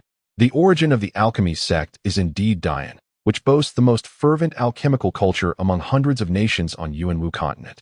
Many have studied alchemy. This is a guaranteed loss. Prince Yin, being the direct disciple of the Grand Elder of the Inner Domain Alchemy sect, excels in this field. Isn't this akin to throwing eggs against stones?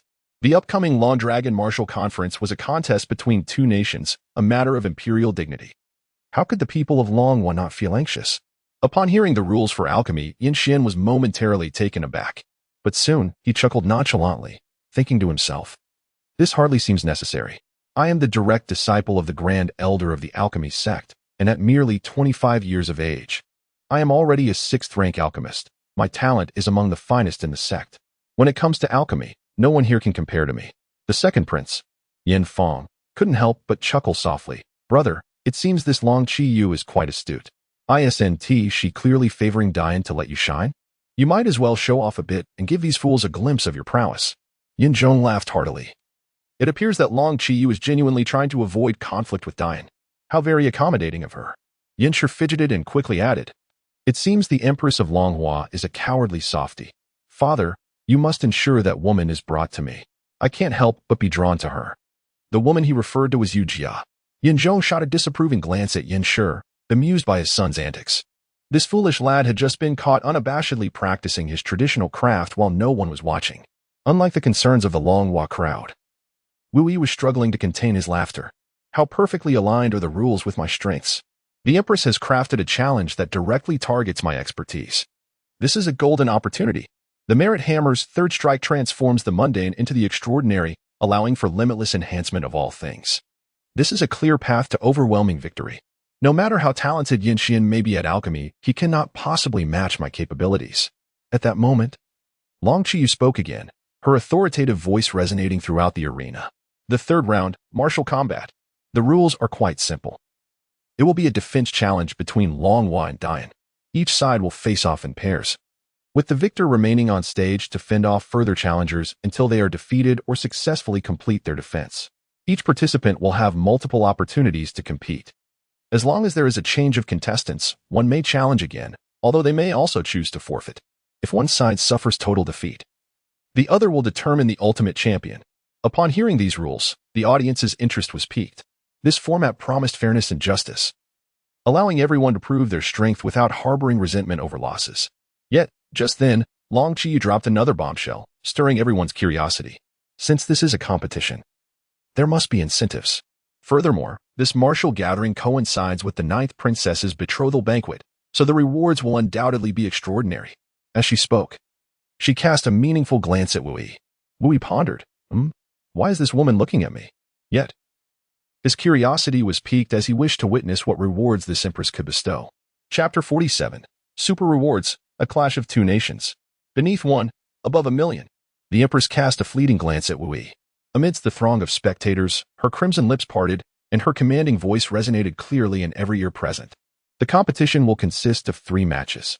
The victor of the first match, determined by comprehension, shall be awarded a 7th-tier supreme spiritual weapon, the annihilating Black Dragon Spear.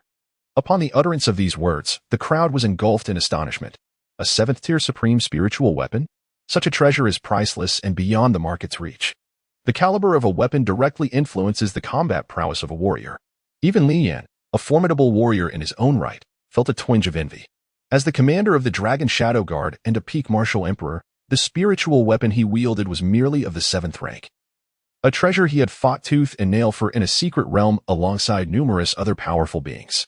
Unfazed by the astonishment surrounding her, Long Qiyue was aware that even greater rewards lay ahead. The victor of the second alchemy competition, whether from Longhua or the Great Yin, would be bestowed the title of the sixth prince of Longhua, the king of Qitian. This title placed them on par with royal princes, affording them all associated privileges. And their descendants would be granted noble titles, never to be stripped of their rank and exempt from the death penalty. At that moment, not only was the crowd taken aback, but even Wu Yi was left in shock. What was the Empress of Longhua planning? Such audacity! It is worth noting that the Longhua Empire had only 5 kings: the king of Dinghua, the king of Anong, the king of Zhenbei, the king of Pingxi, and the king of Dingyan. Apart from Anong King Long Yin, the remaining 4 kings were those who had made significant contributions to Longhua. Should the title of King of Qitian be conferred, it would elevate one's status to unprecedented heights, second only to the Empress herself. Yin Xian was equally perplexed. Despite his intelligence, he could not comprehend the Empress's motives. The outcome of the second alchemy competition was a foregone conclusion, with him, the crown prince of the Great Yin, being the expected champion. Yet, why did Long Qiyue insist on bestowing the title of King of Qitian? Yin Zheng chuckled. Did it even need asking? Long Qiyue was evidently offering a princely title as a gesture to foster goodwill between the two nations. It was apparent that she truly wished to avoid war. Since the demise of Longchen, Longhua had certainly been in a state of decline, struggling to endure any further turmoil. The assembly had anticipated the Empress's princely reward to be quite extravagant, yet they were unprepared for the even more lavish surprise that followed. The victor of the third martial arts competition would receive an 8th-rank Crimson Flame Dragon Knight. What? The announcement sent waves of excitement through the crowd, leaving them in utter astonishment. Long Qiyue remained indifferent to the uproar.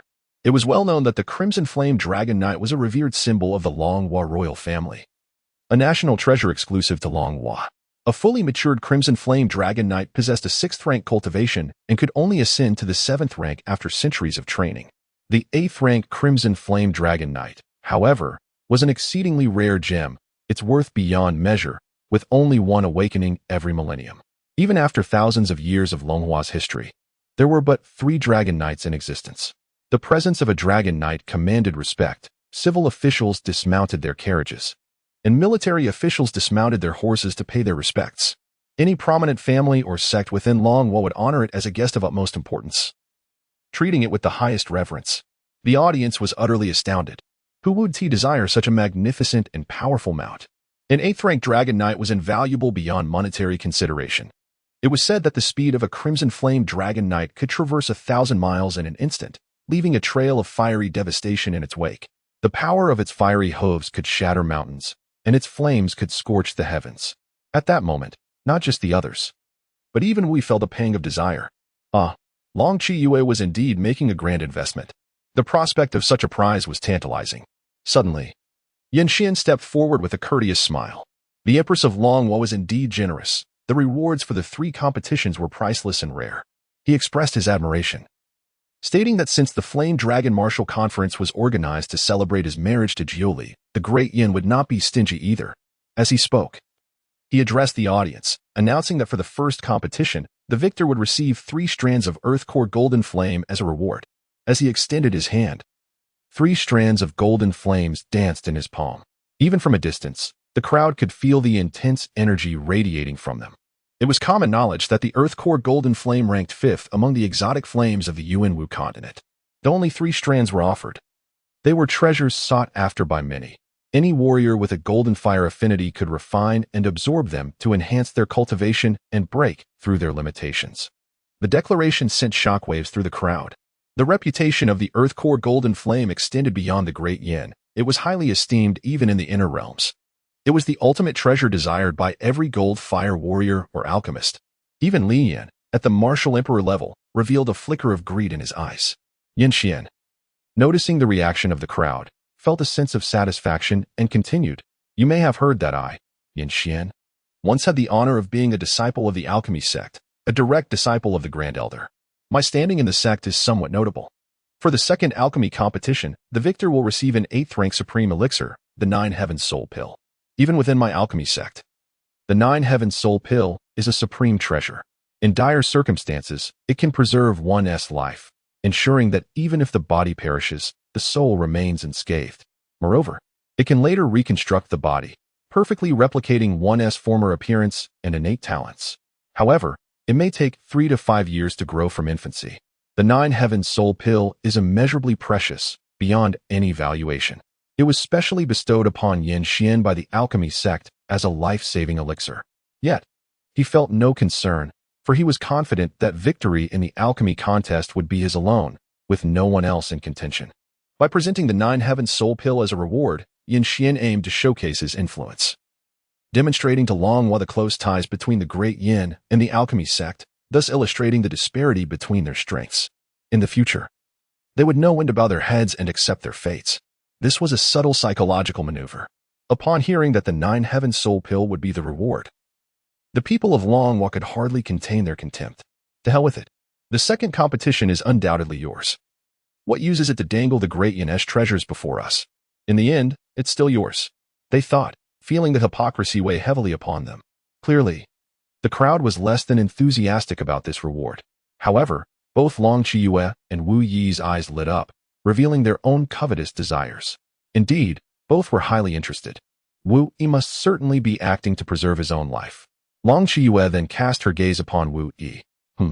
Wu Yi noticed the glimmer of anticipation in Long Qiyue's eyes and silently scoffed to himself. Why are you looking at me? What makes you think, dear sister, that I could possibly surpass Yin Xian in alchemy? Moreover, even if I were to succeed, the spoils would be kept for myself. Just then, Long Qiyue's alluring crimson lips parted slightly, and her pearly white teeth gently grazed the corner of her mouth, though she typically exuded an air of noble aloofness. At that moment, she appeared strikingly enchanting, like a mesmerizing enchantress capable of captivating souls. Yet, in the blink of an eye, she regained her usual commanding presence. Wu Yi whispered to himself, "Am I being treated like a fish on a hook? This is simply maddening." As he averted his gaze, Dragon Qiyu could not help but chuckle inwardly, feeling quite proud. "Do you think I cannot outplay you?" she huffed. At that moment, Yin Xian spoke again. "The reward for the champion of the third martial arts competition is an opportunity to enter the exclusive secret realm of the Great Yin Imperial family, the Golden Flame Valley.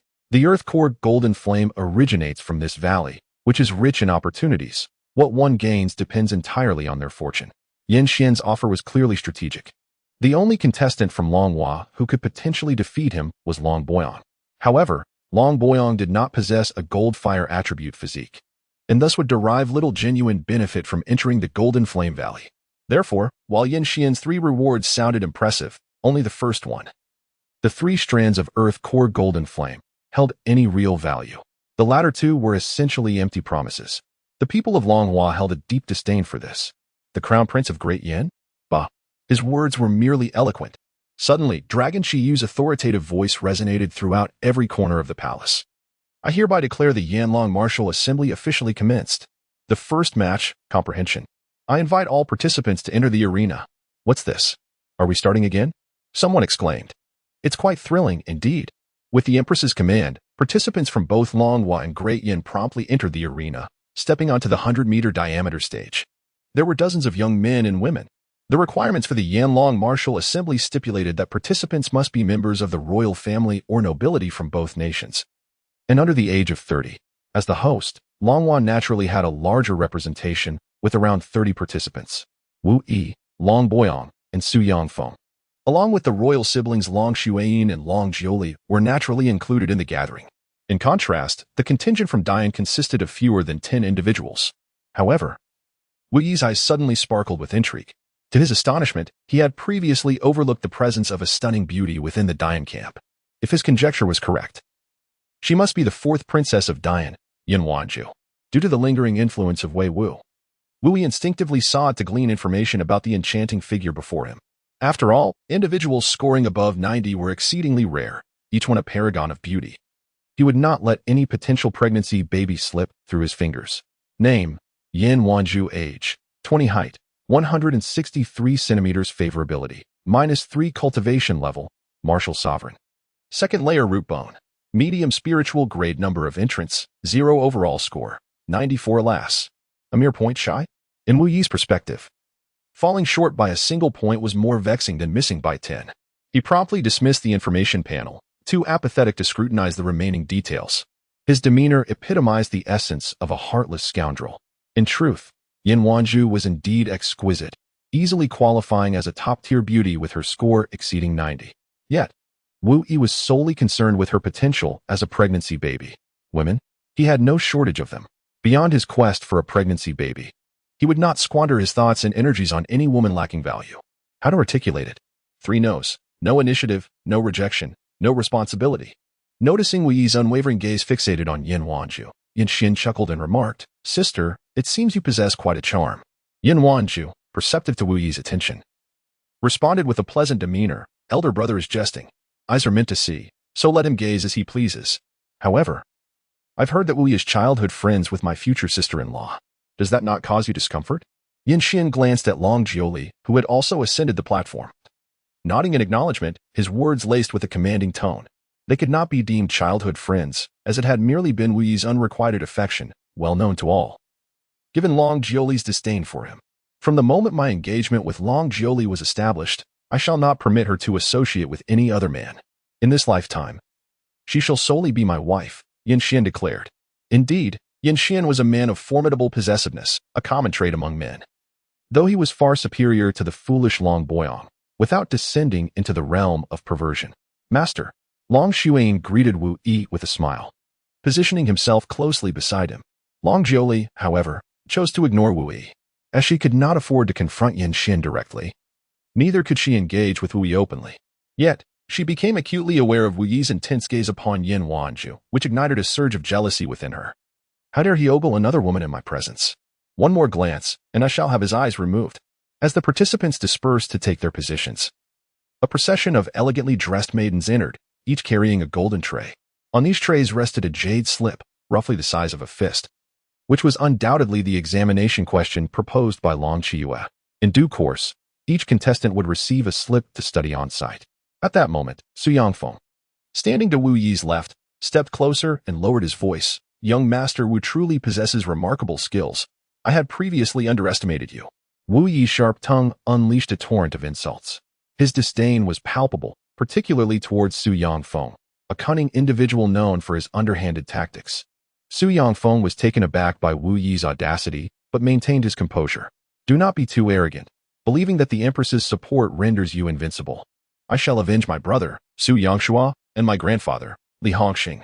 Your time at the kingdom's palace is running out, and even the Empress's protection will not save you." With a sneer, he conveyed his contempt. "Do you comprehend the current state of affairs with your limited intellect?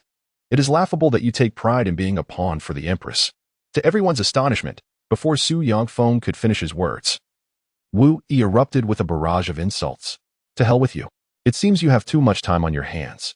You think you're some noble beast. But you're merely a fool. If you're unwell, seek a veterinarian. Do not bark at me. How dare you speak to me in such a manner? Is your lineage a mere commodity? In the realm of martial arts, one must endure, but I have reached my limit and shall retaliate fiercely." The crowd was captivated by Wu Yi's relentless outpouring of insults, his words flowing like a rapid-fire barrage. Su Yangfeng was left speechless, nearly overwhelmed by the onslaught. Even with his usual composure, he felt his patience waning. Su Xian, realizing the folly of allowing Su Yangfeng to engage with Wu Yi, was bemused by the fruitlessness of their exchange. Long Chiyue, feeling a headache coming on, leaned her hand against her forehead. Why has this escalated again? The unexpected scene drew the attention of the entire audience, their gazes filled with astonishment. The members of Dian were left dumbfounded. Yin Xian, initially shocked, soon broke into laughter, finding Wu Yi's antics amusing. Meanwhile, the people from Longhua were at a loss for words. Wu Yi's previous confrontations in court had been one thing, but this was the Yanlong Martial Assembly, a spectacle for all to witness. Long Yuan, while listening to Wu Yi's unique and biting remarks, found himself nearly swept up in the excitement of joining the fray. After all, he had dedicated his life to stirring up trouble, and such an opportunity was too good to pass. However, recalling the serious responsibilities he bore today, he stifled his enthusiasm, silently giving Wu Yi a thumbs up for his ingenuity. Just then, Long Chiyue's voice rang out, a blend of authority and anger. "Wu Yi, this is not the time for such frivolity at the Yanlong Martial Assembly." Wu Yi turned to Long Chiyue. "Your Majesty, this is not my fault.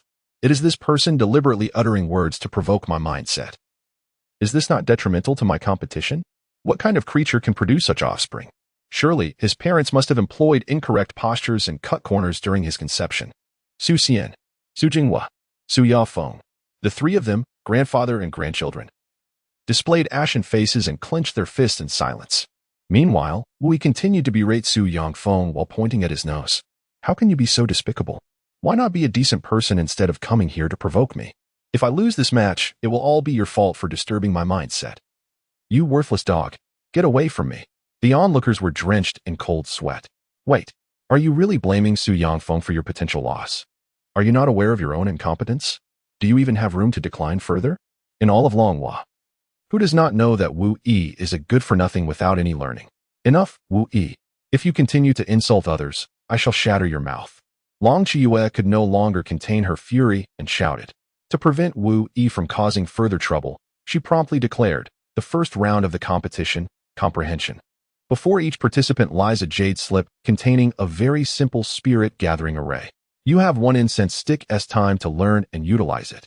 Success will be determined by the duration taken. Lu Gonggong, light the incense. Yes. Once Lu Yuxiang ignited the incense, Long Chiyue proclaimed in a clear voice, I hereby announce. The competition begins. Chapter 49, The Empress's Ultimate Test. The External Treasure of Heavenly Spirit Heart. With Long Chiyue's announcement, the competition commenced.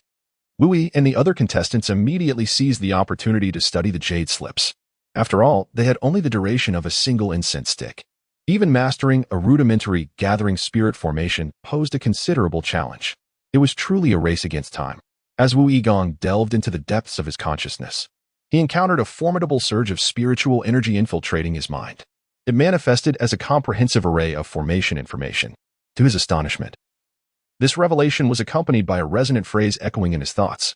I have paved the way for you, yet I shall not clandestinely assist you. Whether you soar like a dragon or crawl like a worm today depends solely on your own endeavors. Wu Yi could not help but chuckle softly. He comprehended Long Chiyue's intention. What she sought was a capable individual who could assist her in stabilizing the imperial authority and unifying Longhua, rather than a mere inept who could only rely on her support to learn how to stand on his own. To put it plainly, this competition was also Long Chiyue's ultimate test for him. Should he emerge as a dragon, they would collaborate to achieve great endeavors. Should he prove to be a mere insect, they would part ways and follow their own destinies. Rest assured, I guarantee your satisfaction. After all, I still hope to cling to your coattails in the early stages to secure my own survival and thrive. Wu Yi chose to ignore the distractions and began studying the spirit gathering array. In truth, the elementary spirit gathering array is not particularly difficult to learn. It is a foundational formation that even those unacquainted with array techniques can grasp swiftly. Typically, most spirit gathering arrays require spirit stones as a foundation to establish the array's configuration, such as the 3-element array or the 5 elements array, which harness the energy within the stones to channel it to the core of the array for release. However, the array given to him by Long Chiyue was quite different. Not only did it not require spirit stones as a foundation, but it was also constructed within the body. An internal array? This was indeed rare and not something an ordinary person could create. Long Chiyue claimed this spirit gathering array to be her original invention, indicating her exceptional mastery of array techniques. As Wu Yi delved into the study of the array, the Jiutian sacred art, the Tianbao Lingxi nurtured for him by Long Jiuli, began to operate autonomously. The primary function of Tianbao Lingxi is to significantly enhance learning comprehension. In that moment, he felt a sudden clarity, as if his mind had expanded exponentially, akin to possessing numerous intellects. Like a supercomputer, the intricate components within his mind whirred into action, allowing him to completely assimilate the array information in the blink of an eye. This is astonishing. In mere moments, Wu Yi had nearly mastered the formation. This was a 5-element spirit gathering array, simulating the 5 elemental foundations of metal, wood, water, fire, and earth within his body, arranged around his dantian in the respective cardinal directions: west for metal, east for wood, north for water, south for fire, and center for earth. By activating the array's network with his dantian, he could draw an external energy to absorb into his body.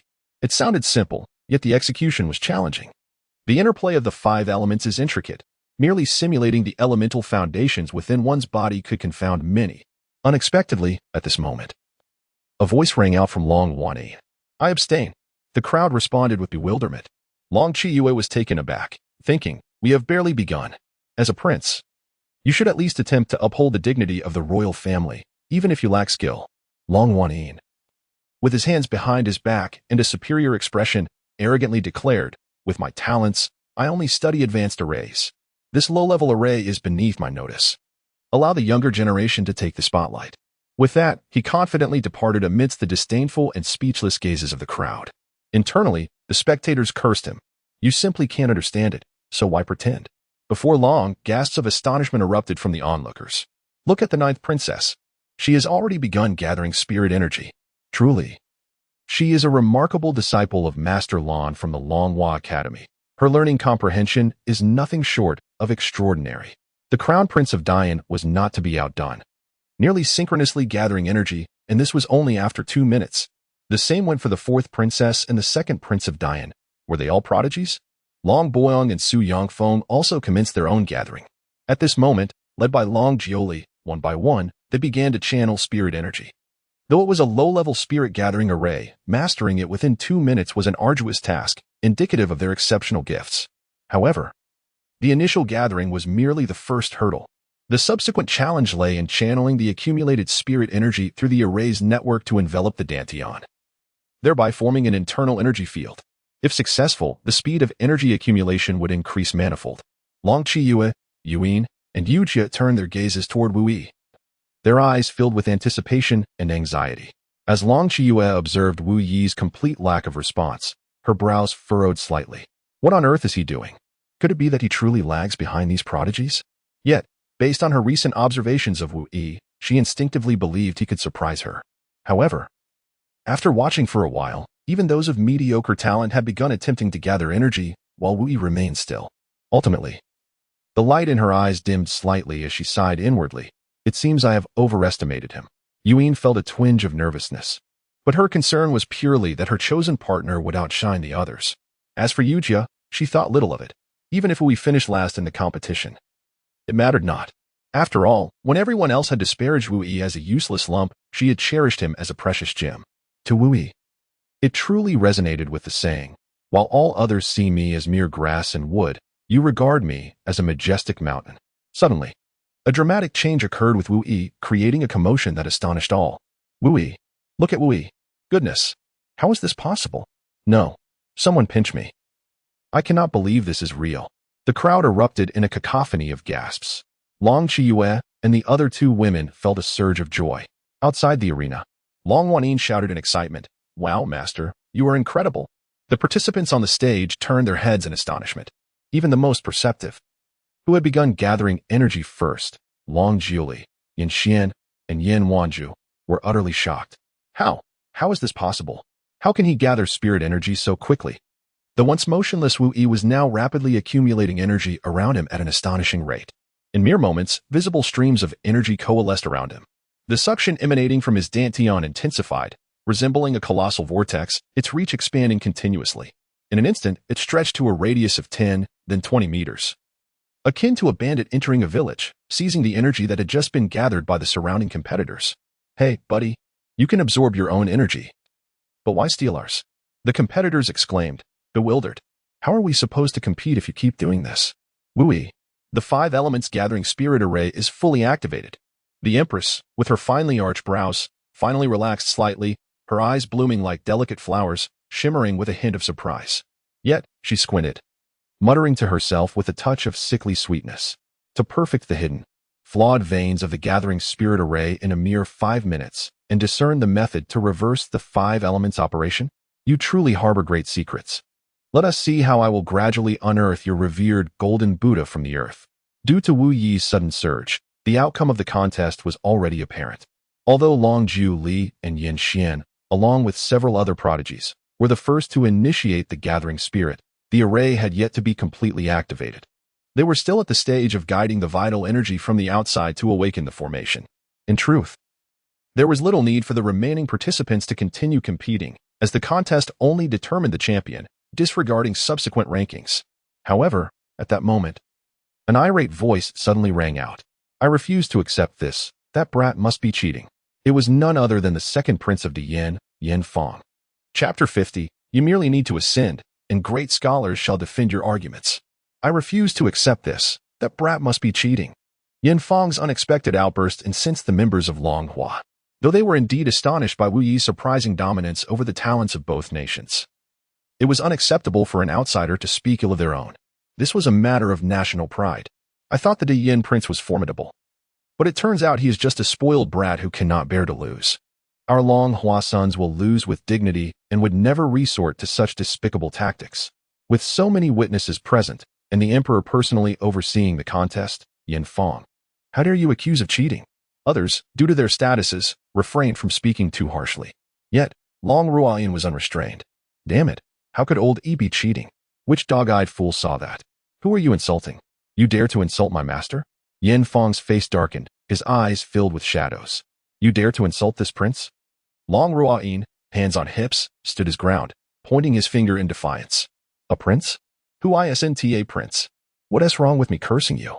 Do not be disrespectful. Suddenly, the furious voice of Long Qiyu intervened, halting Long Ruoyan, who was ready to unleash further wrath. At that moment, Wu Yi looked at Yin Fong with a smile. You claim I am cheating? Where is your evidence? Without evidence, you may as well be barking like a dog. He felt no need to explain himself. If there was no cheating, what was there to explain? Accusations without evidence would only serve to deepen the pit of suspicion. Besides, he firmly believed in one principle: you merely need to ascend, and great scholars shall defend your arguments. Yin Fong's fury intensified, a glimmer of murderous intent flashing in his eyes. You dare to insult me too? Long Ruoyan may be a prince. But what is this Wu Yi that he presumes to mock me? Wu Yi smiled faintly, his words dripping with arrogance. I am the grandson of the king of the nation and the son of the king of the north. Even our empress must respectfully refer to my grandfather as father of the crown. My status is akin to that of a prince. You accuse me of cheating and insult my character. What is wrong with me reprimanding you? If I were capable of besting you, I would have struck you with 2 punches. Long Qiu silently cursed. Get lost. Who is your empress? This scoundrel was still attempting to take advantage of her at such a moment. Her expression turned icy as she addressed Yin Fong.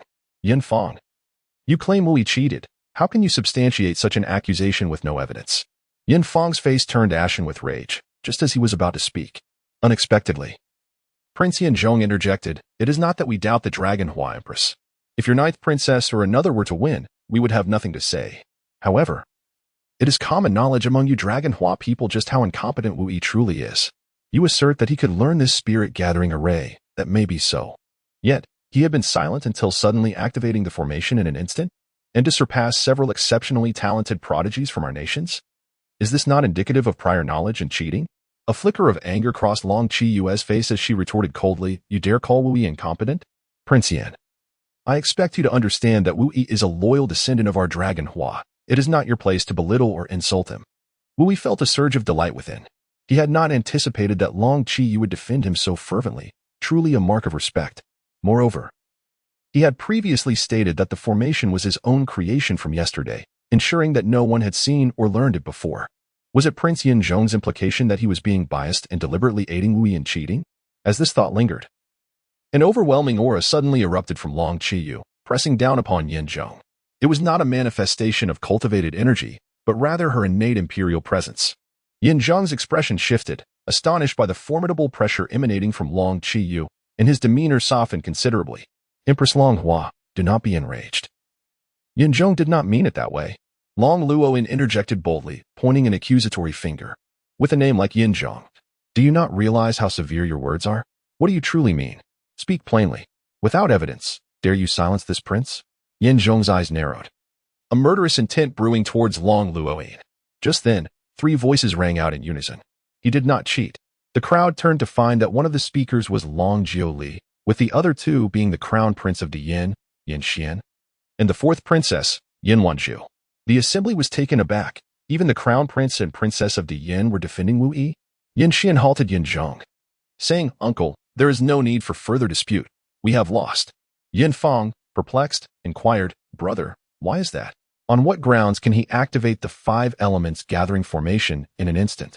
To this, Long Jiuli and Yin Wanzhu responded simultaneously. Because Wu Yi reversed the 5 elements formation. The 2 appeared somewhat surprised, exchanging knowing glances before smiling and nodding at one another. Reverse the 5 elements formation? As the crowd pondered, Yin Xian declared, Initially, this prince too found it perplexing. However, upon careful contemplation of the formation, I discerned its intricacies. What appears to be a simple 5 elements gathering formation actually possesses room for enhancement. By completing the formation's incomplete hidden pathways, One can elevate its grade and augment its gathering effect. He paused briefly before continuing, furthermore. I discovered that reversing the 5 elements gathering formation allows it to transform into another elemental diagram. When activated in a clockwise direction, it operates from the outside inward, requiring a certain duration. Yet, once reversed, the diagram instantaneously activates from within. By the time I realized this, it was already too late. Thus, we concede this match with complete acknowledgement. With confidence, Yin Xian turned to the Empress with a smile. These subtle challenges may well be another trial set forth by the Empress, would you not agree? Long Qiyu's lips curled in amusement. She could not deny that Yin Xian was indeed exceptional. His intellect, talent, and demeanor all marked him as a true dragon among men, a worthy individual. Alas, their factions were adversarial, destined to remain sworn enemies. Indeed, the Crown Prince of the Yin has impressed me. You speak the truth, she proclaimed, causing an uproar among the assembly. Everyone gazed at Wu Yi in astonishment. Who would have imagined that this once derided scion, scorned by all, would emerge as the greatest dark horse of the first contest? Even the Crown Prince of the Yin had conceded in admiration. Could it be that he had been feigning all along? At that moment, Wu Yi cast a glance at the fluctuating expression of Yin Fang, a teasing smile playing on his lips. Yin Fang, what say you? Yin Xian turned to Yin Fang, stating with calm authority, apologized to young Master Wu. His tone was unassuming yet imbued with undeniable command. Wu Yi, with an air of magnanimity, waved his hand dismissively in faint surprise. Oh, how could that be? After all, he is the second prince. How could he possibly apologize to me? The crowd was left speechless. Unexpectedly, Wu Yi suddenly shifted his tone with a smile. What is an apology worth? I, as the heir, would hardly be interested in such trifles. It would be far more practical to present me with a few million spirit stones. Yin Xian, at this moment, was rendered speechless. Not just by others, but even the usually composed Yin Xian found himself at a loss for words. Yin Fang took a deep breath. Having the esteemed second prince of the Yin apologize was nothing short of an affront to his dignity. Yet, out of fear for his elder brother, he opened his mouth but ultimately refrained from saying more. With a face full of indignation, he directly removed the spatial ring from his left hand and tossed it to Wu Yi, snorting in disdain. Wu the young master, it seems I have underestimated you, judging you by the standards of a petty man. This spatial ring contained a considerable number of spirit stones alongside various martial techniques, spirit artifacts, and cultivation methods, with a total value exceeding 10 million, thus serving as a token of apology. Wu Yi grasped the object in his hand and chuckled heartily. Indeed, this exemplifies how amiability begets wealth. As he spoke, he abruptly turned his gaze towards Long Xianin, his expression one of exasperation mixed with disappointment. Look at them. Then look at yourself. Both of you are princes, yet they casually command millions while you are utterly destitute. Let us not forget that you still owe me 15 million. Dare to defy me, and I shall crush you. Long Xianin, taken aback, feigned ignorance. I do not know what you are speaking of. Such talk is mere nonsense. At that moment, Long Qiyu proclaimed loudly, since there are no objections, I declare the winner of the first round of the comprehension competition to be Wu Yi. Rewards will be distributed after the conclusion of the tournament. In an instant, the venue erupted with thunderous applause as the people of Longhua cheered for Wu Yi. Regardless of his past, this time he had brought honor to the nation, elevating Longhua's prestige. Soon after, Long Qiyu's voice resonated once more. The second round of alchemy begins. As she spoke, her intricate phoenix-like eyes turned toward Wu Yi, seemingly conveying, should you fail to acquire the 9 Heavens Soul Pill, I shall ensure your demise. Chapter 51. If you lose, you shall bestow Li Yin upon me. With the Empress's command, a bevy of elegant palace maidens approached, each bearing a golden tray. Each tray contained identical items, a finished pill and a selection of spiritual herbs. Behind each maiden trailed a eunuch, carrying a cauldron for alchemy. The finished pill was a second-tier supreme nourishing essence pill. All participants were required to elevate the pill's grade to 3rd tier or above within the time it takes to burn a stick of incense. The individual who achieved the highest grade would be declared the victor. Should there be a tie, the time taken would determine the outcome. There were no restrictions on methods. Everyone was free to display their unique skills. The participants from Longhua wore expressions of concern. Despite their numbers, few possessed a solid understanding of alchemy. In contrast, the participants from the Yin, though only 10 in number, each had some knowledge, especially with Yin Xian, a 6th-tier alchemist, present to bolster their ranks. The outcome of this alchemical contest seemed all but decided. At this juncture, Yin Xian turned to Wu Yi and smiled, Young Master Wu, I must admit, I fully accept my defeat in the comprehension competition. I have come to reevaluate my perception of you. If circumstances allowed, I would genuinely wish to befriend you. However, in this alchemical contest, I will not yield, for to give anything less than my all would be a disservice to my opponent.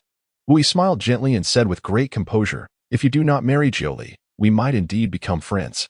After all, you are aware that I have pursued Jiuli for several years.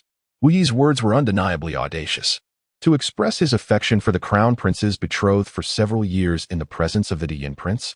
Was he truly unperturbed by the potential consequences? Yet, to everyone's surprise, Yanxian remained unfazed, breaking into a serene smile. Your courage in voicing such sentiments only deepens my admiration for you. However, that is an impossibility. As he spoke, he cast a glance at Long Jiuli, a flicker of tenderness shimmering in his eyes. In this lifetime, I shall marry none but Jiuli. Wu Yi gazed at Yanxian, secretly astonished. This individual possessed an unsettling aura. In terms of demeanor and temperament, he was unparalleled. If things continued down this path, he could indeed become a formidable adversary. Observing Yanxian's display of affection, Long Jiuli recognized that now was not the time to sever ties. She had to maintain a facade of cordiality. Subsequently, she offered Yanxian a gentle, sweet smile, striking a perfect balance, neither overly intimate nor lacking in appreciation. At that moment, Lu Gong reignited an incense stick. Following this, Long Qiyu announced loudly, the timed competition begins with the burning of this incense. However, no sooner had her words left her lips than Long Luoyin declared loudly, I forfeit. This lowly grade elixir is beneath me. I shall leave the opportunity to you young ones. With that, he nonchalantly strolled off the stage with his hands behind his back. The crowd, however, harbored no contempt or curses this time. It would have been more surprising if this idle, good-for-nothing 8th prince had not forfeited. For in this alchemical contest, Longhua was destined to lose. After all, Yanxian was a 6th-grade alchemist. Even among the ranks of the dance sect, he was regarded as a prodigy. At just 25 years of age, it was unlikely that another 6th-grade alchemist could be found throughout all of Longhua. At this moment, many participants had already begun their alchemical processes. It was evident that everyone from the Yin was proficient in the craft. They lit their stoves, ignited flames, and concocted their potions with clarity and fluidity, each step executed with precision. Even Yin Zhong's seemingly inept son, Yin Shi, managed to follow suit with a semblance of competence. In stark contrast, the scene on Longhua's side was comical. Aside from Long Jiuli, Su Yongfeng, Long Boyang, and another noble's son, Lin Jiawen, the rest were expressions of distress and confusion. Some struggled so much that they could not even manage to ignite their stoves, let alone identify the medicinal materials or comprehend their properties. The disparity between the two nations was glaringly evident. The only two individuals in the entire arena who remained motionless were Wu Yi, Yanxian. Young Master Wu, if you are interested in alchemy, I, Yan, can teach you on the spot, or I can later introduce you to the dance sect for further cultivation. Yanxian spoke with utmost sincerity, devoid of any mockery or pretentiousness. Wu Yi shrugged, displaying a lack of interest. You need to worry about inviting me. Proceed with your alchemy. Yanxian, taken aback, chuckled softly. He had not anticipated that his inaugural invitation to someone would be met with rejection, especially considering the countless individuals who yearned for such an opportunity. Very well. I shall not hold back. As he spoke, Yanxian's demeanor shifted dramatically, a solemnity enveloped him, and his presence transformed. It was a fervor and earnestness towards the craft of alchemy that was genuine rather than pretentious. Under the gaze of many, he placed his left hand behind his back, while his right hand, with fingers poised like a sword, executed a swift motion. Ignite. In an instant, a golden flame materialized. Suspended in midair, the 5th-ranked fire on the extraordinary fire list, the Earth Core Golden Flame. As the esteemed disciple of the Grand Elder of the Alchemy sect, Yanxian's mere gesture exuded the aura of a master. His actions captivated all, rendering him the focal point of the gathering. Even some participants engrossed in their own alchemical endeavors paused to observe his demonstration out of intrigue. With a confident smile, Yanxian addressed the spectators. Since you are all so curious, allow me to elucidate. It is often said that alchemy is difficult and requires innate talent, but that notion is not entirely accurate. In my view, the essence of alchemy lies in one's temperament. As long as one maintains a calm and steady mind and practices diligently, most fire attribute warriors can concoct elixirs of the 3rd tier and below. As he spoke, his slender fingers deftly gestured. Various medicinal herbs soared into the air, gracefully floating towards the Earth Core Golden Flame, where they were swiftly liquefied. Indeed, Yin Xian performed alchemy without the aid of a furnace, simultaneously refining multiple spirit herbs. It is important to note that each herb possesses distinct effects and varying temperature requirements, which is why most alchemists typically refine one herb at a time. This showcased Yin Xian's extraordinary talent in alchemy, as well as his formidable control over spiritual energy and fire manipulation, which was nothing short of astounding. To master alchemy, one must first learn to recognize herbs, their properties, which can be combined, and which are antagonistic towards one another. This knowledge is essential. Furthermore, a profound understanding of pharmacology, the 5 elements, and the ability to control fire while cultivating one's mindset are crucial. As he continued to speak, his fingers danced in the air, and the various herbal liquids began to meld within the earth core golden flame at an astonishing pace, exhibiting no signs of rejection. At this moment, as Yin Xian executed his elegant performance, many in attendance were utterly entranced. Not only those who had previously looked down upon him, but even Long Qiyu could not help but nod in quiet admiration. Yin Xian, at such a tender age, embodied the demeanor of a master. In terms of alchemy, he truly exemplified a prodigious talent, which explained the sect's high regard for him. However, the close relationship between the alchemy sect and the De Yin posed significant pressure for Long Hua. Even Wu Yi watched with keen interest, absorbing knowledge as he did so. Possessing the Tian Bao Ling heart, his capacity for learning was remarkably high, nearly reaching a photographic memory level. At this juncture, Yin Fang turned to the still unperturbed Wu Yi, a haughty smirk adorning his face. What is the matter? Young Master Wu, why are you not boasting this time? Since you cannot concoct, you might as well learn well. After all, your Long Hua is destined to lose this round. Wu Yi chuckled softly. Look at you, child. Barking again. Yin Fang retorted, are you scolding me? Do you truly believe I hesitate to take your life? Silence. With a sudden sharp command from Yin Xian, Yin Fang ceased his words, merely snorting in anger, his gaze towards Wu Yi brimming with murderous intent. Wu Yi spoke softly, asserting, this prince indeed lacks the skill to refine elixirs, yet it does not imply that Long Hua will be defeated. Yin Fang let out a derisive laugh, as if he had heard the most ludicrous of jokes, prompting the members of the great Yin to erupt in laughter. Even the civil and military officials from Long Hua felt a twinge of embarrassment. How could a novice, incapable of concocting elixirs, possibly triumph over Yin Xian, a 6th-grade alchemist? Was this not a sheer absurdity? Thus, was Wu's implication that he could elevate the quality of the elixirs? Wu Yi pondered seriously for a moment before nodding. Theoretically speaking, it is indeed like this. As he spoke, he turned to glance at Long Qiyu, a smile gracing his lips. After all, I cannot allow my esteemed sovereign to be disappointed. Long Qiyu inwardly cursed. Get lost. Who is your empress? Yet, she understood the meaning behind Wu Yi's gaze. 2 words, assured victory. A hint of anticipation flickered in her eyes as she offered a subtle smile. Yin Fang, with a cold smirk, interjected, since young Master Wu is so confident, why don't we place a wager? Wu Yi gazed at him, pondering what he was wagering. Unexpectedly, Yin Fang abruptly pointed towards Li Yin outside the arena, unabashedly revealing the avarice in his eyes, and proclaimed loudly, I bet on her. Is she not your woman? If you lose, you shall give her to this prince. What say you?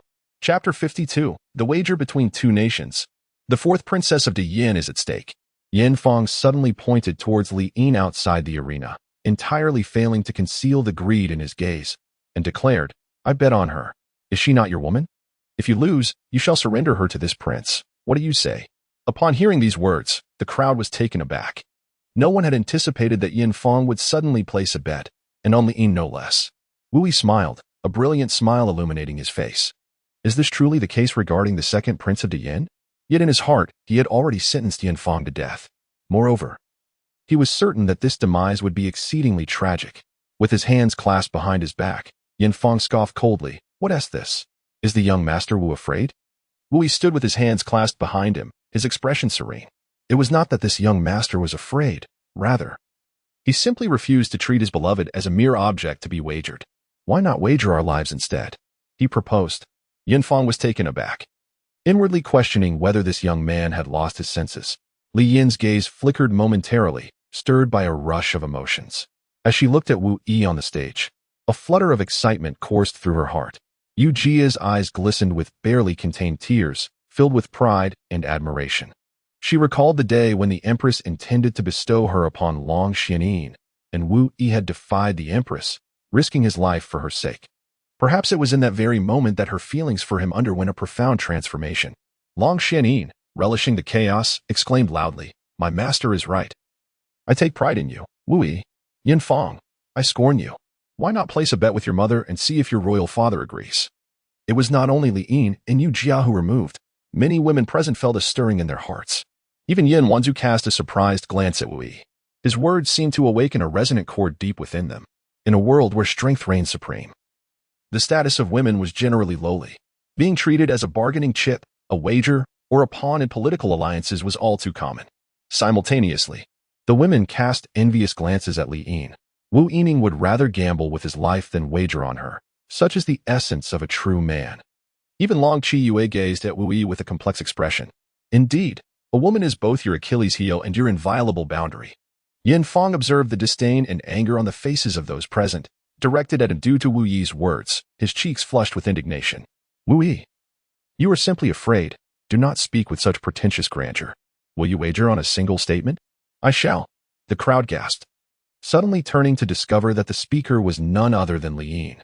Her gaze locked onto Wu Yi's, her icy eyes shimmering with a hint of tenderness.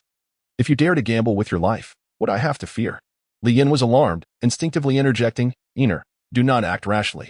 He acknowledged Wu Yi's prowess to some extent, but could not fathom how Wu Yi could possibly surpass Yin Xian in alchemy. This was undoubtedly a fanciful notion. Li Yin turned to Li Yin, her voice soft yet resolute. "Father, please do not say more. I have faith in the man I have chosen." Upon hearing this, the crowd's expression shifted. Only Long Boying's countenance darkened, his fist clenched in silence. As Wu Yi and Li Yin displayed their affection before him, his jealousy and anger intensified. Echoing within him, well, what a pair of shameless lovers, daring to insult me so brazenly. Enjoy your moment, for once the martial event concludes, despair shall engulf you, ha ha ha. He held a lethal secret over Wu Yi, intending to expose the clandestine meetings between Wu Yi and Long Jiuli after the competition. At that time, could Di Yin possibly spare Wu Yi? Unexpectedly, at that moment, the authoritative voice of Long Qiyu resonated throughout the venue. "This wager is approved by me," she declared. "But what if Wu Yi emerges victorious? What then for the second prince of Di Yin?" Yin Fang observed with delight as both the Empress and Li Yin consented, relishing the prospect. Particularly enchanted by the cool and aloof demeanor of Li Yin. Simply put, our Di Yin shall once again present 3 strands of earth core golden flame. But before he could finish his sentence, Wu Yi could no longer contain himself and retorted vehemently. "Enough with the insufferable arrogance. Your incessant boasting is nothing but a disease. I intended to converse civilly, yet you, wretched creature, persist in your insolence." The Empress, too, was incensed. "Yin Fang, I warn you not to overstep your bounds. You believe 3 strands of golden flame can compare to Li Yin? You possess remarkable audacity. If you wish to wager, do so sincerely. If not, remain silent." Observing the escalating chaos, Long Luoyin, filled with excitement, stirred the pot further. 3 strands of golden flame are insufficient. You must also include your Di Yan's 4th princess.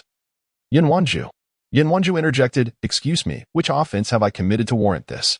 Even with her usually amiable disposition, she couldn't help but glare fiercely at Long Luoyin. Yin Fang frowned. "This is unacceptable. How could Li Yin possibly be compared to our Di Yan princess? What right does she have?" Long Luoyin retorted angrily, "You truly are shameless.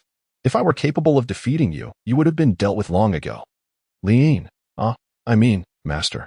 Wu Yi, truly understanding. Li Yin, my master's wife is the only daughter of the Dragon Shadow Guard commander. Li Yin, the former leader of the Dragon Shadow Guard, and a top-tier martial sovereign at the age of 26. With exceptional talent, breathtaking beauty, and a noble status. She far surpasses you, the Princess of Di Yin. What qualifications do you claim to possess? Yin Fang felt his face flush with shame from the scorn, but found himself at a loss for a retort. The situation had escalated to a point where he now found himself in a precarious position. To abstain would only deepen his humiliation. After a moment of hesitation, Yin Fang turned to Yin Wanzhu and whispered, "Fourth sister, please help me. You know that I will undoubtedly prevail. This alchemy contest is mine to win." Yin Wanzhu cast a deep glance at Yin Fang, disappointment flickering in her eyes. She then looked towards Yin Xian, who feigned ignorance, engrossed in his alchemy, entirely avoiding her gaze. After a moment of silence, she self-deprecatingly smiled. They were not truly siblings after all. She was merely the result of a fleeting affair of the Da Yin Emperor, though she appeared to lead a glamorous life. It paled in comparison to the legitimate princes and princesses. No one genuinely cared for her. It was all mere pretense. Yin Fang, sensing Yin Wanju's gaze, felt a pang of unease and subtly turned his head. Yin Wanju took a deep breath and respectfully bowed to Long Qiyue. Empress Longhua, I am willing to wager in this contest, but I wish to marry him. As she spoke, Yin Wanju pointed resolutely at Wu Yi, her gaze unwavering. The crowd? Even Wu Yi was momentarily taken aback. He glanced at Li Yin and Yu Jia, who shot him unfriendly looks, and spread his hands in bewilderment. This has nothing to do with me. What could he do about his overwhelming charm? Long Luoyin, on the other hand, wore an expression of admiration. Master is truly remarkable.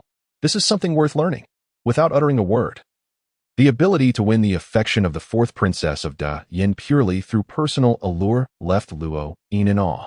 Logically speaking, although Yin Wanju scored only 94 points, which did not meet the criteria for becoming a suitable candidate for a child, Wu Yi still wished to transform her into one, as those who achieved over 90 points were exceedingly rare.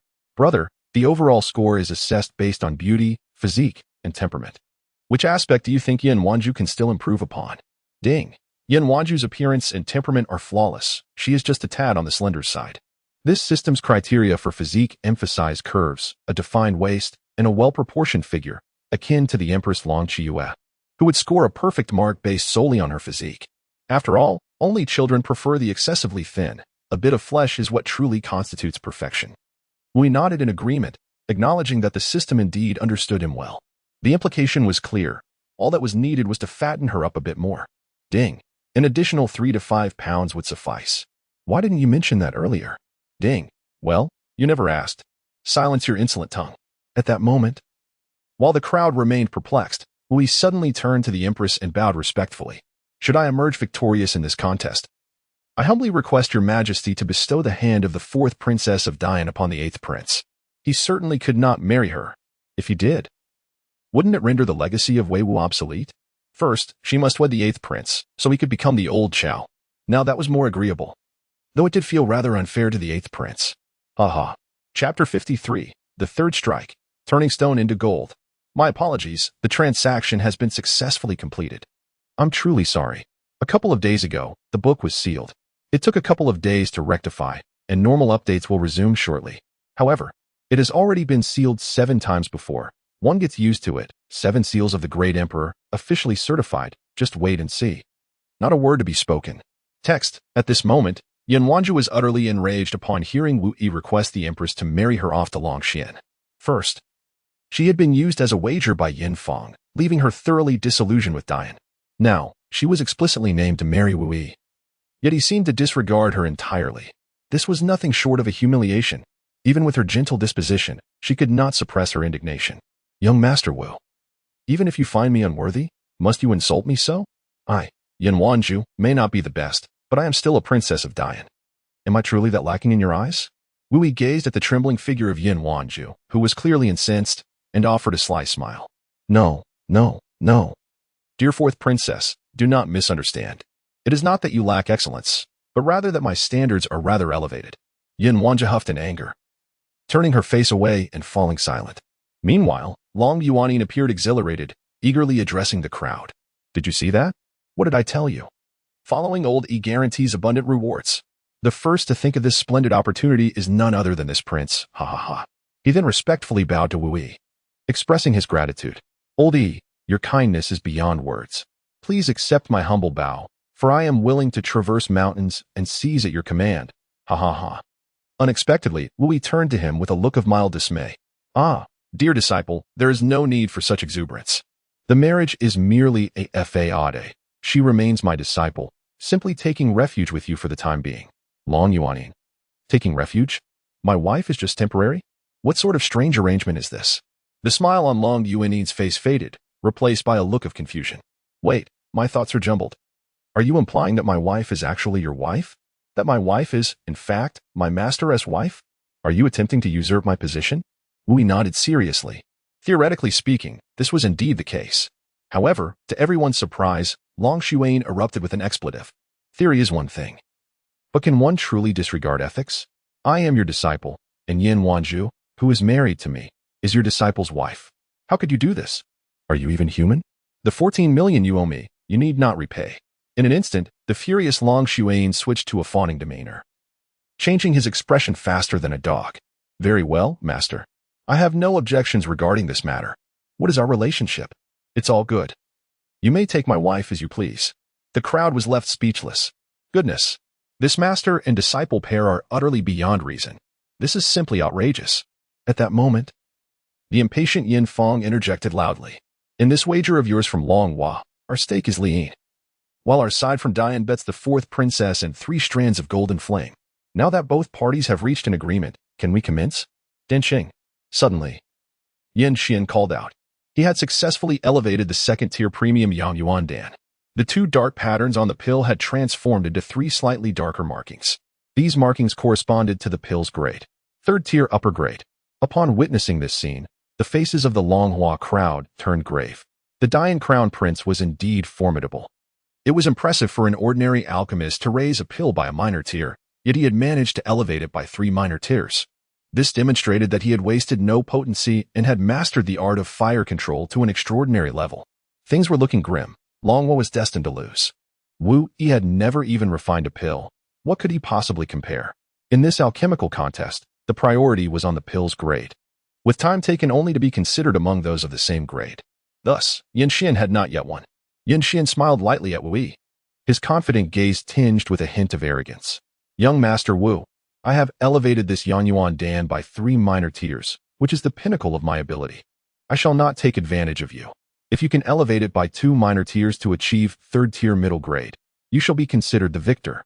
As all eyes turned to him, Wu Yi chuckled softly. Rest assured, it will be fair and just, only higher, never lower. As he spoke, he produced a merit hammer before the astonished gazes of the crowd.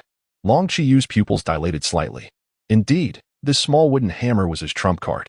This was why she had stipulated such a rule for the alchemical competition, not to refine the elixir into pills, but to elevate their grade. For on that day, when Wu Yi raised the 7th-tier Shuling Ginseng fruit to the 8th tier, she had sensed its aura from the palace, and a seed of suspicion had been planted in her heart. The Dian crowd was also curious, and Yin Xian could not help but smile. Young Master Wu, what is this item? Are you intending to use this little hammer to elevate the pill's grade? Wu Yi, with an unflinching demeanor, spoke frivolously. This was a divine gift. A harmonious blend of yin and yang, a crystallization formed by absorbing the essence of the sun and moon, gathering the spiritual energy of the cosmos. With every word uttered, he wielded the power of manifestation, stirring the hearts of young maidens and causing the married women to tremble with excitement. An exquisite instrument of charm, the treasured Rui hammer. The onlookers stood in stunned silence, while Liyin, with her cool, delicate lips, stifled a laugh. Yu Jia could barely contain her amusement, secretly cursing Wu Yi as a rascal. Under the curious gazes of the crowd, Wu Yi held a nourishing elixir in his left palm and the merit hammer in his right, his expression solemn. He closed his eyes and began to mutter his incantation, the heavens round, the earth square, the sun and moon in divine light. Let my thoughts be known. Let my desires take form. With every utterance, I invoke the power of the cosmos. Suddenly, Wu Yi opened his eyes and proclaimed loudly, I, Wu Yi, am willing to exchange 50 years of the 8th prince's single life for the elevation of the nourishing elixir's grade. Just as the crowd was engulfed in disbelief, Wu Yi began to strike the black wooden hammer, ringing it with a rhythmic clang. 3rd strike, turning stone into gold, capable of enhancing all things infinitely, elevating their efficacy and grade. To be honest, with such a golden finger at his disposal, Wu Yi had no concept of defeat. With each strike, the medicinal potency of the elixir intensified. At this moment, Yin Xian's pupils contracted sharply. As a 6th-grade alchemist, he could distinctly sense the transformation of the elixir. Suddenly, the nourishing elixir shimmered with brilliance, and the 2 patterns on it transformed into 3. Everyone present widened their eyes in astonishment, rising in disbelief. What in the world? 3rd-tier low grade? Did it truly succeed? This is utterly bizarre. At this juncture, Wu Yi, observing the utterly bewildered Long Luoyin, offered an awkward smile. My apologies, dear disciple. The transaction has been completed. Look at what we've accomplished. Yu Jia's cheeks flushed with excitement as she turned to the equally relieved Liyin, smiling captainly. Are you now at ease? Liyin glanced at Yu Jia and smiled faintly. Young madam, I am no longer the captain of the Dragon Shadow Guard. You may simply call me Liyin. Perceiving a hint of resistance in Li Yin's words, Yu Jia understood all too well what was happening. Jealousy had sprung up between rivals.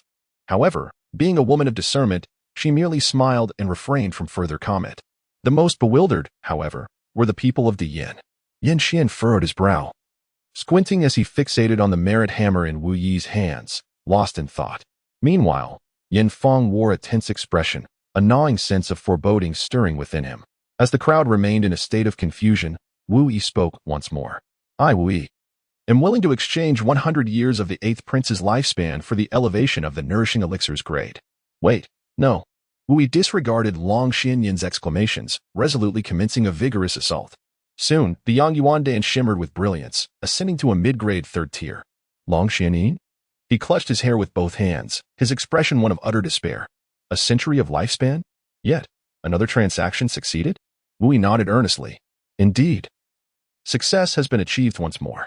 I express my gratitude for your contributions to Long Hua. Should this battle be won, your efforts will be indispensable, and I, as your mentor, take great pride in you. Following this, Wu Yi spoke solemnly once again. I, Wu Yi, am willing to exchange a century of my life for the Long Rua seal. Stop. Long Rua seal could no longer contain himself, letting out a shout before making a hasty retreat. Goodness, Lao Yi, you truly are beyond reason. It is one thing to covet my wife, but now you seek my life? You cannot focus your intentions solely on me. Could you not choose someone else? Wu Yi smacked his lips, and then turned his gaze towards the civil and military officials of Longhua. As his eyes swept across the assembly, every individual instinctively averted their gaze, their faces etched with fear. Particularly, Su Xian's followers turned ashen, their trepidation unmistakable. Some who pretended to sip tea appeared visibly shaken, their hands trembling. In their hearts, they chanted a silent mantra. Do not see me, do not see me. Look away, look away. Do not choose me. Do not choose me. In that moment, Wu Yi resembled the king of hell-summoning souls, his silence imposing an unparalleled pressure akin to a teacher calling roll in class. It was no jest. This was a matter of enduring consequence. Though none could assure the veracity of the claim, none dared to wager on its falsehood either. For it was undeniably ominous. Just then, in a sudden motion, Wu Yi pivoted sharply to gaze at the Great Yin faction. Great Yin? Chapter 54. Young Master Wu, impressive. Yan Xian's sheepskin mask has finally been torn away by Wu Yi. In a sudden moment, Wu Yi's abrupt turn startled everyone from the Great Yin, causing them to instinctively retreat. The most terrified among them was Yin Feng, who, flustered, glanced around in confusion. Internally, he was in a state of turmoil, yet he maintained a facade of composure. What do you think this prince is doing? Wu Yi broke into a grin, exclaiming, You are the most arrogant one, so it's you. Yin Feng's eyes widened in astonishment, her face turning ashen with fear. Do you dare? Wu Yi's eye paid no heed to him. I, Wu Yi, am willing to trade the lifespan of the second prince of Dian, Yin Feng, for a century, as well as sacrifice 5 centimeters from my younger brother in exchange for an enhancement in the grade of the Yang Yuan pill. With that said, he disregarded Yin Feng's astonished gaze and immediately began to knock. Soon, the Yang Yuan pill shimmered with a renewed brilliance. The 3 faint pill patterns deepened slightly. 3rd grade superior. My apologies, second prince of Dian. Another successful transaction has occurred. Yin Feng was momentarily stunned, an inexplicable chill coursing beneath him. He instinctively touched his trousers. Fortunately, all was well, yet he could not guarantee that it would remain so. After all, this was exceedingly bizarre. On the other hand, the crowd from Longhua erupted into a crescendo of cheers after a brief silence. The young Master Wu is truly extraordinary, I am utterly convinced. Who would have thought victory could be achieved in such a peculiar manner? Now both sides are equal in grade. A single elevation would secure the win. What young Master Wu? If Wu Yi triumphs in this bout, he shall be revered as King Qi henceforth. The crowd nodded in agreement, their excitement palpable. Indeed, King Qi. As long as there remains a possibility of elevation, I am willing to trade my lifespan for the glory of our nation, to contribute to Longhua. If necessary, I would even offer my father's. Just a mere 100 years, and Longhua shall prevail. In this moment, the people of Longhua were filled with fervor. Their faces flushed with excitement, profoundly altering their previous perceptions of Wu Yi. If his first victory could be attributed to luck, what of the second? Was that still mere fortune? Yet, even if it were luck, what of it? Luck is but a facet of strength. Amidst the confusion and exhilaration of the crowd, Yan Xian remained silent, observing Wu Yi with a calmness that was somewhat unnerving. Wu Yi had elevated the Yang Yuan pill to 3rd grade superior, placing himself on par with Yan Xian. Should he achieve another grade increase, Dian would face defeat. However, he could not afford to lose. He was the crown prince of Dian, a direct disciple of the Grand Elder of the Pill sect, a gifted individual adorned with countless accolades, and a sixth-grade alchemist. Such a loss would be unbearable. Wu Yi cast a glance at Yin Xian, who appeared to be on the brink of an explosion, and continued with a faint smile. I, Wu Yi, am willing to stake the fortune of the great Yin nation. Suddenly, two stern voices interjected in unison. Wu Yi, you overstep. It was Long Qiyu and Yin Xian. Wu Yi gazed at Yin Xian, whose face was contorted with malice and whose eyes gleamed with venom. And a smile crept across his lips. Ah, little one, it seems you can no longer maintain your facade, can you? A predatory wolf. Why must you masquerade as an innocent lamb? As for Long Qiyu, although she appeared to scold, the exhilaration within her heart was known only to herself. You scoundrel. Had it not been for my deliberate provocation today, how much longer would you have concealed your true self? In that moment, the Empress, perhaps overwhelmed by her own excitement, trembled subtly with anticipation. The jade-like hand hidden within her sleeves clenched tightly, and her legs instinctively pressed together. Her phoenix eyes bore into Wu Yi, a subtle flush coloring her gaze, revealing an indescribable complexity that stirred within her. As Wu Yi beheld Yin Xian's admonition and glanced at the furious faces of the Daiyan assembly, he expressed his bewilderment. What is the matter?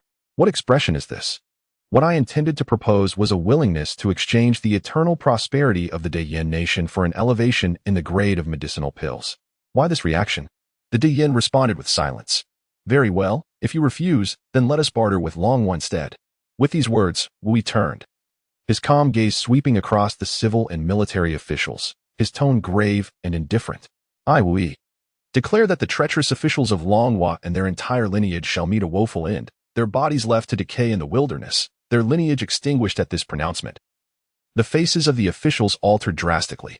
Su Xian's faction, along with Prince Dong and others, appeared ashen and fearful as they regarded him.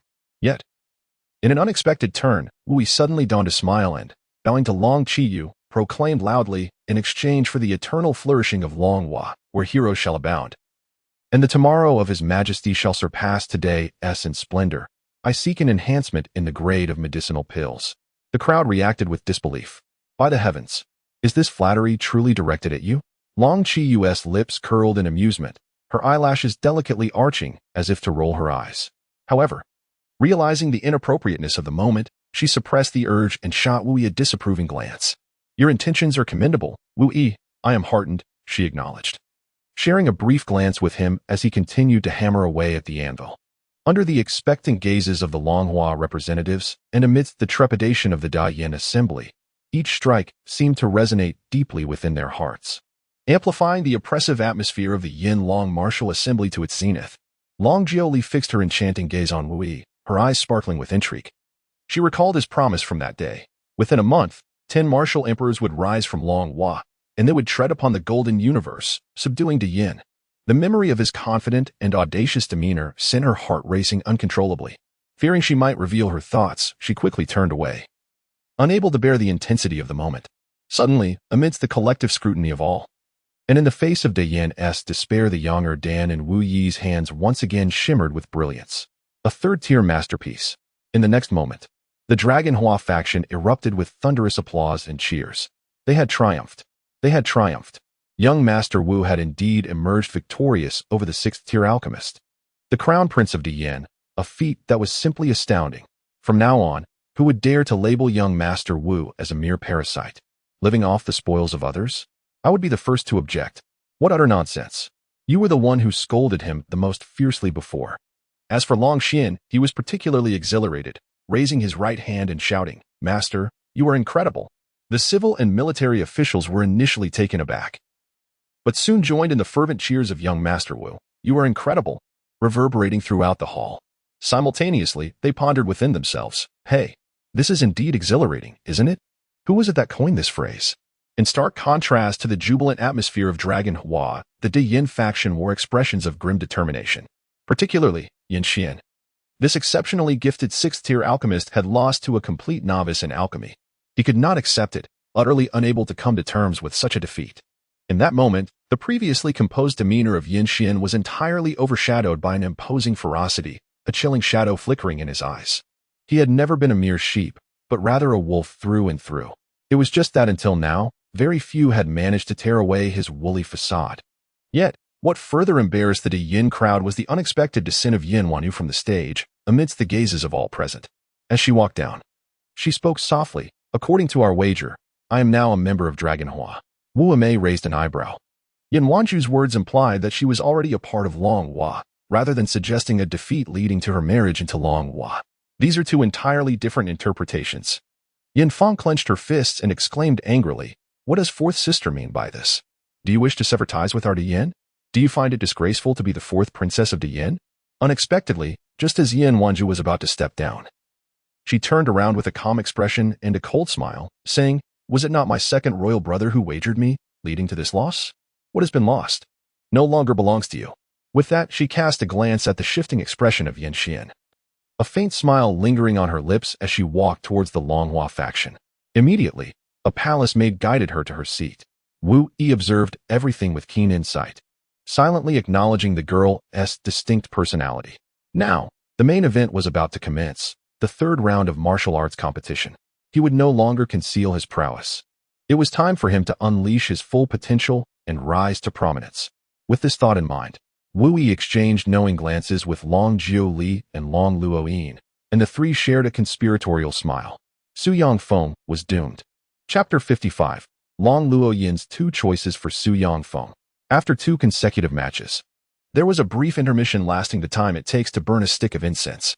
Su Yangfeng sat beside Long Bo Yang, observing Wu Yi, who was surrounded by sycophantic officials, smiling mockingly.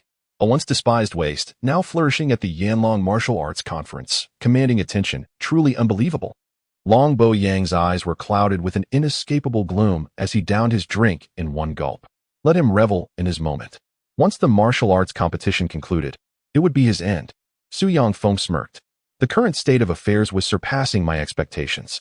Wu Yi's consecutive victories had already slapped the face of Diyin. Sowing discord, Yin Xian was eager to eliminate him. Once the competition ended, Brother Bo Yang would expose his clandestine meetings with the 9th princess. I refuse to believe Yin Xian can restrain himself. Even Long Qi Yu wouldn't dare protect him, unless she wished to provoke a war with the Yin. This explains their calm demeanor, despite Wu Yi's rising fame. Long Bo Yang sneered, gritting his teeth. Heaven first, then hell. This young master will ensure he experiences the utmost despair. Ha. With that, he burst into laughter, attracting many curious gazes. Su Yangfeng thought to himself, is this guy out of his mind? Each time we conspire in secret, he puts on this performance as if he fears others won't notice. Just then, Long Bo Yang's laughter abruptly ceased as he posed a question. Why don't you share your Su family's ultimate objective? Surely it isn't merely to eliminate Wu Yi. The Empress and the Imperial Court had allied. The Anong King and the Su family were no different, were they? Su Yangfeng glanced into the distance at Yin Xian, narrowing his eyes. What if Yin Xian were to die in Long Hua? Upon hearing this, Long Bo Yang's pupils constricted in surprise. He had assumed Su Yangfeng merely intended to use Yin Xian's hand to eliminate Wu Yi. However, he never anticipated this man would be so ruthless, daring to contemplate Yin Xian's direct assassination. To be frank, Su Yangfeng's cruelty even frightened him. Are you insane? Do you understand what such an act entails? Su Yangfeng, unfazed, chuckled coolly and continued his analysis. Brother Bo Yang, at this juncture, there is no need for subterfuge. Do you truly believe Long Qi Yu is a simple character? Do you think she lacks any cards to play against us? To speak without exaggeration, without Diyan's involvement, even with our 2 families plus Jin Yugua, we would struggle to topple Long Qi Yu. Even if we succeeded, it would be a Pyrrhic victory. As he spoke, Su Yangfeng's eyes narrowed, and he scoffed. But that is not our aim. Overthrowing Long Qi Yu is merely our first step. Consider this. If Long Qi Yu were to fall, would Jin Yugua not seize the opportunity to advance against us? If we expend all our resources to eliminate Long Qi Yu without reservation, how will we quickly unify Longhua thereafter? What means do we have to resist a potential betrayal from Jin Yugua? Long Bo Yang bit his lip, momentarily silent. You suggest we allow Yin and Jin Yugua to pressure Longhua directly? We should unite internally to overthrow Long Qi Yu and achieve complete dominion over Longhua, and then resist external threats? Su Yangfeng nodded, conceding. This is indeed our singular opportunity to sever ties with the Yin. If Long Jiuli truly marries into the Yin and solidifies their alliance, what if Long Qiyu reaches an accord with the Yin, uniting forces to obliterate us? Thus, Yin Xin must die. The day the Yin army descends will also be the moment we topple Long Qiyu. Noticing Long Bo Yang's silence, Su Yangfeng merely smiled faintly, saying no more. If Long Bo-young still failed to grasp the implications, he might as well resign himself to oblivion. Just then, Long Luoyin approached, laughing heartily. Old Su, I searched high and low for you. I see you two have been hiding here. Come, share with me your nefarious scheming. Su Yongfeng furrowed his brow, harboring a deep-seated disdain for Long Luoyin, whom he considered a fool. He could hardly be bothered to engage with someone so foolish. Why is the 8th prince seeking me instead of your master? Long Luoyin plopped down beside Su Yongfeng with an exaggerated sigh. As if I wanted to. You know I have a phobia of crowded situations. I detest dealing with cunning individuals like you. But alas, I have been sent here on someone else's orders. Su Yongfeng remained composed, smiling coolly. Aside from His Majesty, who else could possibly command you, 8th prince? Long Luoyin turned to Long Bo-young, his expression earnest. I mean, could you not be more perceptive? Can't you see we have private matters to discuss? Long Bo-young, accustomed to Long Luoyin's unreasonable demeanor, remained unperturbed. You two can converse, he said with a sneer, rising to approach the Anong king, Long Yin, to relay the critical information Su Yongfeng had just shared. After all, eliminating Yin Xian was a significant affair. He was a pivotal figure in the impending conflict between the two nations, and care was paramount. Once Long Bo-young departed, Long Luoyin gestured toward the Golden One Hall. Of course, I'm talking about the 9th princess. The 9th princess? Su Yongfeng pondered, casting a curious glance at Long Jiuli, who was engaged in whispered conversation with the empress. To his surprise, Long Jiuli seemed to sense his gaze. Meeting his eyes with a profound look, her expression laden with complexity, Su Yongfeng was momentarily taken aback, as if transported back to a memory of a youthful girl glancing back at him. Yes, he indeed harbored feelings for Long Jiuli. His heart first fluttered 5 years ago when she was just 13, on a sunny afternoon by the willow-lined river, observing her swing alone. After a brief moment of nostalgia, Su Yongfeng smiled and said, 8th prince, if you have something to say, do so plainly. Long Luoyin clicked his tongue.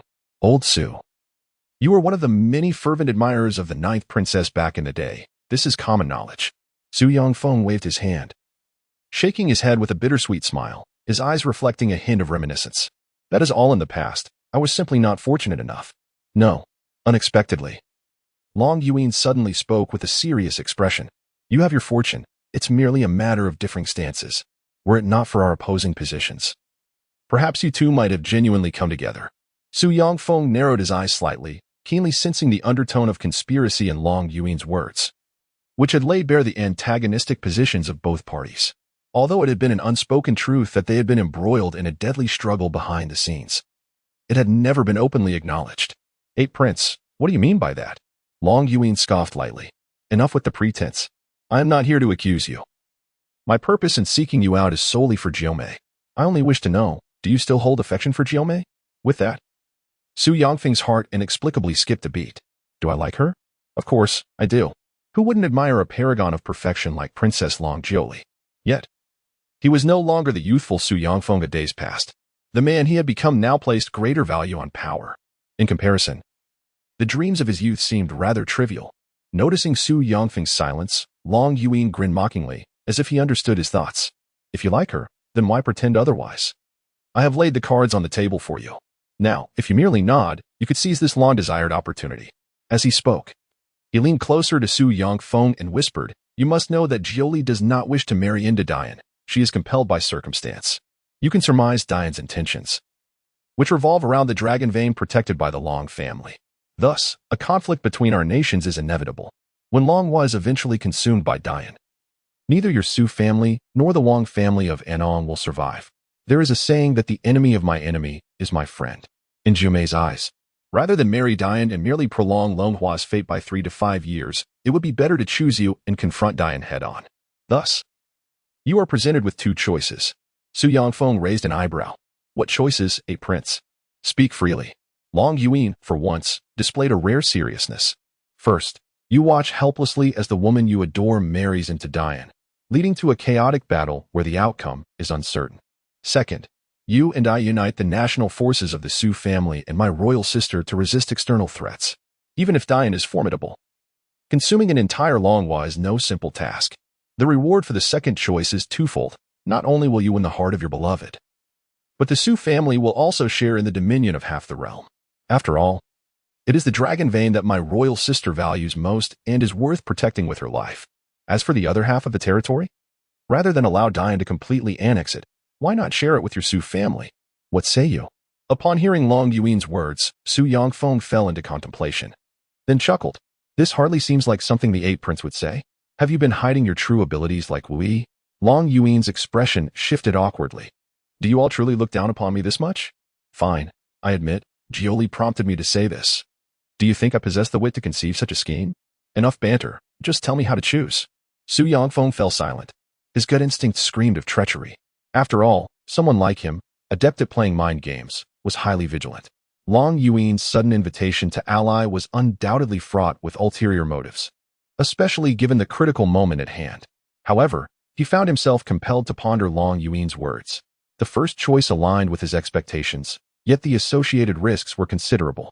He would first need to ally with the Wang family of Anong to overthrow Long Qiyue, all while risking betrayal from Jinyu Kingdom and annexation by Dian. Yet, should he choose the second option, he would not only gain Long Jioli but also secure half of the realm for the Su family. The only complication lay with Dian. Yet if Long Hua faced no internal strife, uniting the nation's strength could very well challenge Dian. Naturally, Su Yangfeng would not be swayed by Long Yuan's words alone. He was merely weighing the pros and cons and would not hastily reach a decision. Just then, however, Long Yuan abruptly waved an object before Su Yangfeng's eyes. Julie mentioned you would not easily trust us. Hence, this is our token of sincerity. Su Yangfeng initially stared at Long Yuan's hand in confusion. He then noticed a small white insect, the size of a silkworm, resting in the prince's palm. Suddenly, a realization struck him, causing his pupils to constrict. What is this? The devouring goo? He quickly turned to Long Jiuli, dread filling his heart. Long Yuan chuckled. Now you see our sincerity, do you not? You are well aware of the powers of the devouring goo. It consists of a male and female. Once ingested, they will bond. But should the bond be successful, a mere thought can trigger the destruction of the opponent's dantian, effectively sealing their fate. Now that Jioli has consumed the female, how you choose to handle the male is up to you. With that, Long Yuan placed the goo in Su Yangfeng's palm and departed without a backward glance.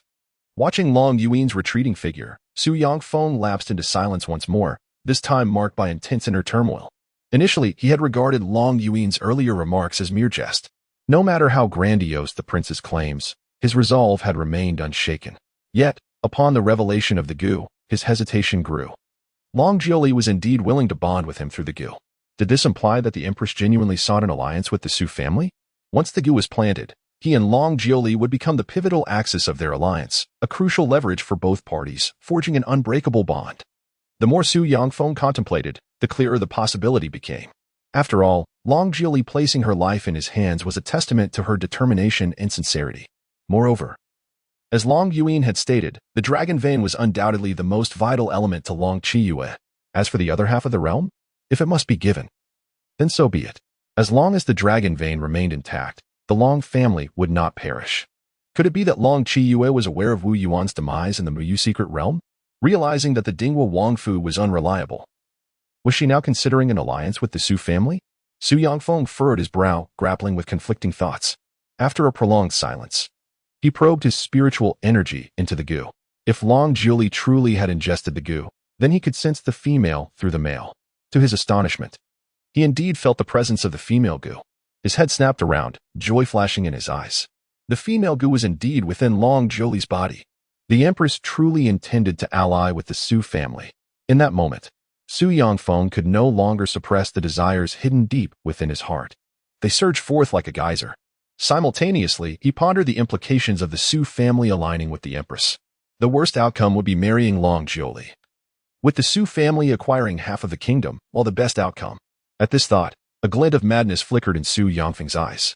The optimal result would involve gradually devouring Long Qiyue's influence, ultimately seizing control of the dragon vein and unifying Longhua. At that point, would not these exquisite sisters be at his beck and call? Indeed, he harbored an undeniable attraction to Long Qiyue.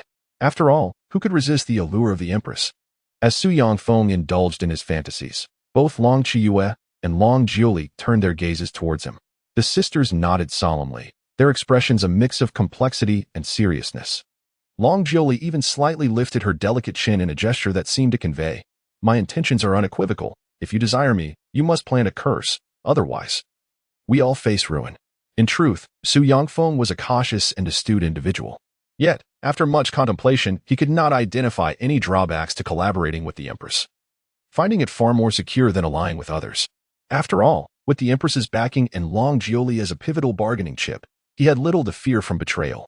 Ultimately, driven by his myriad desires, he resolutely decided to take the gamble. As he sipped his tea, he swallowed the devouring curse insect whole. He did not consult his father or grandfather, but made the decision unilaterally, a testament to his confidence in controlling his circumstances. Furthermore, having already established the curse, informing them afterward would carry weight. What Su Yangfeng failed to notice was the radiant smile shared by Wu Yi, Long Qiyue, Long Jiuli, and Long Luoyin, all of whom had been observing him intently. It was a success. Master, your psychological tactic is nothing short of genius. Even someone as clever and cautious as Su Yangfeng willingly leaped into the pit. Indeed, the plan to curse Su Yangfeng was conceived by Wu Yi. That day spent in the Eastern Palace with Long Jiuli was not merely for romantic rendezvous. He had devised a strategy. Long Jiuli would serve as bait. Long Luoyin would act as the intermediary, and Long Qiyue would execute the plan, digging a deep pit for Su Yangfeng. The ultimate goal was to ensure Su Yangfeng met his demise at the hands of Yin Shi, the son of Prince Yinzhong of Dian. Subsequently, they would covertly eliminate Yin Shi, inciting a fierce conflict between Yinzhong and the Su family, thereby ensuring the Su family would be too preoccupied to rebel in the near future. Meanwhile, Wu Yi could dedicate all his efforts to Prince Indong, forging an alliance with the Empress to eliminate Long Yin. Wu Yi gently patted Long Ruoyin's shoulder, chuckling heartily. You may not comprehend this, but it is the most astute, the most cautious, and the most calculating individuals who meticulously weigh the pros and cons, for they will invariably opt for the most advantageous course of action. As the saying goes, tomb raiders meet their demise within the tombs, while conspirators perish by their own schemes. Long Ruoyin gazed in admiration, raising his thumb in approval. Truly remarkable. It seems that my royal sister was indeed wise to have me accompany you. Wu Yimei raised an eyebrow. What does that mean? Long Xian chuckled. The Empress spoke to me a couple of days ago. She mentioned that I should closely follow you and learn diligently. Learn what? She inquired. She didn't specify. Oh well. It doesn't matter. I shall learn regardless. Whatever you teach, I shall absorb. Wu Yi looked at Long Qiyu with some confusion, but to his surprise, the Empress haughtily rolled her eyes, casting her gaze elsewhere. TSK. Another eye roll from you and I might just create 800 shapes after a while. The intermission came to a close. Long Qiyu rose, her regal eyes sweeping across the arena as she proclaimed in a resonant voice. The third round of the Yanlong martial arts competition, martial combat. Given the smaller number of participants from the Great Yin, to ensure fairness, both sides shall present 10 fighters. The rules remain as previously stated by me. A defending champion must consecutively defeat 10 opponents to claim victory and await the ultimate champion. I hereby declare. The martial combat begins. Pausing momentarily, Long Qiyu cast a glance at Wu Yi, then looked meaningfully at Su Yangfeng, her luscious red lips parting as she articulated clearly. For the first match, I present the Chancellor, Su Xianchang's son, the eldest son of the Prince of Pingxi, Su Jinghua, Su Yangfeng. Chapter 57. The martial combat commences. Old 8. Step up. Go dig a pit for Su Yangfeng again. Upon hearing the Empress call for him to take the first stage, Su Yangfeng appeared somewhat taken aback. However, he did not linger on it, swiftly leaping onto the platform. At that moment, Long Qiyue's authoritative voice resounded throughout the arena. In this martial combat, it is understood that we will hold back. Blades and swords are merciless, injuries are inevitable, but one must not take a life. Su Yangfeng nodded in acknowledgement, then clasped his hands in greeting to the audience of Great Yin. I am Su Yangfeng, the heir of the Prince of Pingxi, 25 years old. At the third level of martial sovereign. Please enlighten me. A martial sovereign in his 20s is indeed quite remarkable, certainly a standout among his peers. No sooner had Su Yangfeng finished speaking than a figure soared onto the stage from the Great Yin's side, halting 50 meters away, casually cupping his hands in salute. I am Zhao Dongheng, son of the Marquis of Rongbua, 26 years old, also at the third level of martial sovereign. As the two ascended the platform, a formation on the stage suddenly activated. In the blink of an eye, a transparent barrier resembling an overturned bowl materialized, enveloping the entire arena. The Empress's voice followed suit. This barrier is designed to prevent the combat from affecting outsiders. It can withstand the full force of any martial artist below the 5th level of martial emperor. All participants need not hesitate, and may unleash their true strength. It is worth noting that among these contenders, there are experts at both the martial sovereign and martial king levels. Without this barrier for protection, the energy surges alone could dismantle the palace. At this moment, Su Yongfeng and Zhao Dongheng did not immediately engage. Instead, they silently observed one another, both intensifying their auras rapidly. Su Yongfeng then extended his right hand into the void, conjuring a beautifully crafted longsword that appeared in his grasp. Following this, a whirlwind of tiny sword energies materialized around him, coalescing into hundreds of blades in an instant. Wu Yimei raised an eyebrow, somewhat astonished. He had not anticipated that this individual was a prodigy of swordsmanship, having reached the pinnacle of sword energy at such a young age. The realms of weapon mastery, whether it be swords, sabers, or spears, are distinctly categorized. For instance, the levels of swordsmanship are classified as follows: sword momentum, sword energy, sword intent, and sword heart. Each major realm further divides into entry, proficiency, and mastery.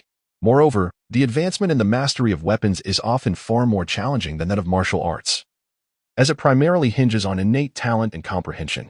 King Anong gazed at the formidable Su Yongfeng, whose sword energy radiated with an intense brilliance, and chuckled towards Su Xian. Minister, your Su family has indeed produced an extraordinary talent in swordsmanship. Young Master Su is not only astute and composed, but also excels in martial arts and swordplay, making him a standout among his peers in Longhua. Upon hearing Long Yin's praise, Su Xian humbly smiled.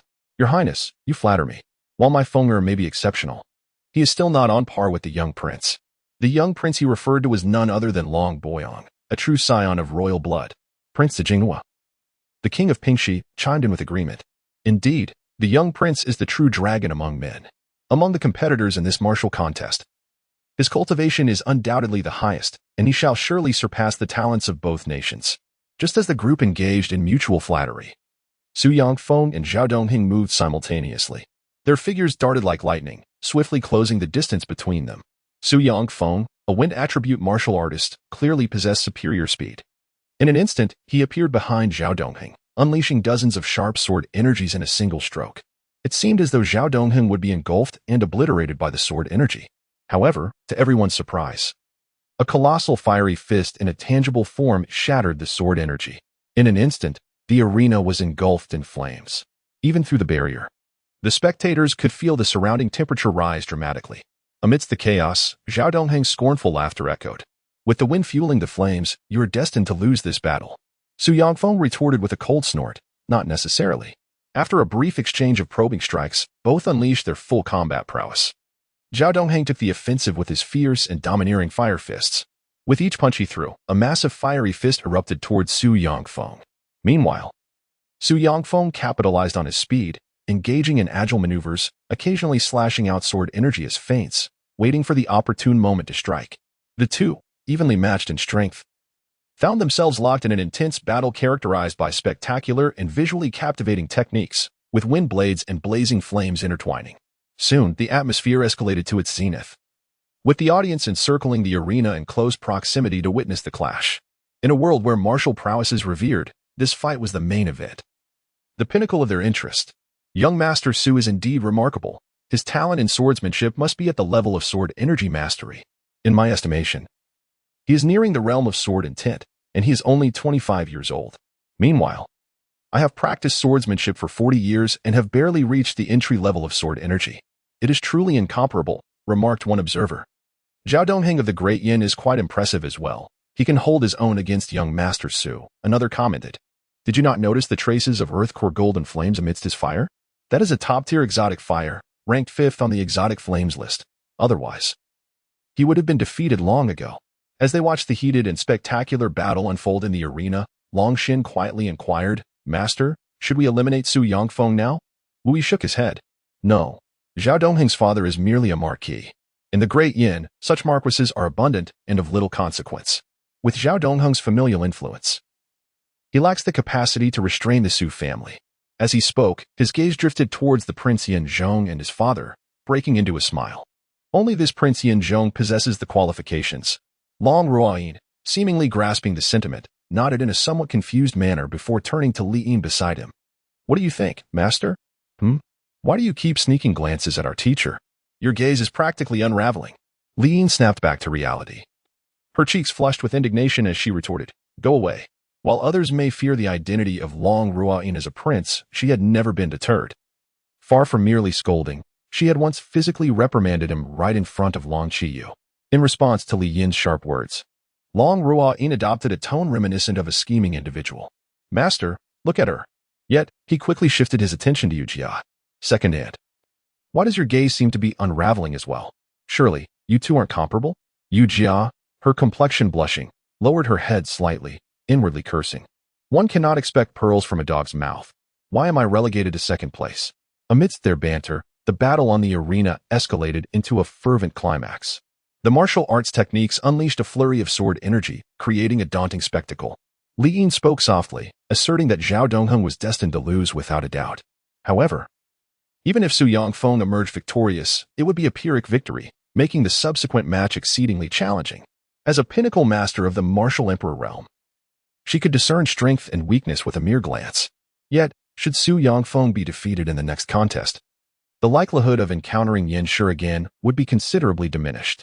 This observation held merit, as Yin Shi's cultivation was rather ordinary, merely at the martial general level.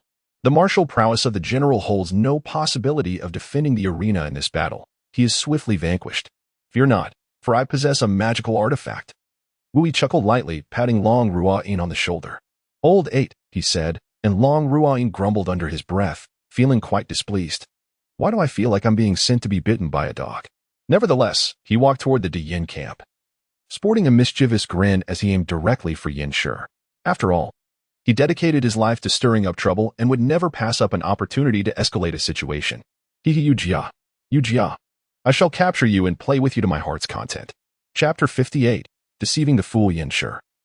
Entering the arena to battle Su Yongfeng in the Yin camp, while nearly everyone was gathered around the arena to watch the match. Yin Shi was nestled in a corner, embracing a young palace made from Yin and whispering her name, Yu Jia.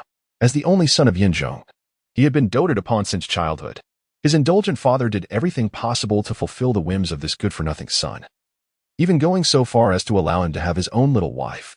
Despite having indulged in many pleasures, the sight of Yu Jia today left him utterly entranced. Her delicate beauty and bashful demeanor captivated his very soul. Absurdly, since first laying eyes on her today, he had already imagined himself secretly practicing traditional skills several times. "Oh, little prince, you have quite the discerning taste. I must admit, I envy your enthusiasm," he mused.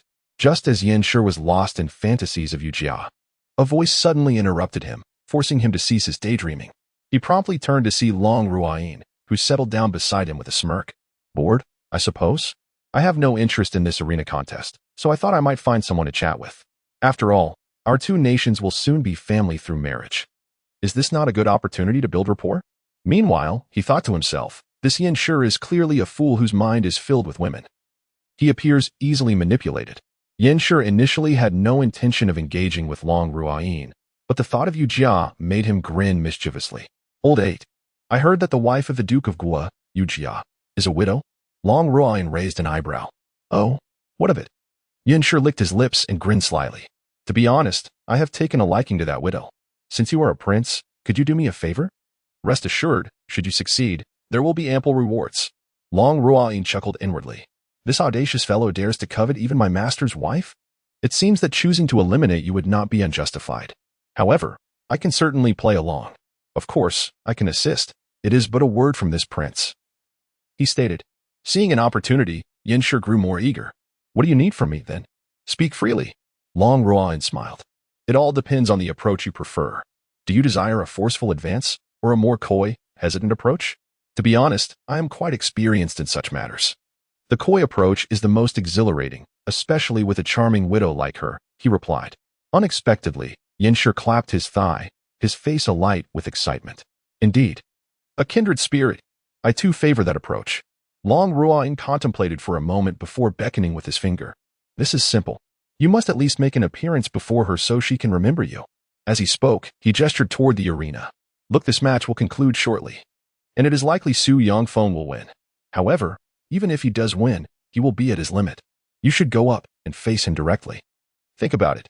You are a martial general, while Su Yongfeng is a martial master, 2 ranks above you. Even if you lose, it would not be embarrassing. You are bound to lose against anyone anyway. But what if you win? Yin Shi's eyes lit up at this notion, and he clapped his thigh again. You're right.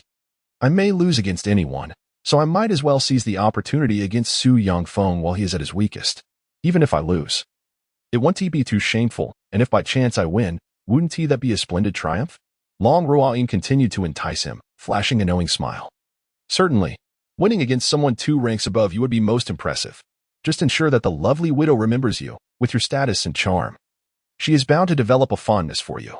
I will maneuver things in between, and tonight, this matter shall be settled. Yin Shi immediately grinned broadly. Excellent. This plan is splendid. I shall rely on you, old 8. After chatting with the fool a bit longer, Long Ruoyin returned to his own side. Old D. I initially felt a twinge of guilt for deceiving Yin Shi, but now I can only say that this fellow truly deserves his fate. Wu Yimei raised an eyebrow. What do you mean? Long Xian immediately recounted the events.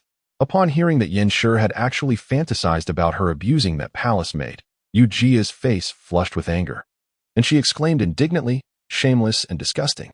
Wu Yiza smiled, a radiant smile indeed. Very well. The return city key. I initially wished for you to meet a swift demise, but it appears I must practice dismemberment. Long Ruo, intrigued, inquired, Master, what is the return city key?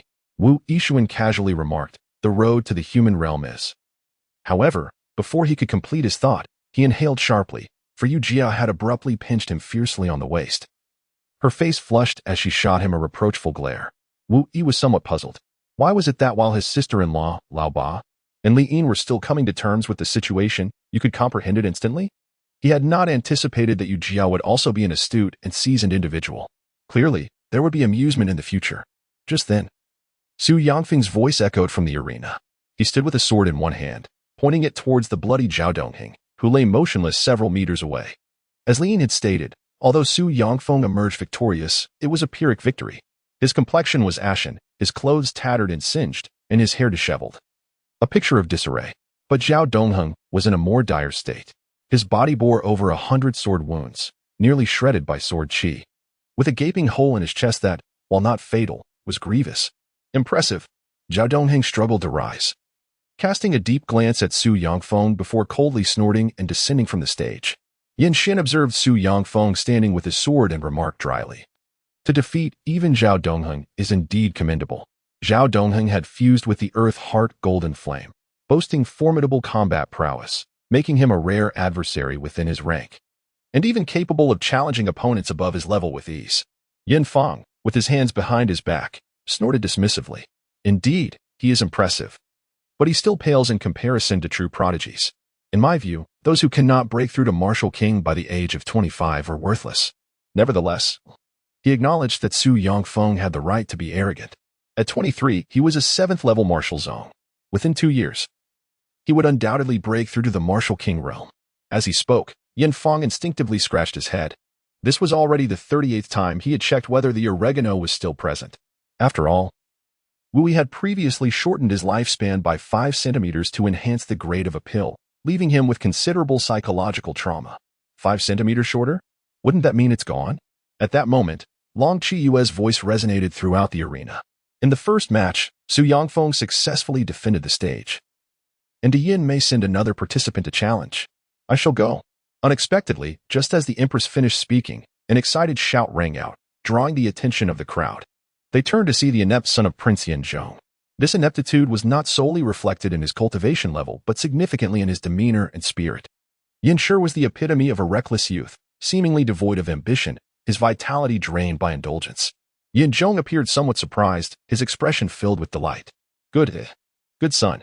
Regardless of the outcome, I am indeed gratified by your courage to challenge an opponent above your level. Haha.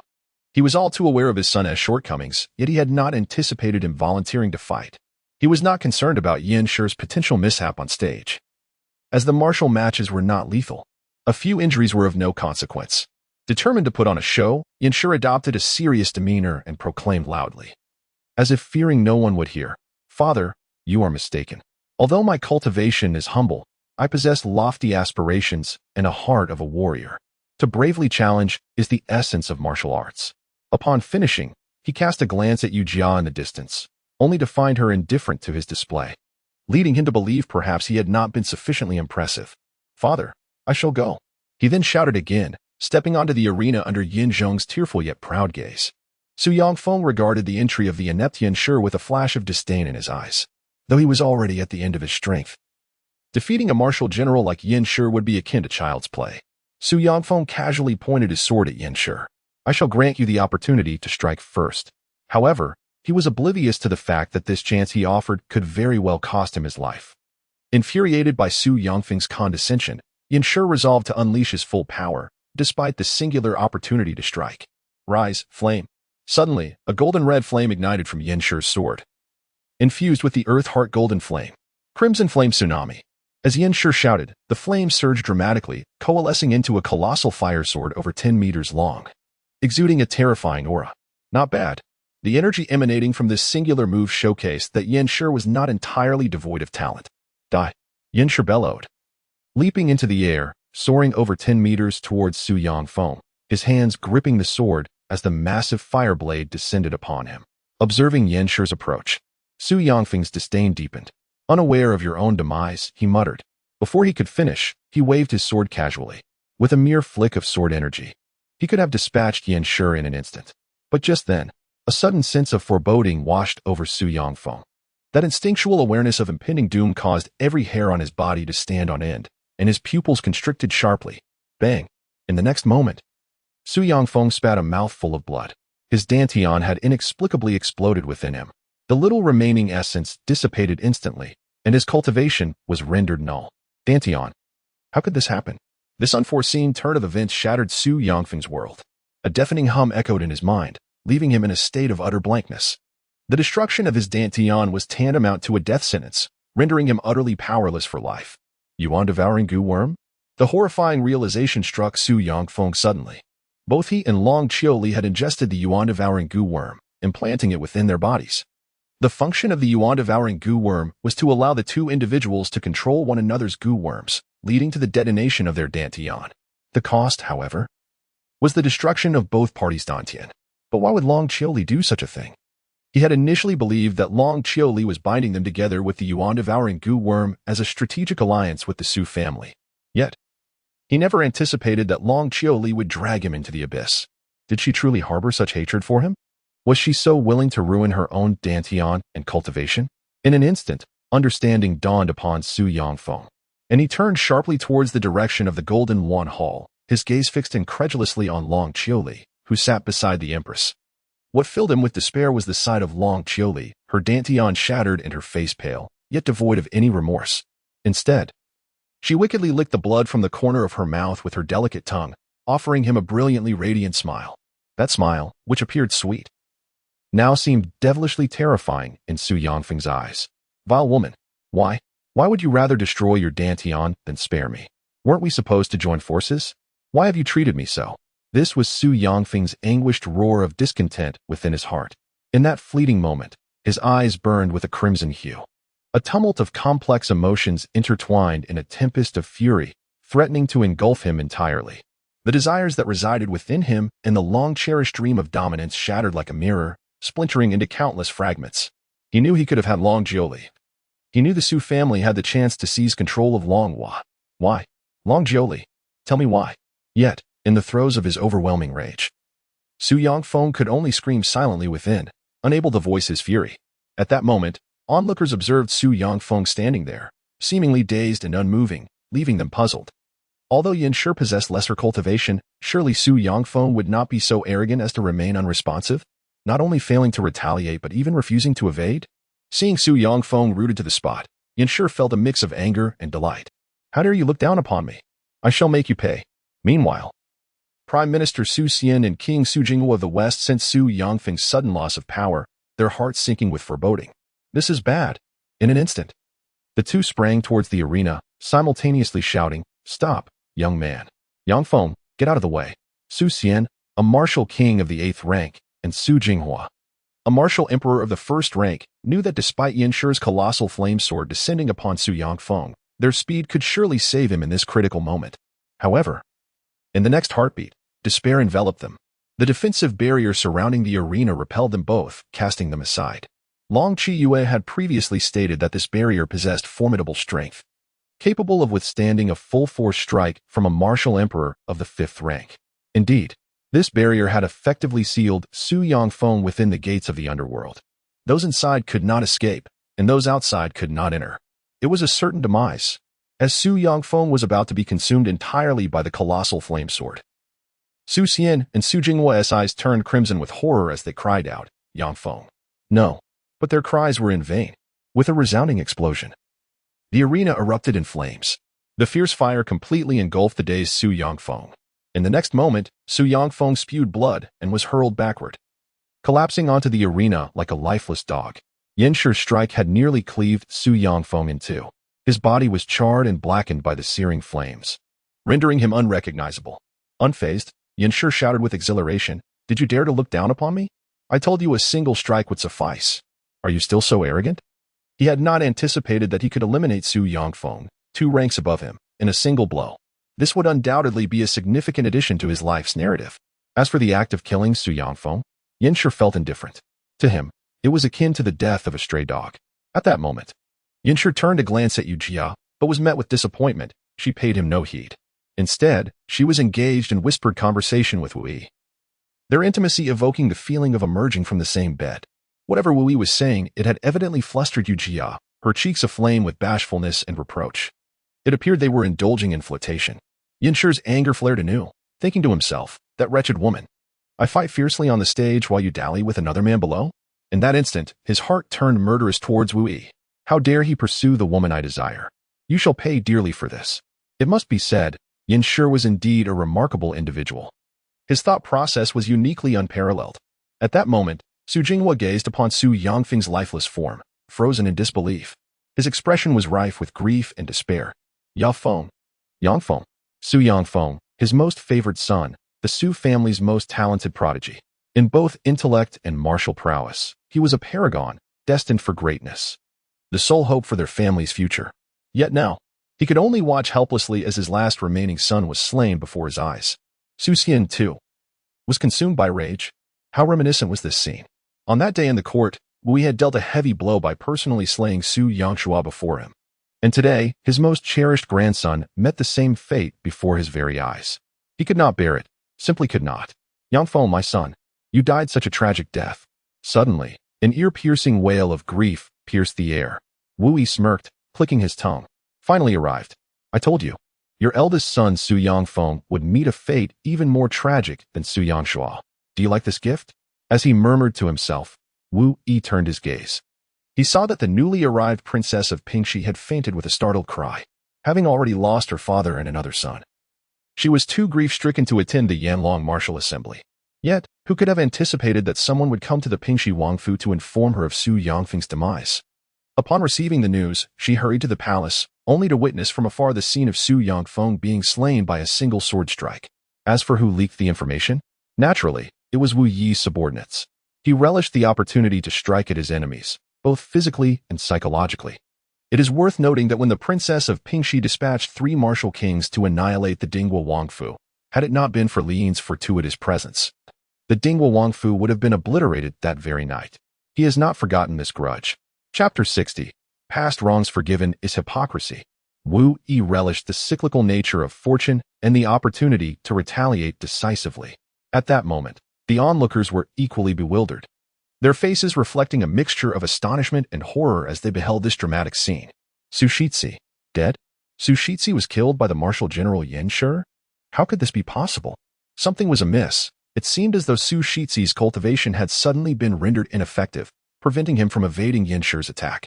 Alas, what a pity for a genius of the sword. But what is there to lament?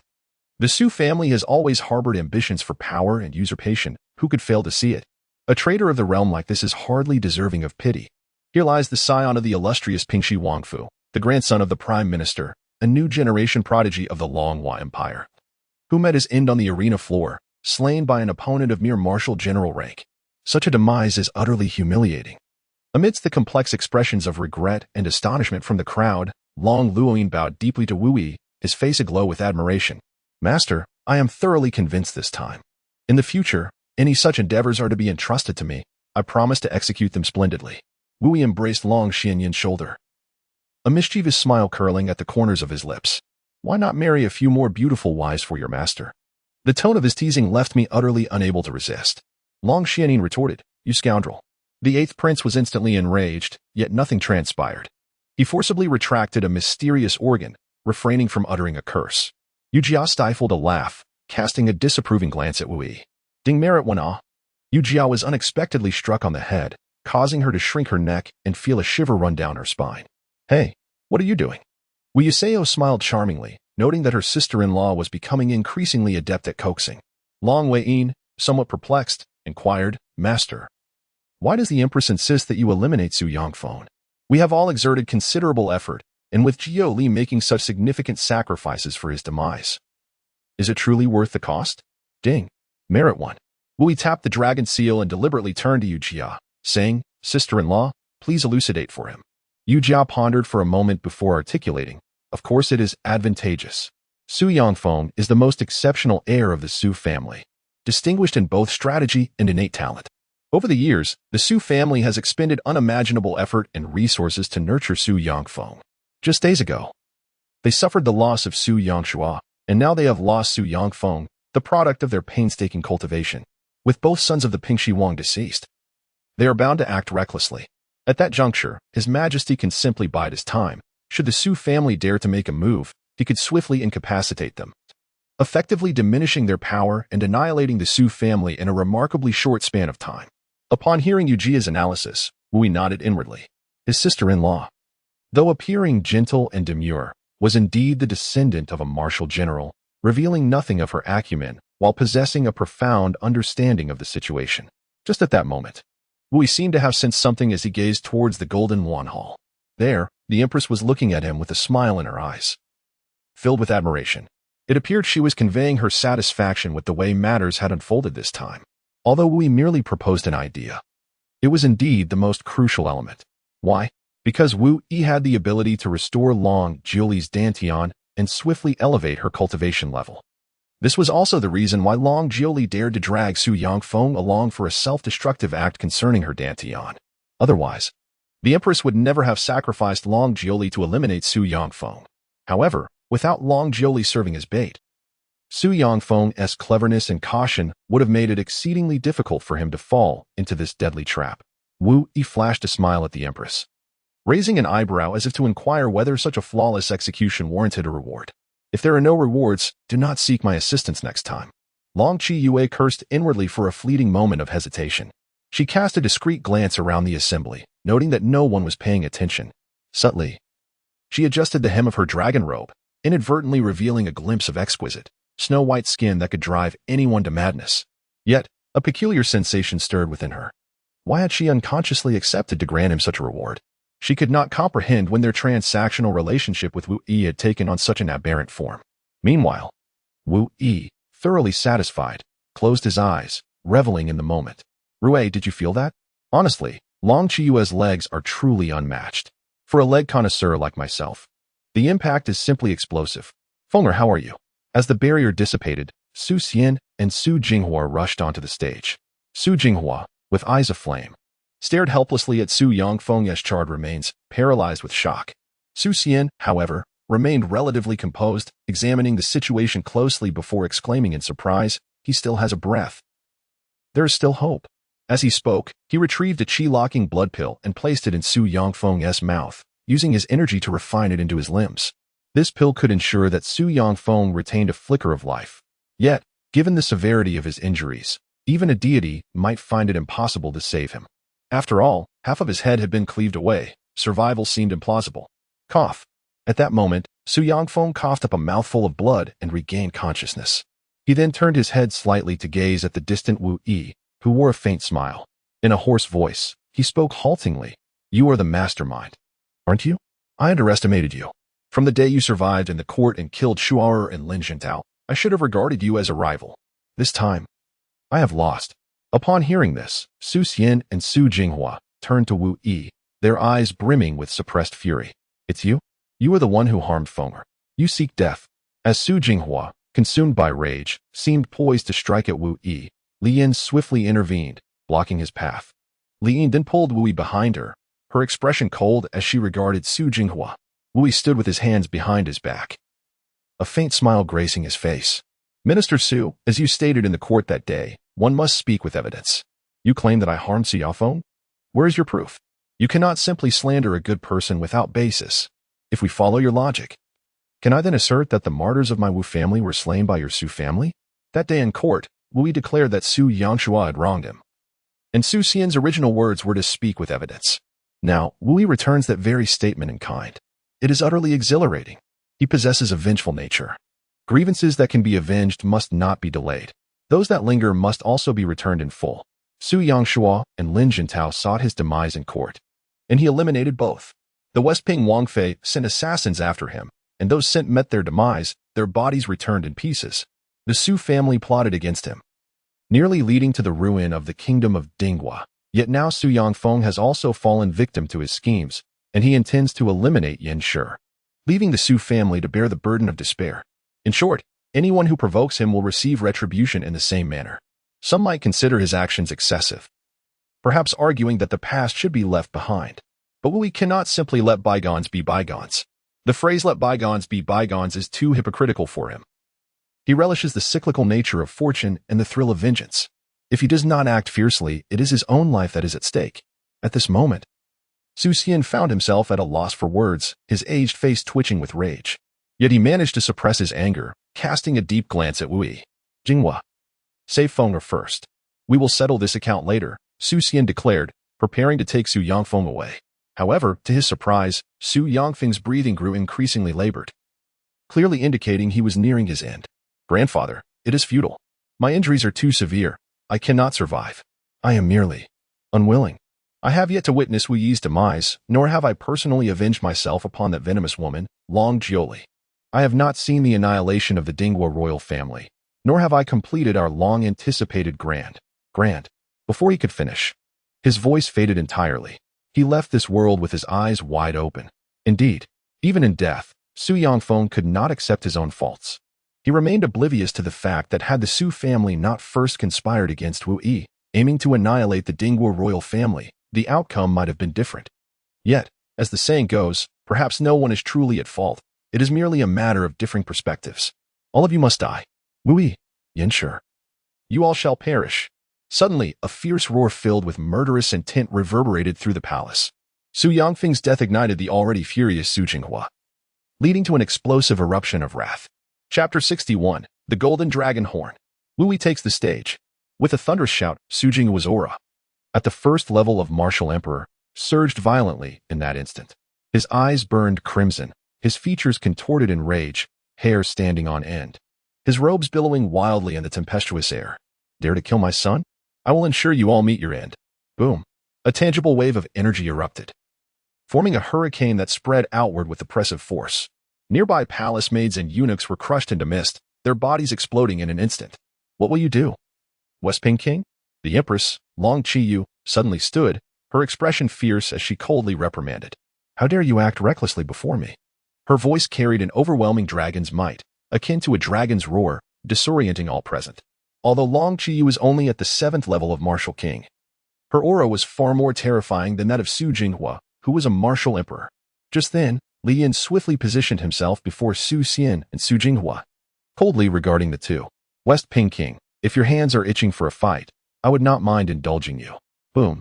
As he spoke, Li Yin's terrifying aura at the 4th level of martial emperor bore down upon Su Jinghua, almost losing his composure.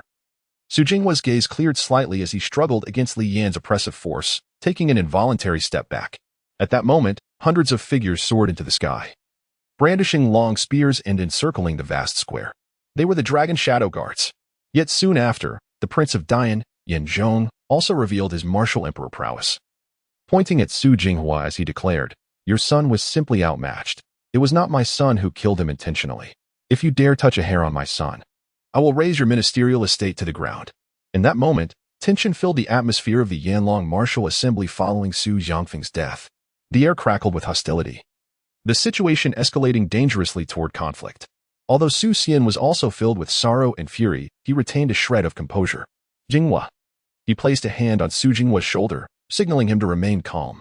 To act now would only grant the Empress an opportunity to eliminate the Su family. Such actions were inadvisable. For the greater plan, they must endure. Otherwise, both of his grandsons would have died in vain. Seeing Su Jinghua swayed by Su Xian's counsel, Long Qiyu's voice resounded once more. The unexpected turn of this arena match is regrettable, something no one desired. Yet it has occurred, and none can alter it. I hope Minister Su and West Ping King will find peace in your grief. Following this, Long Qiyu turned her gaze towards the Dian faction, her expression sharp. I have made it clear, martial combat must not result in loss of life. Even if Yin Shi acted without malice, it still violates the rules. Su Yangfeng was a prodigy of our Long Hua. Such an incident demands an explanation from Dian. Enemies are enemies, yet she still needed to maintain her facade. Su Jinghua, staring at the lifeless body of Su Yangfeng, howled in a voice tinged with madness, I have but one demand, blood for blood. Yin Shi must die. Upon hearing this, Yin Shi was instantly taken aback, retreating behind Yin Zhong. Father, I don't want to die. This has nothing to do with me. Yin Zhong scoffed. Fear not. Father is here. No one can harm you. At that moment, Yin Xian stepped forward, addressing the Empress calmly. The Yanlong Martial Assembly was intended to foster goodwill between our nations. None wished for such an incident. Yin Shi acted without intention. Death is not the answer. Yet, we of Dian will not shirk responsibility. A breach of rules is a breach. There is nothing more to discuss. As he spoke, he extended his right hand, revealing a palm-sized golden bone that emanated a soft golden glow and the aura of a dragon. Witnessing this scene, Long Qiyu's pupils quivered momentarily. The golden dragon horn? The energy contained within the dragon horn bone possesses the remarkable ability to forge the physique of warriors, offering profound effects akin to cleansing the marrow and refining the sinews. It is indeed an exceedingly rare and precious treasure. For the dragon family, however, the significance of this dragon horn bone is even greater, being a treasure that is both sought after and elusive, as it has the capacity to purify the bloodline power of the dragon clan. Yin Xian detected the subtle shift in the Empress's gaze and felt a slight smile tugging at his lips. The Empress possesses keen insight. It is indeed the golden dragon horn bone. As for the functions of this dragon horn bone, I shall refrain from elaborating further. To express my apologies, I am willing to present this dragon horn bone as a token of compensation to the Su family. I wonder what the Empress thinks of this proposal? Long Qiyue took a moment to steady her emotions and turned her gaze towards Su Xian and Su Jinghua. Prime Minister Su, King Pingxi, what are your thoughts? Su Jinghua remained silent, fixated on the lifeless body of Su Yangfeng in his arms. Su Xian, although still rational, was unable to conceal the simmering fury in his tone. No matter how precious this dragon horn bone may be, it cannot bring back my grandson Yangfeng's life. If your majesty deems it appropriate, then the dragon horn bone may belong to you. Today, Yangfeng's untimely death is a grave misfortune for our Su family. I implore your majesty to allow this old minister to attend to the aftermath. Wu could not help but click his tongue. This old fellow was indeed as steady as a rock. Even at this moment, he could maintain his composure and not lose his temper. Su Xian understood that Long Qiyue was determined to possess this golden dragon horn bone. Even if the Su family took it now, Long Qiyue would undoubtedly find a way to reclaim it.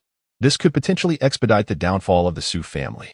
Thus, he resolved to relinquish it entirely. Simultaneously, it was evident that Yin Xian was also a cunning individual. Clearly, he had intentionally bestowed this golden dragon horn bone upon the Su family, inciting a conflict between the Empress and the Su clan. Long Qiyue cast a glance at Su Xian and remarked calmly, as it should be, My dear Su Aiqing, it is imperative that you attend to the aftermath. In due course, I shall offer compensation for Su Yangfeng's untimely demise. Internally, she mused that at least he recognized the situation. This dragon horn bone was something she must acquire. If Su Xian dared to take it today, she would find a way to retrieve it by nightfall.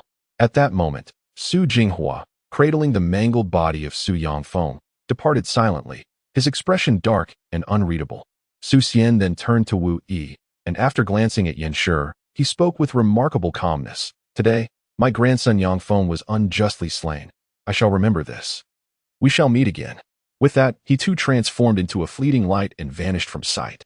The rest of the Su family followed suit, their faces grim and their gazes toward Wu Yi and Yin Shi filled with venom. Su Yangfeng was the hope for the future of the Su clan.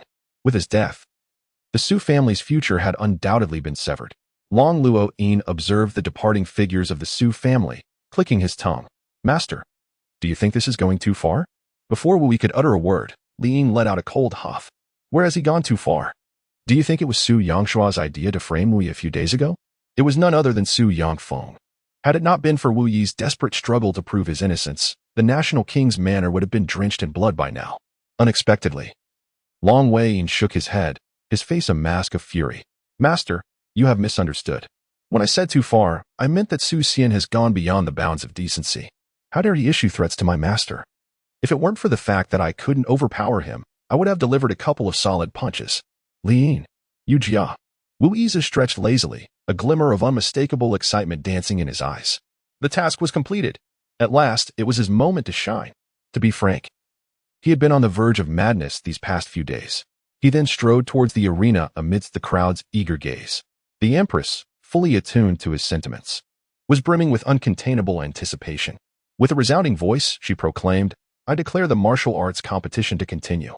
In this round, the challenger representing Long was none other than Wu Yi, the grandson of King Wu Yuan of the Jingwa Kingdom and the son of General Wu Anjuan of the Northern Defense. Chapter 62, All in on Virtue Points. Apologies, next contestant. As Wu Yi approached the stage, the crowd's expressions were a tapestry of emotions, skepticism, hope, and nostalgia. After all, Wu Yi had once been deemed a worthless outcast by all. Yet today, he had triumphed in both matches of the Yanlong Martial Assembly, emerging as the unexpected dark horse, even surpassing the champions of two nations. Master, go for it. Erlang, I believe in you. Long Wei-yin and Yu Jia cheered enthusiastically from the sidelines in support of Wu Yi. In stark contrast, Yan Shi regarded Wu Yi with a profound disdain, reminiscent of the contemptuous gaze Su Yongfeng had cast upon him in the previous match. The arrogance of a mere warrior daring to ascend the stage? It seemed to him an invitation to demise. Yan Shi's disdain for Wu Yi was laced with lethal intent. After effortlessly dispatching Su Yongfeng, he harbored no fear regarding this so-called waste of a fighter. With his father, Yin Zhong, backing him, he felt invincible. The mere thought of potentially slaying two heirs of Long Wu ignited a thrill within him. With eagerness, Yin Shi announced himself. I am Yin Shi, the sole heir of the great Yin Prince Yin Zhong, 21 years of age, possessing a martial prowess at the 3rd level. As he spoke, Yin Shi pointed his sword menacingly at Wu Yi, mimicking Su Yongfeng's earlier bravado, and declared, I grant you a chance to strike. Unexpectedly, Wu Yi burst into laughter. A wild and unrestrained sound that echoed his pent-up exhilaration, akin to unblocking a long-held urge. The crowd fell silent, taken aback. Yin Shi furrowed his brow. His eyes filled with scorn as he barked, What are you laughing at? Have you lost your mind? Will you strike or not? If you hesitate, the opportunity will slip away. I shall cleave you in two, just as I did Su Yongfeng. Amidst the bewildered gazes of the audience, Wu Yi closed his eyes. Thud, thud, thud, thud, thud. In that moment, it felt as though a unique soundtrack resonated within his mind, stirring a fervor within him. It was the anthem of a formidable rise, the echo of an imminent ascent. Drawing in a deep breath, Wu Yi murmured to himself, System, all in 81, 659 virtue points. Converting entirely into cultivation. Indeed, he had sacrificed sleep over the past few days, tirelessly accumulating these points, over 80,000 in total. He had dared not squander a single one. Who could comprehend the torment of knowing one could swiftly enhance their cultivation yet refraining from doing so? To be candid, he had been on the brink of insanity. It was not a lack of desire to improve, but rather a fear of drawing unwanted attention. A rapid surge in power could easily provoke scrutiny, and he found himself in a perilous predicament, vulnerable to those with ulterior motives, such as the Su family. If they witnessed Wu Yi's swift ascendancy, they might stop at nothing to eliminate him. But today, finally, Wu Yi no longer needs to endure, for his trump card is more than sufficient. Ding! Congratulations, host. A successful gamble of 81, 659 merit points has fully transformed into cultivation. Please continue your efforts. Boom. Just as the crowd was filled with astonishment, Wu Yi's aura surged dramatically. In the blink of an eye, he leaped from the 4th level of a warrior to the realm of a martial master. Indeed, it was a leap. What? A martial master? Could it be that the martial scion has been concealing his cultivation all along? Had he truly been hiding his talents? Yet, just as the crowd was in shock, another boom reverberated. Immediately, Wu Yi's cultivation soared from martial master to martial general. Wow, what? He is actually at the level of a martial general? Could he genuinely have been hiding his prowess? What left the crowd even more astounded was that Wu Yi's cultivation continued to rise, his momentum swelling exponentially. The ferocity of his ascent was enough to astound the world, and the rapidity of his advancement was enough to evoke envy to the point of despair. At this moment, not to mention others, even Yu Jia, who shared the closest relationship with Wu Yi, was taken aback. Long Luoyin stood in a state of awe. exclaiming, "Good gracious, how magnificent! Old E, are you risking your life to be this impressive?" At this juncture, Yin Xian and the others also sensed something amiss. "Brother Emperor, what kind of monster is this? How can his cultivation rise so swiftly?" In the blink of an eye, he had crossed 2 major tiers, and his cultivation was still surging. It was utterly inconceivable. Yin Xian cast a glance at the astonished Yin Fong, suppressing the shock within and sighing. "I should have anticipated this. Perhaps it was destined to be so." Reflecting on it, how could the Wu family, known for generations as tiger generals, possibly produce a mere mongrel? Suddenly, he recalled the striking scene from that morning when we arrived at the palace. His eyes narrowed. Dragon knights leading the way, dragon shadows guarding. It seemed that Long Qiyu had long been aware that he was a seed capable of blooming miracles. Furthermore, Yin Xian recalled the demise of Su Yongfeng. Perhaps it was a scheme devised by Wu Yi and Long Qiyu together. It appears I have yet another formidable opponent. Meanwhile, seated upon the dragon throne, Long Qiyu's phoenix eyes were fixed intently on the spirited figure on the arena, akin to a sword cleaving the heavens. She knew that Wu Yi had one ultimate trump card remaining. In her mind, if Wu Yi could elevate others' innate talents, then it was highly probable he could enhance his own. Indeed, her intuition was correct. In this moment, Long Qiyu felt as if dawn had finally arrived. The formidable rise of Wu Yi pierced through the abyss like a ray of dawn, dispelling the endless darkness that enveloped her. Unbeknownst to her, Long Qiyue's eyes glimmered with a thin veil of mist. Was it hope? Though Long Jili beside her shared the same excitement, she could not help but feel perplexed by the unusual expression on Long Qiyue's face. "Sister, why are you crying?" Long Qiyue rarely revealed such an enchanting smile. "Because I have awaited my lifeline." Long Jioli was taken aback. She acknowledged that Wu Yi had undergone a remarkable transformation in recent days, appearing as if she were an entirely different person, excelling in every facet. Yet, she could not fathom why Long Qiyue would bestow such high praise upon Wu Yi. She was well aware of her sister's capabilities and discernment. Countless young talents and prodigies in this world were regarded as mere dust in her eyes, never deserving of a second glance. Yet, her attitude towards Wu Yi was starkly contrasting. She offered unwavering support, displayed remarkable patience, and harbored an astonishing trust. Observing Long Jioli's bewilderment, Long Qiyue smiled gently. "You will understand in due time." Boom. As Wu Yi's aura surged once more, the crowd was left utterly astounded, erupting in exclamations of excitement.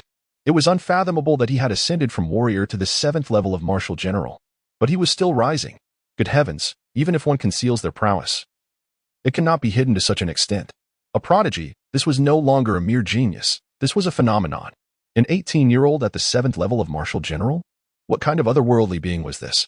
At 18, Wu Yi's cultivation at the 7th level of martial general had already left the audience in awe. One could only imagine the impact upon the world when Wu Anhua broke through to martial king at the age of 20. The prestige of the Dragon Hua Empire's foremost talent continued to ascend. Boom. Amidst the crescendo of astonishment, Wu Yi's cultivation soared, directly advancing to the martial zone realm. As the crowd reached a state of near numbness from the overwhelming astonishment, Wu Yi's rate of ascent finally began to decelerate, ultimately stabilizing at the 2nd level of martial zone. Wu Yi clenched his fists, feeling the immense energy within him that was on the verge of bursting forth. And a satisfied grin spread across his face. Over 80,000 merit points had directly ascended him to the level of martial sovereign? Delightful. After a brief period of restraint, he had achieved an elevation of 4 major realms. It was utterly worth it. The exhilaration was overwhelming. However, the rapid ascent in his cultivation left him somewhat unsteady, as his aura fluctuated, threatening to spiral out of control at any moment. At that moment, Wu Yi turned his gaze toward Yin Shi, a faint smile playing on his lips as he introduced himself. "I am Wu Yi, the heir to the Wang family of the Long Hua Kingdom, aged 18, currently at the 2nd level of martial sovereign." The once arrogant Yin Shi was now reduced to a trembling figure, cowering in the corner of the arena, thoroughly intimidated. Faced with the peak state of Wu Yi at the 2nd level of martial sovereign, he wouldn't dare to confront him even if he had 10 lives. While the martial arts competition forbade killing, it certainly did not prohibit inflicting severe injury. He had no desire to be on the receiving end of such an encounter. "I concede. I forfeit." Clang. Merit 1. But before Yin Shi could finish his sentence, he was knocked unconscious by a single strike from Wu Yi. His body went limp, collapsing to the ground like a lifeless dog. The crowd was left in utter disbelief. The 6th strike, a decisive blow. At the expense of spiritual energy, one could incapacitate any target whose cultivation was not higher than their own by 1 major realm. with the energy consumed depending on the opponent's level of cultivation. Just as the crowd was in a state of shock, Wu Yi's calm voice echoed throughout the arena. Apologies. Next contestant. I must apologize to everyone. As the author, I work part-time and cannot deliver daily updates. My daytime job is quite exhausting, and I only get off work after 10 in the evening. After dinner and personal care, I can finally find time to write, often working until the early hours of the morning. Truthfully, I also wish to provide more frequent updates, but the reality is that I must work to support my family. Currently, the income from this novel is insufficient for my livelihood, amounting to only a few dozen dollars daily. If I do not work, I would face starvation. I hope that all the handsome gentlemen and beautiful ladies can understand. I will strive to increase my output. And if any of you are in a position to offer support, it would greatly motivate me. Thank you. A special reminder, after the conclusion of the Yanlong Martial Assembly, Wu Yi will be feasting. When that time comes, should you find yourselves in his path, do not say, I did not warn you. For the Seven Seals Emperor possesses that level of power. Chapter 63. Yan Xian takes the stage. You desire my hammer? Upon witnessing Wu Yi knock Yan Shi unconscious with a single strike, the audience was momentarily stunned. What audacity is this? You are far too arrogant for a mere second-level martial sovereign. In the next instant, a youth from the Dian faction leaped onto the stage, declaring loudly, how dare a lowly second-level martial sovereign behave so brazenly? Your rapid cultivation increase must be due to some secret method of accelerated growth. I could defeat you with a single blow. As he spoke, he dismissively introduced himself. I am Zhou Yin, the eldest son of the Duke of Jinghua, 27 years old. At the fourth level of martial sovereign. Clang. Merit 1. Little did Zhou Yin know, before he could finish his introduction, he was also knocked unconscious by Wu Yi's strike. Next contestant. In that instant, the crowd was once again left in shock. What just happened? Long Luoyin exclaimed in surprise. What is this strange phenomenon, master? Yu Jia curiously inquired about the meaning of wodafa. Long Luoyin awkwardly scratched his head. I actually don't know what it means either. I learned it from my master and thought it was quite fitting, so it just slipped out. At that moment, it was not only the others who were bewildered, even Yan Xian was taken aback. His gaze was fixed greedily on the merit hammer in Wu Yi's hand. Filled with envy, the ability to incapacitate someone of a higher level with a single strike was a remarkable feat indeed. Wu Yixiao had recently ascended to the second level of the martial sovereign realm, yet his foundation remained precarious. If one were to assess his true combat prowess, it would barely correspond to that of a first-level martial sovereign, perhaps even falling short. The issue, it seemed, lay with the enigmatic little hammer in his possession. Capable of swiftly elevating the grade of medicinal pills and serving as a formidable weapon in battle, this hammer was indeed a remarkable treasure. Indeed, Yan Xian felt a pang of covetousness. In that fleeting moment, he had already concocted plans for murder and plunder. At that juncture, another martial sovereign from the Great Yan faction stepped onto the arena. Kid. Ding Merit 1. Enough of the banter. Next. This time, Wu Yi acted with greater decisiveness. As soon as his opponent opened his mouth, he delivered a hammer strike. The unfortunate contestant had yet to even introduce himself, and within a mere 3 seconds of entering the stage, he was carried away. It is essential to note that this was a martial sovereign, though not a top-tier expert. Such humiliation was hardly warranted. At this moment, Wu Yi's extraordinary prowess had rendered the onlookers utterly numb with astonishment, gazing at him with expressions of bewilderment and fascination. Meanwhile, Yan Xian exchanged a knowing glance with Yan Fang. The latter understood immediately, swiftly appearing on the arena, with hands clasped behind his back and an air of arrogance. Yan Fang regarded Wu Yi with disdain. Even if your little hammer possesses remarkable capabilities, it must surely have its limits. He had been gifted with exceptional talent from a young age, having reached the 6th level of the martial sovereign realm at merely 23 years of age, a bona fide genius. Thus, he looked down upon others whom he deemed talented and held even greater contempt for Wu Yi, whom he considered a mere opportunist relying on secret methods to enhance his cultivation. He could not fathom the possibility of Wu Yi incapacitating him with a single strike, deeming it nothing short of a delusion. Upon witnessing Yin Fang's entrance, Wu Yi grinned, revealing a set of pearly white teeth. Second Prince. Do you truly believe you can withstand my hammer? Yin Fang scoffed derisively. Merely a trickster's game. Do not think that even 10 strikes from you would make a difference. Wu Yi contemplated for a moment and proposed, how about we make a wager? If you can endure 10 strikes from me, I shall grant you any request you desire. However, what if you cannot withstand it? He was determined not to miss this excellent opportunity and was intent on delivering a resounding blow to Yin Fang. Upon hearing Wu Yi's suggestion for a bet, Yanfang's heart involuntarily skipped a beat. After all, in the previous alchemy competition, he had lost even to the fourth princess of Dian, Yin Wanju. He pondered whether this fellow was truly so confident. Yet, upon hearing Wu Yi's challenge of 10 strikes, he felt a sense of reassurance. Wu Yi mentioned 10 strikes, not just one. This indicates that Wu Yi himself lacks confidence in the ability to incapacitate him with a single blow. Indeed, he feels quite uncertain. Hence, a wager is permissible. This prince does not possess the luxury of time to squander. I shall allow but one strike. Should I remain standing after that? You must kneel before me in front of everyone present and call me grandfather, while also presenting Li Yin to me. However, if I do not withstand the blow. At this juncture, Yanfang hesitated and glanced at Yan Xian. His spatial ring had been forfeited as an apology to Wu Yi during the first round of the comprehension competition, leaving him with nothing but a personal sword.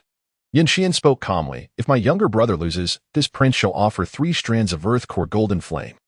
In addition to the 3 strands obtained from winning the first round, totaling 9 strands. To be frank, this time at the Yanlong Martial Assembly, Yan Xian has faced considerable hardship in his losses. Although the earth core golden flame is precious, it is still something he, as the Grand Prince of Dian, can easily part with. However, the reward of the 9 Heaven Soul Pill from the second round is far too valuable. It is the only one he possesses. Seeing Wu Yi in silence, seemingly in a state of hesitation, Yanfang speculated that Wu Yi might be intimidated, prompting him to mockingly provoke. If young Master Wu dares not gamble, it is perfectly acceptable to concede. There is no shame in that, ha ha ha. Suddenly, with a clang, Yanfang's laughter was abruptly cut short. In the midst of his mirth, he suddenly tilted his head, rolled his eyes, and collapsed straight down. Wu Yuan pursed his lips, merely feeling that the stakes were imbalanced. Who claimed I was cowardly? Initially, he intended to extort a bit more, but he was too weary to engage in a battle of wits with Yanfang. Yan Xian? The crowd? Yu Jia couldn't help but burst into laughter, her figure swaying charmingly, captivating all with her vibrant demeanor. Long Lianing laughed even more heartily, showing no regard for the pallor on Yan Xian and others' faces, as he roared with laughter. This is utterly hilarious. Not only did I gain 3 strands of golden flame for free, but I am also thoroughly amused. Even Long Chi Yue couldn't suppress her mirth, a delightful curve forming on her lips. This fellow is full of surprises. Long Jiuli cast a sidelong glance at Long Chi Yue and whispered, Sister, why are you even more delighted than I am? Long Chi Yue suddenly snapped back to reality, her gaze instinctively flickering with a momentary evasion. Am I? Indeed. Long Chi Yue retorted, Wu Yi is my ally. His excellence benefits my Longhua. Is it not natural for me to feel a bit of joy? Long Jiuli chose not to respond further, pondering silently. It is indeed normal to feel joy, yet your relation seems rather peculiar.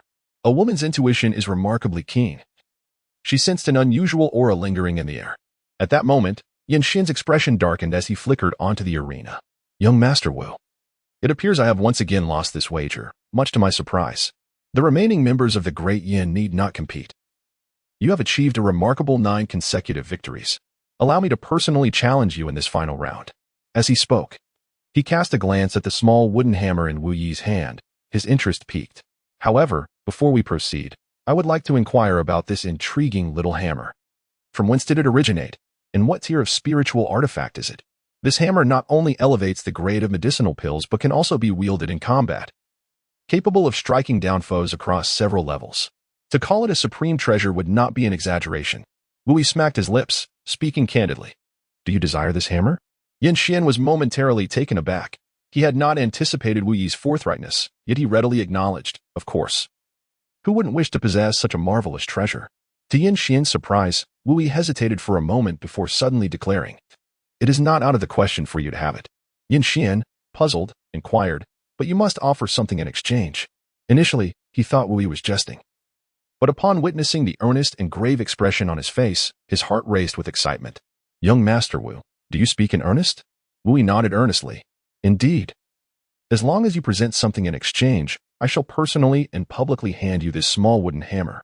We will exchange the hammer for your item. Once the transaction is complete, any subsequent issues will be disregarded, and a solemn oath must be taken. No one shall renege on this agreement. Inwardly, he added a thought, however. If the hammer of virtue finds its way back to my possession, it shall be no fault of mine. The hammer of virtue is of no use to others. And even if it were taken away, a mere thought would summon it back to its rightful owner, regardless of distance. Not even a spatial ring. which serves as an independent pocket dimension, can contain the hammer. Seeing Wu Yi's earnest demeanor, Yan Xian's heart swelled with delight, though he endeavored to temper his excitement. What is it? Young Master Wu, please do share. Whatever it is that I can offer, I shall do so with utmost dedication. Yet, he too was perplexed. What could possess such significance that Wu Yi would be willing to trade this supreme treasure? Chapter 64. The Master is digging a pit again. Are you teaching the Crown Prince to act? As Wu Yi prepared to exchange this small hammer with Yan Xian, those few who understood the hammer's capabilities were taken aback. Li Yan's beard trembled in indignation. This little rascal, how could he bestow the hammer upon Yan Xian and still expect to enhance my cultivation? He turned to Li Yin, expressing his frustration. I care not. If he does not advance my cultivation, you shall never be my son-in-law. Li Yin, among those present, Long Yuanin appeared the most perceptive, chuckling softly. It seems Master is digging a pit again. Over the past few days, he had gradually discerned Wu Yi's temperament. He was certainly not one to suffer losses. The fact that Wu Yi was proactively engaging in a trade with Yan Xian suggested that he harbored ulterior motives. Long Qiyue, equally composed, regarded Wu Yi with a gentle smile. Wu Yi had already completely taken the bait, and he spoke directly. I want the golden flame crystal. The mention of the golden flame crystal caused Yan Xian to furrow his brow, revealing a hint of hesitation. If the earth core golden flame was exceedingly precious, the golden flame crystal was worth 1,000 times more. This crystal was cultivated over millennia from the endless golden flames of the Golden Flame Valley.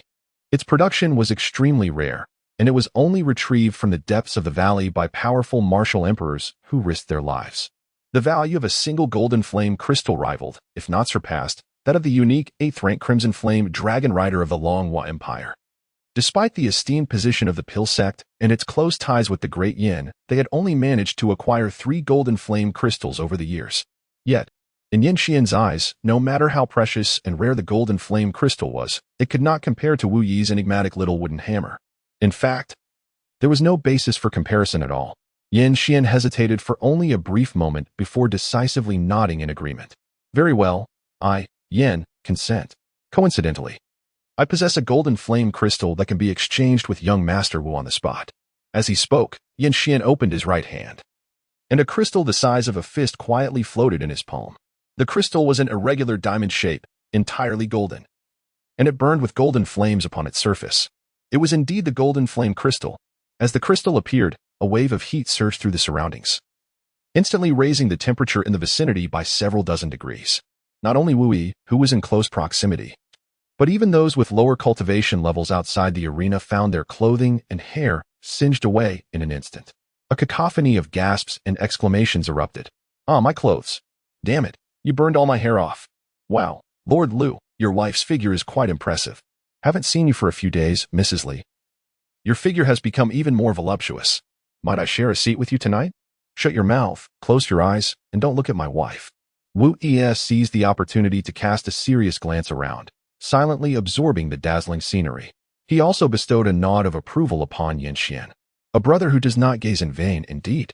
What a truly benevolent soul. Such a compassionate heart deserves a statue and a monument, worthy of the reverence and offerings from the multitude of admirers.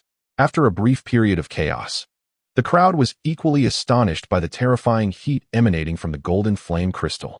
If the naturally radiating energy possesses such a high temperature, one can only imagine the immense power contained within the crystal itself. Wu Yi cast a glance at the golden flame crystal in Yan Xian's hand and remarked with a smile, indeed, it is a precious treasure. However, this is merely one of its kind. Yan Xian, seemingly unfazed, exuded an air of composure. It was as expected, although this flame crystal was indeed priceless. It paled in comparison to the small hammer held by the young Master Wu, rendering its value somewhat disproportionate. What more could the young master desire? Wu Yi pondered for a moment before suddenly exclaiming, I require 8 fire seals. What? Impossible. Unexpectedly, Yan Xian reacted vehemently, his demeanor exceedingly resolute. Young Master Wu, do not overstep your bounds. Are you unaware of the significance of the 8 fire seals to my Yin family? They are the very foundation upon which our clan stands. The cornerstone of the Yin dynasty's prosperity, a treasured legacy of the imperial Yin lineage. Such a spirit-grade martial technique is not something to be given lightly. It is no surprise that Yan Xian displayed such a strong reaction. In this world, martial arts and cultivation techniques are stratified into various ranks. much like one's innate talent. They are categorized as mortal, spirit, divine, and sacred. Each major tier is further divided into low, middle, high, peak, and perfection. The 8 fire seals, classified as a spirit-grade peak technique, represent the pinnacle of martial prowess in this realm of Yuan Wu. It is crucial to acknowledge that possessing high-grade martial arts or cultivation techniques is fundamental for a family to rise and establish a foothold in a world teeming with formidable warriors. Take the Wu family, for instance. Generations of martial families have produced formidable warriors, each a master in their own right. What is the secret behind their prowess?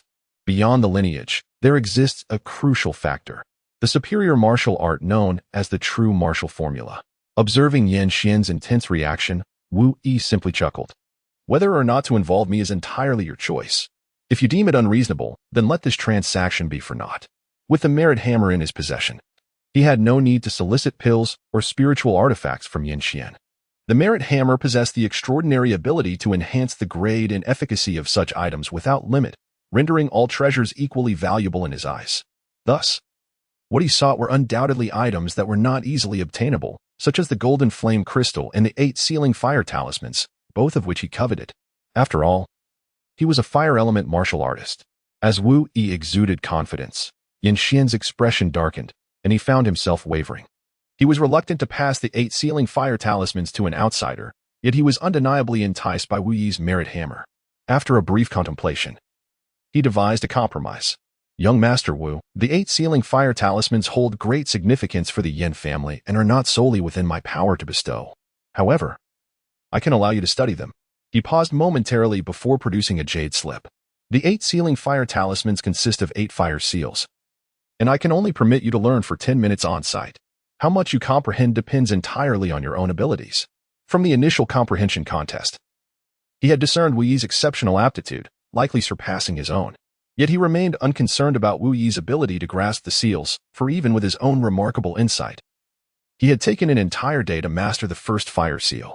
Moreover, each seal of the 8 sealing fire talismans was exceedingly intricate and required profound understanding of formations. Those unacquainted with formations would struggle to even comprehend them. Thus, Yan Xian held confidence that within 10 minutes, Wu Yi would be unable to decipher even the first fire seal. Wu Yi furrowed his brow in contemplation before finally nodding. Very well, 10 minutes. Whatever I learn shall be mine. He then proceeded to articulate the third condition: you must concede. Upon hearing Wu Yi demand that Yan Xian surrender, the crowd from Yin erupted in dissent. Yin Zhong vociferously declared, absolutely not. We shall not lose this match. Although they had no retort for the previous 2 losses, attributed to Wu Yi's extraordinary prowess, they were resolute that the third contest must not end in defeat. At that moment, Yin Fong, who had been momentarily rendered unconscious by Wu Yi's overwhelming presence, regained his senses and shouted, filled with indignation, Your Highness, no. We cannot concede this match. I still wish to wager with him. Unexpectedly, Yan Xian turned abruptly and bellowed, silence. Are you instructing the Crown Prince on how to act? This marked the first time since the Yanlong Martial Arts Conference that he displayed such intense fury. Yin Fong was immediately taken aback and fell silent, while even Prince Yin Zhong lowered his gaze, obediently refraining from further comment. Yin Shi, in stark contrast, was so frightened that he shrank back, hiding behind Yin Zhong, too intimidated to show his face. Though Yan Xian typically appeared gentle and refined, his wrath was genuinely fearsome. After all, he was a man capable of taking the lives of his own mother and younger sister with his own hands. In the next chapter, a new female protagonist will be unveiled, alongside the introduction of an exceptional child, signaling the onset of truly exhilarating developments. Wu Yi, poised to astound, is set to deliver a spectacle beyond compare. Yan Xian turned his gaze toward Wu Yi and solemnly declared, Very well, I Yan, concede this martial arts competition on behalf of the Yin. In the martial combat rules, a total defeat is declared if either of the 2 nations suffers 10 consecutive losses. Currently, Wu Yi has achieved an impressive 9 victories in a row. If Yan Xian concedes once more, Wu Yi will successfully defend his title and become the champion. Subsequently, it will only be necessary to determine the ultimate victor among the participants of the Longhua Empire. With a chuckle, Wu Yi proposed, Very well, for the sake of caution, let us swear a solemn oath. In this world, oaths hold true significance and should not be made lightly. Allow me to commence. As he spoke, Wu Yi raised 3 fingers to the heavens and declared loudly, I, Wu Yi, swear before the heavens with a heart devoted to martial arts, that upon the confirmation of our exchange conditions, I shall personally deliver this hammer into the hands of Prince Yin Xian of the Yin. Once the transaction is complete, I shall bear no responsibility for any ensuing circumstances, including but not limited to damage, inexplicable loss, malfunction, or expiration. Furthermore, there shall be no recourse for reneging on this agreement. This transaction solely represents the personal interests of both parties and shall not invoke any national or familial repercussions. No retaliation shall be permitted for any reason. Having contemplated carefully to ensure no details were overlooked, he concluded, that is all. Should I renege? Let the 10 most grotesque women in the world subject me to humiliation and torment until I am driven to the depths of despair. The crowd collectively shivered at the thought. The 10 most hideous women? Master, that is indeed a severe oath. With a smile, Wu Yi turned his gaze toward Yin Xian. Now, it is your turn. Yin Xian, however, furrowed his brow, feeling an unsettling apprehension as he listened to the peculiar disclaimers woven into Wu Yi's oath. A vague intuition warned him of potential trickery.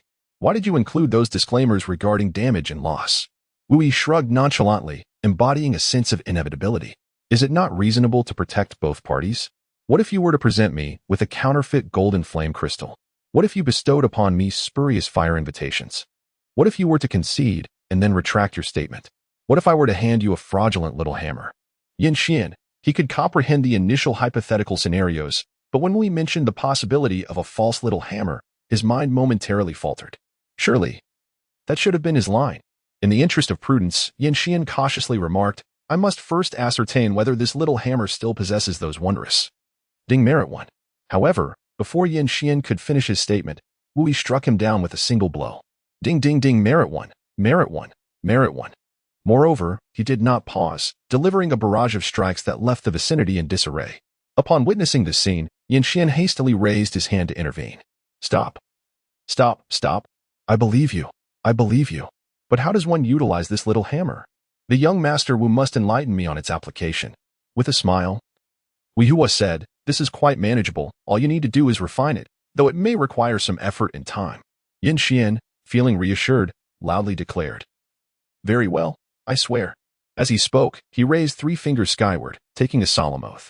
I, Yin Xian, vow with the heart of martial arts to exchange a golden flame crystal, 8 fire seals, and 10 minutes of learning time, as well as concede in the 3rd martial duel for the small wooden hammer in Wu Yi's possession. Upon the completion of their transaction, he added with a sense of responsibility, regardless of any circumstances that may arise, I shall bear no liability, including but not limited to damage to the item or inexplicable loss. He dutifully reiterated Wu Yi's earlier disclaimer and concluded, should I violate this oath, I shall be struck by 5 thunders, my corpse left to rot in the wilderness, and I shall meet a most untimely demise. Excellent. Upon hearing Yin Xian's oath, Wu Yi exclaimed, the crown prince of the Yin is indeed a true man. First, allow me to study the 8 fire seals for 10 minutes, then concede, and finally, we shall exchange the golden flame crystal for my hammer. What do you think? Yin Xian nodded in agreement, saying, it should indeed be so. As he spoke, he tossed the jade slip into Wu Yi's hands. Both had taken their oaths, and neither dared to deceive the other. He was unperturbed by the thought of Wu Yi destroying the jade slip, for it was merely a replica. Even if it were to be destroyed, it mattered not. The authentic version of the 8 fire seals resided with his father, the Emperor of Dian, a treasured artifact that he certainly would not bring out with him.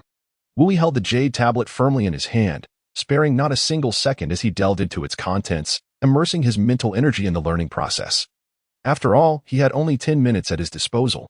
Despite possessing the extraordinary Tianbao Lingxin, which greatly enhanced his learning aptitude, he still felt a tinge of uncertainty within. Sister, do you think Wu Yi can master it? Upon hearing Long Jiuli's inquiry, Long Qiyue slightly shook her head, pondering with uncertainty. It's hard to say. The time is exceedingly brief. I am somewhat familiar with the 8 seals of fire. Without profound knowledge of formations, it is quite challenging to comprehend. It is said that Yin Xian took an entire day just to grasp the first fire seal. Pausing for a moment, she shifted her tone. However, judging by Wu Yi's performance in the first match, his comprehension surpasses both you and Yin Xian. There is indeed a glimmer of hope that he may master the first fire seal. Long Jiuli nodded in agreement, her eyes brimming with anticipation. After all, Wu Yi's displayed learning aptitude in the first match had astonished even her, garnering her utmost admiration. Yet, What she remained unaware of was, Wu possesses an extraordinary level of comprehension, all thanks to the 9 heavens sacred art, the heavenly treasure spirit heart, that she has cultivated. As the crowd anxiously awaits, time slowly ticks away, second by second. Meanwhile, with her eyes closed, Wu's furrowed brow deepens with each passing moment. It is exceedingly challenging. She has virtually no experience with formations, and deciphering these 8 fire seals is akin to reading an ancient script. Moreover, if she cannot master the first fire seal, the subsequent 7 will remain beyond her reach. This is dire. She had not anticipated that the complexity of these martial skills would be so profound. The formations contained within these fire seals are incomprehensible without the expertise of a master. The essence of the 8 fire seals lies in one crucial character, seal. Each fire seal possesses formidable sealing capabilities. By forming arrays with fire, one can encapsulate and bind. The complete set of 8 fire seals can even suppress and seal an opponent of a higher level, rendering them truly invincible among peers. This is untenable. 10 minutes is simply insufficient. Wu possesses unwavering confidence. Given an hour, he is certain to succeed. Although he lacks understanding of formations, he can deconstruct and analyze them using his exceptionally powerful intellect. Even without grasping the underlying principles, he can mimic and learn through sheer effort. After all, the Tianbao spirit heart is not to be underestimated. However, 10 minutes is simply insufficient. Just then, unexpectedly, the system revived. Dog, system brother, do you have a solution? With a chime, system brother came to the rescue. Though it may not enable immediate mastery, it can directly replicate this martial skill and implant it into your mind.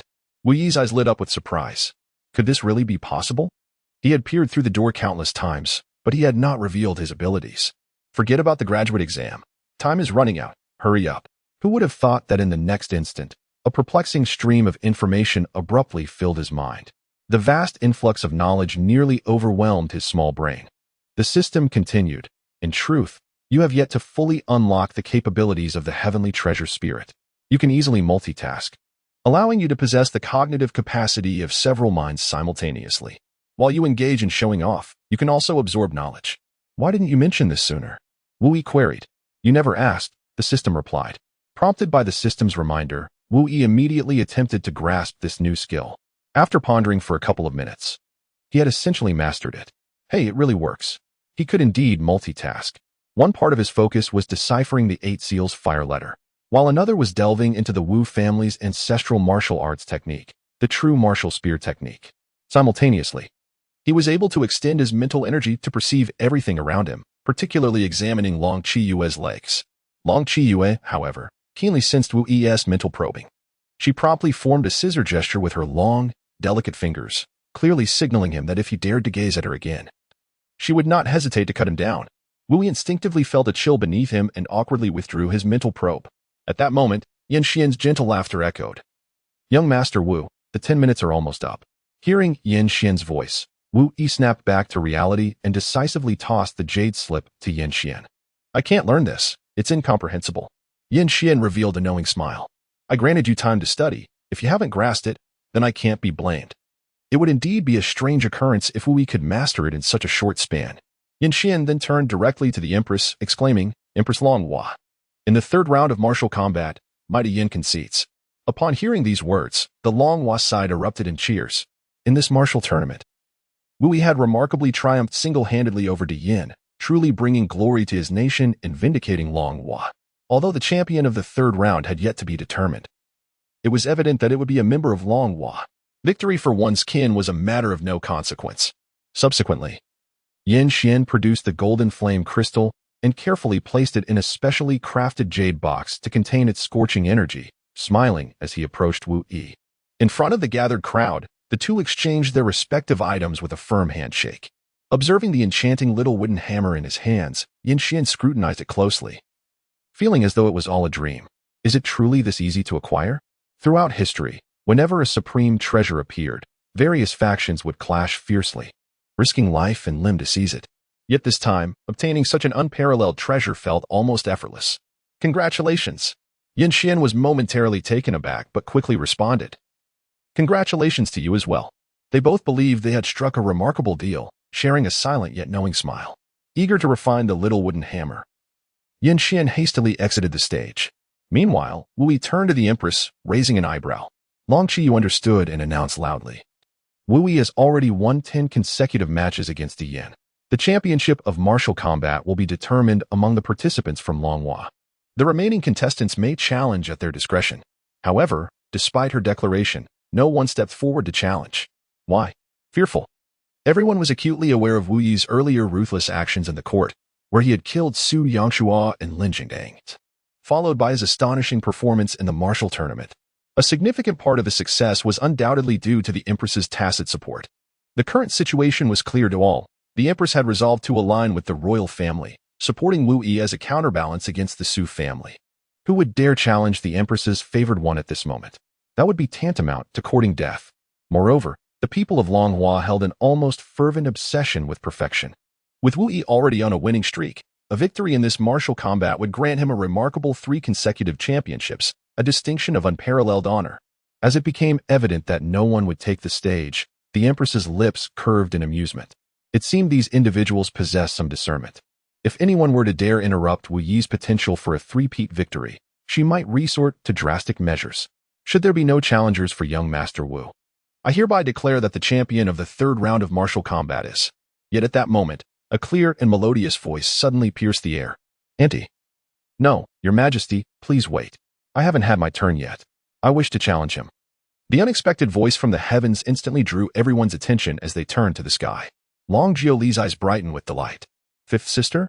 You heir? Even the Empress Long Qiyu stood up, her expression filled with rare warmth. Though she felt puzzled, wasn't the 5th sister in Miyu Kingdom? How had she returned so suddenly? The late Emperor Long Qin had 4 daughters, ranked 3rd, 5th, 7th, and 9th. The 5th princess of Longhua, Long Wuyan, also known as the Princess of Outyun, was now 36 years old.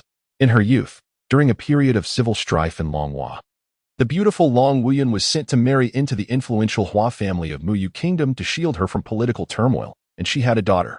Given the considerable distance between Miyu and Longhua, she had seldom returned in recent years.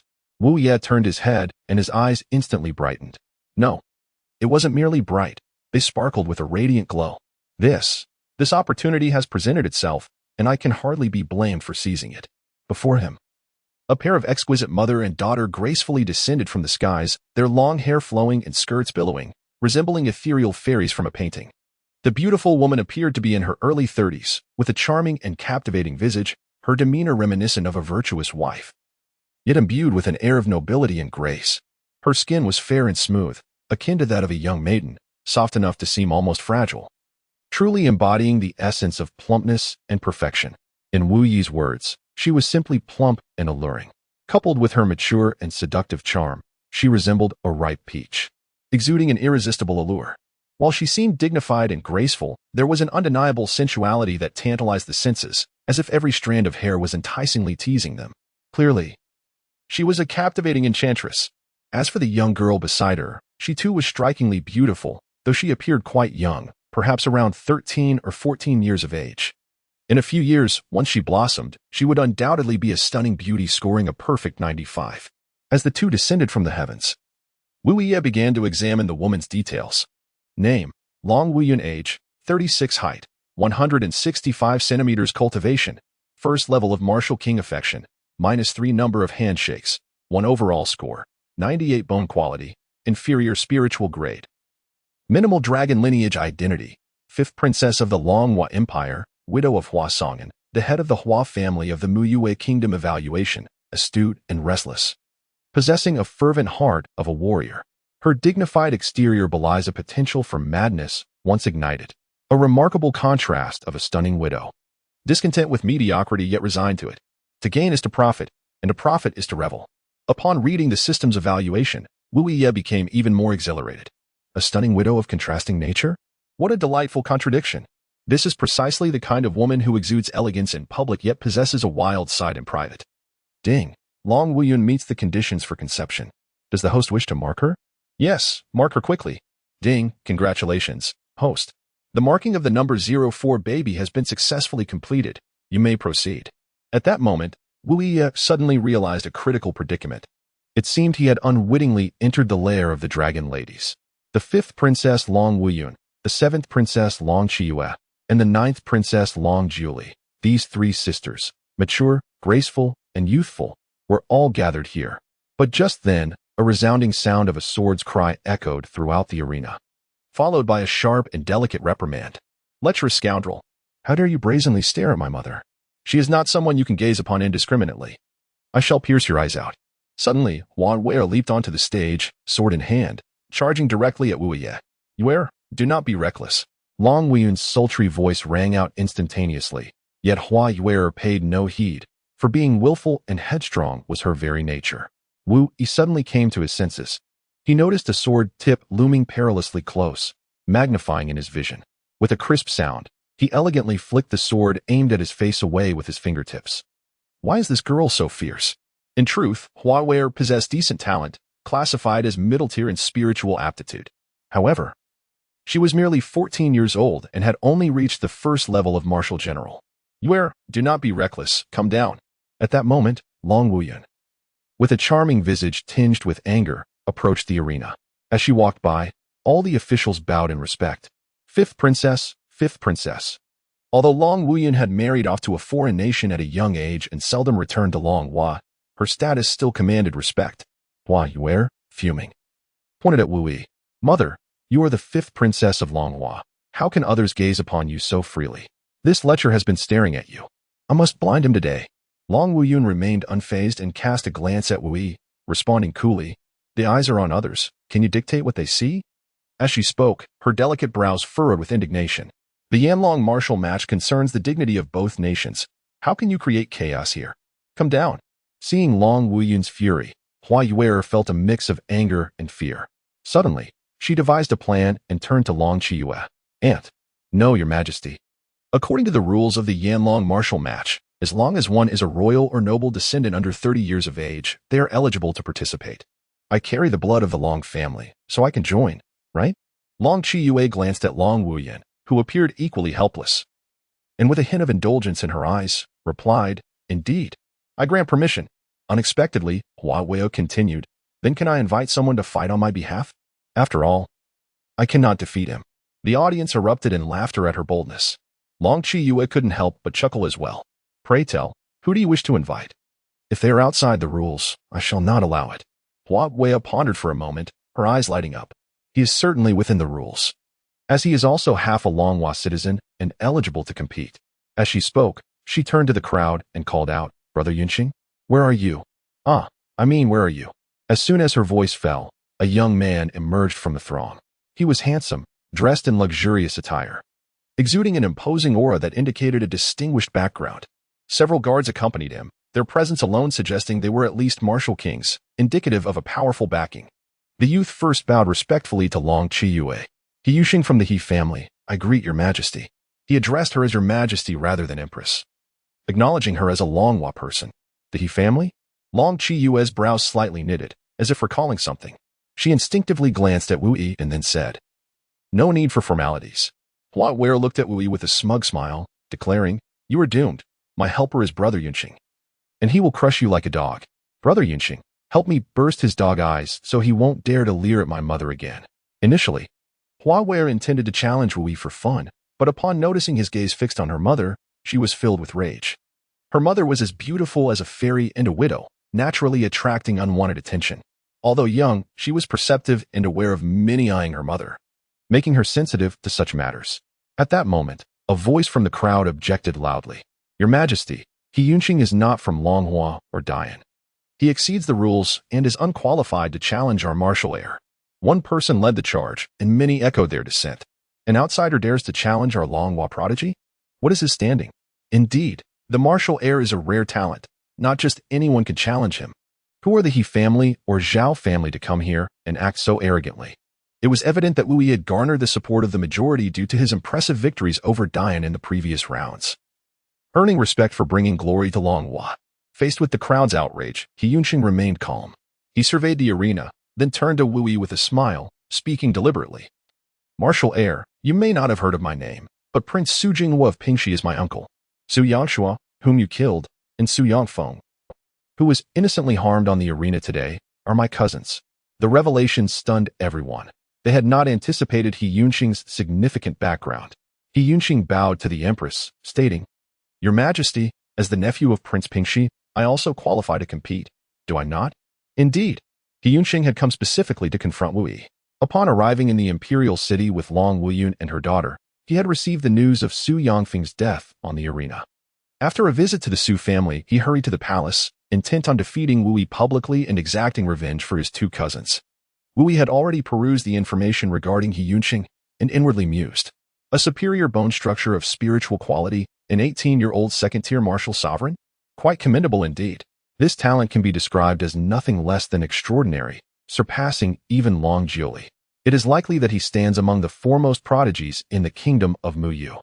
When He Yunxing expressed his desire to engage in combat with him, Wu Yi did not decline. In fact, he was rather eager. After all, his rapid advancement in cultivation had led to an unstable realm, and he was in need of a rival of comparable strength to hone his skills.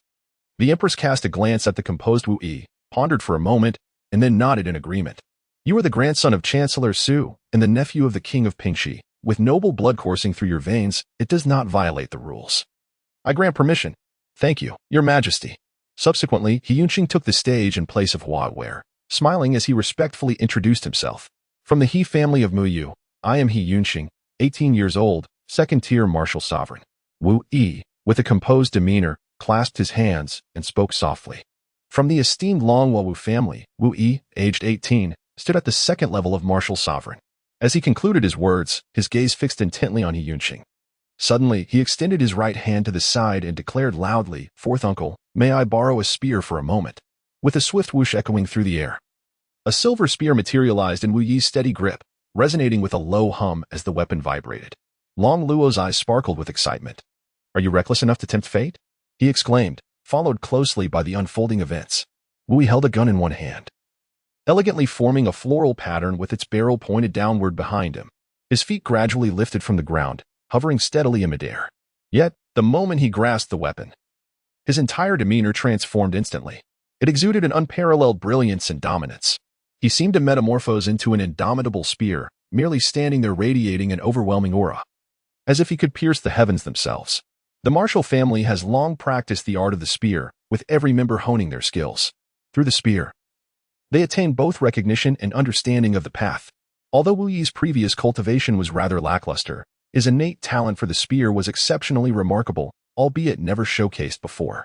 Witnessing the sudden transformation of Wu Yi's aura, Wu Si silently nodded in approval. This young man possesses a commendable spear momentum, leading Wu Si to realize he had underestimated him in the past. The essence of the weapon's path is divided into 4 realms: momentum, aura, intent, and heart. At this moment, Wu Yi has evidently reached a profound mastery of spear momentum. Momentum embodies the force of presence and aura. It gathers strength and unleashes power. When combined with the spear's fierce and dominating nature, its might becomes exceedingly formidable. With the mastery of momentum, he has attained combat prowess that ranks among the upper echelons of the same tier. He Yunxing observed Wu Yi, spear in hand, exuding an aura that could single-handedly hold back an army, and could not help but express his intrigue. Having heard rumors that the young master of the Wu family was a frivolous and unlearned scion, it seemed those tales were gravely misleading. At merely 18 years of age, Wu Yi, a second-level martial sovereign, had achieved a remarkable level of mastery in the spear path, much to He Yunxing's astonishment. Wu Yi spoke lightly. If you are here to chatter, you might as well step down. I have no time to listen to your nonsense. Swift as a flash, he was the first to strike. With unparalleled speed, he dove toward He Yunxing, unleashing his energy in a furious torrent. Countless phantoms of firearms accompanied his movements, exuding an aura that was both formidable and resplendent. In this moment, Wu Yi was strikingly impressive. Yu Jia's gaze was utterly captivated, and even the newly arrived Long Wuyun could not help but steal a few glances. As for Yin Xian from the Dian side, he merely cast a distracted glance before dismissing it. He lowered his gaze to the merit hammer in his hand, frowning deeply. This makes no sense. How on earth is this supposed to be used? Wu Yi remarked that this hammer required refinement, having already attempted several methods, whether through blood acknowledgement or spiritual refinement. Neither proved effective. Blood acknowledgement? The blood wouldn't adhere upon contact. Spiritual refinement? His mental energy could not penetrate. Moreover, he discovered that this hammer was exceedingly ordinary, to the point of being somewhat abnormal. Typically, spiritual tools exhibit energy fluctuations, yet this hammer possessed none, resembling an ordinary piece of wood. At that moment, Yin Xian felt as though he was on the verge of a mental breakthrough. deeply doubting his own intelligence for the first time. Suddenly, Wu Yi's powerful shout resonated throughout the arena. The first shot of the true martial spear technique, opening the mountain, with his commanding voice. The silver spear erupted with brilliant radiance. In an instant, the spear's shadow expanded to 100 meters, descending upon He Yunqing with a fierce and overwhelming force. This battle was intended to solidify his realm, thus he unleashed his full strength without reservation. Witnessing this scene, the Wu family members were struck with astonishment. When had the second young master mastered the true martial spear technique? Why had they never seen him use it before?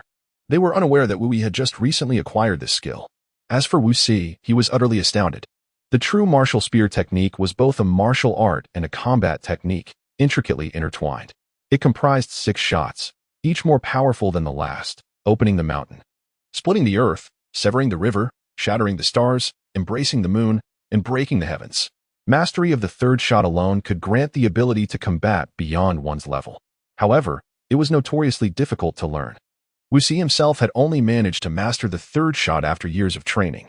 Yet, he was even more shocked by Wu Yi's execution of the first shot. The proficiency displayed was comparable to his own. This young man was adept at concealing his talents.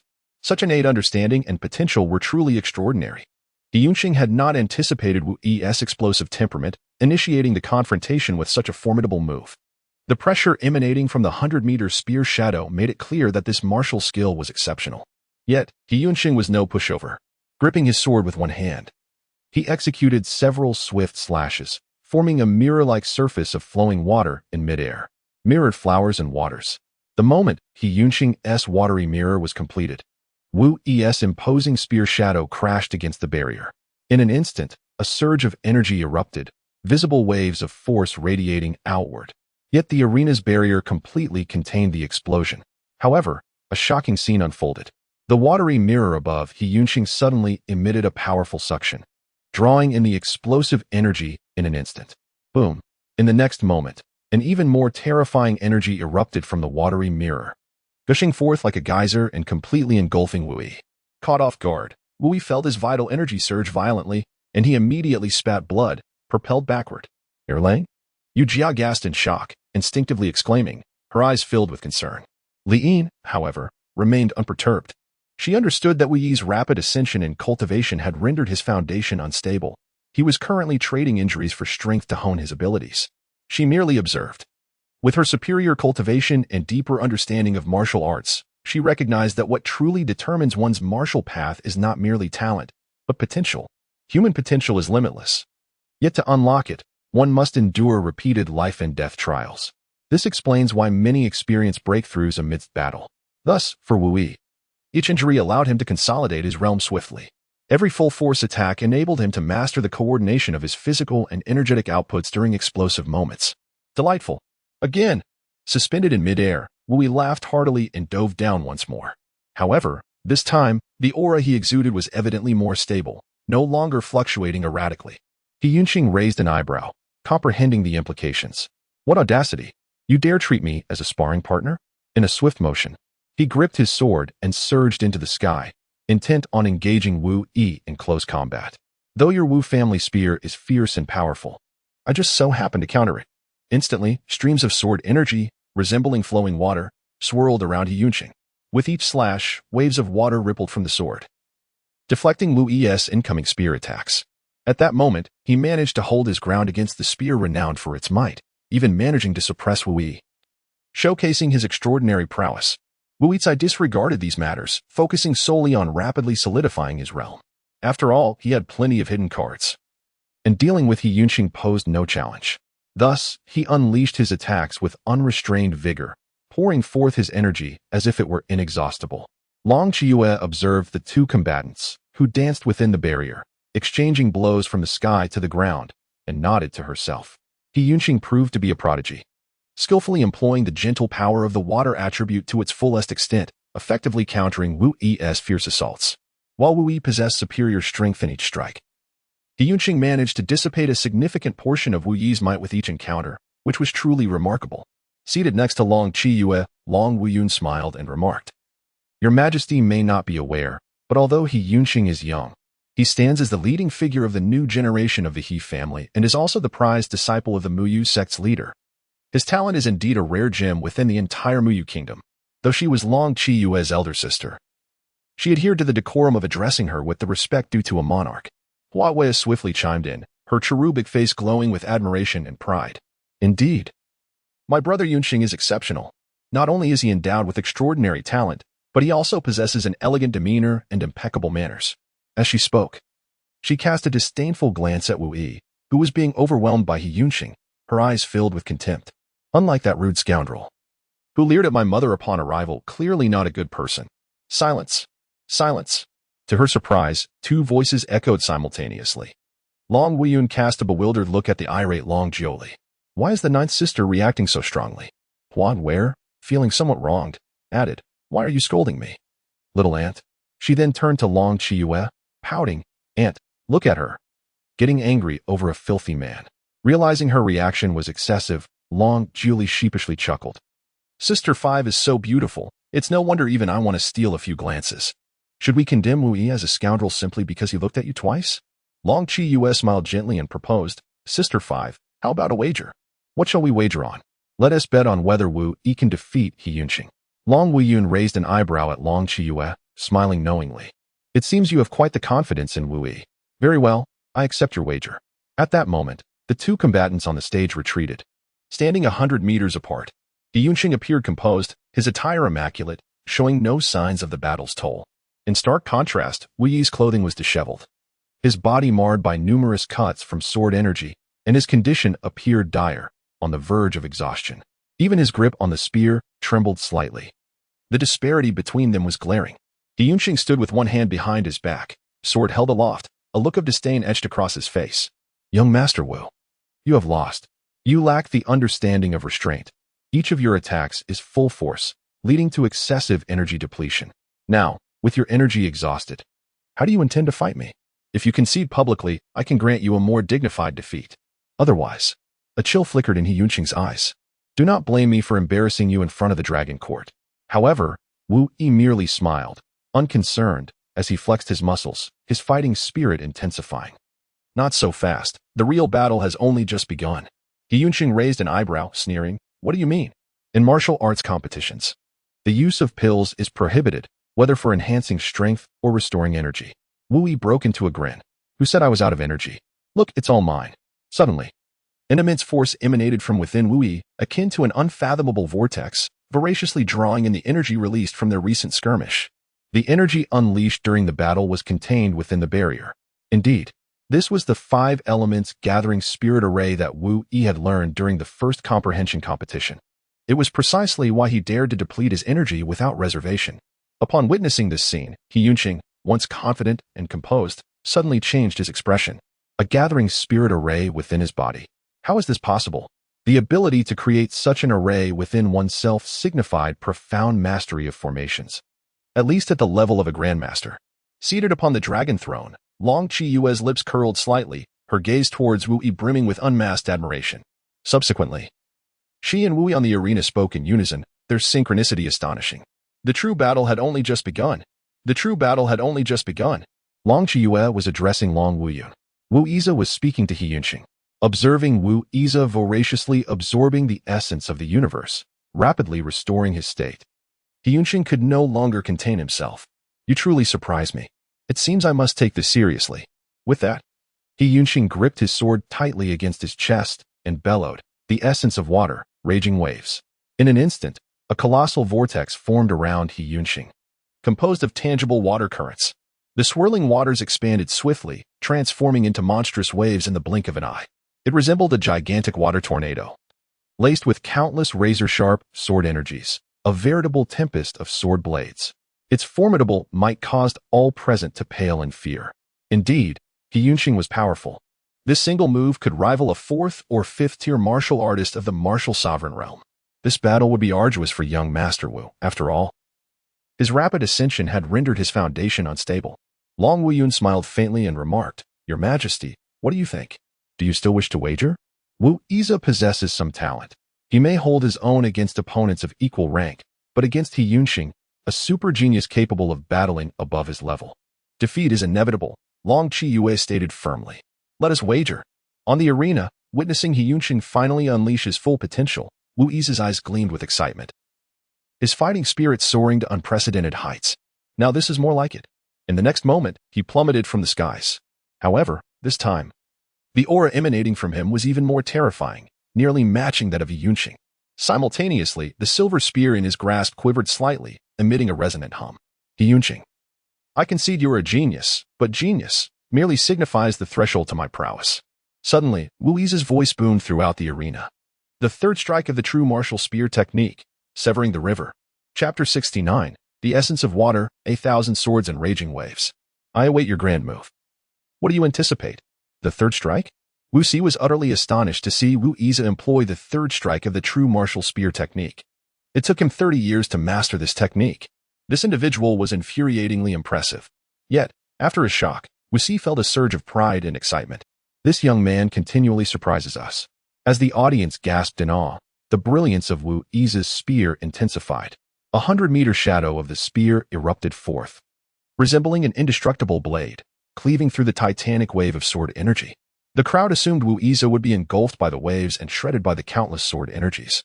But astonishingly, the 100-meter spear shadow sliced through the waves with ease, shattering the sword energies along the way. The colossal wave, now split by Wu Yi's strike, flowed harmlessly past him, leaving him unscathed. The spear shadow, undiminished in might, descended upon Yunqing with lethal intent. What? Yunqing's expression shifted dramatically. Celestial water mirror. He quickly reacted, forming a hand seal to summon his strongest defensive technique. A massive mirror, glistening like water, appeared before him. With a resounding crash. The moment the spear shadow collided with the water mirror, it shattered instantly. Yunqing coughed up a mouthful of blood and was sent hurtling backward, crashing heavily against the arena's barrier. Meanwhile, Wu Yi remained suspended in the air, holding his spear with one hand. Yunqing rose, his face filled with astonishment as he gazed at Wu Yi. How could you be this strong? He had begun practicing at the age of 5, broken through to the martial sovereign realm at 17, and possessed an innate talent of upper-grade spiritual roots. Throughout his life, he had always been a standout among his peers, renowned for his ability to fight beyond his rank. Even at the Muyu sect, he was celebrated as a top-tier genius. Yet, he never anticipated suffering defeat at the hands of Wu Yi, the once-steamed waste. We avoided answering, merely pointing his gun at him with one hand. Considering you once trained with me, I shall grant you an opportunity to concede, or I shall beat you into submission. In response to Wu Yi's audacious demeanor, Yunqing's anger transformed into a sardonic smile. Very well, well done, young Master Wu. Well done, Wu family spear. I intended to let you lose with some semblance of dignity, yet you have brought this upon yourself. Seeing Wu Yi actually demand Yunqing's surrender, Hua Yuer's face flushed with indignation as she exclaimed loudly, Lecher, what level do you think you are to demand my brother Yunqing's concession? If he were to unleash his true strength, he could easily crush you with a single blow. As she spoke, she turned to Yunqing, her eyes brimming with admiration. Brother Yunqing, there is no need to hold back. Let this Lecher understand what true genius is. Both Yunqing and Wu Yi had their admirers. Long Luoyin suddenly shouted, Impudence! You must not disrespect your uncle's master. By lineage, you ought to address him as grandfather. Hua Yuer questioned, how did an 18-year-old grandfather suddenly appear? Li Yin silently cursed, what madness is this? The lineage is becoming increasingly chaotic. I am the rightful grandfather to Hua Yuer. After all, boom. Suddenly, Yunqing's aura surged once more. Surrounding him, countless sword energies coalesced like a dense mist. 10, 100, 1,000. An innumerable number of sword energies spiraled around him like a whirlpool, the oppressive force emanating from them terrifyingly stronger than his previous attack by several magnitudes. Wu Yi, do you truly believe that water attributes are solely for defense? With a whoosh, the water vortex, composed of myriad sword energies, soared skyward, lifting Yunqing several hundred meters into the air, nearly brushing against the barrier's apex. In that moment, he appeared to merge with the myriad sword energies, and the sheer, terrifying pressure he exuded left those around him gasping for breath. Wu Yi unreservedly praised, indeed quite handsome. Yunqing, wielding a sword in one hand, looked down at Wu Yi with a hint of disdain. This is my most powerful move. Should you withstand it, I shall concede with complete conviction. Observing this scene, Long Qiyue narrowed her eyes slightly. Yunqing was indeed extraordinary. The water vortex composed of myriad sword energies could easily annihilate those at the 4th or 5th level of the martial sovereign realm. This was merely her conservative estimation. The true extent of his combat prowess would depend on how He Yunqing executed this formidable technique. There is a saying, what kind of genius cannot fight beyond their level? He Yunqing truly qualifies as a prodigy of his generation. Long Wuyun merely smiled gently, remaining silent. He Yunqing was someone she had watched grow up and was immensely pleased with as a prospective son-in-law. In terms of character, disposition, lineage, and innate talent, he was a dragon among men, exceptional in every regard. She intended to finalize the marriage between Hua Wei and He Yunqing once the crisis facing the Hua family had passed. The essence of water. A torrent of 10,000 swords. At this moment, accompanied by He Yunqing's light exclamation, he wielded his sword with a swift motion, and the myriad sword vortex beneath him immediately split into 3 high-speed, rotating water whirlpools, surging toward Wu Yi from 3 different directions like roaring water dragons. The pressure had finally arrived. With a hearty laugh, Wu Yi evaded with unparalleled speed. The water tornadoes surged forth with astonishing velocity, and there were 3 of them. He had to dodge at full throttle. What appeared to be water was, in fact, akin to swords. Should he be engulfed by the torrents, he would be instantly reduced to mere pulp. As the onlookers witnessed Wu Yi being relentlessly pursued by the trio of water tornadoes, their hearts raced in trepidation, and they could not help but silently worry for his safety. After all, a misstep could very well cost him his life. Observing Yujia's anxious hands turning pale from gripping too tightly, Li Yin felt compelled to offer her reassurance. Fear not, he shall not perish. The fledgling will eventually soar. And he is no longer a fledgling. Your constant protection only serves to restrict his wings. Li Yin possessed a deeper understanding than Yujia. This time at the Flame Dragon Martial Gathering represented a significant fulcrum for Wu Yi. Once he traversed it, he would soar to great heights, ready to confront a broader world. Let us see how long you can evade. At that moment, He Yunqing unleashed another strike. 3 more water tornadoes roared forth, charging towards Wu Yi. 6 rapidly rotating water tornadoes resembled colossal dragons of sword energy, intertwining within the barrier in pursuit of Wu Yi. The initial trio of tornadoes had already exerted tremendous pressure upon him. Now, with 6, the burden was overwhelming. No matter which direction he fled, the water tornadoes blocked his escape. Damn, this opponent is indeed formidable. Wu Yi found himself cornered, with no way up or down. Trapped within the barrier as he desperately maneuvered to evade capture, appearing quite disheveled. Not a moment could he afford to pause. You stubborn fool, learn faster. He was waiting for the moment he could master the 5th technique of the true martial spear art. Although Wu Yi was engaged in a life-and-death struggle, his mind was adeptly multitasking. He was diligently mastering the Jinwu spear technique and the 8 seals of fire with the accelerated learning provided by the Tianmao Lingxin. As for the 4th spear technique, Shattering Stars, while it possessed tremendous power, he lacked the confidence to defeat He Yunqing. Only the 5th spear offered him a glimmer of hope. Meanwhile, Yin Xin, distracted, cast a fleeting glance at the battle on the stage before lowering his head again, staring blankly at the merit hammer in his hand. Good heavens! How does one even use this thing? For the first time, he experienced a profound sense of helplessness regarding an object. He had entirely lost faith in his own intellect. Wu Yi, concede. Your desperate struggle is merely futile. Observing Wu Yi's frantic retreat below, He Yunqing, standing upon a water vortex, smiled disdainfully. Were it not for the martial rules forbidding murder, he would have relished the opportunity to eliminate Wu Yi in vengeance for his 2 cousins. As for Wu Yi's status as the heir to the royal family of the Dinghua, apologies, but that held no significance for him. The He family boasted considerable influence. Not to mention that he was the esteemed disciple of the Mu Yu sect's master. In terms of lineage and background, he felt no intimidation from anyone. But who could have anticipated that at this moment? Wu Yiping's calm voice suddenly resonated. I await the grand move. What do you anticipate? In an instant, a thunderous gunshot reverberated through the heavens and the earth, sharp and clear as the strings of a moonlit harp, yet deep and resonant like the drumbeats of thunder. The 5th shot, embraced the moon. With a soft exclamation, the onlookers beheld Wu Yi, who had just been pursued by several water whirlwinds onto the arena. He gripped the handle of his gun with one hand and executed a powerful upward thrust. As the tip of the gun traced its arc through the air, it left behind a silver streak reminiscent of a crescent moon. Witnessing this, Wu Si trembled with excitement, his entire body vibrating. Embrace the moon. This is truly embracing the moon. Laughter erupted from him, while Long Qiyue and Long Jiuli, their hands tightly clasped within their sleeves, also relaxed slightly, revealing their evident tension. Just as the crowd was engulfed in astonishment, the silver crescent suddenly erupted, shooting skyward at an almost imperceptible speed. As it ascended, it grew larger. quickly expanding to a size of 100 meters, resembling a true crescent moon. The oppressive force it carried left even the martial kings present in a state of shock. How can this be possible?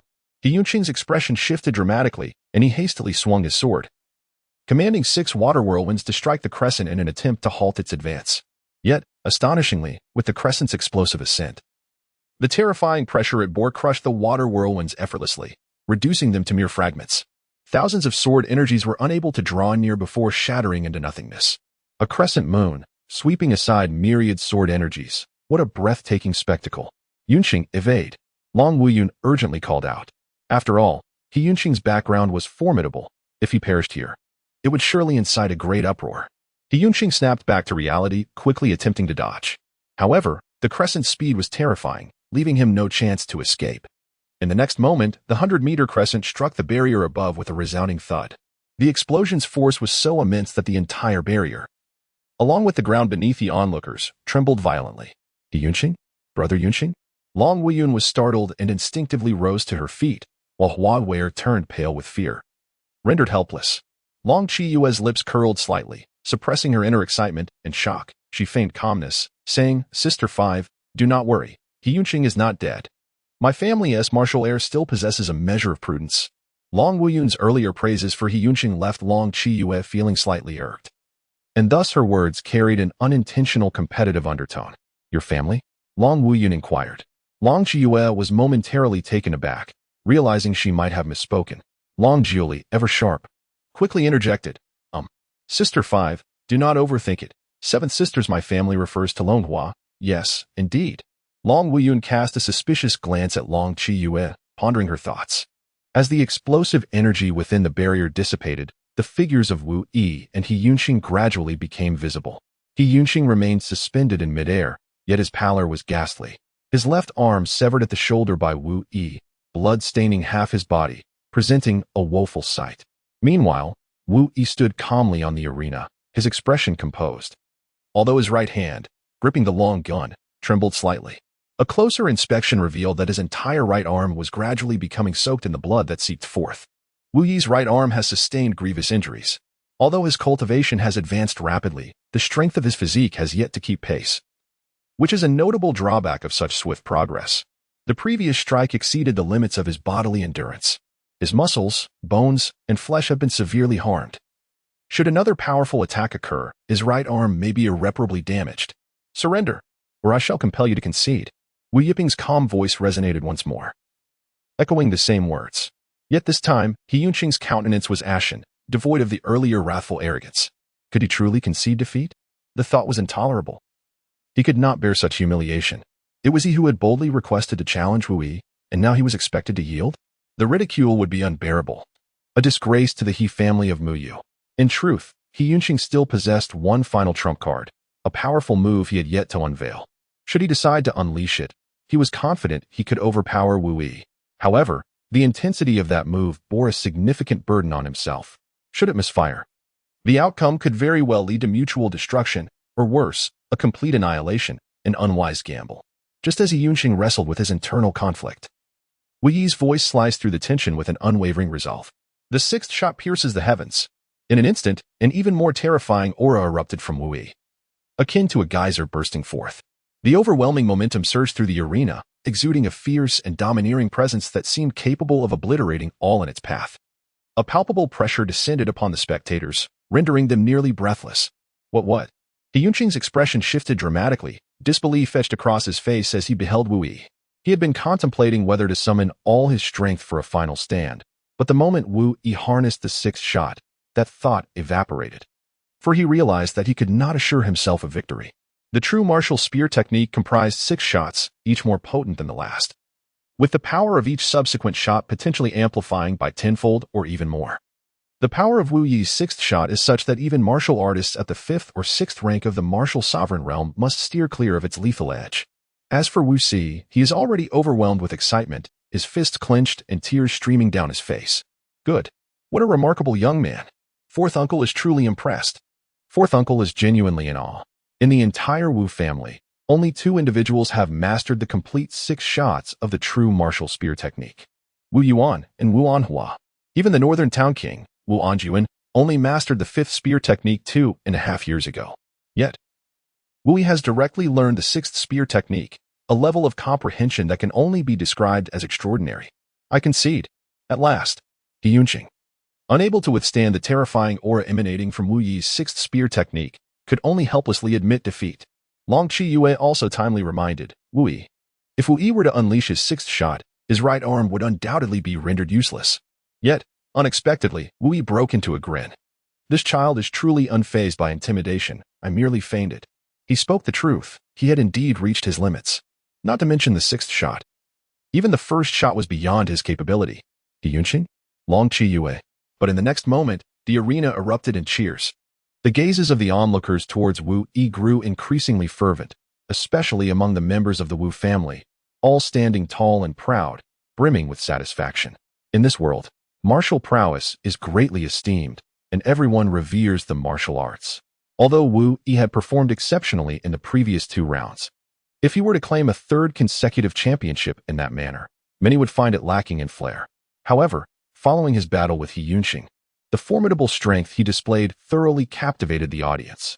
Long Qiyue glanced at Long Wuyun, who appeared somewhat disheartened, her eyes twinkling with amusement. Fifth sister, you have lost. Long Wuyun finally diverted her gaze from Wu Yi, letting out a sigh of resignation. I admit my misjudgment. I did not expect Wu Yi to be so extraordinary, outshining even He Yunqing. She was aware that He Yunqing possessed greater hidden talents yet to be revealed, but she also recognized that Wu Yi had his own reserves. Merely the terrifying pressure emanating from that sixth shot suggested that the worst outcome would be a stalemate with He Yunqing. However, continuing the battle could lead to dire consequences. Meanwhile, beside Long Wuyun, Hua Yuer pouted in displeasure, turning her head away in silence. Long Jiuli, intent on teasing her, deliberately remarked, "Oh dear, whose brother Yunqing has admitted defeat?" To her surprise, as soon as the words left her mouth, Hua Yuer burst into tears, throwing herself into Long Wuyun's embrace, sobbing uncontrollably. "Mother, little aunt is bullying me. Please help me teach her a lesson." Hua Yuer's outburst caused the 3 sisters to stifle their laughter, creating a picturesque scene. As the crowd from the Long family gasped in astonishment, Yin Xian remained with his head bowed, his brow furrowed as if entranced. There must be a way to refine it. It's just that Wu Yi has not disclosed the truth to me. His tone, tinged with irritation, reflected his frustration. He had been tirelessly researching the Merit's hammer, yet found no clues. He had recently attempted to strike a medicinal pill to elevate its grade, but there was no reaction whatsoever. At that moment, Yin Fang could no longer contain his curiosity. "Your Majesty, is this hammer still unusable?" Yin Xian turned to glance at Yin Fang, suddenly lifting the Merit's hammer and striking it in midair. Yin Fang? Noticing Yin Fang's lack of response, the anticipation in Yin Xian's eyes began to fade. However, unexpectedly, he brought the Merit's hammer crashing down upon Yin Fang's head, producing a dull thud. Caught off guard, Yin Fang instinctively shielded his head, fear evident in his voice. "Your Majesty, what are you doing?" Yin Xian replied with utmost seriousness. "Do you not feel anything unusual? Perhaps dizziness or a desire to faint?" Yin Fang quickly shook his head. And no. But before he could finish, Yin Xian retaliated with a swift slap, sending Yin Fang tumbling as he suppressed his inner fury and frustration, growling, "Get lost, stop bothering me." Yin Fang? Although a tempest of anger surged within him, he dared not utter a word. Meanwhile, Yin Xian quietly contemplated the Merit's hammer, grappling with existential doubts. He recalled Wu Yi's lengthy disclaimer when he swore an oath. Suddenly realizing a grave issue, he seemed to have been duped. As the waves of applause gradually subsided, Long Qiyue's authoritative voice resonated throughout the venue. According to the rules, Wu Yi must achieve 10 consecutive victories on behalf of Long Hua to claim the championship. The previous match against He Yunqing counts as the first. Is there anyone willing to challenge him now? Upon hearing her words, the arena fell into silence, with no one daring to speak. If no one challenges, then I challenge. Just as Long Qiyue prepared to declare Wu Yi the champion, another voice suddenly rang out. Having been interrupted twice, Long Qiyue was genuinely furious, her temper flaring. The crowd turned to see that it was none other than Long Boyong, who had remained silent for quite some time. Wu Yi turned his head, just in time to meet Long Boyang's eerie smile, which seemed to gaze upon the dead. An ominous premonition surged within him. This smile feels unsettling, as if Su Yangfeng's spirit has possessed him. Could it be that Su Yangfeng has died and transformed into a ghost, attaching himself to Long Boyong? Suddenly, under the scrutinizing gazes of the crowd, Long Boyang's figure flickered and instantly appeared on the stage, with his hands behind his back. He looked at Wu Yi and coldly remarked, "Wu Yi, you are indeed remarkable, but in my eyes, you remain no different from an ant. However, before we commence, I wish to inquire about something." Seeing the curiosity in the crowd, Long Boyang cast a glance at Yin Xian. His face adorned with a sinister smile as he boisterously asked, "I heard that 2 days ago, you clandestinely met with the 9th princess, Long Jiuli, in the Eastern Palace for 3 hours. I wonder, is it true?" With these words, it felt as though a heavy hammer had struck the hearts of those present. Everyone's expression shifted dramatically.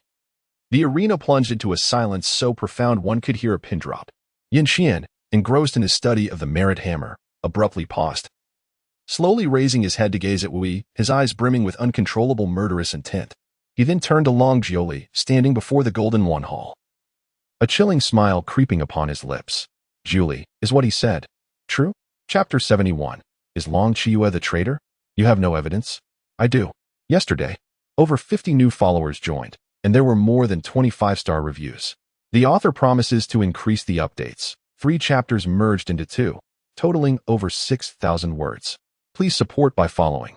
1,000 fans are needed to open a group. The new book has a low rating, and it requires everyone's 5-star support to enhance its score and attract more traffic. "Jiuli, is what Long Boyang said true?" As Yin Xian's voice echoed with accusation, the members of the Great Yin faction glared furiously. If Long Jiuli had indeed met with Wu Yi in secret, it would be a slap in the face for the Great Yin. Feeling Yin Xian's piercing gaze directed at her, Long Jiuli's heart sank. Her heart raced anxiously, and her small hand, hidden within her sleeve, clenched tightly. Meanwhile, Wu Yi gazed at Long Boyang, whose smile was laced with malice, and an unimaginable killing intent surged to its peak within him. Long Boyang revealing this matter was evidently intended to provoke Yin Xian to force Long Qiyu to annihilate the Dingguo Wangfu. What a clever ploy to use another's blade to strike. He had wondered why this fellow had remained so quiet since the Yanlong Martial Assembly. It turned out he had been waiting for this moment. Wu Yiqiang suppressed the murderous intent within him and cast a puzzled glance at Long Qiyu. Given Long Qiyu's cautious nature, it was implausible for her to make such a fundamental mistake. She would have undoubtedly ensured that the information from that day remained entirely sealed. Therefore, only one possibility remained. There was a traitor among them. What Wu Yiqiang did not realize was that this traitor was, in fact, Long Qiyu herself. Upon noticing Wu Yiqiang's gaze, Long Qiyu promptly averted her eyes. "Long Boyang, your words lack proof. How can you substantiate your claim that Wu Yiqiang clandestinely met with the 9th princess in the East Palace?" This information had indeed been deliberately leaked by her. Time was of the essence. She needed to incite Wu Yiqiang's murderous intent towards Long Boyang and hasten the downfall of the king of Anong. She had once sworn before the late Emperor Long Chun that she would not take action against the king of Anong.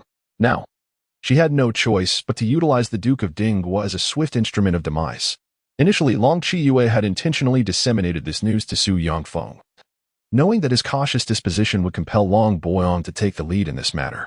She anticipated that Su Yangfeng would meet his demise on the arena today, leaving Long Boyang as the sole individual privy to the incident. However, without any witnesses or tangible evidence, and with Su Yangfeng now deceased, where could Long Boyang find proof? Long Boyang, confronted with Long Qiyu's inquiries, chose to evade the question and instead directed a cold smirk at Wu Yiqiang. "Wu Yiqiang, why do you not answer my question? Are you not usually eloquent? Have you turned mute out of fear? I have heard that all the maids and eunuchs in the East Palace were cleared out that day, leaving only you and the 9th princess. 3 hours alone together. One can only imagine the intensity of that encounter." Suddenly, Yin Xian's furious voice erupted. "Silence. Do not speak further." Long Boyang scoffed and fell silent. He had intended to reveal this matter after the conclusion of the Yanlong martial competition. However, Wu Yiqiang's extraordinary performance in the martial contest, coupled with the Empress's unwavering support, created an unsettling momentum. Fearing unforeseen complications, he opted to expose the matter prematurely, hoping to use Yin Xian's hand to eliminate Wu Yiqiang. At that moment, Yin Xian's eerily calm voice rang out. "Young Master Wu, might I request an answer from you? Were you, on that day in the East Palace, in the company of Jiuli?" As he spoke, Yin Xian slowly rose, hands clasped behind his back, fixing his gaze upon Wu Yiqiang in the arena. Long Jiuli could no longer contain her fury, exclaiming, "Yin Xian, do you doubt me?" Yin Xian narrowed his eyes, his lips quivering as he struggled to suppress his inner rage. "It is not doubt. but necessity that compels me to question you. I simply wish to know if you conspired with Wu Yiqiang in secret, though he did not genuinely harbor feelings for Long Jiuli. Nor did he share Long Boying's twisted jealousy. He was undeniably a man of strong possessive inclinations. Moreover, as the crown prince of Dian, his status was of the utmost significance. Hearing that his fiancée, the future crown princess of Dian, had secretly met with another man was enough to ignite his fury. That he had not erupted into violence on the spot was a testament to his restraint. At that moment, the atmosphere in the arena became suffocatingly tense, as none could have anticipated such an unforeseen turn of events. If Wu Yiruan truly met in secret with Long Jiuli, the consequences would be unimaginably dire. Just as the atmosphere grew tense and all present held their breath, Wu Yi unexpectedly shook his head and smiled. Long Boyong sneered, "What is it that you find amusing?" Wu Yiza spoke without reservation. "I laugh at your utter foolishness. The term fool signifies ignorance, dullness, and a complete lack of intellect." Ignoring Long Boyang's ashen expression, Wu Yiza then turned to Yin Xian, declaring boldly, "You are also a fool." Yin Xian, taken aback, inhaled deeply and revealed a menacing grin. "Wu Yiza, do you even comprehend whom you are insulting? Are you truly unafraid of death?" Wu Yi spoke disdainfully. "Of course I know. I'm scolding you. Initially, I admired your demeanor and depth, but who would have thought you, like Long Boyong, are nothing more than a fool easily led by others' words? I overestimated you." Yin Xian was suddenly taken aback. It indeed did not align with his usual behavior. The hammer had shattered his mindset, leaving him irritable. Compounded by Long Boying's sudden revelation about his fiancée secretly meeting another man.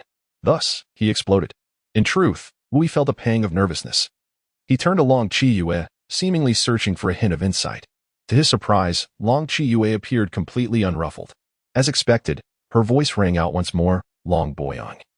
You have no evidence, right?" "Well, I do." She paused, gazing at Yin Xian, Crown Prince of Dian. "I can unequivocally tell you that Wu Yi indeed met with Jiao Mei in the Eastern Palace the other day." At this declaration, the crowd gasped in shock. Yin Xian clenched his fists. Yet Long Qiyue continued, "However, I was also present that day." Yin Xian scoffed, questioning, "Oh, the Empress was present too?" Then this crown prince is curious to know what transpired that day. "Why did we secretly meet Jiao Li in the Eastern Palace?" Long Qiyue replied nonchalantly. Wu Yi went to the Eastern Palace to look for Long Luoyin. Coincidentally, Jiao Mei was also there seeking Long Luoyin, so they crossed paths. Upon realizing this was inappropriate, especially since Jiao Mei is your fiancée, I personally went to the Eastern Palace.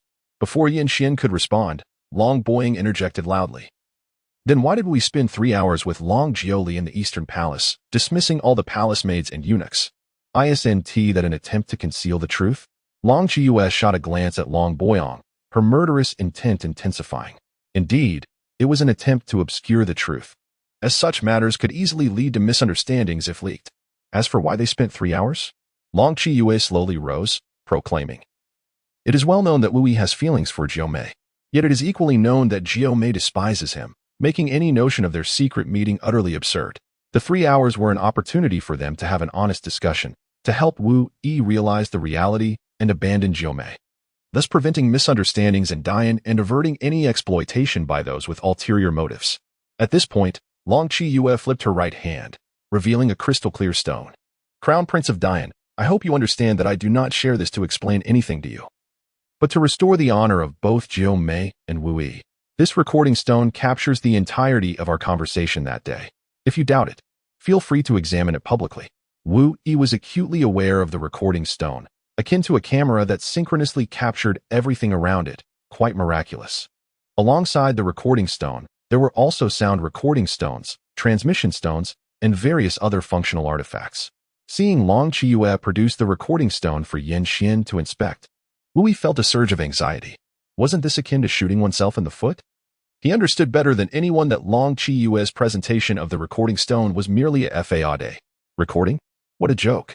If Yin Xian didn't believe it and insisted on checking, the lies would unravel, leaving him no opportunity for redemption.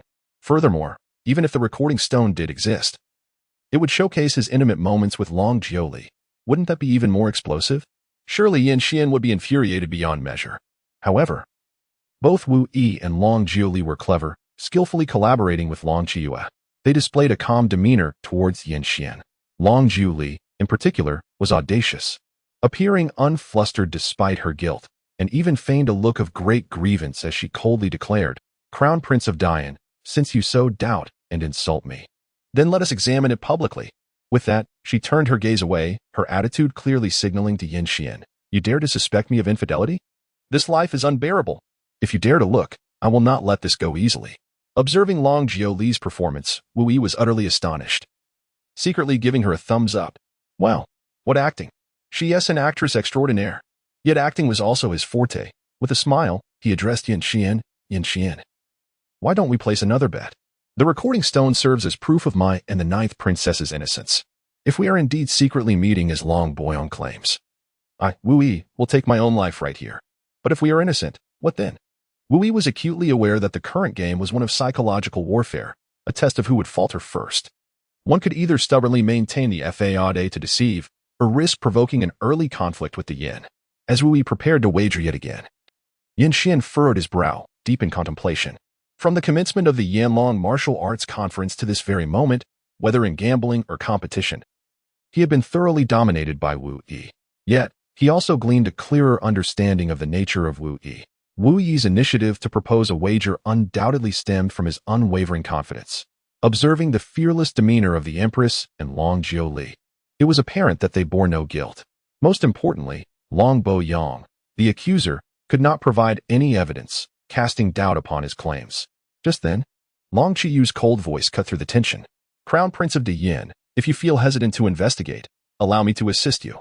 As she prepared to activate the recording stone, Wu Yi's heart raced, nearly prompting him to exclaim, "Are you out of your mind?" Long Jiuli, equally alarmed, instinctively sought to intervene. However, someone acted even more swiftly. "Stop." Yin Xian's timely interruption rang out. "Longhua Empress, there is no need for inspection." As he spoke, he cast an apologetic smile towards Long Jiuli. "I naturally place my trust in Jiu Li and young Master Wu." Did he entirely believe it? No. A flicker of doubt lingered. Yet, the Empress's willingness to publicly examine the recording stone had already assuaged much of his skepticism. Moreover, he desired to avoid a confrontation with Long Hua. His genuine intention in marrying Long Jiuli was to eventually unlock the dragon domain, contingent on maintaining a good relationship with her or seizing leverage to threaten her in the future.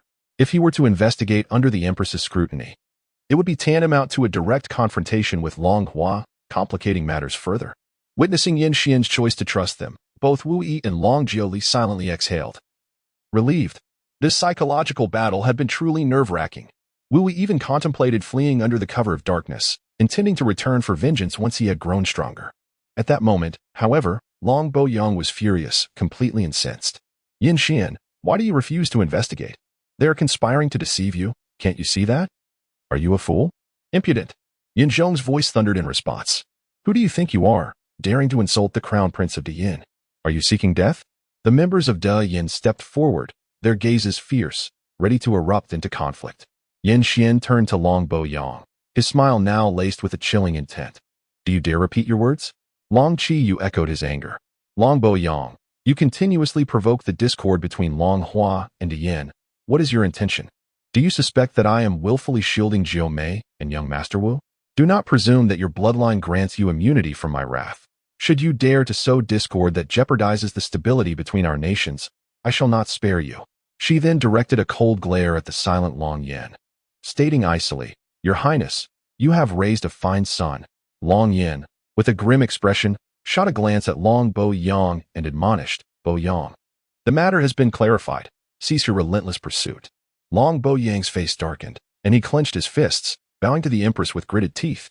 "Your Majesty, I acknowledge my error." As the tension began to dissipate, the crowd collectively sighed in relief. Yet, in the next moment, Long Boyang's voice rang out once more.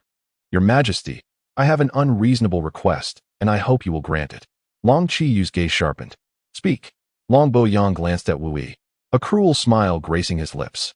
"In this martial competition, I wish to engage in a life-and-death duel with Wu Yi." "What?" The declaration shocked the entire assembly, soon followed by a wave of disdain directed at Long Boyong. It must be noted that Long Boyong was a second-tier martial king, a full rank above Wu Yi. If it were a regular challenge, it would fall within the bounds of rules, and no one would object. However, a life-and-death duel was an atrocious demand. Long Boyang's actions were nothing short of a disgrace to martial artists. Long Luoyin, who had remained silent, could no longer contain himself and pointed an accusing finger at Long Boyang. Long Boyang, do you have no shame? You are a second-tier martial king, while my master is merely a second-tier martial sage. You hold an entire rank above him and still dare to demand a life-and-death duel? How can you utter such words? I feel embarrassed for you. You are a disgrace to the martial community, a parasite of the Long family, and... Suddenly, Long Qiyu's sharp command interrupted. Silence. Long Luoyin, who had been vociferously berating Long Boyang, promptly fell silent and casually addressed Li Yin beside him. Mistress, do you think Long Boyang is unhinged? Shouldn't he be reprimanded? Li Yin ignored him, her gaze towards Long Boyang filled with intense hostility. Long Qiyu turned her attention back to Long Boyang, disdain evident in her tone. Long Boyang, you have truly disappointed me. You are a disgrace to the Long family. This request is denied. As murmurs of discontent rippled through the crowd and disdainful glances were cast upon him, Long Boyang's face turned ashen, his fists clenched tightly. Your Majesty, I will only make one move in this life-and-death duel. If Wu Yi can withstand a single strike from me, he shall be deemed the victor. He bowed deeply once more, raising his voice. I implore your Majesty to grant me this opportunity. Indeed, Long Boyang was willing to go all out. He had to eliminate Wu Yi today. Initially, he had contemplated using Yin Xian to dispose of Wu Yi, yet he was taken aback by Yin Xian's choice to trust Wu Yi and Long Jiuli, no longer pursuing the matter of their clandestine meetings. Thus, he was left with no choice but to take matters into his own hands. Furthermore, he had to act today. For Wu Yi was growing far too rapidly and fearfully. He feared that after today, he might never have the chance to kill Wu Yi himself. Thus, even if it meant bearing the weight of scorn and ridicule from the world, he would accept it. He must slay Wu Yi before Li Yin's very eyes. It was imperative, audacious. Suddenly, with a furious shout from Long Qiyu, a terrifying pressure erupted, sending Long Boyang flying. I have spoken. I refuse. Speak again. And I shall show no mercy. She was genuinely enraged, had it not been for her past vow to refrain from taking action against the Anton royal family. She would have already slain Long Boyang for his provocative behavior today, given her temperament. Yet, at the same time, Long Qiyue cast a glance filled with a hint of anticipation towards Wu Yi. Deep down, she harbored doubts about whether Wu Yi could truly defeat Long Boyang, who was of a much higher rank. Nevertheless, this moment presented a legitimate opportunity to eliminate Long Boyang. Despite her awareness of the slim chances, she could not help but cling to a flicker of hope for Wu Yi. After all, he had never disappointed her. However, in the next instant, her heart inexplicably thudded violently. In the moment her gaze met Wu Yi's, she beheld a pair of brilliant and confident starry eyes. A gaze that instilled a sense of reassurance. Suddenly, Wu Yi's calm voice resonated throughout the venue. I accept this deadly duel. If you do not perish, then I shall. With his declaration, an immediate silence enveloped the arena, and all eyes turned to him with disbelief. Yu Jia's face went pale with fear, while Li Yin's expression shifted subtly. Long Jiuli instinctively sought to intervene, but realized she could not afford to raise any doubts in Yin Xian's mind. Forcing herself to endure the moment, Long Wuyun looked at Wu Yi, astonished, her eyes sparkling with intrigue. Truly, he was a son of the Wu family, possessing a measure of courage. Long Luoyin, however, shouted in disbelief, Old Yi, have you lost your mind? I do not approve. Even Eunuch Lu wore an anxious expression, urging him, Young Master Wu, do not act impulsively. If something were to happen to you, how could our family survive? Long Qiyue shot a sharp glance at Lu Yuxiang. Silence. Lu Yuxiang quickly slapped herself twice, feeling wronged. Your Majesty, please do not be angry.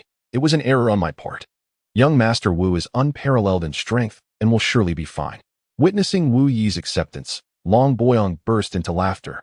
Well, you have guts. Rest assured, I will not kill you so easily. As he spoke, he turned to Li Yin, revealing a cruel smile. I will cripple your cultivation in front of that wench and then trample on your head, humiliating you to the point of a painful demise and disgrace. Li Yin, too, wore a cruel smile. Long Boyang, you should understand that I am also qualified to compete. For every hair you lose, I shall extract a tendon. For every morsel of flesh you shed, I will break a bone. Indeed, Li Yin had the right to participate, as Li Yin held an authentic duke's title. Not only Li Yin, but many of the younger generation present were also qualified. After all, Long Wu was the host, and it could not possibly have so few contenders of merit. They merely restricted many participants to preserve the dignity of the great Yin. Take Li Yin, for example. The supreme powerhouses of the martial emperor realm, if they were to truly intervene, could extinguish all competitors with a mere flick of their wrist. Witnessing Li Yin openly threaten him, Long Boying's fury intensified. A fitting pair of shameless lovers, I shall await your downfall. At that moment, Long Qiyue declared loudly. Since the martial young master has consented, I hereby announce that Wu Yi will battle Long Boyong, with no restrictions on the rules and no regard for life or death. With the Empress's decree, the crowd dared not voice their dissent. At this juncture, He Yunqing, having reattached his severed arm, entered the audience, gazing at Wu Yi with astonishment. A battle between the martial sect and the martial king? This lad truly possesses courage. Beside him, the young girl Hua Yuer pouted, whispering her disdain, just a lecher, albeit. He is indeed formidable. Fearing He Yunqing's ire, she quickly added, of course, it's because brother Yunqing didn't exert his full strength to concede to him. Otherwise, how could that lecher have harmed you? He Yunqing shook his head with a wry smile. Cease your flattery, little girl.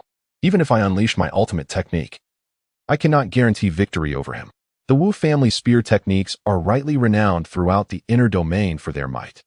Recalling the suffocating pressure Wu Yi exerted while condensing his sixth spear, He Yunqing still felt a chill run down his spine. Seeing He Yunqing's admiration for Wu Yi, Hua Wei turned her gaze to the imposing figure standing on the arena with his spear, murmuring to herself, that detestable lecher. Yet, he does seem rather handsome. Following their previous intense battle, both Wu Yi and He Yunqing had exhausted their energy, and Wu Yi had sustained some injuries. To ensure fairness, Long Qiyue ordered a recovery time of 1 incense stick, equating to half an hour. At that moment, Wu Yi sat cross-legged on the arena, eyes closed in meditation, swiftly recuperating his lost vitality before the expectant eyes of the crowd. Meanwhile, Long Boyong stood 50 meters away, arms crossed, his eyes glinting with murderous intent as he observed Wu Yi. He was waiting for the moment the incense would burn out, marking Wu Yi's end. Before the Golden Dragon Hall, Long Qiyue cast a barrier to envelop herself and Long Wuyin, isolating their conversation from prying ears. Sister, your sudden return to Longhua from afar. What has transpired? Upon hearing Long Qiyue's inquiry, Long Wuyun's lovely features took on a pained expression. The Hua family is in turmoil. She had no secrets from her own sister. A flash of rage and humiliation crossed her gaze as she continued. It is that madman Hua Songding. He not only colluded with outsiders to murder my father-in-law and seize the position of family head, but he also seeks to humiliate and possess my sister-in-law, and even intends to target Yuer. Yuer is his niece. He is worse than a beast. If we had not escaped with the help of the clan elders, the consequences would have been unimaginable. As she spoke, her heaving chest betrayed her indignation, her voice trembling with suppressed emotion. It was evident that she had suffered immense grievances. While we were being hunted by Hua Songding and his cohorts, we fortuitously encountered He Yunqing, who escorted us back to Longhua. There is no denying that Hua Songding has truly lost his mind. He dares to threaten even me, the 5th princess of Longhua. He truly fears nothing. After hearing Long Wuyun's brief account, a wave of murderous intent surged within Long Qiyue. The Hua family had already been sentenced to death. Long Wuyun's plight was indeed pitiable. 15 years prior, Longhua was embroiled in internal strife and external threats, just as it was now. To shield Long Wuyun from such conflicts, the late Emperor Longqin had arranged her marriage to the Muweihua family. However, on the very next day after the wedding, her husband, Hua Song'an, met with an untimely demise. For the past 15 years, Long Wuyun had been unjustly labeled as a husband killer. Yet she remained unfazed, displaying remarkable strength of character. Not only did she adhere to her duties as a wife, managing the Hua family affairs with great diligence, but she also expanded the family's alchemical and spiritual treasure business to unprecedented heights, surpassing its former glory. However, despite her significant contributions, she remained scorned as a mere widow. It was one thing for outsiders to belittle her, but even some within the Hua clan treated her and her mother with disdain.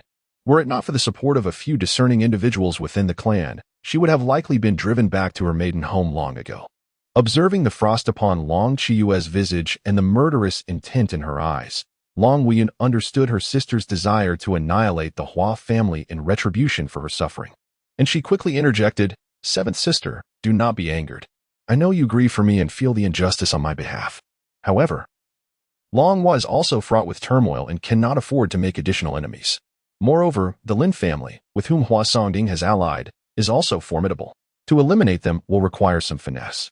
With red-rimmed eyes, she sighed helplessly. "It is a pity for those Hua clan members who supported me. They were all executed by that beast Hua Songin for their defiance. Most painfully, it included my in-laws who treated me as their own daughter. That is what truly breaks my heart and fills me with hatred.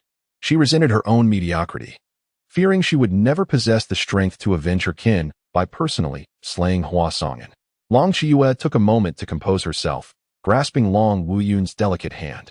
Speaking solemnly yet reassuringly, "Sister, rest assured, the day Long Hua's internal strife is resolved will mark the demise of Hua Songding and the Lin family. Everything you have lost shall be reclaimed, and the humiliation you have endured will be repaid tenfold." Tears welled in Long Wuyun's eyes as she gazed deeply at Long Chiyue. Feeling immensely grateful, yet a bittersweet smile graced her lips. "I am closely monitoring Long Hua's situation. Although you have only recently ascended the throne and your foundation remains unstable, I believe you can manage the Su family. But what of our uncle? What is your plan? After all, you swore an oath before father." Noticing Long Wuyun's perplexity, Long Chiyue's lips curled slightly as she turned her gaze to the arena, where Wu Yi sat in meditation. "The blade that will fell our uncle. Is he?" Long Wuyun, too, turned her gaze to Wu Yi, her expression a mixture of surprise and skepticism. "Wu Yi, it is not that I doubt him. I acknowledge his excellence. But to rely on him to topple Long Yan, we may have to wait an eternity." As the crowd anxiously awaited the impending clash, the incense burned to its conclusion. At that moment, Wu Yi suddenly opened his eyes, a glimmer of brilliance igniting within his starry gaze. Meanwhile, the impatient Long Boyong could no longer contain himself. "Wu Yi, your time has come." Chapter 74, Dazzlingly Handsome. The Sacred Bow of the Phoenix. All bows submit. "Wu Yi, your time has come." Long Boyong flashed a cruel smile, launching the first strike without concern for his superior cultivation level over Wu Yi, seemingly unafraid of the consequences. Die. Long Boyong's figure flickered, and with a speed almost imperceptible to the naked eye, he instantaneously materialized behind Wu Yi. The aura of his long blade surged forth, aimed directly at Wu Yi's dantian. He certainly would not easily kill Wu Yi. Rather, he intended to first cripple Wu Yi's dantian, and then, in the presence of Li Yin, humiliate him thoroughly by trampling him underfoot. After all, for a martial artist, the destruction of one's cultivation is a far greater torment than death itself. Moreover, this was Wu Yi, a prodigy of exceptional talent. As Wu Yi stood motionless, seemingly oblivious to the impending threat, a glimmer of pathological madness flickered in Long Boyong's eyes. He envisioned the moment when Wu Yi would be humiliated to death at his hands. Overcome with exhilaration, his entire being began to tremble slightly, his mind roaring with fervor. "I will kill you. Right before that wretched bitch's eyes. I will end you. Those despicable scoundrels. I shall put an end to you." As Long Boyong suddenly launched his attack towards Wu Yi, a collective trepidation surged through the onlookers. The second strike of King Wu swiftly dispatched the second stage of martial sovereign Wu, resulting in an utterly decisive kill. The sheer speed at which Long Boyong erupted was beyond Wu Yi's capacity to respond. Some onlookers were so terrified that they shut their eyes instinctively. Even Long Chiyue's expression tightened reflexively, her fists clenched until the knuckles turned pale. Simultaneously, she prepared to intervene. She would not allow Wu Yi to perish. Just as Long Boyong's blade energy was about to penetrate Wu Yi's dantian, and as Long Chiyue could no longer contain her urge to act, a terrifying, invisible aura erupted from Wu Yi's body. It was an overwhelming imperial pressure that commanded respect. In the blink of an eye, Long Boyong was sent flying by this formless force, crashing heavily against the barrier. Shock coursed through his heart. What was happening? This was impossible. The sudden turn of events left the audience in stunned silence. Long Chiyue's eyes sparkled with uncontainable excitement. She knew that Wu Yi, having dared to accept Long Boyong's challenge, possessed even greater hidden strength. What kind of energy was this, that it could instill such fear? Not only Long Chiyue, but all the top martial sovereigns present, including Li Yin and Long Yin, were equally astounded. This supreme imperial might even made the martial sovereigns feel their hearts quaking. Meanwhile, Yu Jia and Li Yin, along with Long Luo, simultaneously exhaled in relief. Yet, the astonishment did not cease there. Wu Yi turned to face the equally bewildered Long Boyong and smiled broadly. "Apologies. I offered you a chance, but it seems you were inadequate." As he spoke, he floated effortlessly in the air, and with a swift motion, he extended his left hand. The sacred phoenix bow. In that instant, an exquisitely crafted, blood-red longbow materialized out of thin air. The grip of the bow resembled a bird's head, with its ends resembling a phoenix in flight, emanating an imperial might capable of shaking the very heavens. It even invoked an impulse to worship and submit. Upon the bow's appearance, Li Yin's cold gaze trembled. She sensed something amiss and hastily drew her own longbow, only to be shocked as her ice jade bow trembled violently, letting out a faint wail. It seemed to quiver in fear and submission to the phoenix bow in Wu Yi's grasp. It was important to note that her ice jade bow was a 7th-grade inferior spirit weapon. Not only Li Yin, but all archers present underwent drastic changes in expression. Some bows even cracked and shattered under the overwhelming pressure radiating from the sacred phoenix bow. My bow. What is happening? What grade of bow does the martial air possess to exude such oppressive might? Why do I feel an urge to kneel? This is so humiliating. Don't feel ashamed. I feel it too. My knees are buckling uncontrollably. Meanwhile, Yin Xian watched in wide-eyed astonishment, a glint of greed flashing in his eyes. The grade of this bow surely surpassed that of spirit-grade weapons. It was likely a legendary artifact. Once again, he was tempted, igniting thoughts of plunder. Simultaneously, he felt perplexed and envious. How could Wu Yi possess such treasures? Even he, the crown prince of Yin, was envious. As the astonishment in the arena reached a fever pitch, Wu Yi slowly drew back the bowstring toward Long Boyong. Congratulations! You will be the first to die beneath my bow. But in the very next instant, Long Boyong's expression shifted dramatically. At the moment Wu Yi drew the bowstring, he felt as if both his body and soul were completely locked in place. It was a despair cloaked in death, a feeling of helplessness with no escape. The sacred phoenix bow's intent, the will of the fire phoenix, pursuing souls relentlessly. Once an arrow is released, it will surely hit its mark, eternally pursuing until the target's demise. Even more shockingly, he realized that as Wu Yi drew the bowstring, his soul and cultivation were subjected to comprehensive suppression. Though his cultivation level remained unchanged, he could only exert 70% of his full strength. The sacred phoenix bow's might. Anyone targeted by the sacred phoenix bow would have their soul and cultivation suppressed entirely, the severity of which depended on the disparity in cultivation levels. As they sensed Long Boyong's aura significantly diminish, Long Qiyue and the other martial sovereigns felt their pupils constrict tightly. What kind of bow was this? It could reduce Long Boyong's power by 30%? Yet Wu Yi's display was not over. Boom. As he pulled the bowstring to its full moon arc, the blood-red sacred phoenix bow ignited in flames. Wu Yi's body erupted in a blaze of crimson fire, and simultaneously, his aura surged explosively. Behind him, a colossal fire phoenix phantom gradually materialized, wings spread wide, flames soaring. In an instant, a blood-red fire arrow condensed.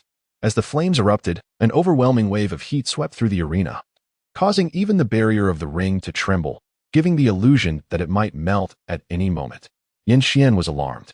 A fire phoenix? What level of otherworldly flame was this?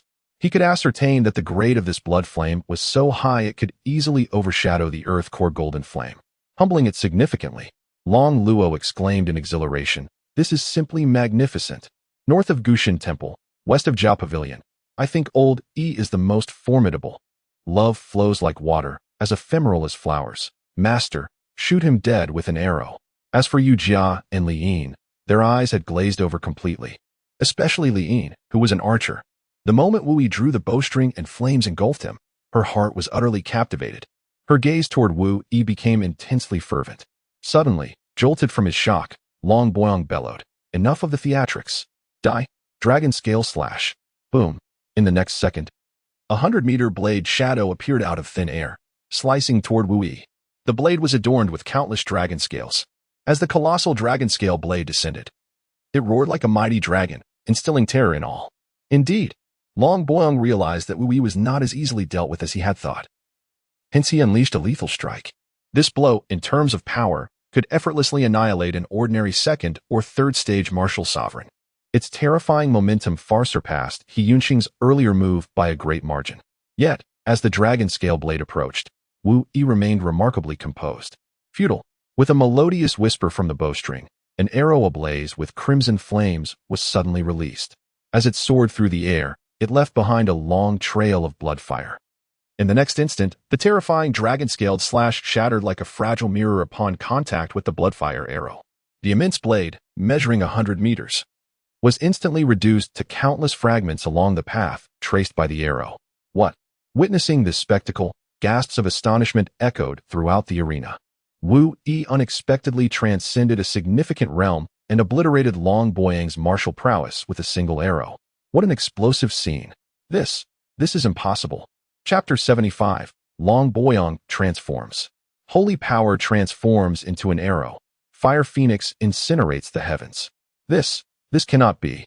Yet, even more astonishingly for Long Boyong, the blood flame arrow surged forth with unabated momentum, hurtling directly towards him in an instant. Dragon scale armor. Long Boyong, alarmed, struck his chest with one hand. With a hum, a glimmer of light flickered across the 7th-tier superior defensive armor, and a dragon scale barrier was swiftly erected, enveloping him within its protective embrace. Boom. Almost immediately after the dragon scale barrier was formed, the blood flame arrow crashed against the dragon scale shield. However, Long Boyong was sent reeling backward, spitting blood. The dragon scale barrier was, astonishingly, shattered by a single arrow. Nevertheless, the blood flame arrow was also neutralized, exploding into a towering inferno of crimson flames reaching a height of 100 meters. This is impossible. At this moment, it was not only Long Boyong who was astounded, even the several martial emperors present displayed expressions of sheer disbelief. Unexpectedly, Wu Yi shot through the dragon scale armor with a single arrow. It is noteworthy that this is a high-grade spiritual weapon of the 7th tier, capable of withstanding the full force of a first-level martial emperor's strike. This young man is indeed terrifying. Long Yin narrowed his eyes, his gaze towards Wu Yi filled with an uncontrollable murderous intent. Despite merely possessing the cultivation of a second-level martial sect, he could unleash the might of a martial emperor. It is utterly inconceivable. He must be eliminated. He must be swiftly dealt with. Otherwise, once Wu Yi matures, no one will be able to impede his progress. At this moment, not only others, but even Wu Yi himself was taken aback. Is he truly this formidable? Is this the power of a sacred artifact of the 9 heavens? It is crucial to remember that he is merely at the martial sect level. Yet he has yet to unleash even a fraction of the Phoenix Sacred Bow's true potential. One can hardly imagine how terrifying the full force of the Phoenix Sacred Bow would be. It could likely pierce the heavens with a single arrow, setting the sky ablaze. With a heart filled with astonishment, Wu Yi once again calmly drew back the bowstring. I wonder how much defensive spiritual equipment you possess? With a tremor of the bowstring, another blood flame arrow shot forth. This time, Long Boyong realized the gravity of the situation. Without a moment's hesitation, he activated his movement technique and began to evade. If even the dragon scale armor could not withstand the power of this arrow, how could his flesh and blood body endure? What left Long Boyong in despair was the fact that the blood flame arrow seemed to possess a will of its own, turning swiftly to pursue him regardless of his attempts to dodge. Long Boyong was taken aback, running for his life while shouting in anger. How could this be? Why is this happening? Even more frustrating for him was that his strength had been diminished by 30%, slowing his speed. He desperately dodged, unable to afford even a moment's pause. A second's delay could result in the blood flame arrow catching up and delivering a fatal blow. At this moment, Long Boyong was much like Wu Yi had been earlier, forced to flee in a panic within the confines of the barrier, tumbling and soaring. The arena barrier resembled a cage for a trapped beast. Even more disheartening for Long Boyong was that Wu Yi had drawn back the bowstring once again. You can only endure my arrows. Evasion is futile. The quivering sound of the bowstring resembled a death knell, causing every nerve in his body to tense. Whoosh. The 3rd arrow. Whoosh. The 4th arrow. Whoosh. The 5th arrow. After unleashing 5 arrows, Wu Yi finally paused, clenching his slightly trembling right fist. It seems I must enhance my physique swiftly. Otherwise, this bow cannot be wielded effectively. Typically, a martial artist training involves a simultaneous elevation of one's state of mind, cultivation, and physical form. None may be neglected. Wu Yixio's rapid enhancement in martial prowess left his physical body unrefined by the tempering of vital energy, resulting in a considerable disparity in strength. After merely loosing 5 arrows, he sensed that his body had reached its limit, with intense pain surging through his meridians. His arms were scorched crimson by the flames of blood, suffering further damage. If he were to continue drawing the bow, he feared his arms would be rendered useless. Cursed be this fate. At this moment, Long Boyong found himself desperately fleeing within the barrier, pursued by 4 blazing arrows, resembling a dog that had lost its master. His countenance, twisted by fury, betrayed the rage within. As a dignified martial king of the Second Realm, he had anticipated that dispatching Wu Yixio would be as effortless as crushing an ant. Yet now, he was the one being thoroughly humiliated. An affront that would haunt him for a lifetime, and indignity he could scarcely endure. Wu Yixio, you have forced my hand to invoke the dragon transformation technique. Long Boyong roared, his wrath reaching its zenith. Suddenly, a resonant dragon's roar erupted from within him, and faint dragon scales appeared on parts of his body, with his forehead subtly protruding. However, due to his diluted dragon lineage, the transformation was not overtly pronounced. Nevertheless, his aura surged dramatically as the dragon's roar unleashed a tangible sonic wave, deflecting the 4 fiery arrows.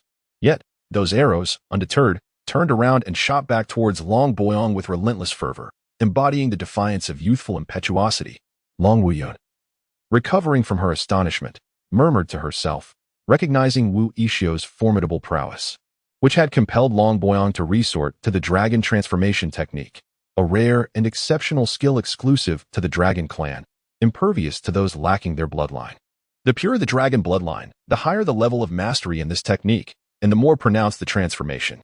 Even the most rudimentary form of dragon transformation conferred an awe-inspiring augmentation to combat capabilities. As predicted, Long Boyong suddenly extended his right hand, conjuring a massive dragon claw that seized the 4 blazing arrows and crushed them effortlessly. With a maniacal grin, he declared, "Wu Yixio, to force me into dragon form. You have earned the right to take pride in your abilities." Yet, almost instantaneously, his expression contorted in rage as he bellowed, "But no, this is also a profound insult. I shall rend you to pieces, to mere fragments." To think that a martial king would be driven to unleash his ultimate form by a martial disciple, it was an absolute disgrace. Wu Yibian curled his lips, his eyes brimming with disdain. "With merely a few scales and 2 lumps atop your head, do you dare to call this transformation draconic? Do not tarnish the name of dragons. Furthermore, refrain from such loud vocalizations. It is reminiscent of rabies and quite unsettling." Without a word from Wu Yi, the mere mention of Long Boyong only accentuated his madness.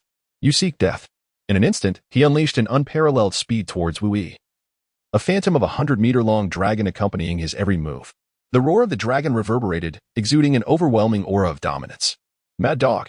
In response, the fiery phoenix apparition behind Wu Yi flared its wings and swiftly retreated, creating distance between himself and Long Boyong.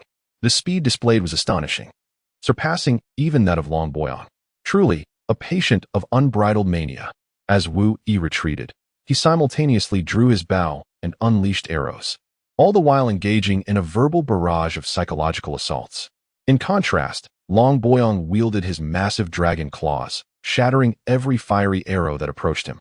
Frustrated by his inability to catch up with Wu Yi, he erupted in furious roars.